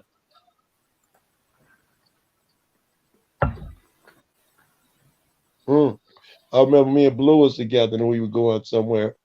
And she asked where we going. I was like, I don't know. And she's like, ask Chuck. I was like, no, I don't want to. Why not? Are you afraid? I'm like, fucking fear got to do with anything. I like the fucking surprise. I'll wake up, I'll be there. What the fuck does knowing now? What does that change? But to her, she had to know ahead of time. She's, kind of like, what do you call that shit? Where women have obsessive compulsive or something that was killing her. Not knowing where I'm going was killing her. I don't even care, but it's killing her. Thought that was interesting. And my new chick who I'm fucking with is the same way. Obsessive compulsive. I'm sorry. Joe Black, and your match is Joe Black. Am I alone up here, guys? Yep. It's the Joe Cool Show. Take it away. Wait, what? Look at chat, and damn it, Joni's gone. She said she got to go. Didn't even say goodbye. Holy fuck, man. Everybody's leaving. By the time this is done, I'm going to be up here by my fucking self just fucking talking. And you will be, because, you know, I got a standing date with Jeff, but since I told you I was coming, I'm going to keep my word. I'm that dude. But at some point, yeah. She got to hurry the fuck up and get back here, man. I've already fucking said a bunch of shit that I probably shouldn't have. Your mic's low again, Tank. You're too far back in that recliner. I heard the first part of it. She got to get back here soon, man, because I've already said a bunch of shit I probably shouldn't have, but oh, shit. I just heard our stores have to close at 6 o'clock now. What time is it?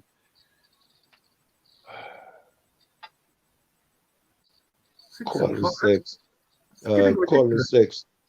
I got to get out of here. I got to get cigars before they lock my stores up. Okay, bro. Thanks for being here. I appreciate it. If you see right, Golden Eyes, send her my way. I'll call her. Apparently, I have a number. She said I never used it, but I have it. Tell her to come your way. All right, later, guys. Later, Joe. I just like to honor. I like to honor what I say, right? I said I would wait and fucking. Okay. Let me check. And she said I got a number. Let me check. I'll let her know you're waiting. Okay, thanks, bro. All right. Hey, Cindy. Hey, are you getting lonely up there? Fucking yeah. Why don't you text her? I don't want to be a bug. I did that the other Oh, night. that's not bugging. That's not bugging. Get them fingers a typing. Say, hey, woman, where you at? Oh no, don't say it that way. Don't. No. That I don't think that's gonna go over. No. You call her woman, I'll get you smacked from Nevada to Canada. Oh shit. That'll get them arms stretched all the way out. I don't know. I mean, I get it. She got her shit she got to do, right? I respect that, but I just my thing was, I was having a good time, you know. I was really, I was happy, and I was bugging. It's actually been quite a few hours. I was wondering. I get disappointed easily. It's nobody's fault but my own. I allow myself to get that way.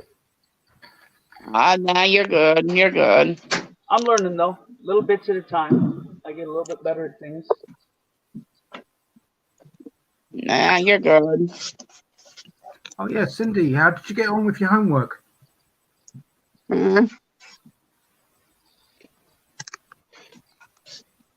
Cindy's been. You know why I think that it bothers me actually? Now that like I put a lot of thought into it. I think it bothers me because when I was a kid, it's what my family would do. They would say something and then it wouldn't be as they said it. And even for a little bit, it would fuck with my head over time. And I think that I fall back on that. I think that's what I need to work on. I need to find to get that. That's understandable. I don't know. She got her own shit she got to do. I get it. I respect it, but I probably shouldn't have said but because that didn't make any sense. But no, yeah, it did. I just get disappointed easily over the stupidest fucking shit. Well, no, the relationship's new. There's a lot of things that are new, you know? And I think I need to learn to deal with certain things a bit better.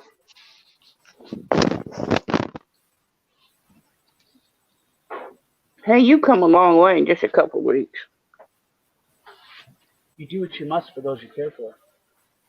True.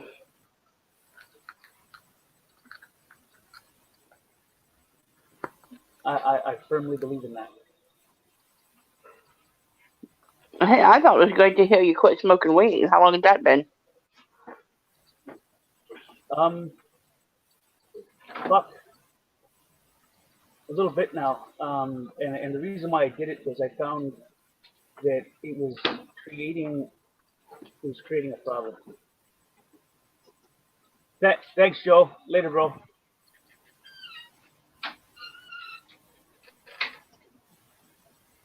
Yeah, I think I needed to because it was dumbing me down. It was making me really fucking stupid. Like I don't know. I couldn't. It was putting a problem on functioning. I mean, smoking a lot of weed is real cool when it's just you, but when you're trying to work on something and you're creating your mind to not be able to focus on things properly or to interpret things properly, it creates a disconnect. And I didn't want that. I wanted to be able to go at things level-headed and give it the shot that it needs or deserves or in any sense that way. So I figured that what I smoked a big fat joint that morning, and then I realized what the fuck was up, and that I was kind of dumbed down. So by afternoon I had sobered up, and I spent the majority of that staring at my walls, just reflecting on every single thing. And I thought, well, I mean, if I continue to smoke weed, I'm going to continue to say stupid shit, do stupid shit, misinterpret shit, and it's going to create a disconnect to everybody. So I thought, well, my best bet is to quit smoking weed and give things one of those honest fucking goes, you know, because if there's something that could stand in the way of something great or even beautiful for that matter, you have to weigh it out, right? Which is more important? Yeah, that's it. Which is more important?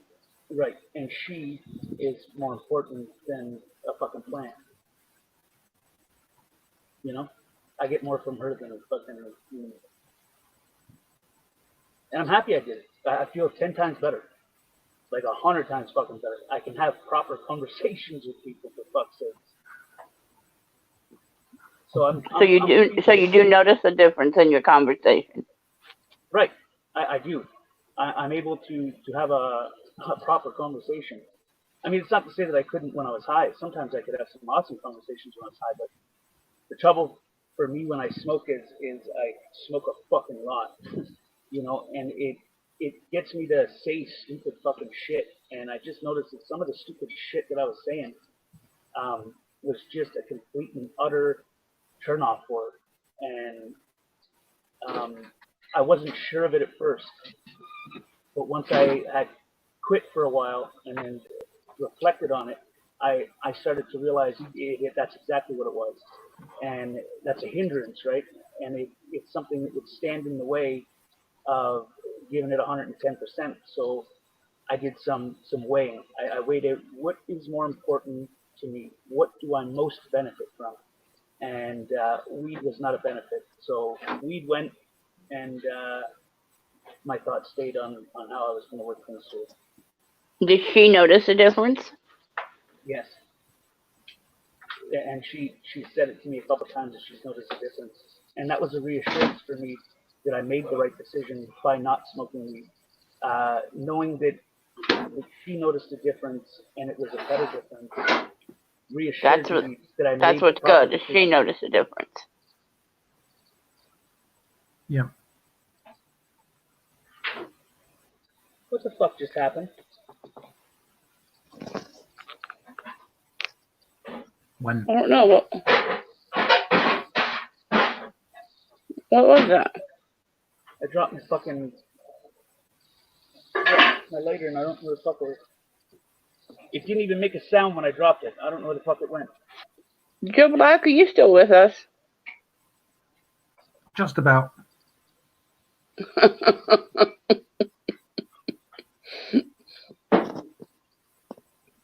Are you in and out?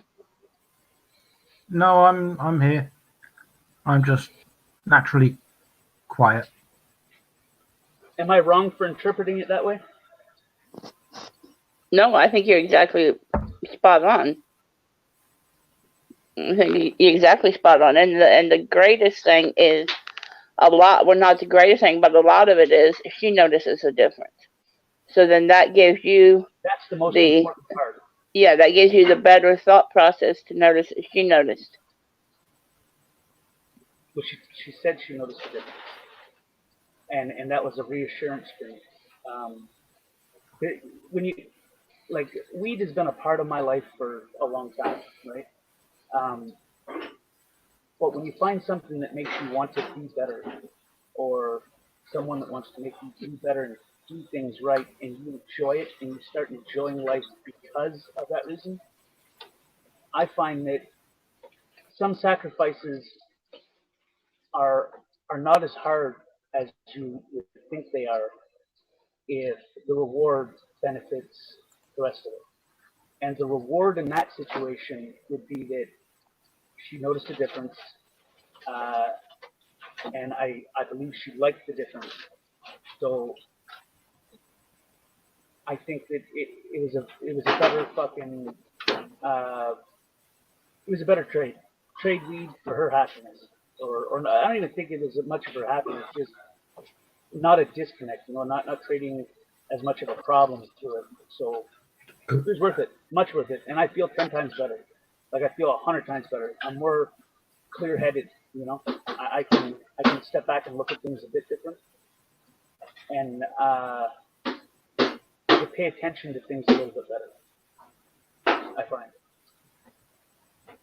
But if it prevents a problem, then I'm game. I'm completely and entirely game. If it puts a heavier weight on the scales of it helping and allowing things to be better, so that I'm not making any fucking stupid ass fucking drugged up fucking mistakes, then it's worth it to me. Well, sometimes when it comes to weed or alcohol, sometimes we need a reason to quit. Sometimes we're just not going to get up one morning and say, "Oh, I just don't want to do that anymore." Sometimes we need a reason, and sometimes it's a spouse or it's a potential mate or something. Sometimes that's your reason to quit. It's because you have to determine, well, the girl's more important than the weed, or the boy's more important than the alcohol. Sometimes you need that distraction. You need that purpose. Well, she's more important than any fucking plant to me. So there's that, and I like me better this way. I like who I want to be. I want to be a better person. That's the most crucial part of it for me. Until now that you realize now that it's not only her, now you're doing it for yourself. You might have thought you started it for her, and now you're doing it for yourself. Right, and that's the thing, is that when you find something you enjoy so much, or you have such strong feelings for it. See, in the back of your mind, you think, I'm going to do it to make things right between this person and I. But then by the time you realize it, you're actually doing it for yourself at the same time, because you want to be a better person. It gives you a reason to be a better person. You start enjoying things a lot more. It's true. That's very true. That's my thing, is I wanted to know if she noticed, because that will help you. That will help your thought process too. When she said, "Hey, I noticed a difference," because if she hadn't noticed a difference, then that was going to be a tad bit depressing to you. As well, why am I doing this if she can't even tell?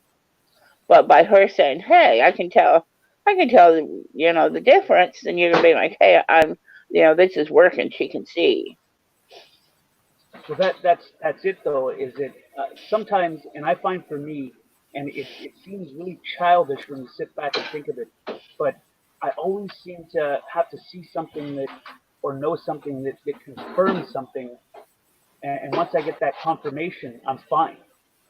I'll do anything once I have confirmation. confirmation. No, that's not childish. That's normal. That's normal human behavior. Well, when it was confirmed that I'm a little bit better not fucking high, I then was able to sit back and go, well, if I'm a better person, and then after a little while, I was like, well, now I want to be this way. I enjoy being this way. That's normal human behavior. Because if you're working your butt off and you need somebody, you don't need it, but it's nice for someone to notice. Otherwise, you're thinking, well, what the hell? What's the point? Nobody notice. I'm doing all this work for nothing. And it never hurts to have a little pat on the back. You're always going to find these people that's going to say, oh, you don't need to grow up. But no, that's not normal human behavior. There's nothing wrong with periodically having a pat on the back that says, go for it. Good job. Keep going. And I enjoy that. That's the confirmation, That's the confirmation. Because I make some horrible decisions sometimes, right? And sometimes I don't realize that I'm making those horrible decisions. And when someone gives you that confirmation and communicates that with you that you're doing something right, it makes it that much better, and then you try to perfect it. I need to lose weight. I need to lose quite a bit of weight. And I need my husband. I mean, if I lose 5 pounds, which is hard to tell, but if I do, I need my husband to notice. I need my husband to say, hey, Cindy, you lost some weight, because I need that confirmation to give me the strength to lose a little more. Hey, and then I need that for him to tell me so I can lose a little more. I need that. I need it when it comes to my weight. Yes, that's absolutely, because that gives you the energy and the gumption to do it again. Cindy, someone keeps fucking messaging me and saying that Jeff's stream keeps going down. Is that true? I noticed I got a message that said Jeff take 2. Is he getting ready to lose his? Let me punch up something else. Is he getting ready to lose his stream? Well, apparently it's went down like 3 or 4 times, or it keeps going down. Hold on, I gotta check the email. Yeah, I keep. Yeah, apparently it's went down a few times. This video has been removed for violating terms of service. Yep, it went down there. This video has been removed for violating terms of service. Yeah, he keeps getting knocked out. He's doing something YouTube don't like. Probably playing music. They've been doing that a lot lately. He's been doing that a lot lately. He's playing music. YouTube's whacking him for something. He's got my husband just said that. He's got a copyright problem. You know what? Joni got knocked out the other day. We wasn't playing any music. We wasn't doing nothing. But we was having kind of a discussion, and we kept using the N-word, only we were saying it. And we wasn't thinking about the fact that we were saying it. And we were saying it quite a bit. But we was using it more in one kind of educational discussion type thing. And all of a sudden, boom, it was down. And the only thing we could figure out is because somebody that was that purpose. No, he keeps going down. So it is true. He keeps going down. Yeah, let me see if he's back. Yeah, and when you go to click on it, it says copyright. What?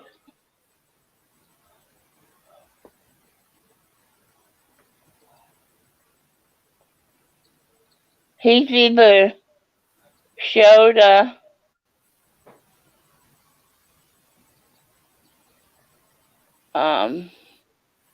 he's either showed something. It's probably music. Well, it's violating terms of service. So, let me see if I can try to hand punch it up. I see my notifications, and it says It says two times that he went live. One says take two. Yeah, that would be. And both all of are it. I think gone. it's used all. Oh, disappeared.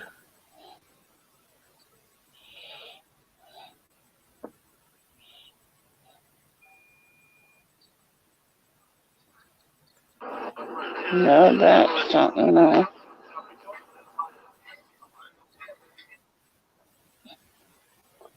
It went down twice, Heather? I don't think they're letting him have it back. Can somebody else? Is anybody in chat? Can they pull it up? I can't get it back up. I don't think they're letting him pull it back up.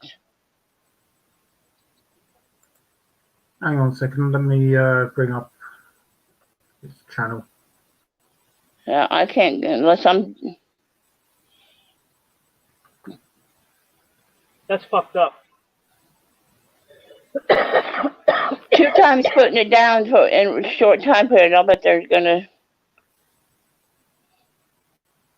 He might even be going to YouTube jail for a week. Too tall Rob. That's what they did to him. He got a week in YouTube jail.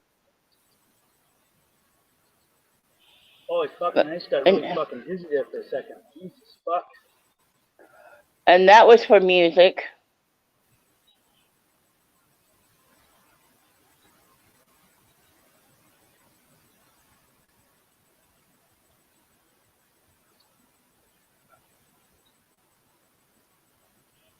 I kind of thought today when they started talking about furry potato, I kind of thought Tensman was going to pull up furry potato, and it's like, no, don't do it, don't do it. Don't put furry potato on your screen, because she will copyright. She will do anything. You copyright you, she will do anything. You don't put furry potato on your screen. Well, that's only if trolls are using her content.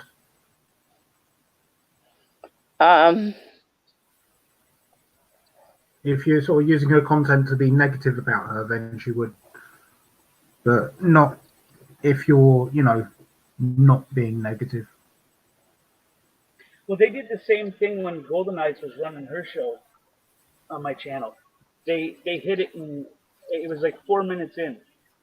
For who? For Golden Eyes when she was on here that night. And they took it down 4 minutes in. All she was doing was greeting people. Yeah.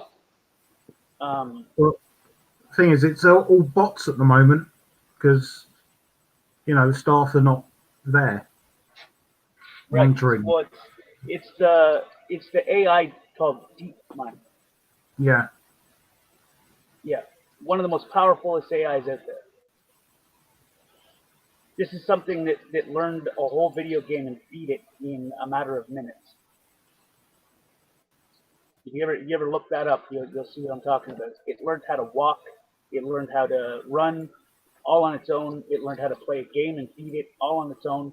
It's an intense AI. It's very smart. Like it learns on its own. It evolves on its own learning and perfects shit. You ever seen the videos of the simulations? It's fascinating to watch.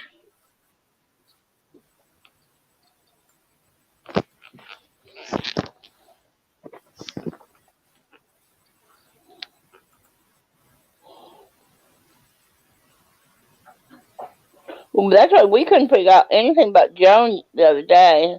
The only thing we wondered is because if it was the N word. Other than that, nothing was happening. There was no music. There was nothing.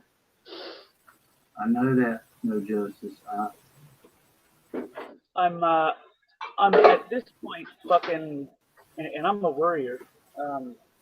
So at this point, I'm worried about Golden Eyes because I haven't even got a message from her or nothing.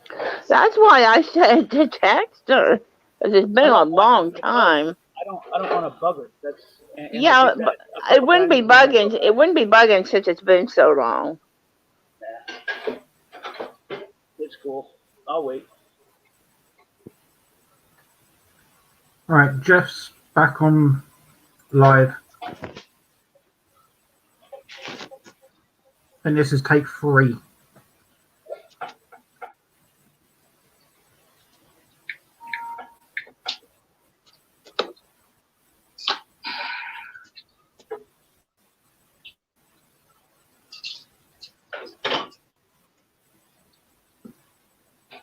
I'm just waiting. I'm waiting. You did? You got a notification, Grandma Van? Yeah, right. Take 3. No notification. No notification. No notification. I hear you. I don't think it's a good idea that a bunch of people text her. That may be a little bit fucking creepy. You know, I don't want to upset her. You know what? Maybe I was gonna say maybe there's something there. So, let me do this. I'm gonna cut this off.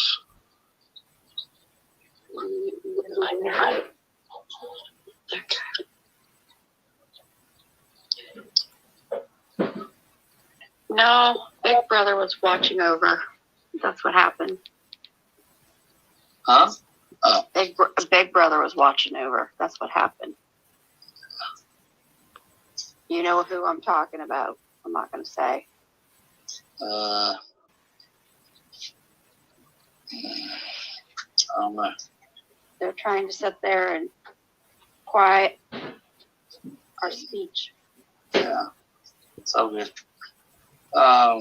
Nobody got a notification. Yeah. I didn't get a notification. I just had to keep refreshing. Right. They only give 3 notifications out a day. There are like 3 notifications a day out. No, but I had 2. So I wonder why this one didn't go out.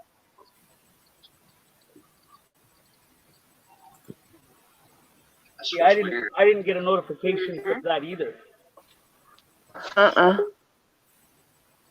Tim who? This is Betty. my third from him. Because I got one. I don't. So what happened, Jeff? That's gonna be real fucking weird. Her getting text messages from other people. I just. I mean, I'm not. I don't want to be. You know, whatever you fucking do, She'll don't come whenever say she's ready, I nothing guess. about the damn thing that's been going around. Really? We'll just call it the banana peel. Yeah. Yeah. Bananas are good. Yep. Oh. That C word. Yeah. Don't do that. So Tim Mansell, right? He keeps buffering. The You notice C that word he that keeps has a buffering? number behind it. Don't say that.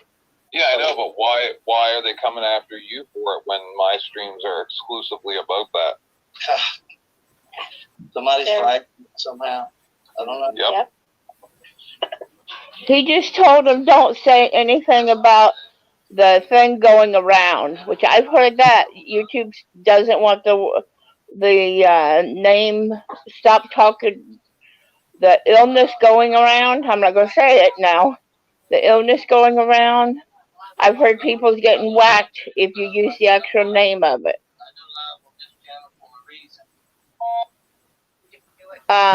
Here, I'll get off here since I know what he thinks happened. He's probably heard it too. The name of the illness going around. I've heard people's been getting whacked because some guy I heard he calls it the what do you call it? He has some stupid name he calls it. That people are getting whacked and they're making up strange names if they talk about it. And that's what Jeff just said. Whatever you do, don't say that name. That was twice that he got pinched. Maybe he thinks somebody said it again. Yeah. So he just told him, "Don't. Whatever you do, don't say that." Could be, you know, the first time. Somebody said, sure so we exactly call what it was, but He said, somebody said, so we call it the banana peel.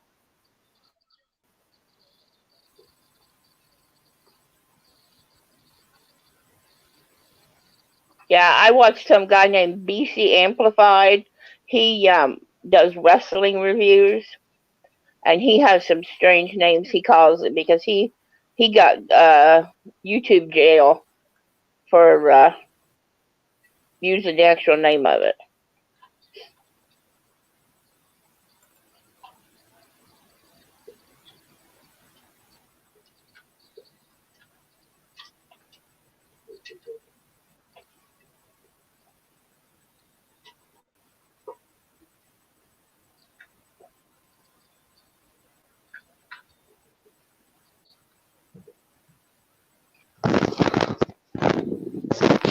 Well, I'm gonna jump off here.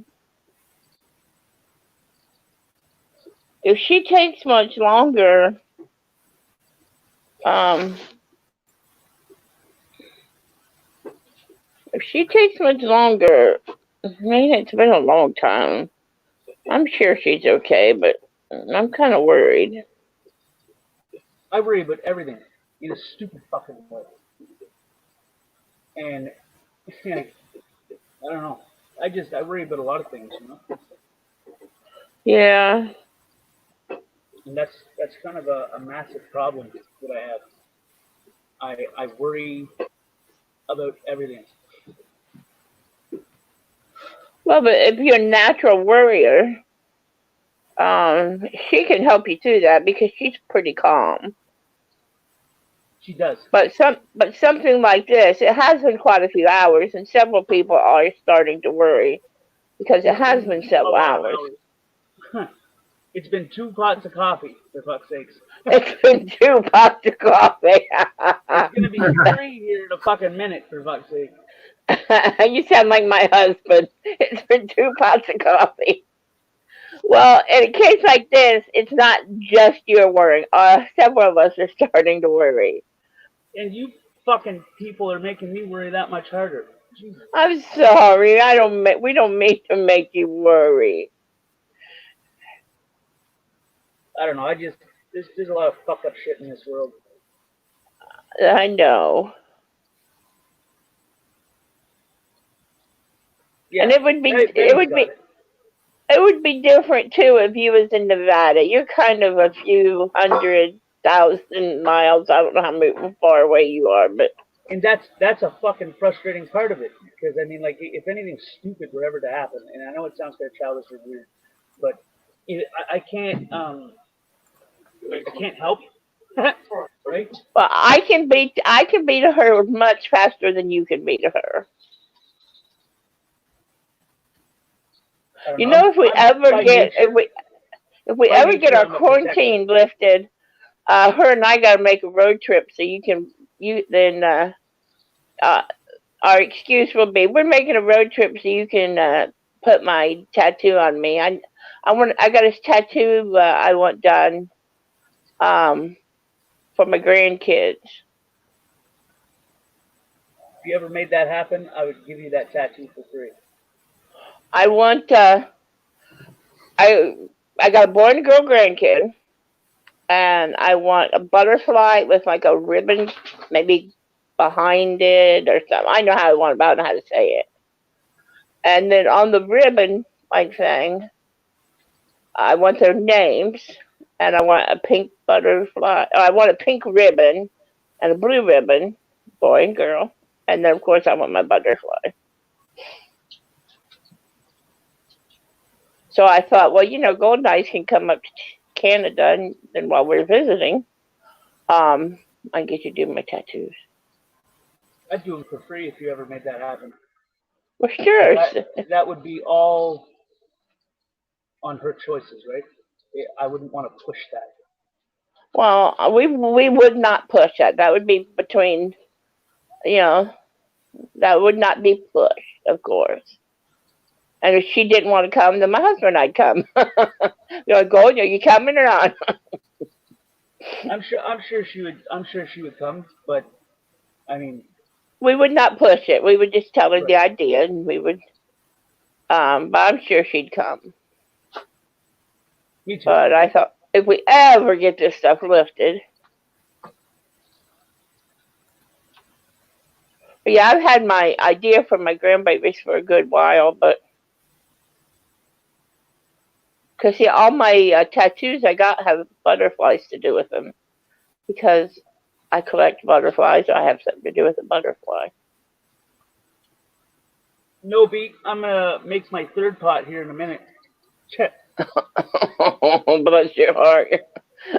This is and this is the weirdest part about everything. And I do the same thing with my mom, my brother, my sister. It doesn't fucking matter. When I care for someone, and something like this happens, my brain always worries that something horrible happens. You know, and I mean, just communication would be just fantastic.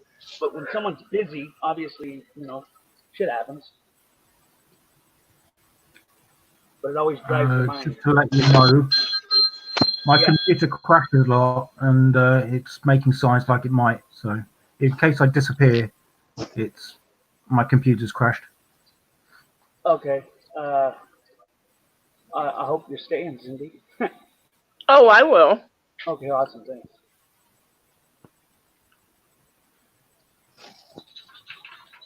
I'm gonna quickly run and make a pot of coffee. Is that cool, Cindy? Yeah, you're fine. Okay, thank you. Oh shit, metal. Look at the fucking headphones on that guy. Yeah, they're gaming Is that headphones. Ozzy? Is that Ozzy Osbourne? Damn Skippy. What does that Ozzy. say? I forget. Make it bigger if you want, Tank. Okay. I'll make it bigger for a second, and then I gotta go make a pot of coffee. Yeah, that says stay at home, social distancing, wash your fucking hands.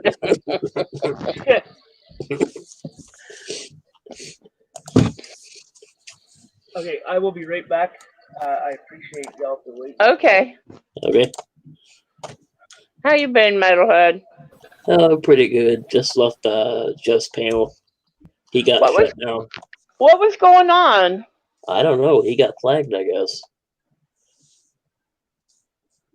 Oh, that's a shame. Yep.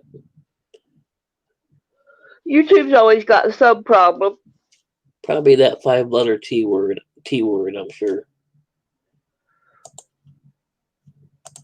5-letter T word?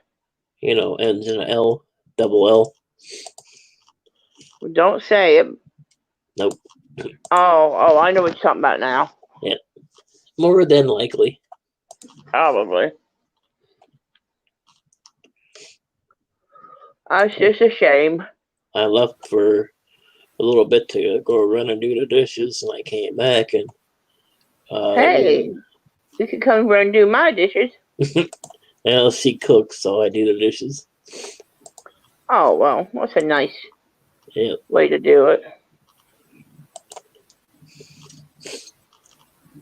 And anyway, Who made your sign? Oh, who made that? I found it actually. Can't remember where I found it now. So I kind of just stole it and saved it to my computer. That's pretty good. I like that. I love Ozzy. I saw him back in, I think it was a couple of years ago.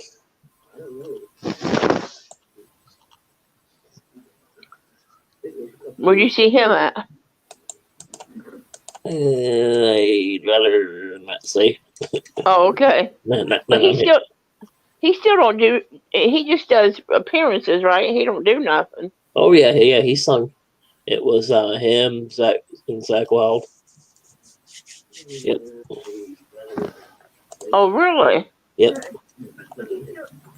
He still don't do. He just does appearances, right? He don't do nothing. Well, I didn't know he still sung. Oh yeah. I think he still has. He actually has a new album out. I don't know if you know or not. I didn't know that. Yep. Yeah, it's called. Well, I'm not sure of what the name of it is, but there's a few songs of it out on YouTube. One is called "Under the Graveyard." Let's see. What the hell are they now?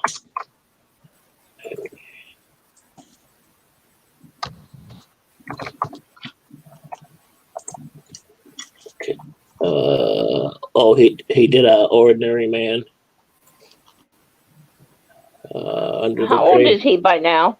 I think when he was here, I think he said he was 71. I think. Is that all? Yep.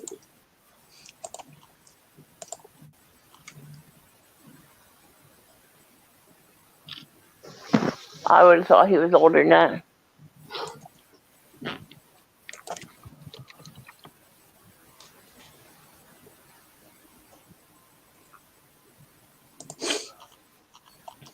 I think he just looks older because of all the drugs. Yeah, probably. Done to him. You're probably right. You're probably right. Drugs tend to do that to people. You're probably right. That's a man that has 100 lives.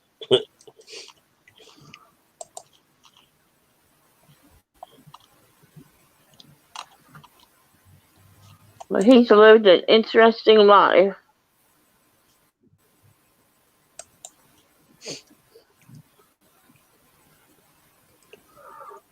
My life is boring compared to his. Mine too. I think everybody's just now with all this shit going on. Oh, come on. It's exciting in your house. No, it ain't. You've learned every part of your house you forgot.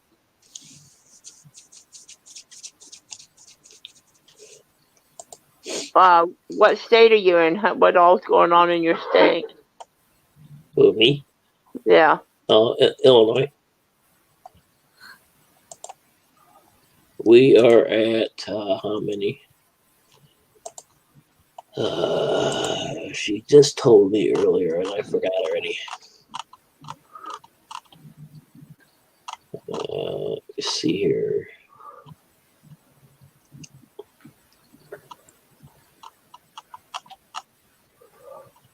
I can't remember now. We're at a complete lockdown. We can't go to the bathroom without permission.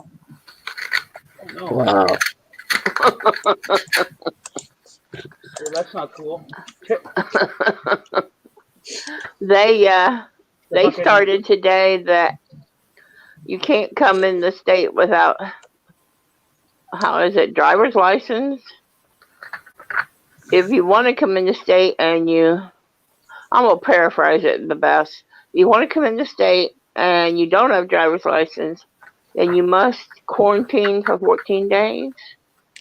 Wow.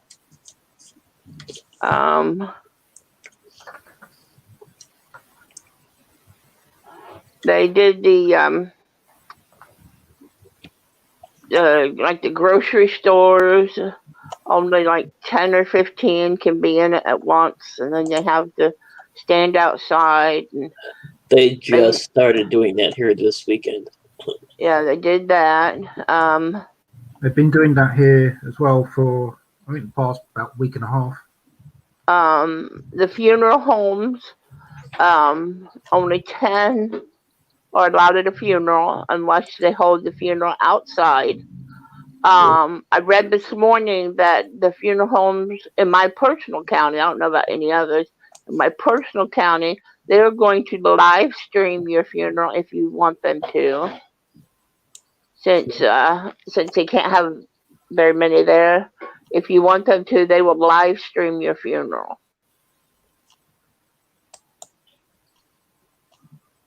You can only have 10 at weddings. Hank, from Australia, he showed a picture where over in Australia, they arrested a whole wedding party and the guests and everything because there was a couple hundred there because they have like this limit on them. The bride, the preacher, groom, everybody got arrested. Now, here in Ohio, now you get one warning. If you're somewhere you're not supposed to be, you get a warning. If you don't go home after you get your warning, then you get arrested. Well, we got a Hamilton County.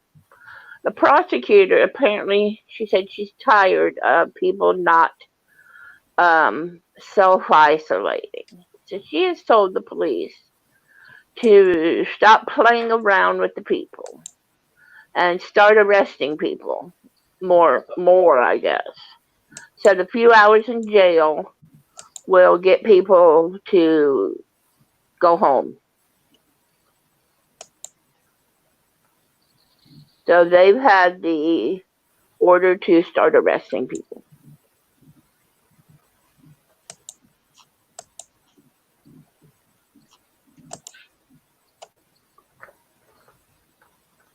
But apparently down there, now, I don't want people arrested. The people down there have to be sensible. Apparently, over the weekend, they broke up 2 great big huge house parties. So when you're supposed to be at home, you're not supposed to be at home with 100 of your closest friends.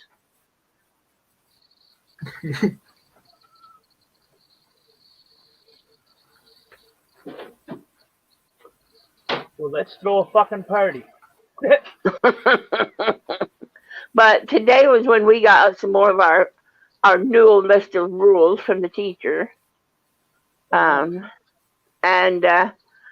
they, no swimming pools.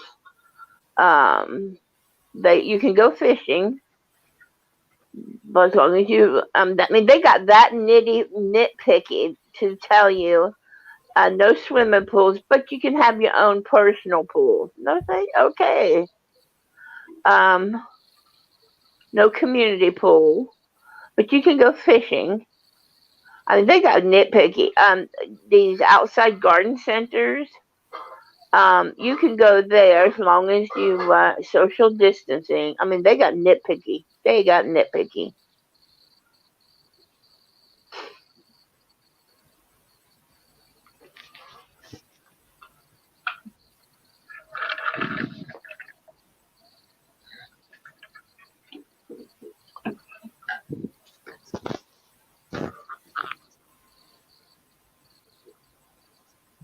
And they shortened the some of the grocery stores had to shorten their business hours.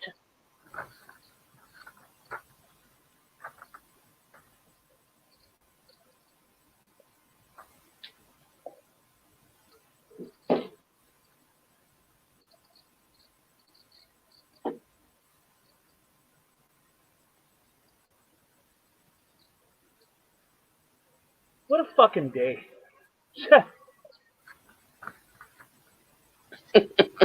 I would rather get kicked in the nuts by a pair of fucking steel-toe boots than worry about stupid shit. Just saying.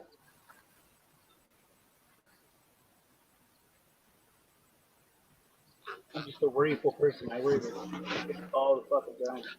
I do it for my mom too when she drives for like bingo or something, and she doesn't like reassure me she's okay and there's nothing fucking bad happening. I do the same thing. I sit there and sketch out. I'm like, fuck, where's my mother? Where's my mother? Now, do you guys have all these silly new rules up there? Which new rules? Are you guys self-isolating and all that stuff? Fuck, we're worse. You can't have any more than 3 people in a vehicle, or they tow your vehicle and fucking whatever the hell. You need a piece of paper signed to drive anywhere. It's getting nuts out there, man. You can't. They tell how many people to have in a vehicle. What? I said they tell you how many people to have in a vehicle. Yeah, and you need a letter. And you need a letter. Who gives you the letter? Well, if you work for the government, they give you a letter. If you work for anything essential, they give you a letter.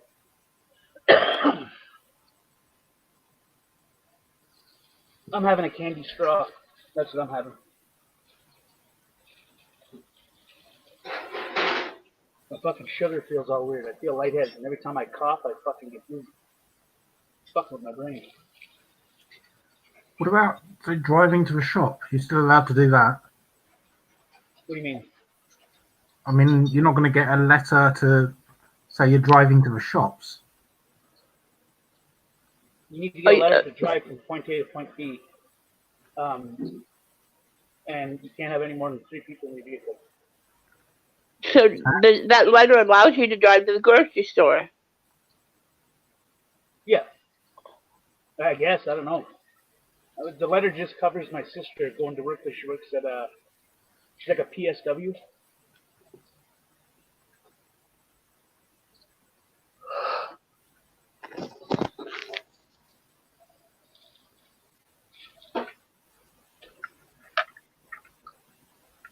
It's getting fucked up out there.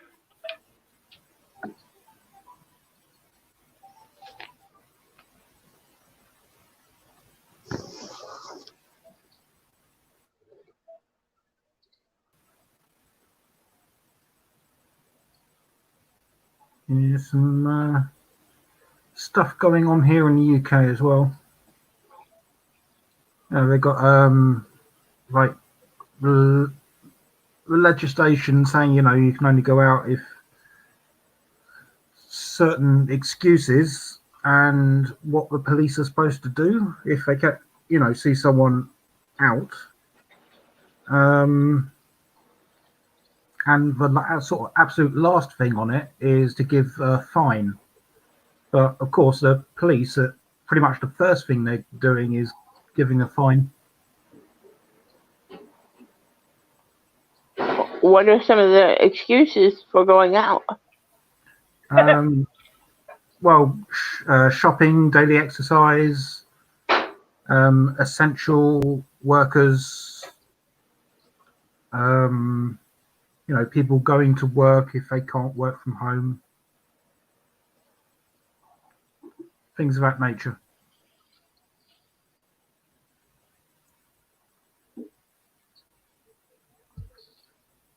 I'm going to post the link in case somebody else wants to come up. That's a good idea. I'm a fucking horrible host. No, you're doing fine.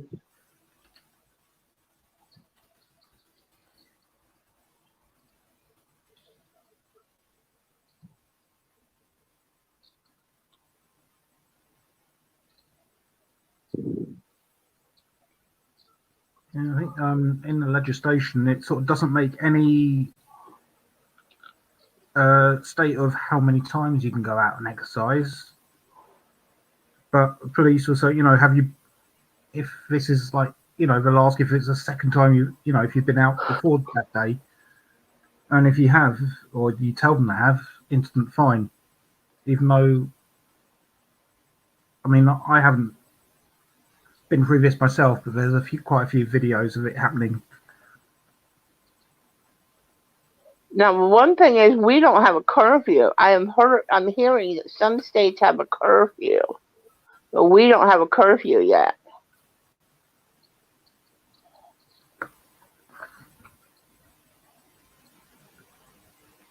Yeah, we haven't got a curfew either.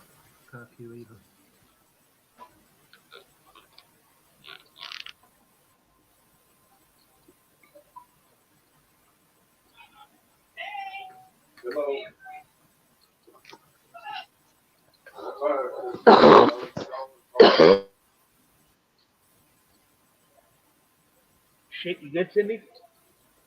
Huh? I said, are you good? Every time I cough, I tell somebody, I got the, you know what, I start to say the word. I've had a cough. I got whooping cough a year ago, and I've still had the cough. I don't go out, because if I went out with this cough, I'd scare everybody to death. Imagine I start coughing in public with this cough. Whew, I could clear a store. No, I had whooping cough. I tell you what, I wouldn't wish whooping cough on my worst enemy. It was awful. But it's, I still have the cough. They say I might always have the cough. And therefore, my lungs are trash. It damaged my lungs awful. That's why we have to be so careful, because if I get this stuff, I would be in big trouble. I would be in big trouble because my lungs are already in such bad shape. So I'm going to go to my daughter's for Easter, which is about 40 minutes away. But I'm going anyways. Well, I'm hang on. sorry. You mean you're not going to your daughter's, which is 40 miles away? Sure, that's the story I'm telling. Yes. Yes, that's the story I'm telling. But my daughter has her house so sterile clean. I mean, I'm telling you what, that girl, but she's got 2 small children. And she is just cleaning her house left and right all the time. And so I first told her, no, I'm not coming. I'm not taking the chance. And finally I said, you know what? That's the only place I'm going. I mean, I wouldn't get out of the car nowhere else. I'll wear my mask and everything. And, but I still got to live. I haven't not left my house in I don't know how many weeks. I'm being careful, and so.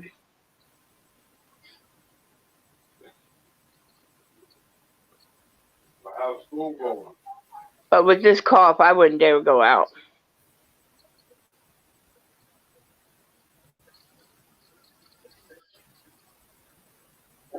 No, it's probably best just to stay inside.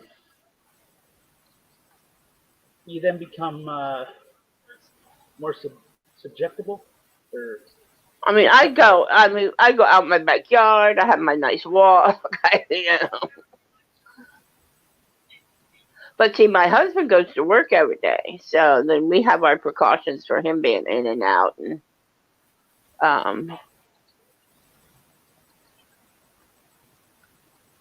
but see, I've had to go periods of time in the past of not going out when I had cancer, and my white blood cell counts would drop from that.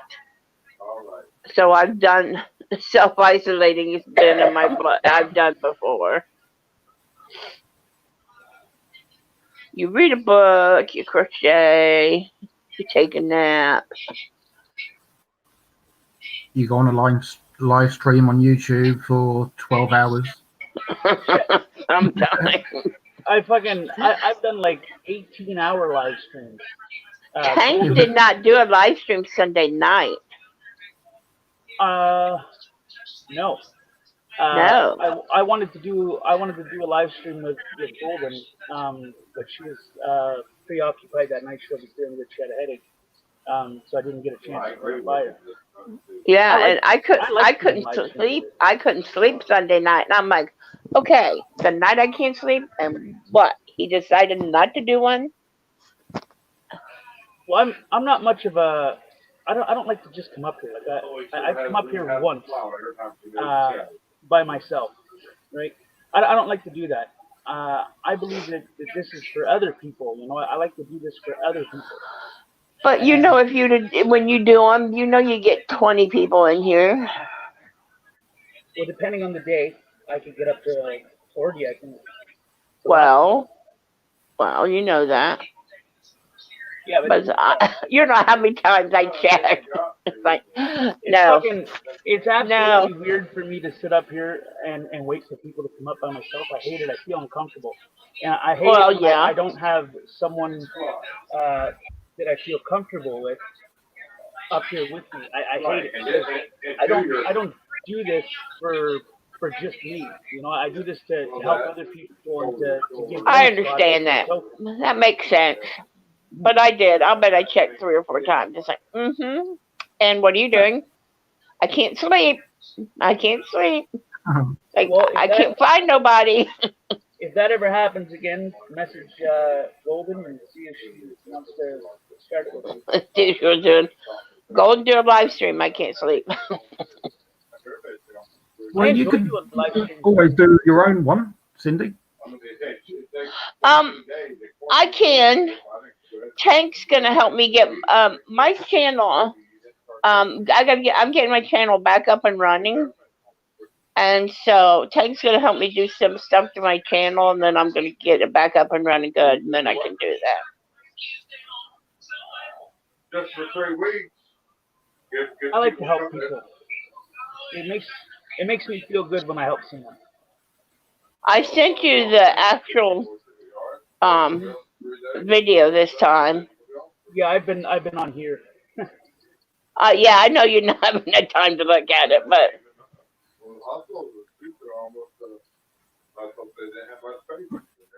You know what she's probably doing? She's probably getting the shopping in done that she wanted to do.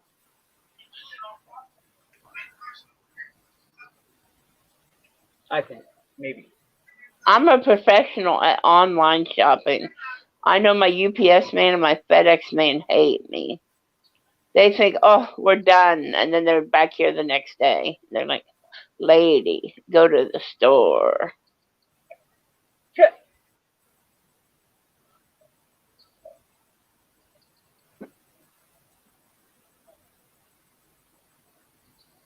Look, I'm posting the links again. See what happens.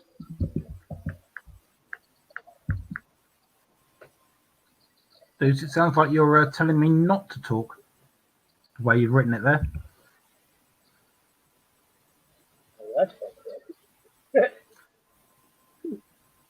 No, he just wants people to come and add to the conversation. No, I'm a fucking shitty host. That's what I am. He's not. You're fine.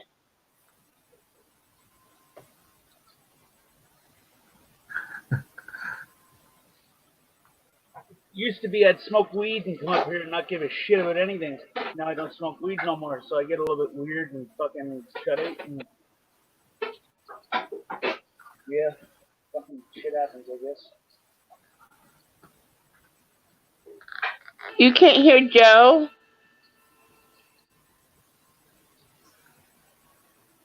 Say something, Joe. Something. Did you hear him? He's got a British accent. Yeah, not a fake one though. No, not a fake one. So it's awkward. Exactly, it's awkward. You know, when I smoked weed, it was fucking easy. I just come up here and I didn't even give a shit. I quit smoking weed and I get fucking awkward around everything, you know? But I was asked to make more of a fucking effort into this. So, hey, look, it's Pete. Tank created. Yeah, I did. Yes, Betty, can you hear everybody now? Yeah, it was just that I was.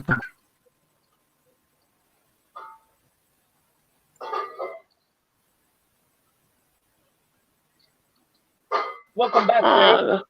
Wonderful. Well, Beat will come up and talk. Beat, you want to come up? We can all have a conversation. That way, it's not less, or not less, or it's less. That way, it's Now less can awkward. she only? Now can she only hear Joe? I'm so confused. Betty, come up. Dang it. Look.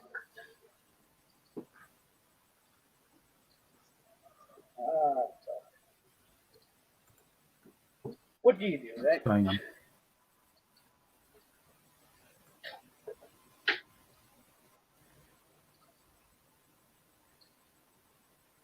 Cause she said finally you talk, like she couldn't hear nothing.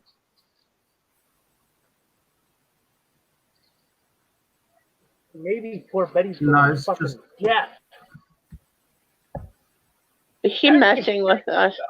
I don't know. Probably. Oh my God, where did your doohickey No, she was just saying that I wasn't talking much. No, I don't hear you, so I can see your Oh my avatar. God. Look at the face on that guy, no? All right, Well, Betty, everybody- are you messing with us? Yes. You know I'm Well- savage. Listen, I was real gullible there. I believed you. I did too. I'm like, well, okay, what's she I let her doing? know that we're missing her in the chat, so hopefully she gets back. I think she's doing errands, to be honest. That's what I think. 'Cause she said that the other day when we were talking, that she Yeah. wanted to go shopping, right?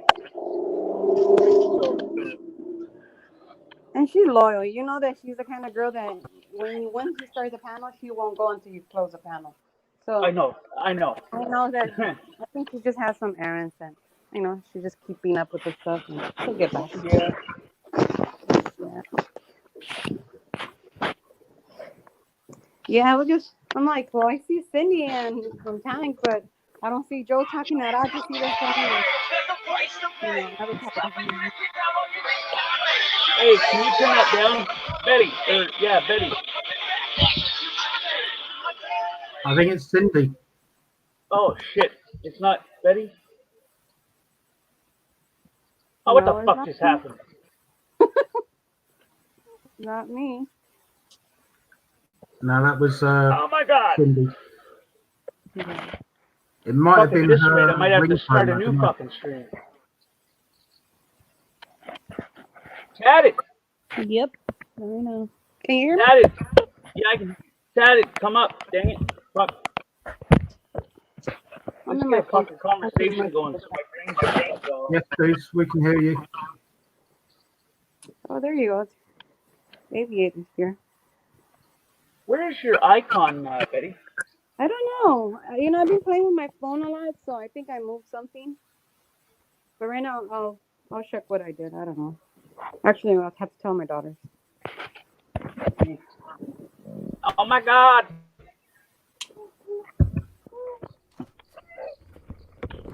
What up? Hello. Not much. How's everybody doing? I'm doing pretty good. Kind of. At this fucking rate, I'm gonna have to fucking start a new stream probably later. Why is that? Well, I said I'd wait, and that's what I did. Oh.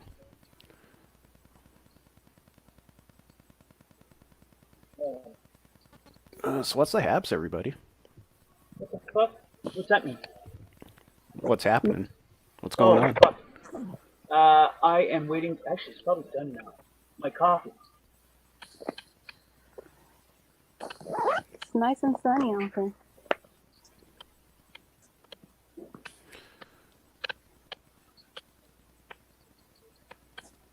Hi, Serafar, everybody in chat. That's right.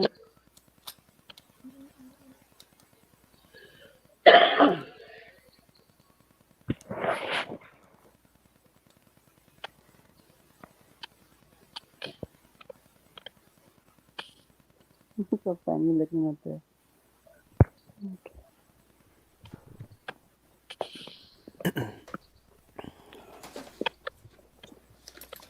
What a fucking day. I am on a call. Okay, Cindy. You are in crisis nerve wreck right now. What? You are in crisis nerve wreck right now. You're worried too much. I worry about everything all the fucking time. You need to. If you see the evil that's in this fucking world, you worry about everybody too. I worry about the people I don't even fucking know. Right? Sometimes you just have to let it be, you know?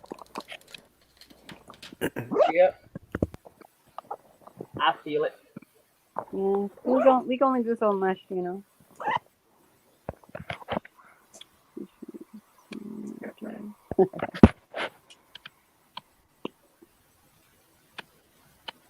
Shit happens, right?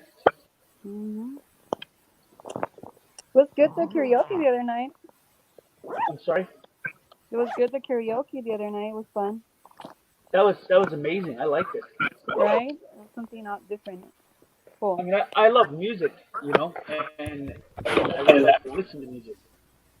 And then having people sing, it's almost like a live show. Mm-hmm. It's nice. I liked it. And I'm grateful that she has started that thing there because I enjoy it. Yeah, it was definitely a nice change of pace. It was nice. I liked it too. Yeah. Mm-hmm. But, I mean, but she's got a beautiful voice. It's not to make you know. Oh yeah. Yeah, absolutely. Yeah, I heard. I was listening a little bit and heard one of her songs.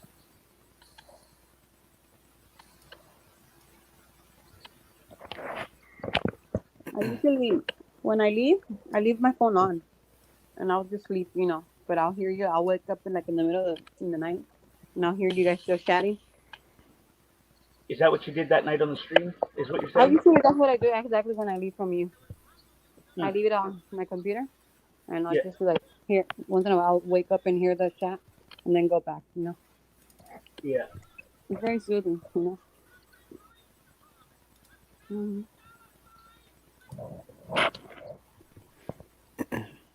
Hold the fort down, people. I'll be right back. I need to make coffee. Okie dokie. Okay, I'll be back. What are you up to? Maybe. Not much. I'm just I'm actually putting a video together right now. Okay. Of the planes or? No, I'm not gonna give out too much info on it, but it's one of those videos where it just just hit me. I was like, yep, I got to put it together just like that, and Yep. Sounds good. Something different.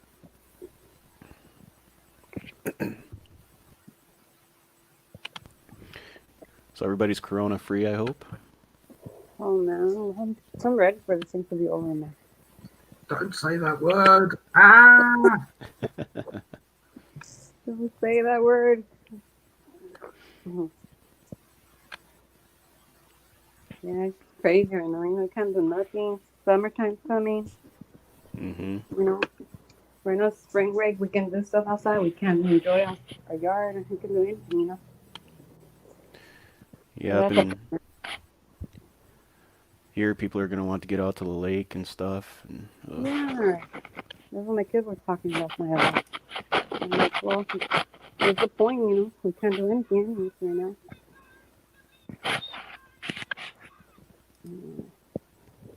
Right now, the teachers are doing video calls, for the school since they're not in the house the rest of the year.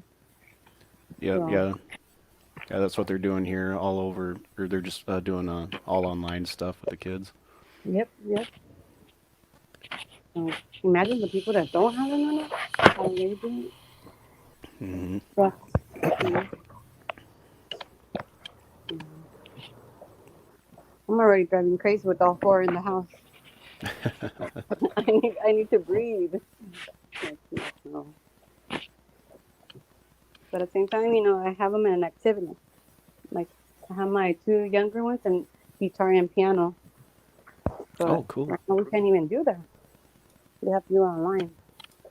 So, not the same. So hopefully all this passes. Yeah, I actually finally left my house for the first time since March 18th. Wow. Earlier today. Well, I went today, barely, out of after 2 weeks. One of my tenants left, and I went to see the property because we can't go into after the 15th. And but I went just to see the outside, how it looks.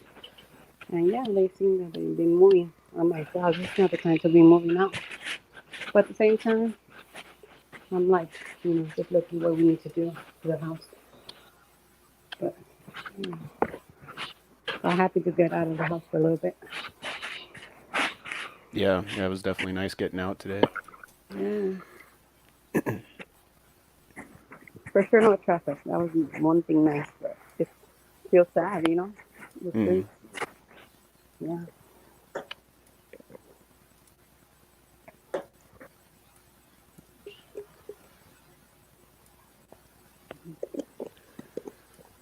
Oh man.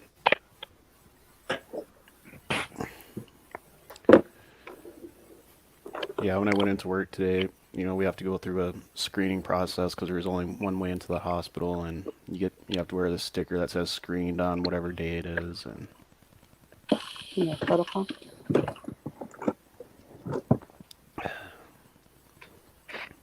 Yeah, my daughter, she's at the university, and she's putting some hours at the hospital. They give her like a pass just to have, since she works there at graveyard, so she can, be around town. Oh, okay. But other than that, we haven't done it. I took advantage. She's around. I'm like, here, come with me. Tag along. Let's go check on the house and see how it's going. We went to downtown Indianapolis. And it was empty, empty. I'm like, wow. You never see those places empty. Did you say Minneapolis? Indianapolis. Oh, Indianapolis. Gotcha. Mm-hmm. So it's like, so.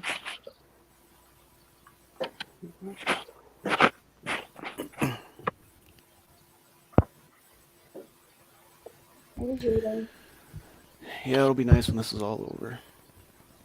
Yeah.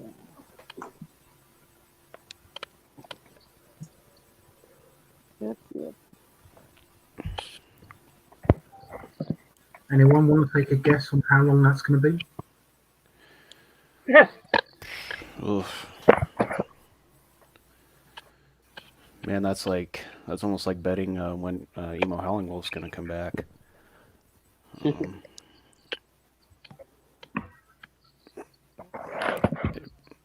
I'm hoping late spring, early summer, but I'm probably wrong. Because I usually am.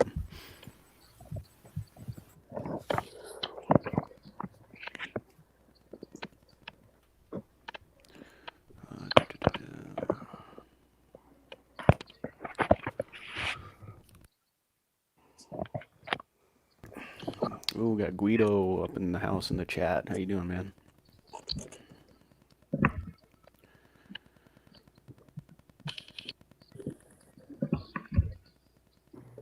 I haven't seen Tall's tank the last 3 or 4 days. I haven't seen him either. Right? I think his wife took his internet or something. Okay. Here, no.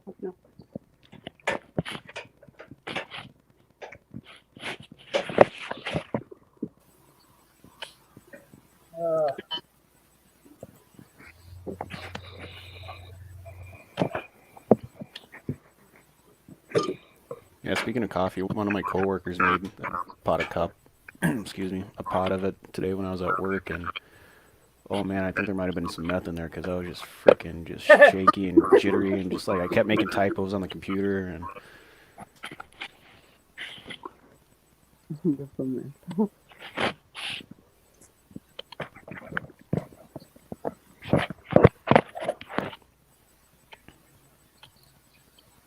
I got a message, but I don't know if it's her though.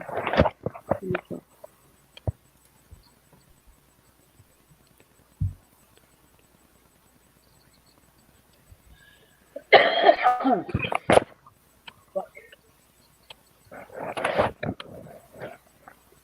So how's the weather like down there? What was that? How's the weather with you guys? Got up close to 50 today, but it was cloudy most of the day. Started out sunny, but then got cloudy. It's sunny, but next to where I'm at, Iowa, they say it was snowing, and it's just 7 hours from where I'm at, and kind of crazy because where I'm at, it's like really nice right now, 60s. Ooh, nice. And right in our next, or my sister's at Iowa, is I think she said 20 something. Like, that's crazy. It changed a lot. One place to another. Yeah, a majority of the snow here is almost gone, but then April 1st we got I think it was probably at least a couple inches worth of snow. I'm just ready to get over this thing and start doing activity outside. I like to do catering, but I can't do nothing right now. Sucks. Right.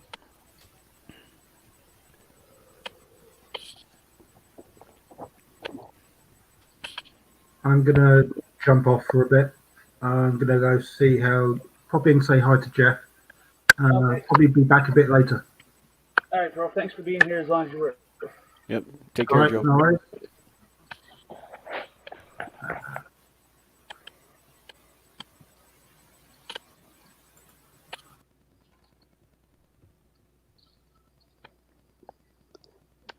Clock 9 hours and 35 minutes. Wow. And not one text. No, you went to sleep and you didn't notice. It happens. I'm sorry? Yeah, I know. Maybe you took a nap and, it happens. Yeah, Tank, I got to get up on that side of the border and get a tattoo so I can add it to my list of countries that I've been tattooed in. Oh, shit. Well, there's a spot in my chair always for you. So. Right on.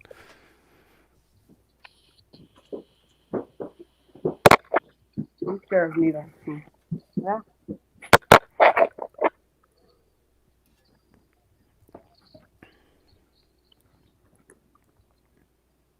Isn't it unique, though? Mm-hmm. Right.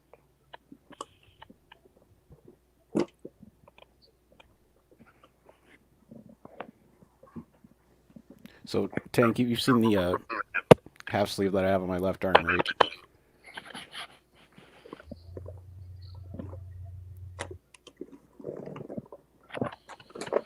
I'm sorry, what did you say, bro?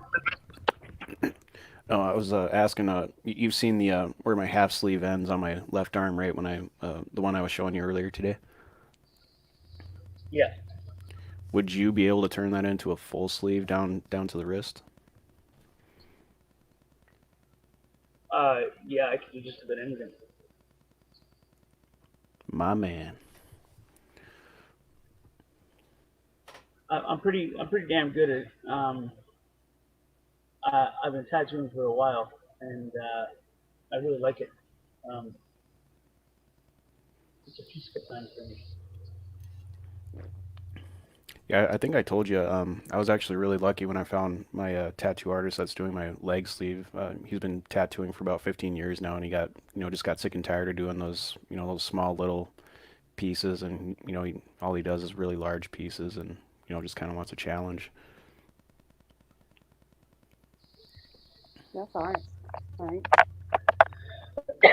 Challenging yourself is important when it comes to a profession like that or a hobby.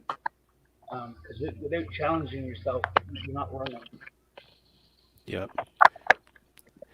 And I just let him run with it too. All I said was, I want Bigfoot, aliens, lots of color, go.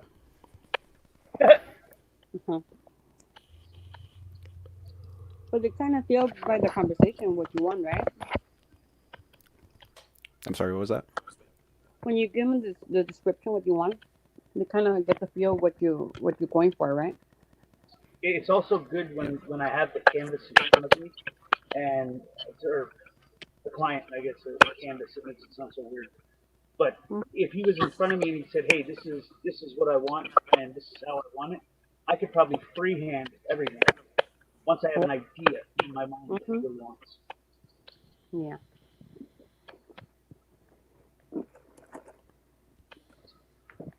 I think that's pretty unique, You're drawing on a person. I don't think that's what it is, right? It's a form of art. Like I'm is, covered in tattoos. Like I'm covered in tattoos, and every one has a meaning. Mm-hmm. Yeah, I just don't think that you just put it because whatever. I have to have a symbol in order to, it makes sense. But some people just like it, But I think if I do one day one, there's some cat eyes that I always been wanting on my back. I always seen it, and I think it's pretty unique, It looks reminds me of my mom's eyes. It feels alive. I started tattooing because like anxiety almost. Like I think about a lot of shit and I worry about a lot of shit.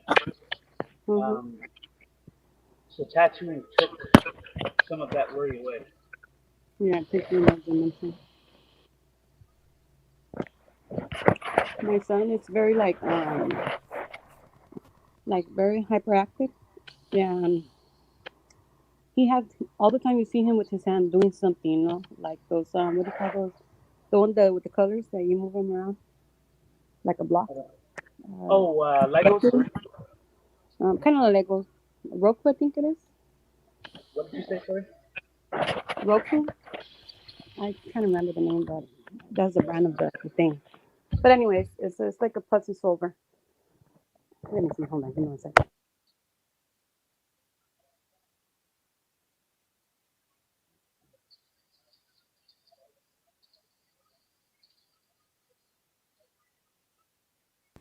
Yeah, Tank. Once I get my passport and stuff, I'll definitely hit you up and head up to you. Yeah, man, I'd love to put some ink on it. It's a fascinating, it's a fascinating hobby because each piece is different.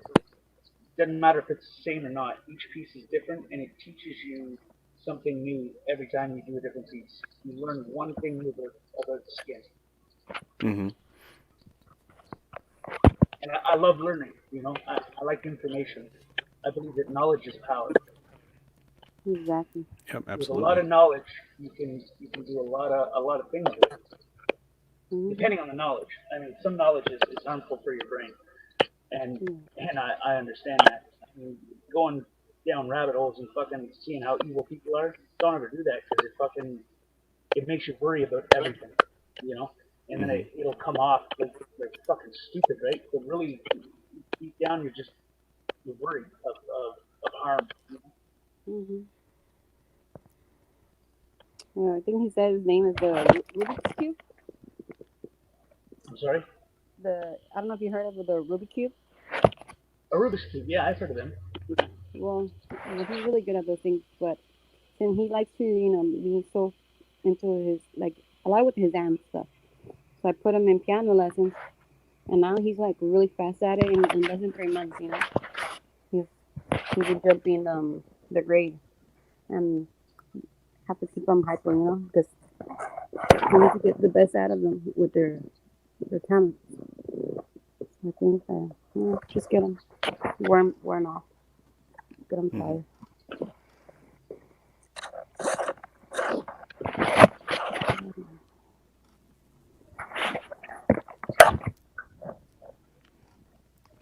Yeah, I'm starting to go through ink withdrawals. I just had my third tattoo appointment get canceled by my artist.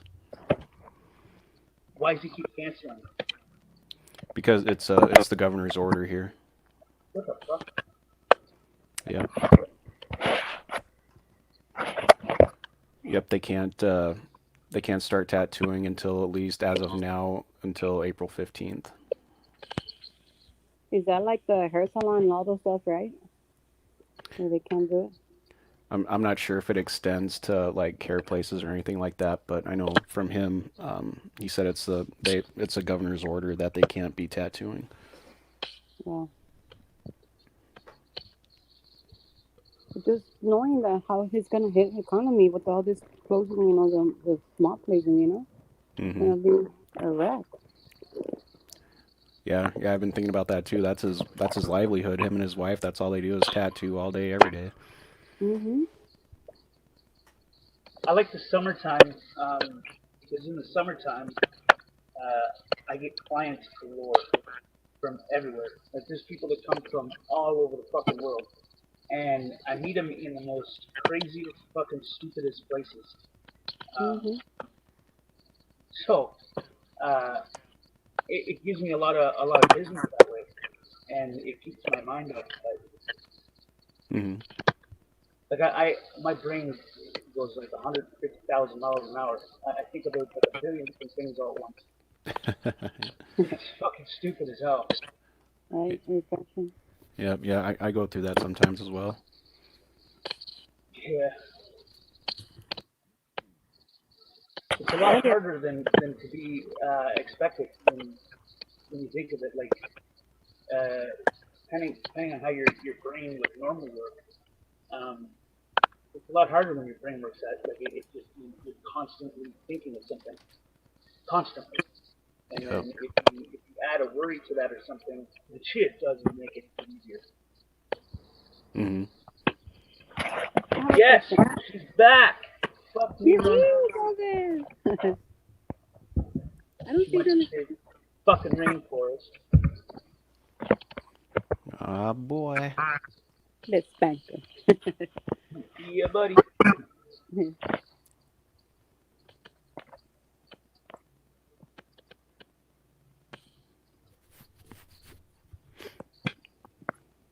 Oh, there she is. Darling. Yeah, the one on my left arm that I want to turn into a full sleeve, I originally wanted that to be a full sleeve in the beginning, but when I was in the military, they had this regulation that came out before I came home from Iraq that only 25% of an exposed body part could be tattooed. What the fuck? Yep.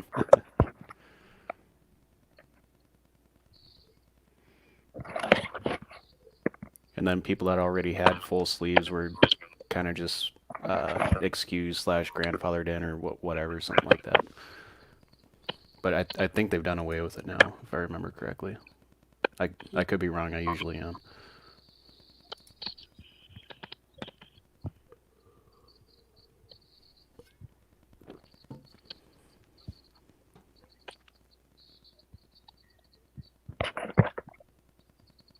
Have you guys heard about that?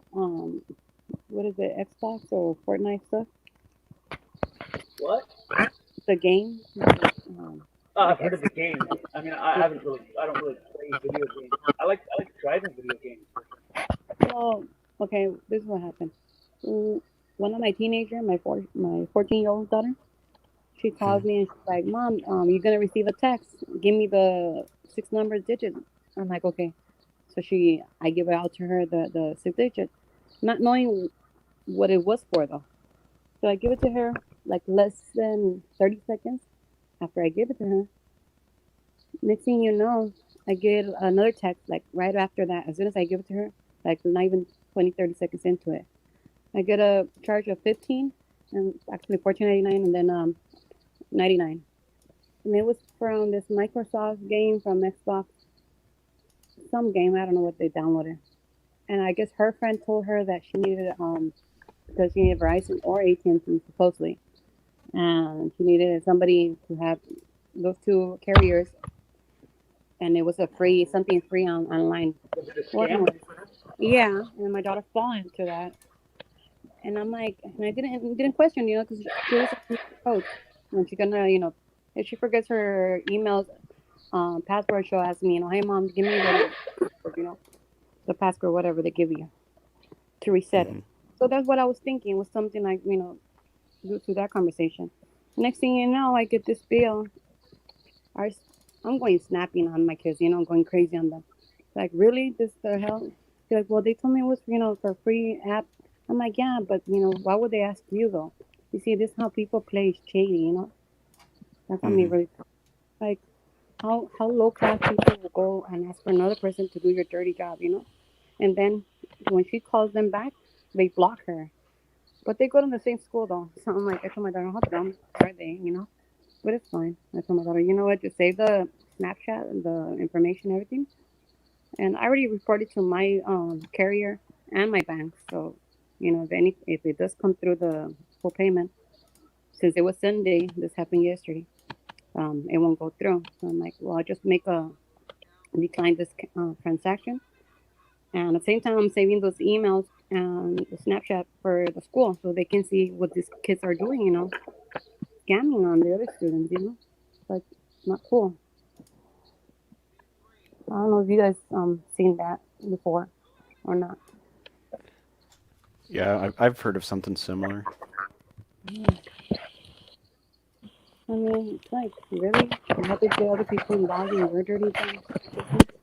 Like, not cool, The what scared me most that it was my credit card file since it's my phone, and I'm thinking, they might, go and do some other stuff, but not knowing what they're going on, to these app games or whatever they call it. That was a bummer this week. I think those scammers, holy fuck, I can't even speak. Okay, let me slow this down. Okay, I think those scammers need someone to expose their asses and take them down. That's my fucking system. Well, this I like. sells in the restroom. My 12-year-old son was telling me he has a video on him when he sells weeds during the restrooms. So I told my daughter and my son, I said, especially my son, I said, pay him back, motherfucker, for being stupid, you know? Because to be honest, I don't like that kind of shit. But when they throw my family in the fucking trash, I'm like, I don't care what you got. You know, you don't care about us. Why would I care about you? That's low class, you know. Do other people your dirty job because you want to play your damn game. I just don't like deceptive people, and scammers are deceptive people. Oh my God, They that's hurt people for profit, you know. yeah, it's like really for a game, really. That was one ambitious. There's a beautiful lady coming up here. Wow. Hey Hi. guys. Hi. Sorry, you guys. It took me so long. Don't let it happen again. And I didn't even get your texts, Betty, until just now. I didn't ask them to text you, by the way. I know. I didn't even. I actually said the complete opposite of text. Oh no, you're fine. I turned them off yesterday because I had the worst migraine, like in the history of migraines, and my neck was hurting, so I turned off like all my notifications, everything. But so I didn't even notice it until just now. But Fuck. Is she roboting or is it me? Is it? Yeah, it is. Hang on a minute. You know how she said she needs to turn it back in and come back out? Oh, there she is. You know how she said? Can you guys hear me? I can hear you. Yep, I can hear you. Okay, good. Okay, sorry. Yeah, my I have an elderly neighbor who was calling me, and she needed me. So, Do you think next time you could just say, "Listen, I haven't been attacked and fucking kidnapped by ninjas"? well, I couldn't go live. No, just like a text or something. I haven't been attacked by ninjas. They haven't kidnapped me. I'm good. Okay, yeah, I wasn't attacked by ninjas. Yeah, it's too late now. Fuck. Tanks like over here in his throat. Jesus Christ! Unless you count old ladies and walkers. You fuck. They're real. Careful. Watch them. They're fucking crazy. Them. No, listen to this. Okay, listen to this. No, it's okay. Listen to this. The healthcare aide that she has that usually comes to her home to help, they gave her no notice. They just stopped showing up. What the fuck? Yeah. Damn. So I guess. Yeah. So I guess she has the last couple of days hasn't had help, and I'm like, what? That I'm like, is no, messed up.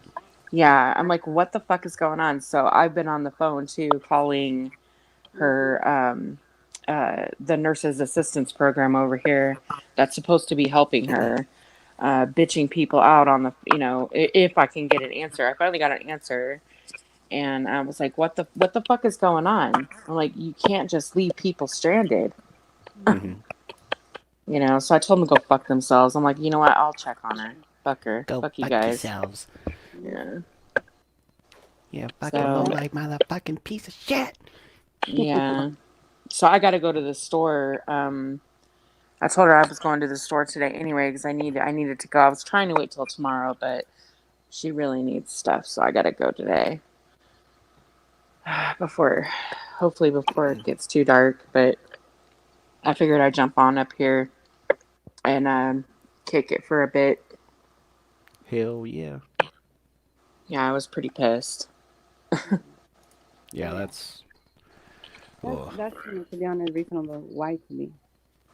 She's like 89, 88, 80, something like that. Let's give her that. Yeah, and the only reason I would never have known if she has water delivered.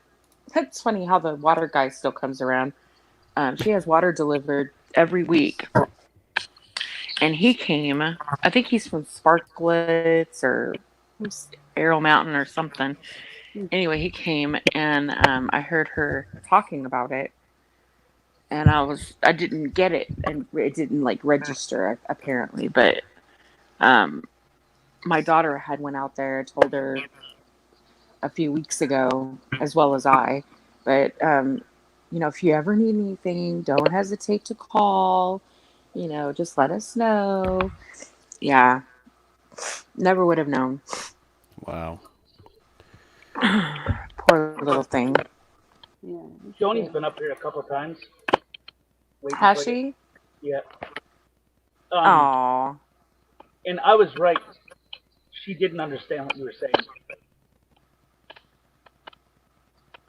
What do you mean? It was like a complete fucking shock to her.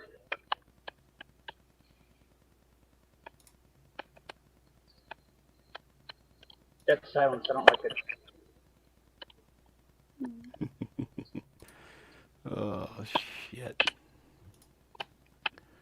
Sorry if I'm not all that talkative, everybody. I'm trying to multitask here.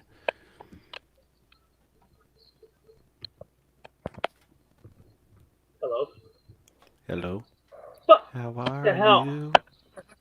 No, I fucking it's her told you, internet. Joni. No, it's her internet. No, she's classy. I'm blaming it on you, Joni. No, she's a beautiful soul. Shit. Okay. Yeah. Hey, is it just me, or does Betty not have an avatar? Oh, she doesn't No, have an avatar. It was stolen by ninjas. I think I moved something on my phone. I don't know what, but I have to figure it out. Oh. not good. Yeah, Ross has that problem earlier. I wonder what's going on with that. Mm-hmm. I don't know. YouTube has been a dick lately, so I don't know. Maybe it's. Jeff be got honest, shut down twice.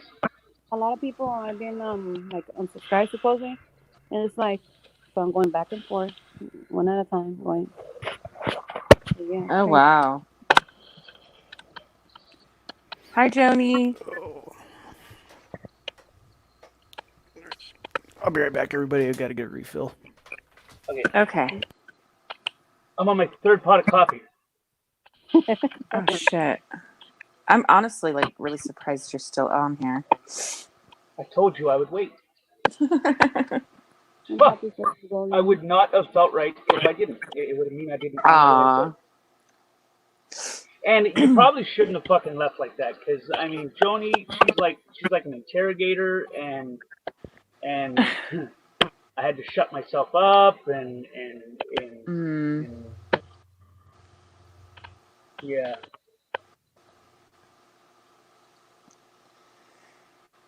Hey, Joni. I was right. She did not understand what you said the other night. Oh, dreadlocks. That's okay. I could talk to her later about it. Too late now. I'm here now. Tell me, what is? Oh, what was hey, it Joni. He's No. so cute today. I've popped in and peeked in on him a few times since we've been gone. And he's adorable. Aw. Fuck you. Leave me alone. What have you guys talked about while I was gone? Nothing. Absolutely nothing. Well, The color of your eyes, your smile, the smell of your neck. Oh, Jesus. It wasn't that way. Oh, no. Shut up, big boy. I'm giving you help here, man. Just be quiet over there. But you're lying. I haven't smelled her neck. I've only imagined it. See, he's imagined the smell of your neck. Jesus The God. story. So, She's blushing. Look, it's so cute. You guys are like little kids on a playground. Okay, continue. I hate you right now. I mean, I hate you right now. You do not. You love me. You love me. I'm the wingman. None of my friends would take me out. I am such a good wingman. Stick with Is me, that kid. Miss Joni Rotten I hear? It is Joni Rotten. Oh my God, my boyfriend recognized my voice. Oh my fucking God. Hey, baby. I had to Oh, re-explain what you said the other night, and then she had to go back and rewatch it, and then she drilled me like a fucking interrogator. I had him on my couch. Hey, pen, paper, the whole thing. Oh my God, you're so bad. You naughty boy, you. I should thank you for that. Shame on you. Yeah, I had him on my camera, Golden. Oh, funny. It's like, how does that make you you guys feel? are horrible. See, I leave you alone for a couple of hours. Jesus. I said multiple times, I need to shut up. I don't want to get in trouble, but she just kept going and going. Did I left him alone after a minute? I'm like, I need to stop. I'm fucking revealing too much, and I'm gonna get myself in shit. And I don't want that. Dude. Bro. Like a drunk fucking high school girl. That's what I was like. Oh my God. I've been muted this whole time. I've been talking to Golden and I've been muted.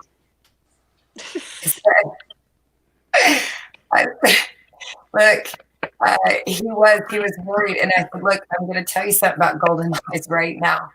She's a grown woman. She doesn't think like a kid. She's not going to think any of the things that you're coming up with, man. It's because I'm thinking for her right now. If you're not going to think those things, she's a grown up."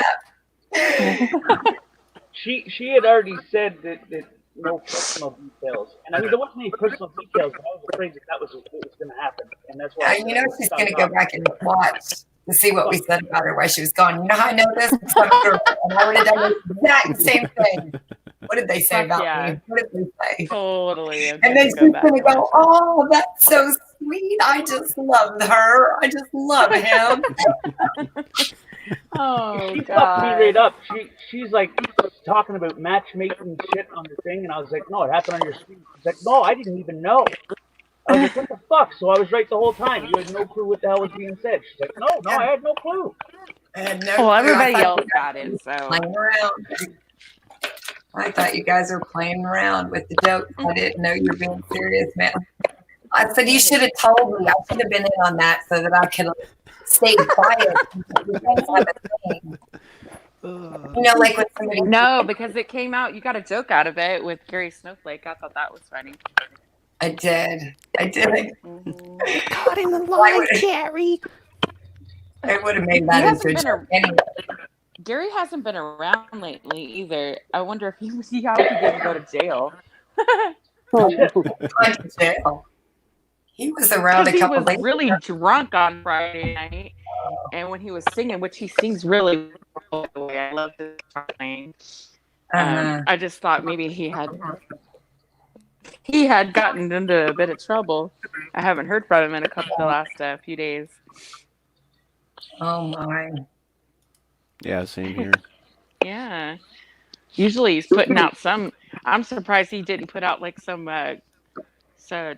trash video with Joni singing. Friday. I really thought there hasn't been one either, to be honest. Thanks a lot, Golden. Thanks. No, not your singing. You're laughing not your singing. Your singing was wonderful. Somebody had pointed out that you kept pushing your boobs up. And I'm like, I never noticed that. No, I did because they were saying things.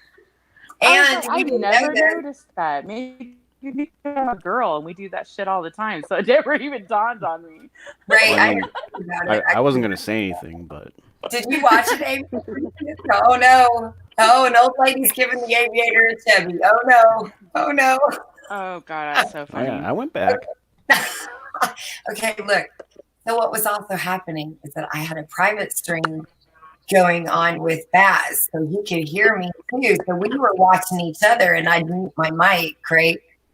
So I kept my camera on for the entertainment of all of the dudes that kept saying, "Leave your camera on, Tony. Leave your camera on," right? So who am I to deny, right? Anyway, so that's what was funny is that there were people thinking that I was muted and I was trying to talk, but I wasn't. I was talking to him. We were actually talking to each other. We had a date. Wow. Date that night. We watched the movie now, and now we've gone to karaoke from across the country. But we can't even. Before we used to talk about when we would hang out, right? And then now it's like, oh no, we can't even. We may never see each other. The end of the world is here. Oh my gosh. No, God. I think you did a good job though. As you said it, Like Zeus knows exactly what minute mark is that, Zeus? She had to go back and rewatch. And she started acting fucking weird, which made me act fucking weird. You're pissing your pants right now, aren't you? Now remember, you almost typed it in, so you almost fell for it. It's at 31:16. What the fuck? But bear in mind, when you go back and watch this exact fucking stream and listen to what I said, I wasn't thinking clearly. So, Yeah, apparently not. But I said distinctively, I don't want to get in any shit. I should shut the fuck up. Mm-hmm. Yeah, and then I said, you're right. You probably should. I'm feeling uncomfortable. I did say that. Guess what? Fuck you. You kept asking questions. She kept asking questions like some kind of fucking dreadlock fucking interrogator. He's like, I don't answer questions. I don't answer questions. Yeah, Move I'm along. fucking, These aren't the droids you're looking for. I'm a truthful guy by default, so when I get asked questions, I don't like to fucking, and it fucks me right up. Oh, God. But I tried. I really did. I really tried. I fucking tried. Tank. Yeah. Tank. Yeah. You are not the father. Fuck. That's it. I quit. I'm fucking rage quitting. Fuck her, y'all. It is a Star Wars reference because I am a dork, just so you know. A sexy dork. I dig it. I don't care. I dig it. Oh, God. You can put that fucking hat on. Oh, shit. See? Well, don't drop your lightsaber, dude. Fucking drop the fucking thing sticks right up. We're going camping. I can't. Shut up anymore. I'm really sorry. What? You make me think really bad. Like that's what she said. That now I'm over here saying things that are inappropriate in the chat, and you guys are bad influences on me. And my mom says I can't hang out with you anymore. No. Oh, God. Oh, shit. It's not my fault. I like Brooks, though. I think Brooks is cool. He's very interesting to talk to. Shut up, Tad.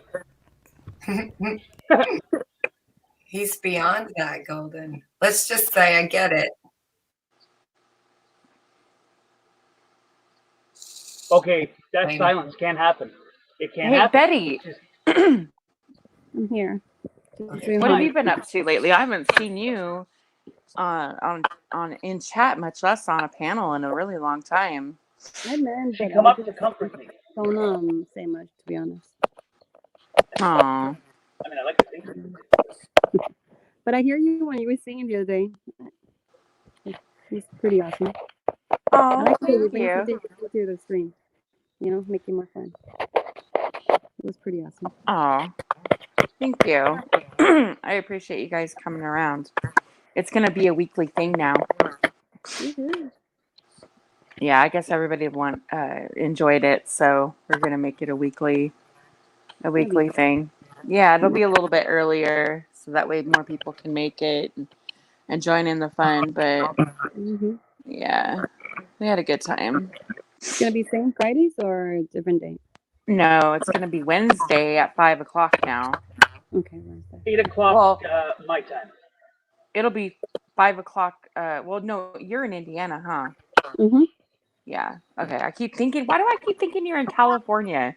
Because that's where. Well, my other house is down there, but we're only here That's for right. 2 years, 1 more year, and we'll Oh, go. okay. Yeah.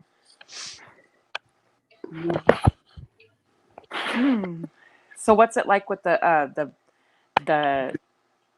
Corona? That's what the girls say out here. I need to do outdoor stuff. I'm too tired of being home. Right? It's nice, sunny. You can do stuff outside. You can't do anything. Is it sad that I'm willing to risk getting that shit just so I can get out of the house and go to the store and actually feel like I'm normal. Exactly. For once, yeah. Like my kids' teacher, they're doing FaceTime or whatever it's called, online chatting, and it's like awkward, because my kids like don't fit. It's different environment for them. So Right. I'm ready. I'm ready for all this to Cindy go. said she's We gonna had. bring you to Canada. Yeah. No, I'm serious. We were talking and shit, and she said I'd like you to do a tattoo or whatever, and she's like maybe I'll swing by and pick up one and I can bring her. I was like, well, I said if you can make that happen, I'll do your tattoo for free. Aww.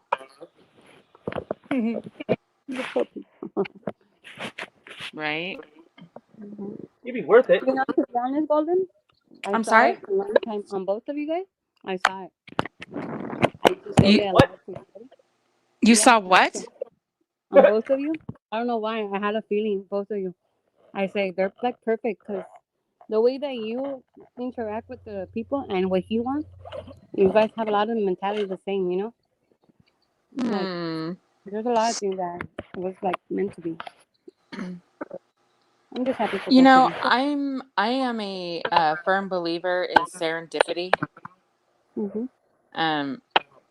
I just think that sometimes you just meet people they come along in your life at just the right time. Right. And it's kind of like fate, Mm-hmm. and I don't know, I think it was just more like friends at first, No, yeah. Yeah. On that I do agree. But like a lot of your ideas, both of you have a lot of the same stuff.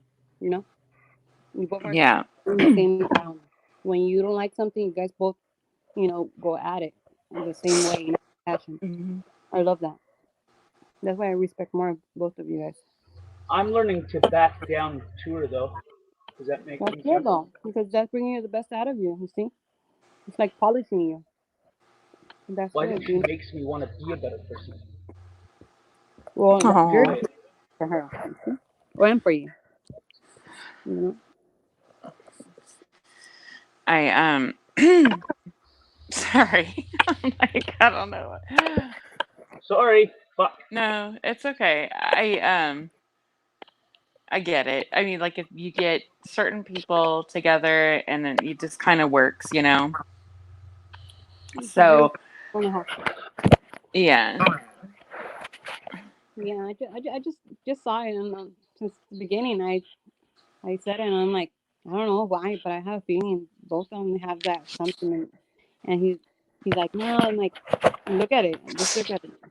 Both of them are like in the same boat, like just when you go to the live stream, nobody will stay to the last minute, and I said that's how a friendship starts, a real person that's standing next to you. You don't want a person to walk in and walk out. No, you can see the true intention of the person. But when I see both of you do this, it's like you can see your truth, where you both are coming from. There's a lot I have to learn as well, though. Mm-hmm. Like I'm still learning a lot, so there's a lot that I must learn still, and I get that. Well, that's everybody. Mm-hmm. And that's just in general, as humans, if you're smart, you will continue to learn from everyone around you and the things that are happening around you. If you're oblivious, then you're not moving anywhere. You get complacent That's why I quit smoking. and you stand in one spot and you're not moving. And if you constantly say that you know everything, and because you don't, but if you constantly believe that you do and nothing else is going to, you dug your heels in basically and you're not moving anywhere.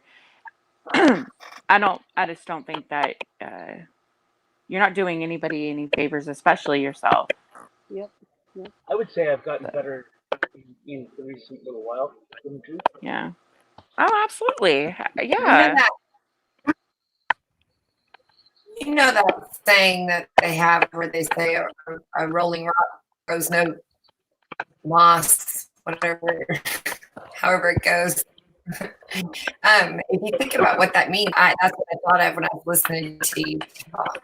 Because we always need to find a new way to get in a different position, a different comfort. We have to keep moving around. Otherwise, we stay still. We stay complacent. We grow moss. We grow resentments. We go lonely. We grow all these things that can be bad for us, right?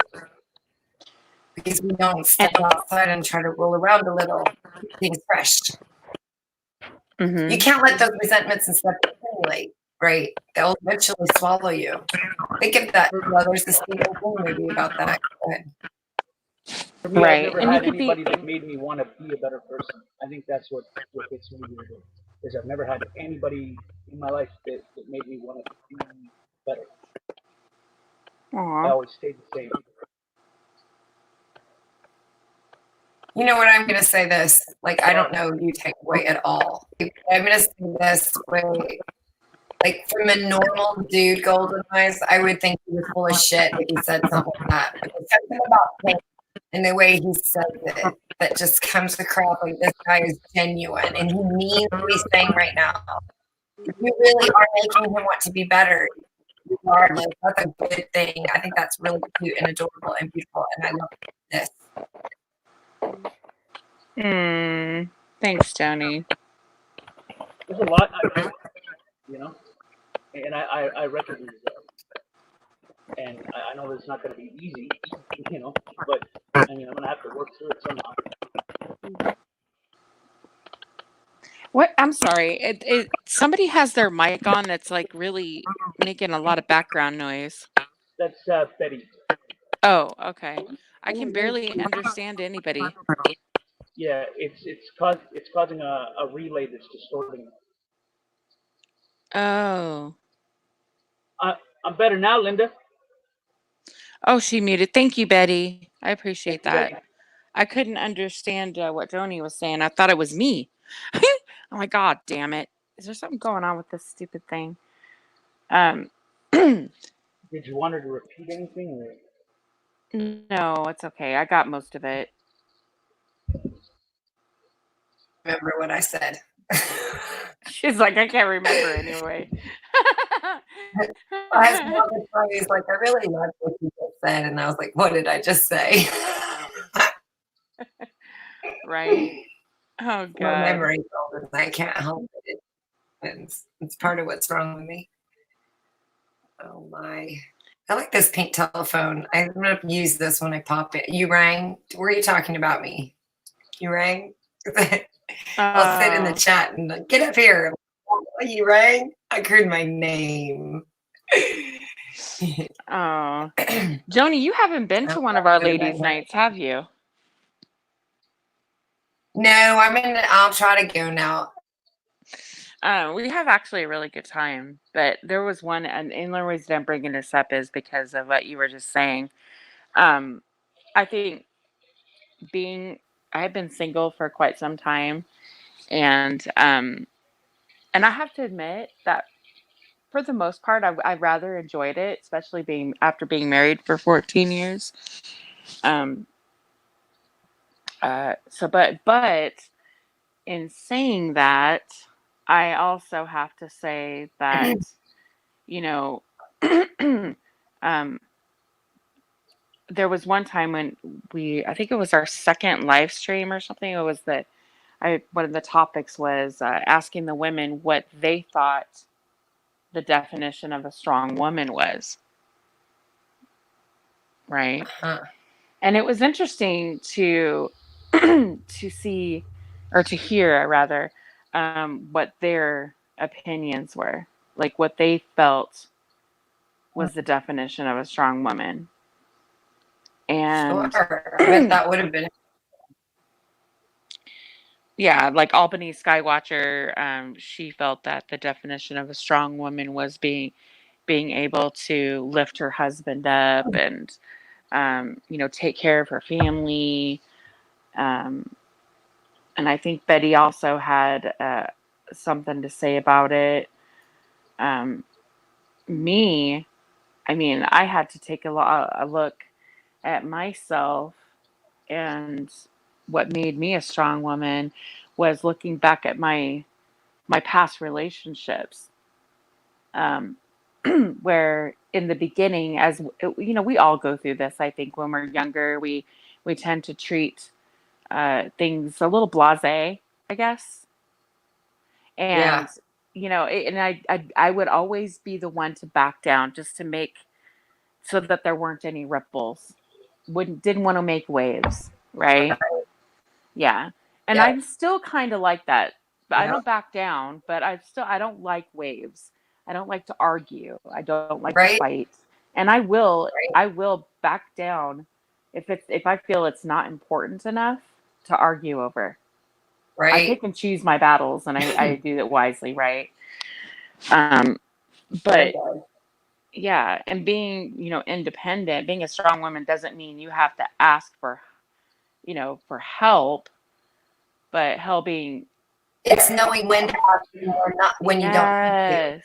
It's knowing Yes. that when I need help and when I just want help. You want help, Golden Eyes. You don't need it. Always. You Yes. want it. Yeah. Yeah. So that's to me what the definition would be for you is somebody who, you know, I don't want to be alone, but hey, if I have to be, it isn't going to stop me from living. Mm-hmm. You know, I mean, that's wonderful. And then that's when your heart renew because you don't need that person to fill you anymore. You're not missing no holes for them to fill it for those purposes, right? Right. And so I didn't want any he said she said things and that, you know, that's what she said thing. But when you get that and you're fulfilled, you're whole all by yourself, then you start to find somebody that adds to you. Fill in the gaps. It adds to you, makes you more, it makes you a better person, makes you want to be a better person, makes you want to change, not being forced to change. Exactly. And I'm unapologetic about who I am. I mean, I am a strong woman and I chase the things that I believe in but I do it for myself. Right? I don't Self-love. do it for anyone else. I mean, I love endlessly and I show appreciation to those around me. Most importantly, you know, I don't believe I'm selfish. I can be Of course. selfish, you know, because I'm human and it Right. happens. But you're not selfish. yeah, well, I try not to be. I mean, I can be. There are times when I felt like, oh shit, you know, maybe, you know. But I think that a strong woman gets up every time that she falls, pushes forward, and against all odds, you know. I think also, you know, I try not to let others influence my decisions. Right. I try to be resilient, you know, and but that's also very difficult. But I believe that I'm strong mentally, not just physically, but I feel like I'm strong mentally, and that's very important. I think people tend to just throw that to the wayside a lot. Right. Absolutely. Sorry, I don't want to seem like I'm up here preaching on a soapbox or We're something. listening. No, what? This is the time that it's okay to dominate the conversation because we're not trying to interrupt you. We're enjoying what you're saying. We're identifying with you now. I agree with that. Good. Yeah. I don't like to get up here. I don't like to like feel like I am preaching, you know. Right. But there are so many people out there that believe that they're like smarter than everybody else and that they know everything. But the way I look at it, and this is something that I've said before, and I think Joe Cool might remember. He might have been high at the time. I don't know. But I did mention something when I was on a panel, and he was like, "Whoa, you know, that's open." But I like to say that a weak mind forgets things for lack of interest in others because of emotional befogging. A weak mind, yes. A weak mind criticizes others and speaks ill of them. Yep. But a strong mind does not criticize, but rather seeks the reasons for another person's weaknesses, and grants strength. Mm. Fuck me. And in that, and I reiterate this. In fact, I have it written on my wall. That's why I'm reading it. I wrote this. Yeah, I wrote this a long time ago. And I actually saw it somewhere, and I just remembered it, and it's been reiterated in my mind over and over. And I wrote it on my wall just so I could never forget that, you know, even though we all can be weak, but don't be weak in the mind. We could be weak in our bodies. As we get older, it's going to happen, but don't be weak in your mind. Don't forget the things that lacked and don't just think that because it's interesting to you that it's going to be interesting to everybody else. Right. Right. And because and you tend to get emotional when you have conversations with people, and it's okay to get emotional. I mean, we're human beings. We all get emotional. But in my opinion, you cannot have an intelligent discourse regarding certain situations and be emotional. Yeah, no, you can't. You're not supposed to do anything when you're an emotional person. No decisions should be made. And a strong person in the mind is not going to criticize. Now, I can give an opinion. But only when asked, though, Golden. Don't offer the opinion unless they ask for it. I mean, when you're talking about criticizing, and criticizing is such an evil word. People look at it as such a bad thing, and it's really not. I mean, it is and it isn't. It's like you can criticize and give constructive criticism. Right. I can say, look, Tank, you are a beautiful person, and I know that you're a beautiful person. However, there are times when you can't, instead of jumping into a conversation and actually giving an opinion, he would rather sit back and listen. But it irritates me because I know he's smart, and I know he has something to add to the conversation, but he would rather sit back and just listen. And it may not be true, but I sometimes feel like, well, he's just sitting back because either one, he likes listening, or two, he doesn't feel like he has anything to add to the conversation. He's not as smart as everybody else, which is not true at all. Let me ask you something, though. What you're describing to me, correct me if I'm wrong, more than let me ask you, but it sounds to me like what you're saying is that because I care about you and I don't like to see you put in positions where you might feel uncomfortable, I'm offering this advice to you because I want you to be aware of something because I care about you. If you didn't give $5 about Tank, you wouldn't even know that he was up there not talking. You would ignore him. And the fact that he wasn't talking wouldn't even cross your mind, right? No, I would say that's not true, but that's just the kind of person that I am. Right. But I mean, we're talking general terms. I'm not necessarily speaking about the two of you specifically, but in chat, we noticed that. I've noticed that. There's nobody on the panel that cares that much about the person there. And I don't mean this in an ugly way. But that you don't really notice that they haven't talked in 15 minutes, much like Aviator hasn't talked in 15 minutes, right? But we know Aviator. So what I know about him is that he is actually listening to what is being said. He does that a lot, yeah. They're fuming or thinking he has nothing. He's a man of few words, but that doesn't mean that he'll talk if we were to ask him. And so to me, what I hear you saying is it's the caring that makes a difference in the criticism for you. You'll go out of your way to criticize if it comes to someone you care about. Whereas in some cases, noticed on the panels, that we're offering criticisms in places that nobody's asked for. Nobody's come to me and said, hey, do you think I should run 15 minutes longer? Nobody's asked me that. So until someone does, if I think that they should, I'm not going to say anything. Until or I get to a relationship with them like Golden Eyes, and I say, Golden Eyes, stop shutting down the stream so soon, girl. Everybody's having such a good time. Right. And that's what this is a great conversation for me because I'm actually understanding this on a different level than I've really understood it before because of seeing what goes on in these rooms. So I appreciate you listening and let me talk that through and let me be a part of your examples. That was really cool. Oh, You'll be in my notebooks. Hey. Aw, you're, you know what? I like listening to people and getting their interpretations of because what you could read something and I could read the exact same passage and you could take away from it something completely different than I would. You And just it's sound open, like things Joe. are open for interpretation, right? And it depends on the mind. Again, you have to be, your mind has to be open too. And if your mind is available to take that information in, then, like I said, you might be in a different mind state and take away something that you need from that. So Right. I don't see anything wrong with that. However, there is, when I say in my statement earlier, a strong mind does not criticize, but rather seeks the reasons for another person's weaknesses and grants strength.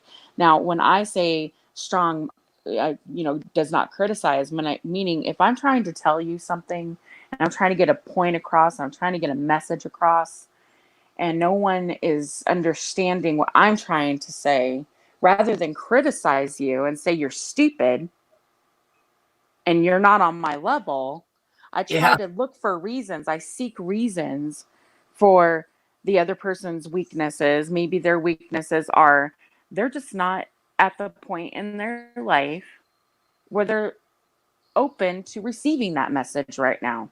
Right. Okay. And I will grant them strength rather than try to tear them down. Right. I will grant them that strength. You'll allow them to experiment with this instead of Yes, I shoving will the spoon down extend their throat. you a hand. Yes, I will extend you a hand and say, look, guess what? Maybe you're not ready to receive this message right now. And it's okay. It's absolutely fine. So, but guess what? I'm going to still give it to you over and over and over. And then maybe one day, in hopes that you're ready to receive it one day. Yeah. Those are two different people. There's chuggers and there's sippers. Mm-hmm. Some people have to be sippers. They need a little bit at a time or they get too stupid too quick. I'm sorry, too drunk too quick. Right? I'm the same way. Tank does Some that of a us, lot. I'm not talking about alcohol in the sense of that. I'm using metaphors. Some of us can just chug that shit right back and not think twice. Yeah. And those are those extremes. And then there's people like us, I would say. I'm going to add you in the category of where I think I am. So I hope you take that as a compliment. Well, that's just like with Tank when he tries to tell me. I'm sorry. It's like Tank when he tries to, because I don't know everything. Contrary to popular belief, I am smart. I'm above intelligence, to be quite fair, but there's a lot of things that I don't know, and I'm willing to admit that. And when Tank knows a lot that I don't know, and when he's trying to convey to me, and trying to teach me, so to speak, what, like, certain things about computers or the government. A lot of things I didn't know about the government. I still don't know. I'm still learning. I'm taking it all in. I learned from Ras. I learned from Tank. I learned from a lot of people in this community. And I am a sponge. Okay. So, but when I'm one of those people that if it gets lost in translation, if I'm constantly being interrupted. So if Tank is trying to tell me something and I'm not taking the information in because somebody's being disruptive, whether it's on panel or in the chat or whatever, he'll jump in and say, look, can you just be quiet for a second so I could get this message across, and then we can fuck around. But yeah, I like that. I like that he can jump in and a lot of times what you're describing is what I see happen in like every day, and why I think 4 is about the most people you can have on a panel and have a decent conversation if you're really talking to look for something deeper than fluff. Because what happens is you get 6 people and nobody's listening to each other and everybody's getting cut off, and then we're all sitting here waiting for our turn. We don't know how rude to be. I'm not one that wants to jump in the middle. I have important things to say as well. I feel like my points are pretty valid most of the time. And so, but I'm also not going to scream and yell and keep interrupting. I'll just leave, or I'll just sit there quiet, keep my opinions to myself. Hey, you don't want to listen? Fine. That's no skin off my nose. I mean, I'm only here to participate, but if I don't have anything to offer, at least in your eyes, then there's no point in me being here. And so that's why I appreciate when I find panels like y'all, because I feel like I can participate. I can offer as much as the rest of you, as opposed to one person who's preaching and screaming at me, the whole time. And I'm thinking, okay, you realize that we are the ones that are on the same team as you. You're shouting at your team members that we're all playing soccer. I already know I'm playing soccer. I have the cleats on and the knee pads and the short, right? I'm already in the game, my friend. So don't you. There's a difference. Right. These are yous. We're talking about our own experiences, but we're talking about them in a way that even people in chat are able to get it. And we're all of us, including chat, are having a conversation at the same time that's relative to what's going on. There's no BS being tossed in the middle, and feelings and my opinions and this, that, and the other. An opinion and an experience are two different things, and we're sharing experiences.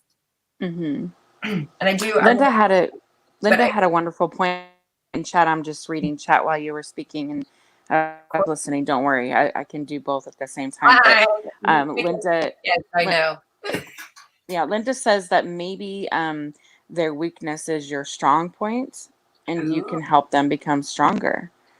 That's why I said what I said earlier to you, where you have a part of you that I don't have, and I have a part of me that you don't have, and together, if we can communicate it through, we're unstoppable. Huh? If that makes Right. sense. Well, yeah, that's what. Even as friends, you have people that just generally click together, right? Like me and Joni. I think me and Joni click not because we think alike, not because we have the same points of view, not because that we we have the same fashion sense or whatever. I think we click because I can respect her opinions, she can respect mine. We meet in the middle when it comes to our points of view, and what we don't agree on adamantly, we can chalk up as, hey, well, we'll revisit that later. Well, when you're an adult, I'm an adult. That's why we're adult women, and that's why we click, because we recognize the level of maturity between us has surpassed junior high. True, that's I think true. Another thing That's is true. both of you guys are incredibly strong, powerful women. Yeah. And intelligent. Both of you are intelligent, strong, powerful, and good-minded. Just call us the Wonder Twins.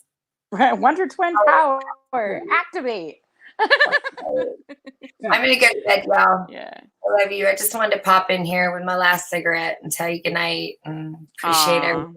Hey, thanks for waiting with me while I was acting like a bug.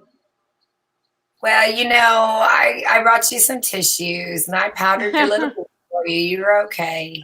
Straight off. No. All right. Ninjas could have fucking taken her. You understand? Ninjas. Bye, Joni. I didn't even notice that Betty. Dirty boy, I'm gonna go dream about you. I'll meet you at this, car 6 on the train. Okay. See ya. Can Bye, I guys. just say that? Bye, Joni. Thank you. Toodles. Thank you, Joni, bye. I didn't even notice that Betty wasn't here. I'm so sorry, Betty. I was on the YouTube side, so I wasn't looking in StreamYards. But yeah, excuse me. I think that, like, with Tatted Aviator, you hang up here and yeah, it's great. We can all have a lot of fun and be goofy and silly and just have a wonderful time. But then again, it's okay to be a bit cerebral and start looking at the things that are going on around us and taking a closer look at this virus and our government and addressing the police and the our civil rights constitutional rights, things that are important as well. So I think that's it could be, oh God, I'm sorry, I can't even think straight. It's okay to be like a chameleon, on YouTube. It's okay. You can do that. Yeah. Yeah, I was gonna tell Joni Rotten too. Ladies' night's usually a good night when the old tatted aviator's allowed up on the panel. Only when it gets late and then everybody's like, kind of drained and I'm still awake. I'm like, well, shit, I'm not. You guys don't want to end it. Yeah, And I'm like, well, hell, no one else wants to come up. I got to let the guys up. and then I'm all liquored Apparently, up by that's like that an time. issue. Y'all get so Apparently. fucking butthurt. Maybe not so much Which you, I though, don't Travis. understand because the men, I'm sorry, but I don't understand.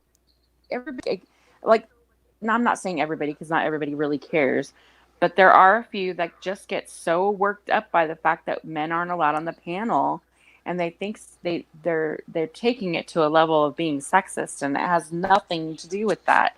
It, like I said earlier, I believe that there are a lot of intelligent women who have some amazing viewpoints, and they don't get to get them across. They don't get to voice them.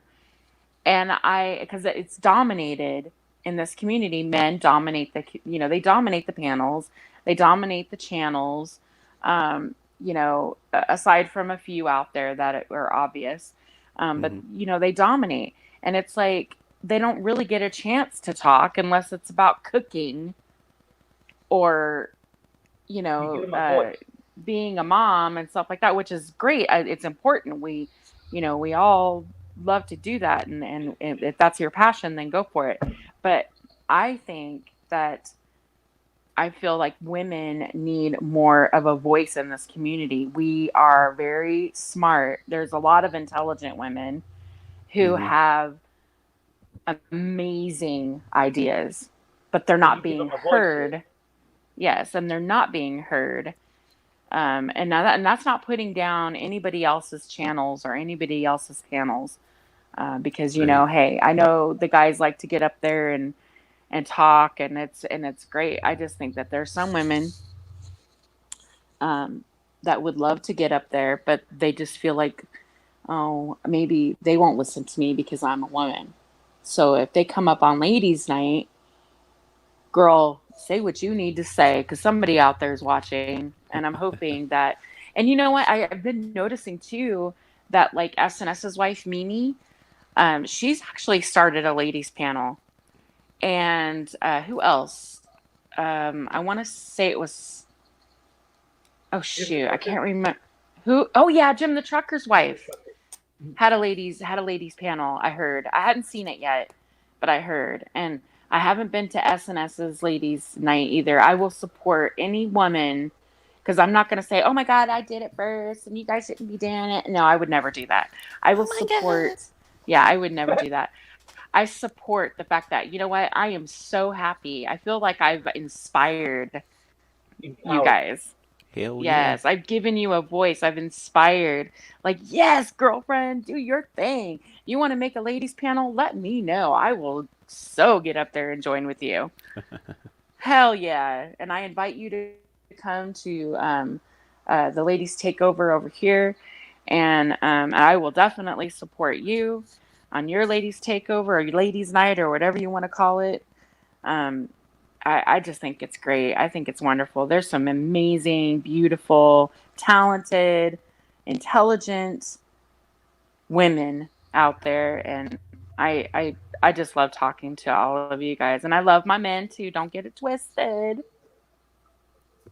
I love men. Oh my God. There's some, yeah, we talk about this on ladies night too. There's like some really like great guys in this community, Tatted being one, Tank obviously, my boo, and then you have um OG. OG's awesome. Very smart dude. Ras, I love talking to him. I love hearing him talk. And yes, he can get a little crazy, but hey, I love that about him. I wouldn't change that for anything in the world. Beaver. He's a little pervy, but I still enjoy I still enjoy listening to him speak, and I love listening to him talk. And beat after beat, oh my God, the dude knows everything about music. Love it, love it. Takes me back. I mean, Jeff, Jeff NC Tyrant Hunter. He's the only live that I actually have on my timer on my phone. Yep. I watch him every single day. I even have his medication like on my phone too. Like, you're supposed to take your medication. That's why you always put that in the chat. Take your meds. Yes, I do. Yeah, it's 2 o'clock every day. I think it's 2 o'clock or 3 o'clock or 4 o'clock. I have to look at my thing, but it's a timer. It comes up on my phone every day. I mean, I don't know if you guys realize, but we become a family. And what I used to find important before finding this community and finding the people in this community are still important, but you guys are also important to me too. There are a lot of people that if I don't see them around, I'm like, oh my gosh, where are they? What happened to them? Like Gary. What happened to Gary? Gary hasn't been around in a few days. It's like, okay, what's going on? You know, that's to me, that's great. I'm maybe it's just because I'm that type of person. I don't know. Beaver's like, I just unsubbed you for that comment. You forgot Sorry, the middle finger. I wasn't being rude. At Golden Eyes, middle finger. Oh, I didn't mean it in a bad way. Jeez. But no, I think that we can all help each other. It doesn't always have to be about government. It can be about, the police or auditing. Yeah. Sometimes. And it's a good thing, but I think there's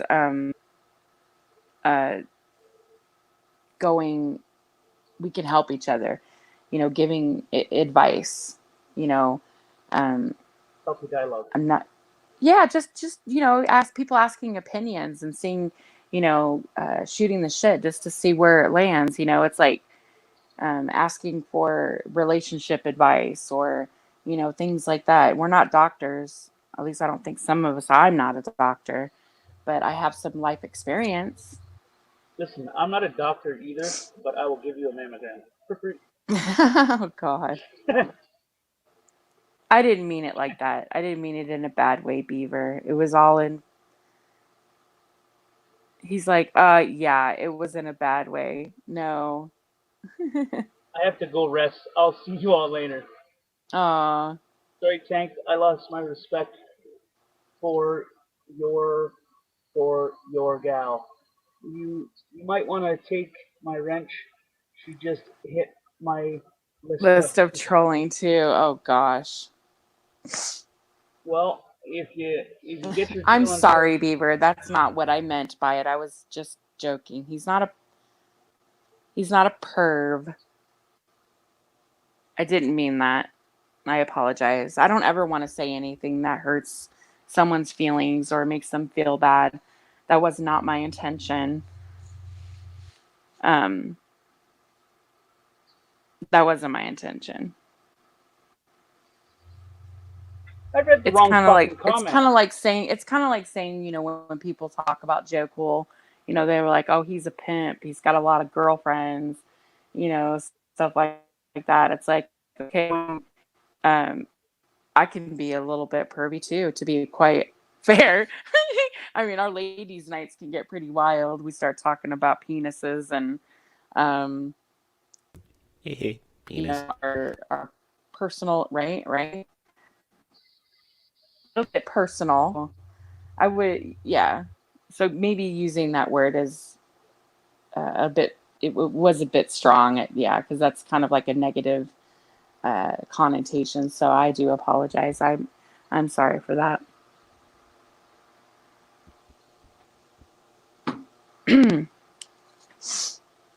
So, but yeah, we have a good time, and I think there's a lot of great guys in here, including Beaver. I did say that, by the way, that he's very smart and he's got a lot to add to the community. And she likes listening to you. You missed out on all the good things she said and only paid attention to one comment. I know, but that's what people do. Yeah. Oh, hi, M Star. Sorry. I'm sorry. I'm trying to pay attention to chat. I said hello and no hello, Golden, but that happens often. No biggie, I suppose. Aw, sorry, M Star. Come on, Beaver, don't get so triggered. Fuck, it was a sarcastic comment, bro. You missed out on all the wonderful things she said. Rewind that shit back. She said some awesome things about you. More nice things than bad things, and the pervy thing, well, that was just a sarcastic remark. And I did apologize for it, obviously, if he took it wrong. But, yeah. I was just going up in the chat, calling out some of the men in the chat that usually hang out with us on Ladies' Night.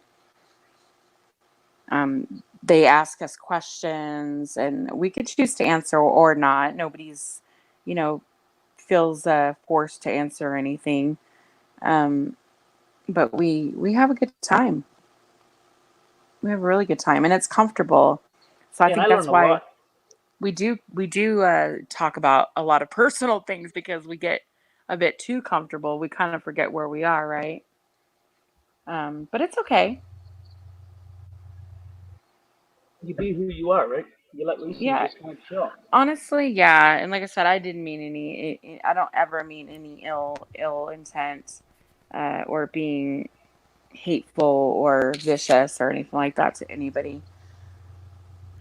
Well, I can assure you, she would never hurt you intentionally. She's an amazing fucking person who loves everybody and sees nothing but good in people. Oh, There's a sarcastic remark. What were you gonna say, Tatted? No, I was just gonna say, I hate to be the buzzkill here, but I'm gonna have to turn you guys down to 0 while I record some stuff for the video I'm working on. But I'll still be up in chat, and if it happens to get flooded, you can bounce me out.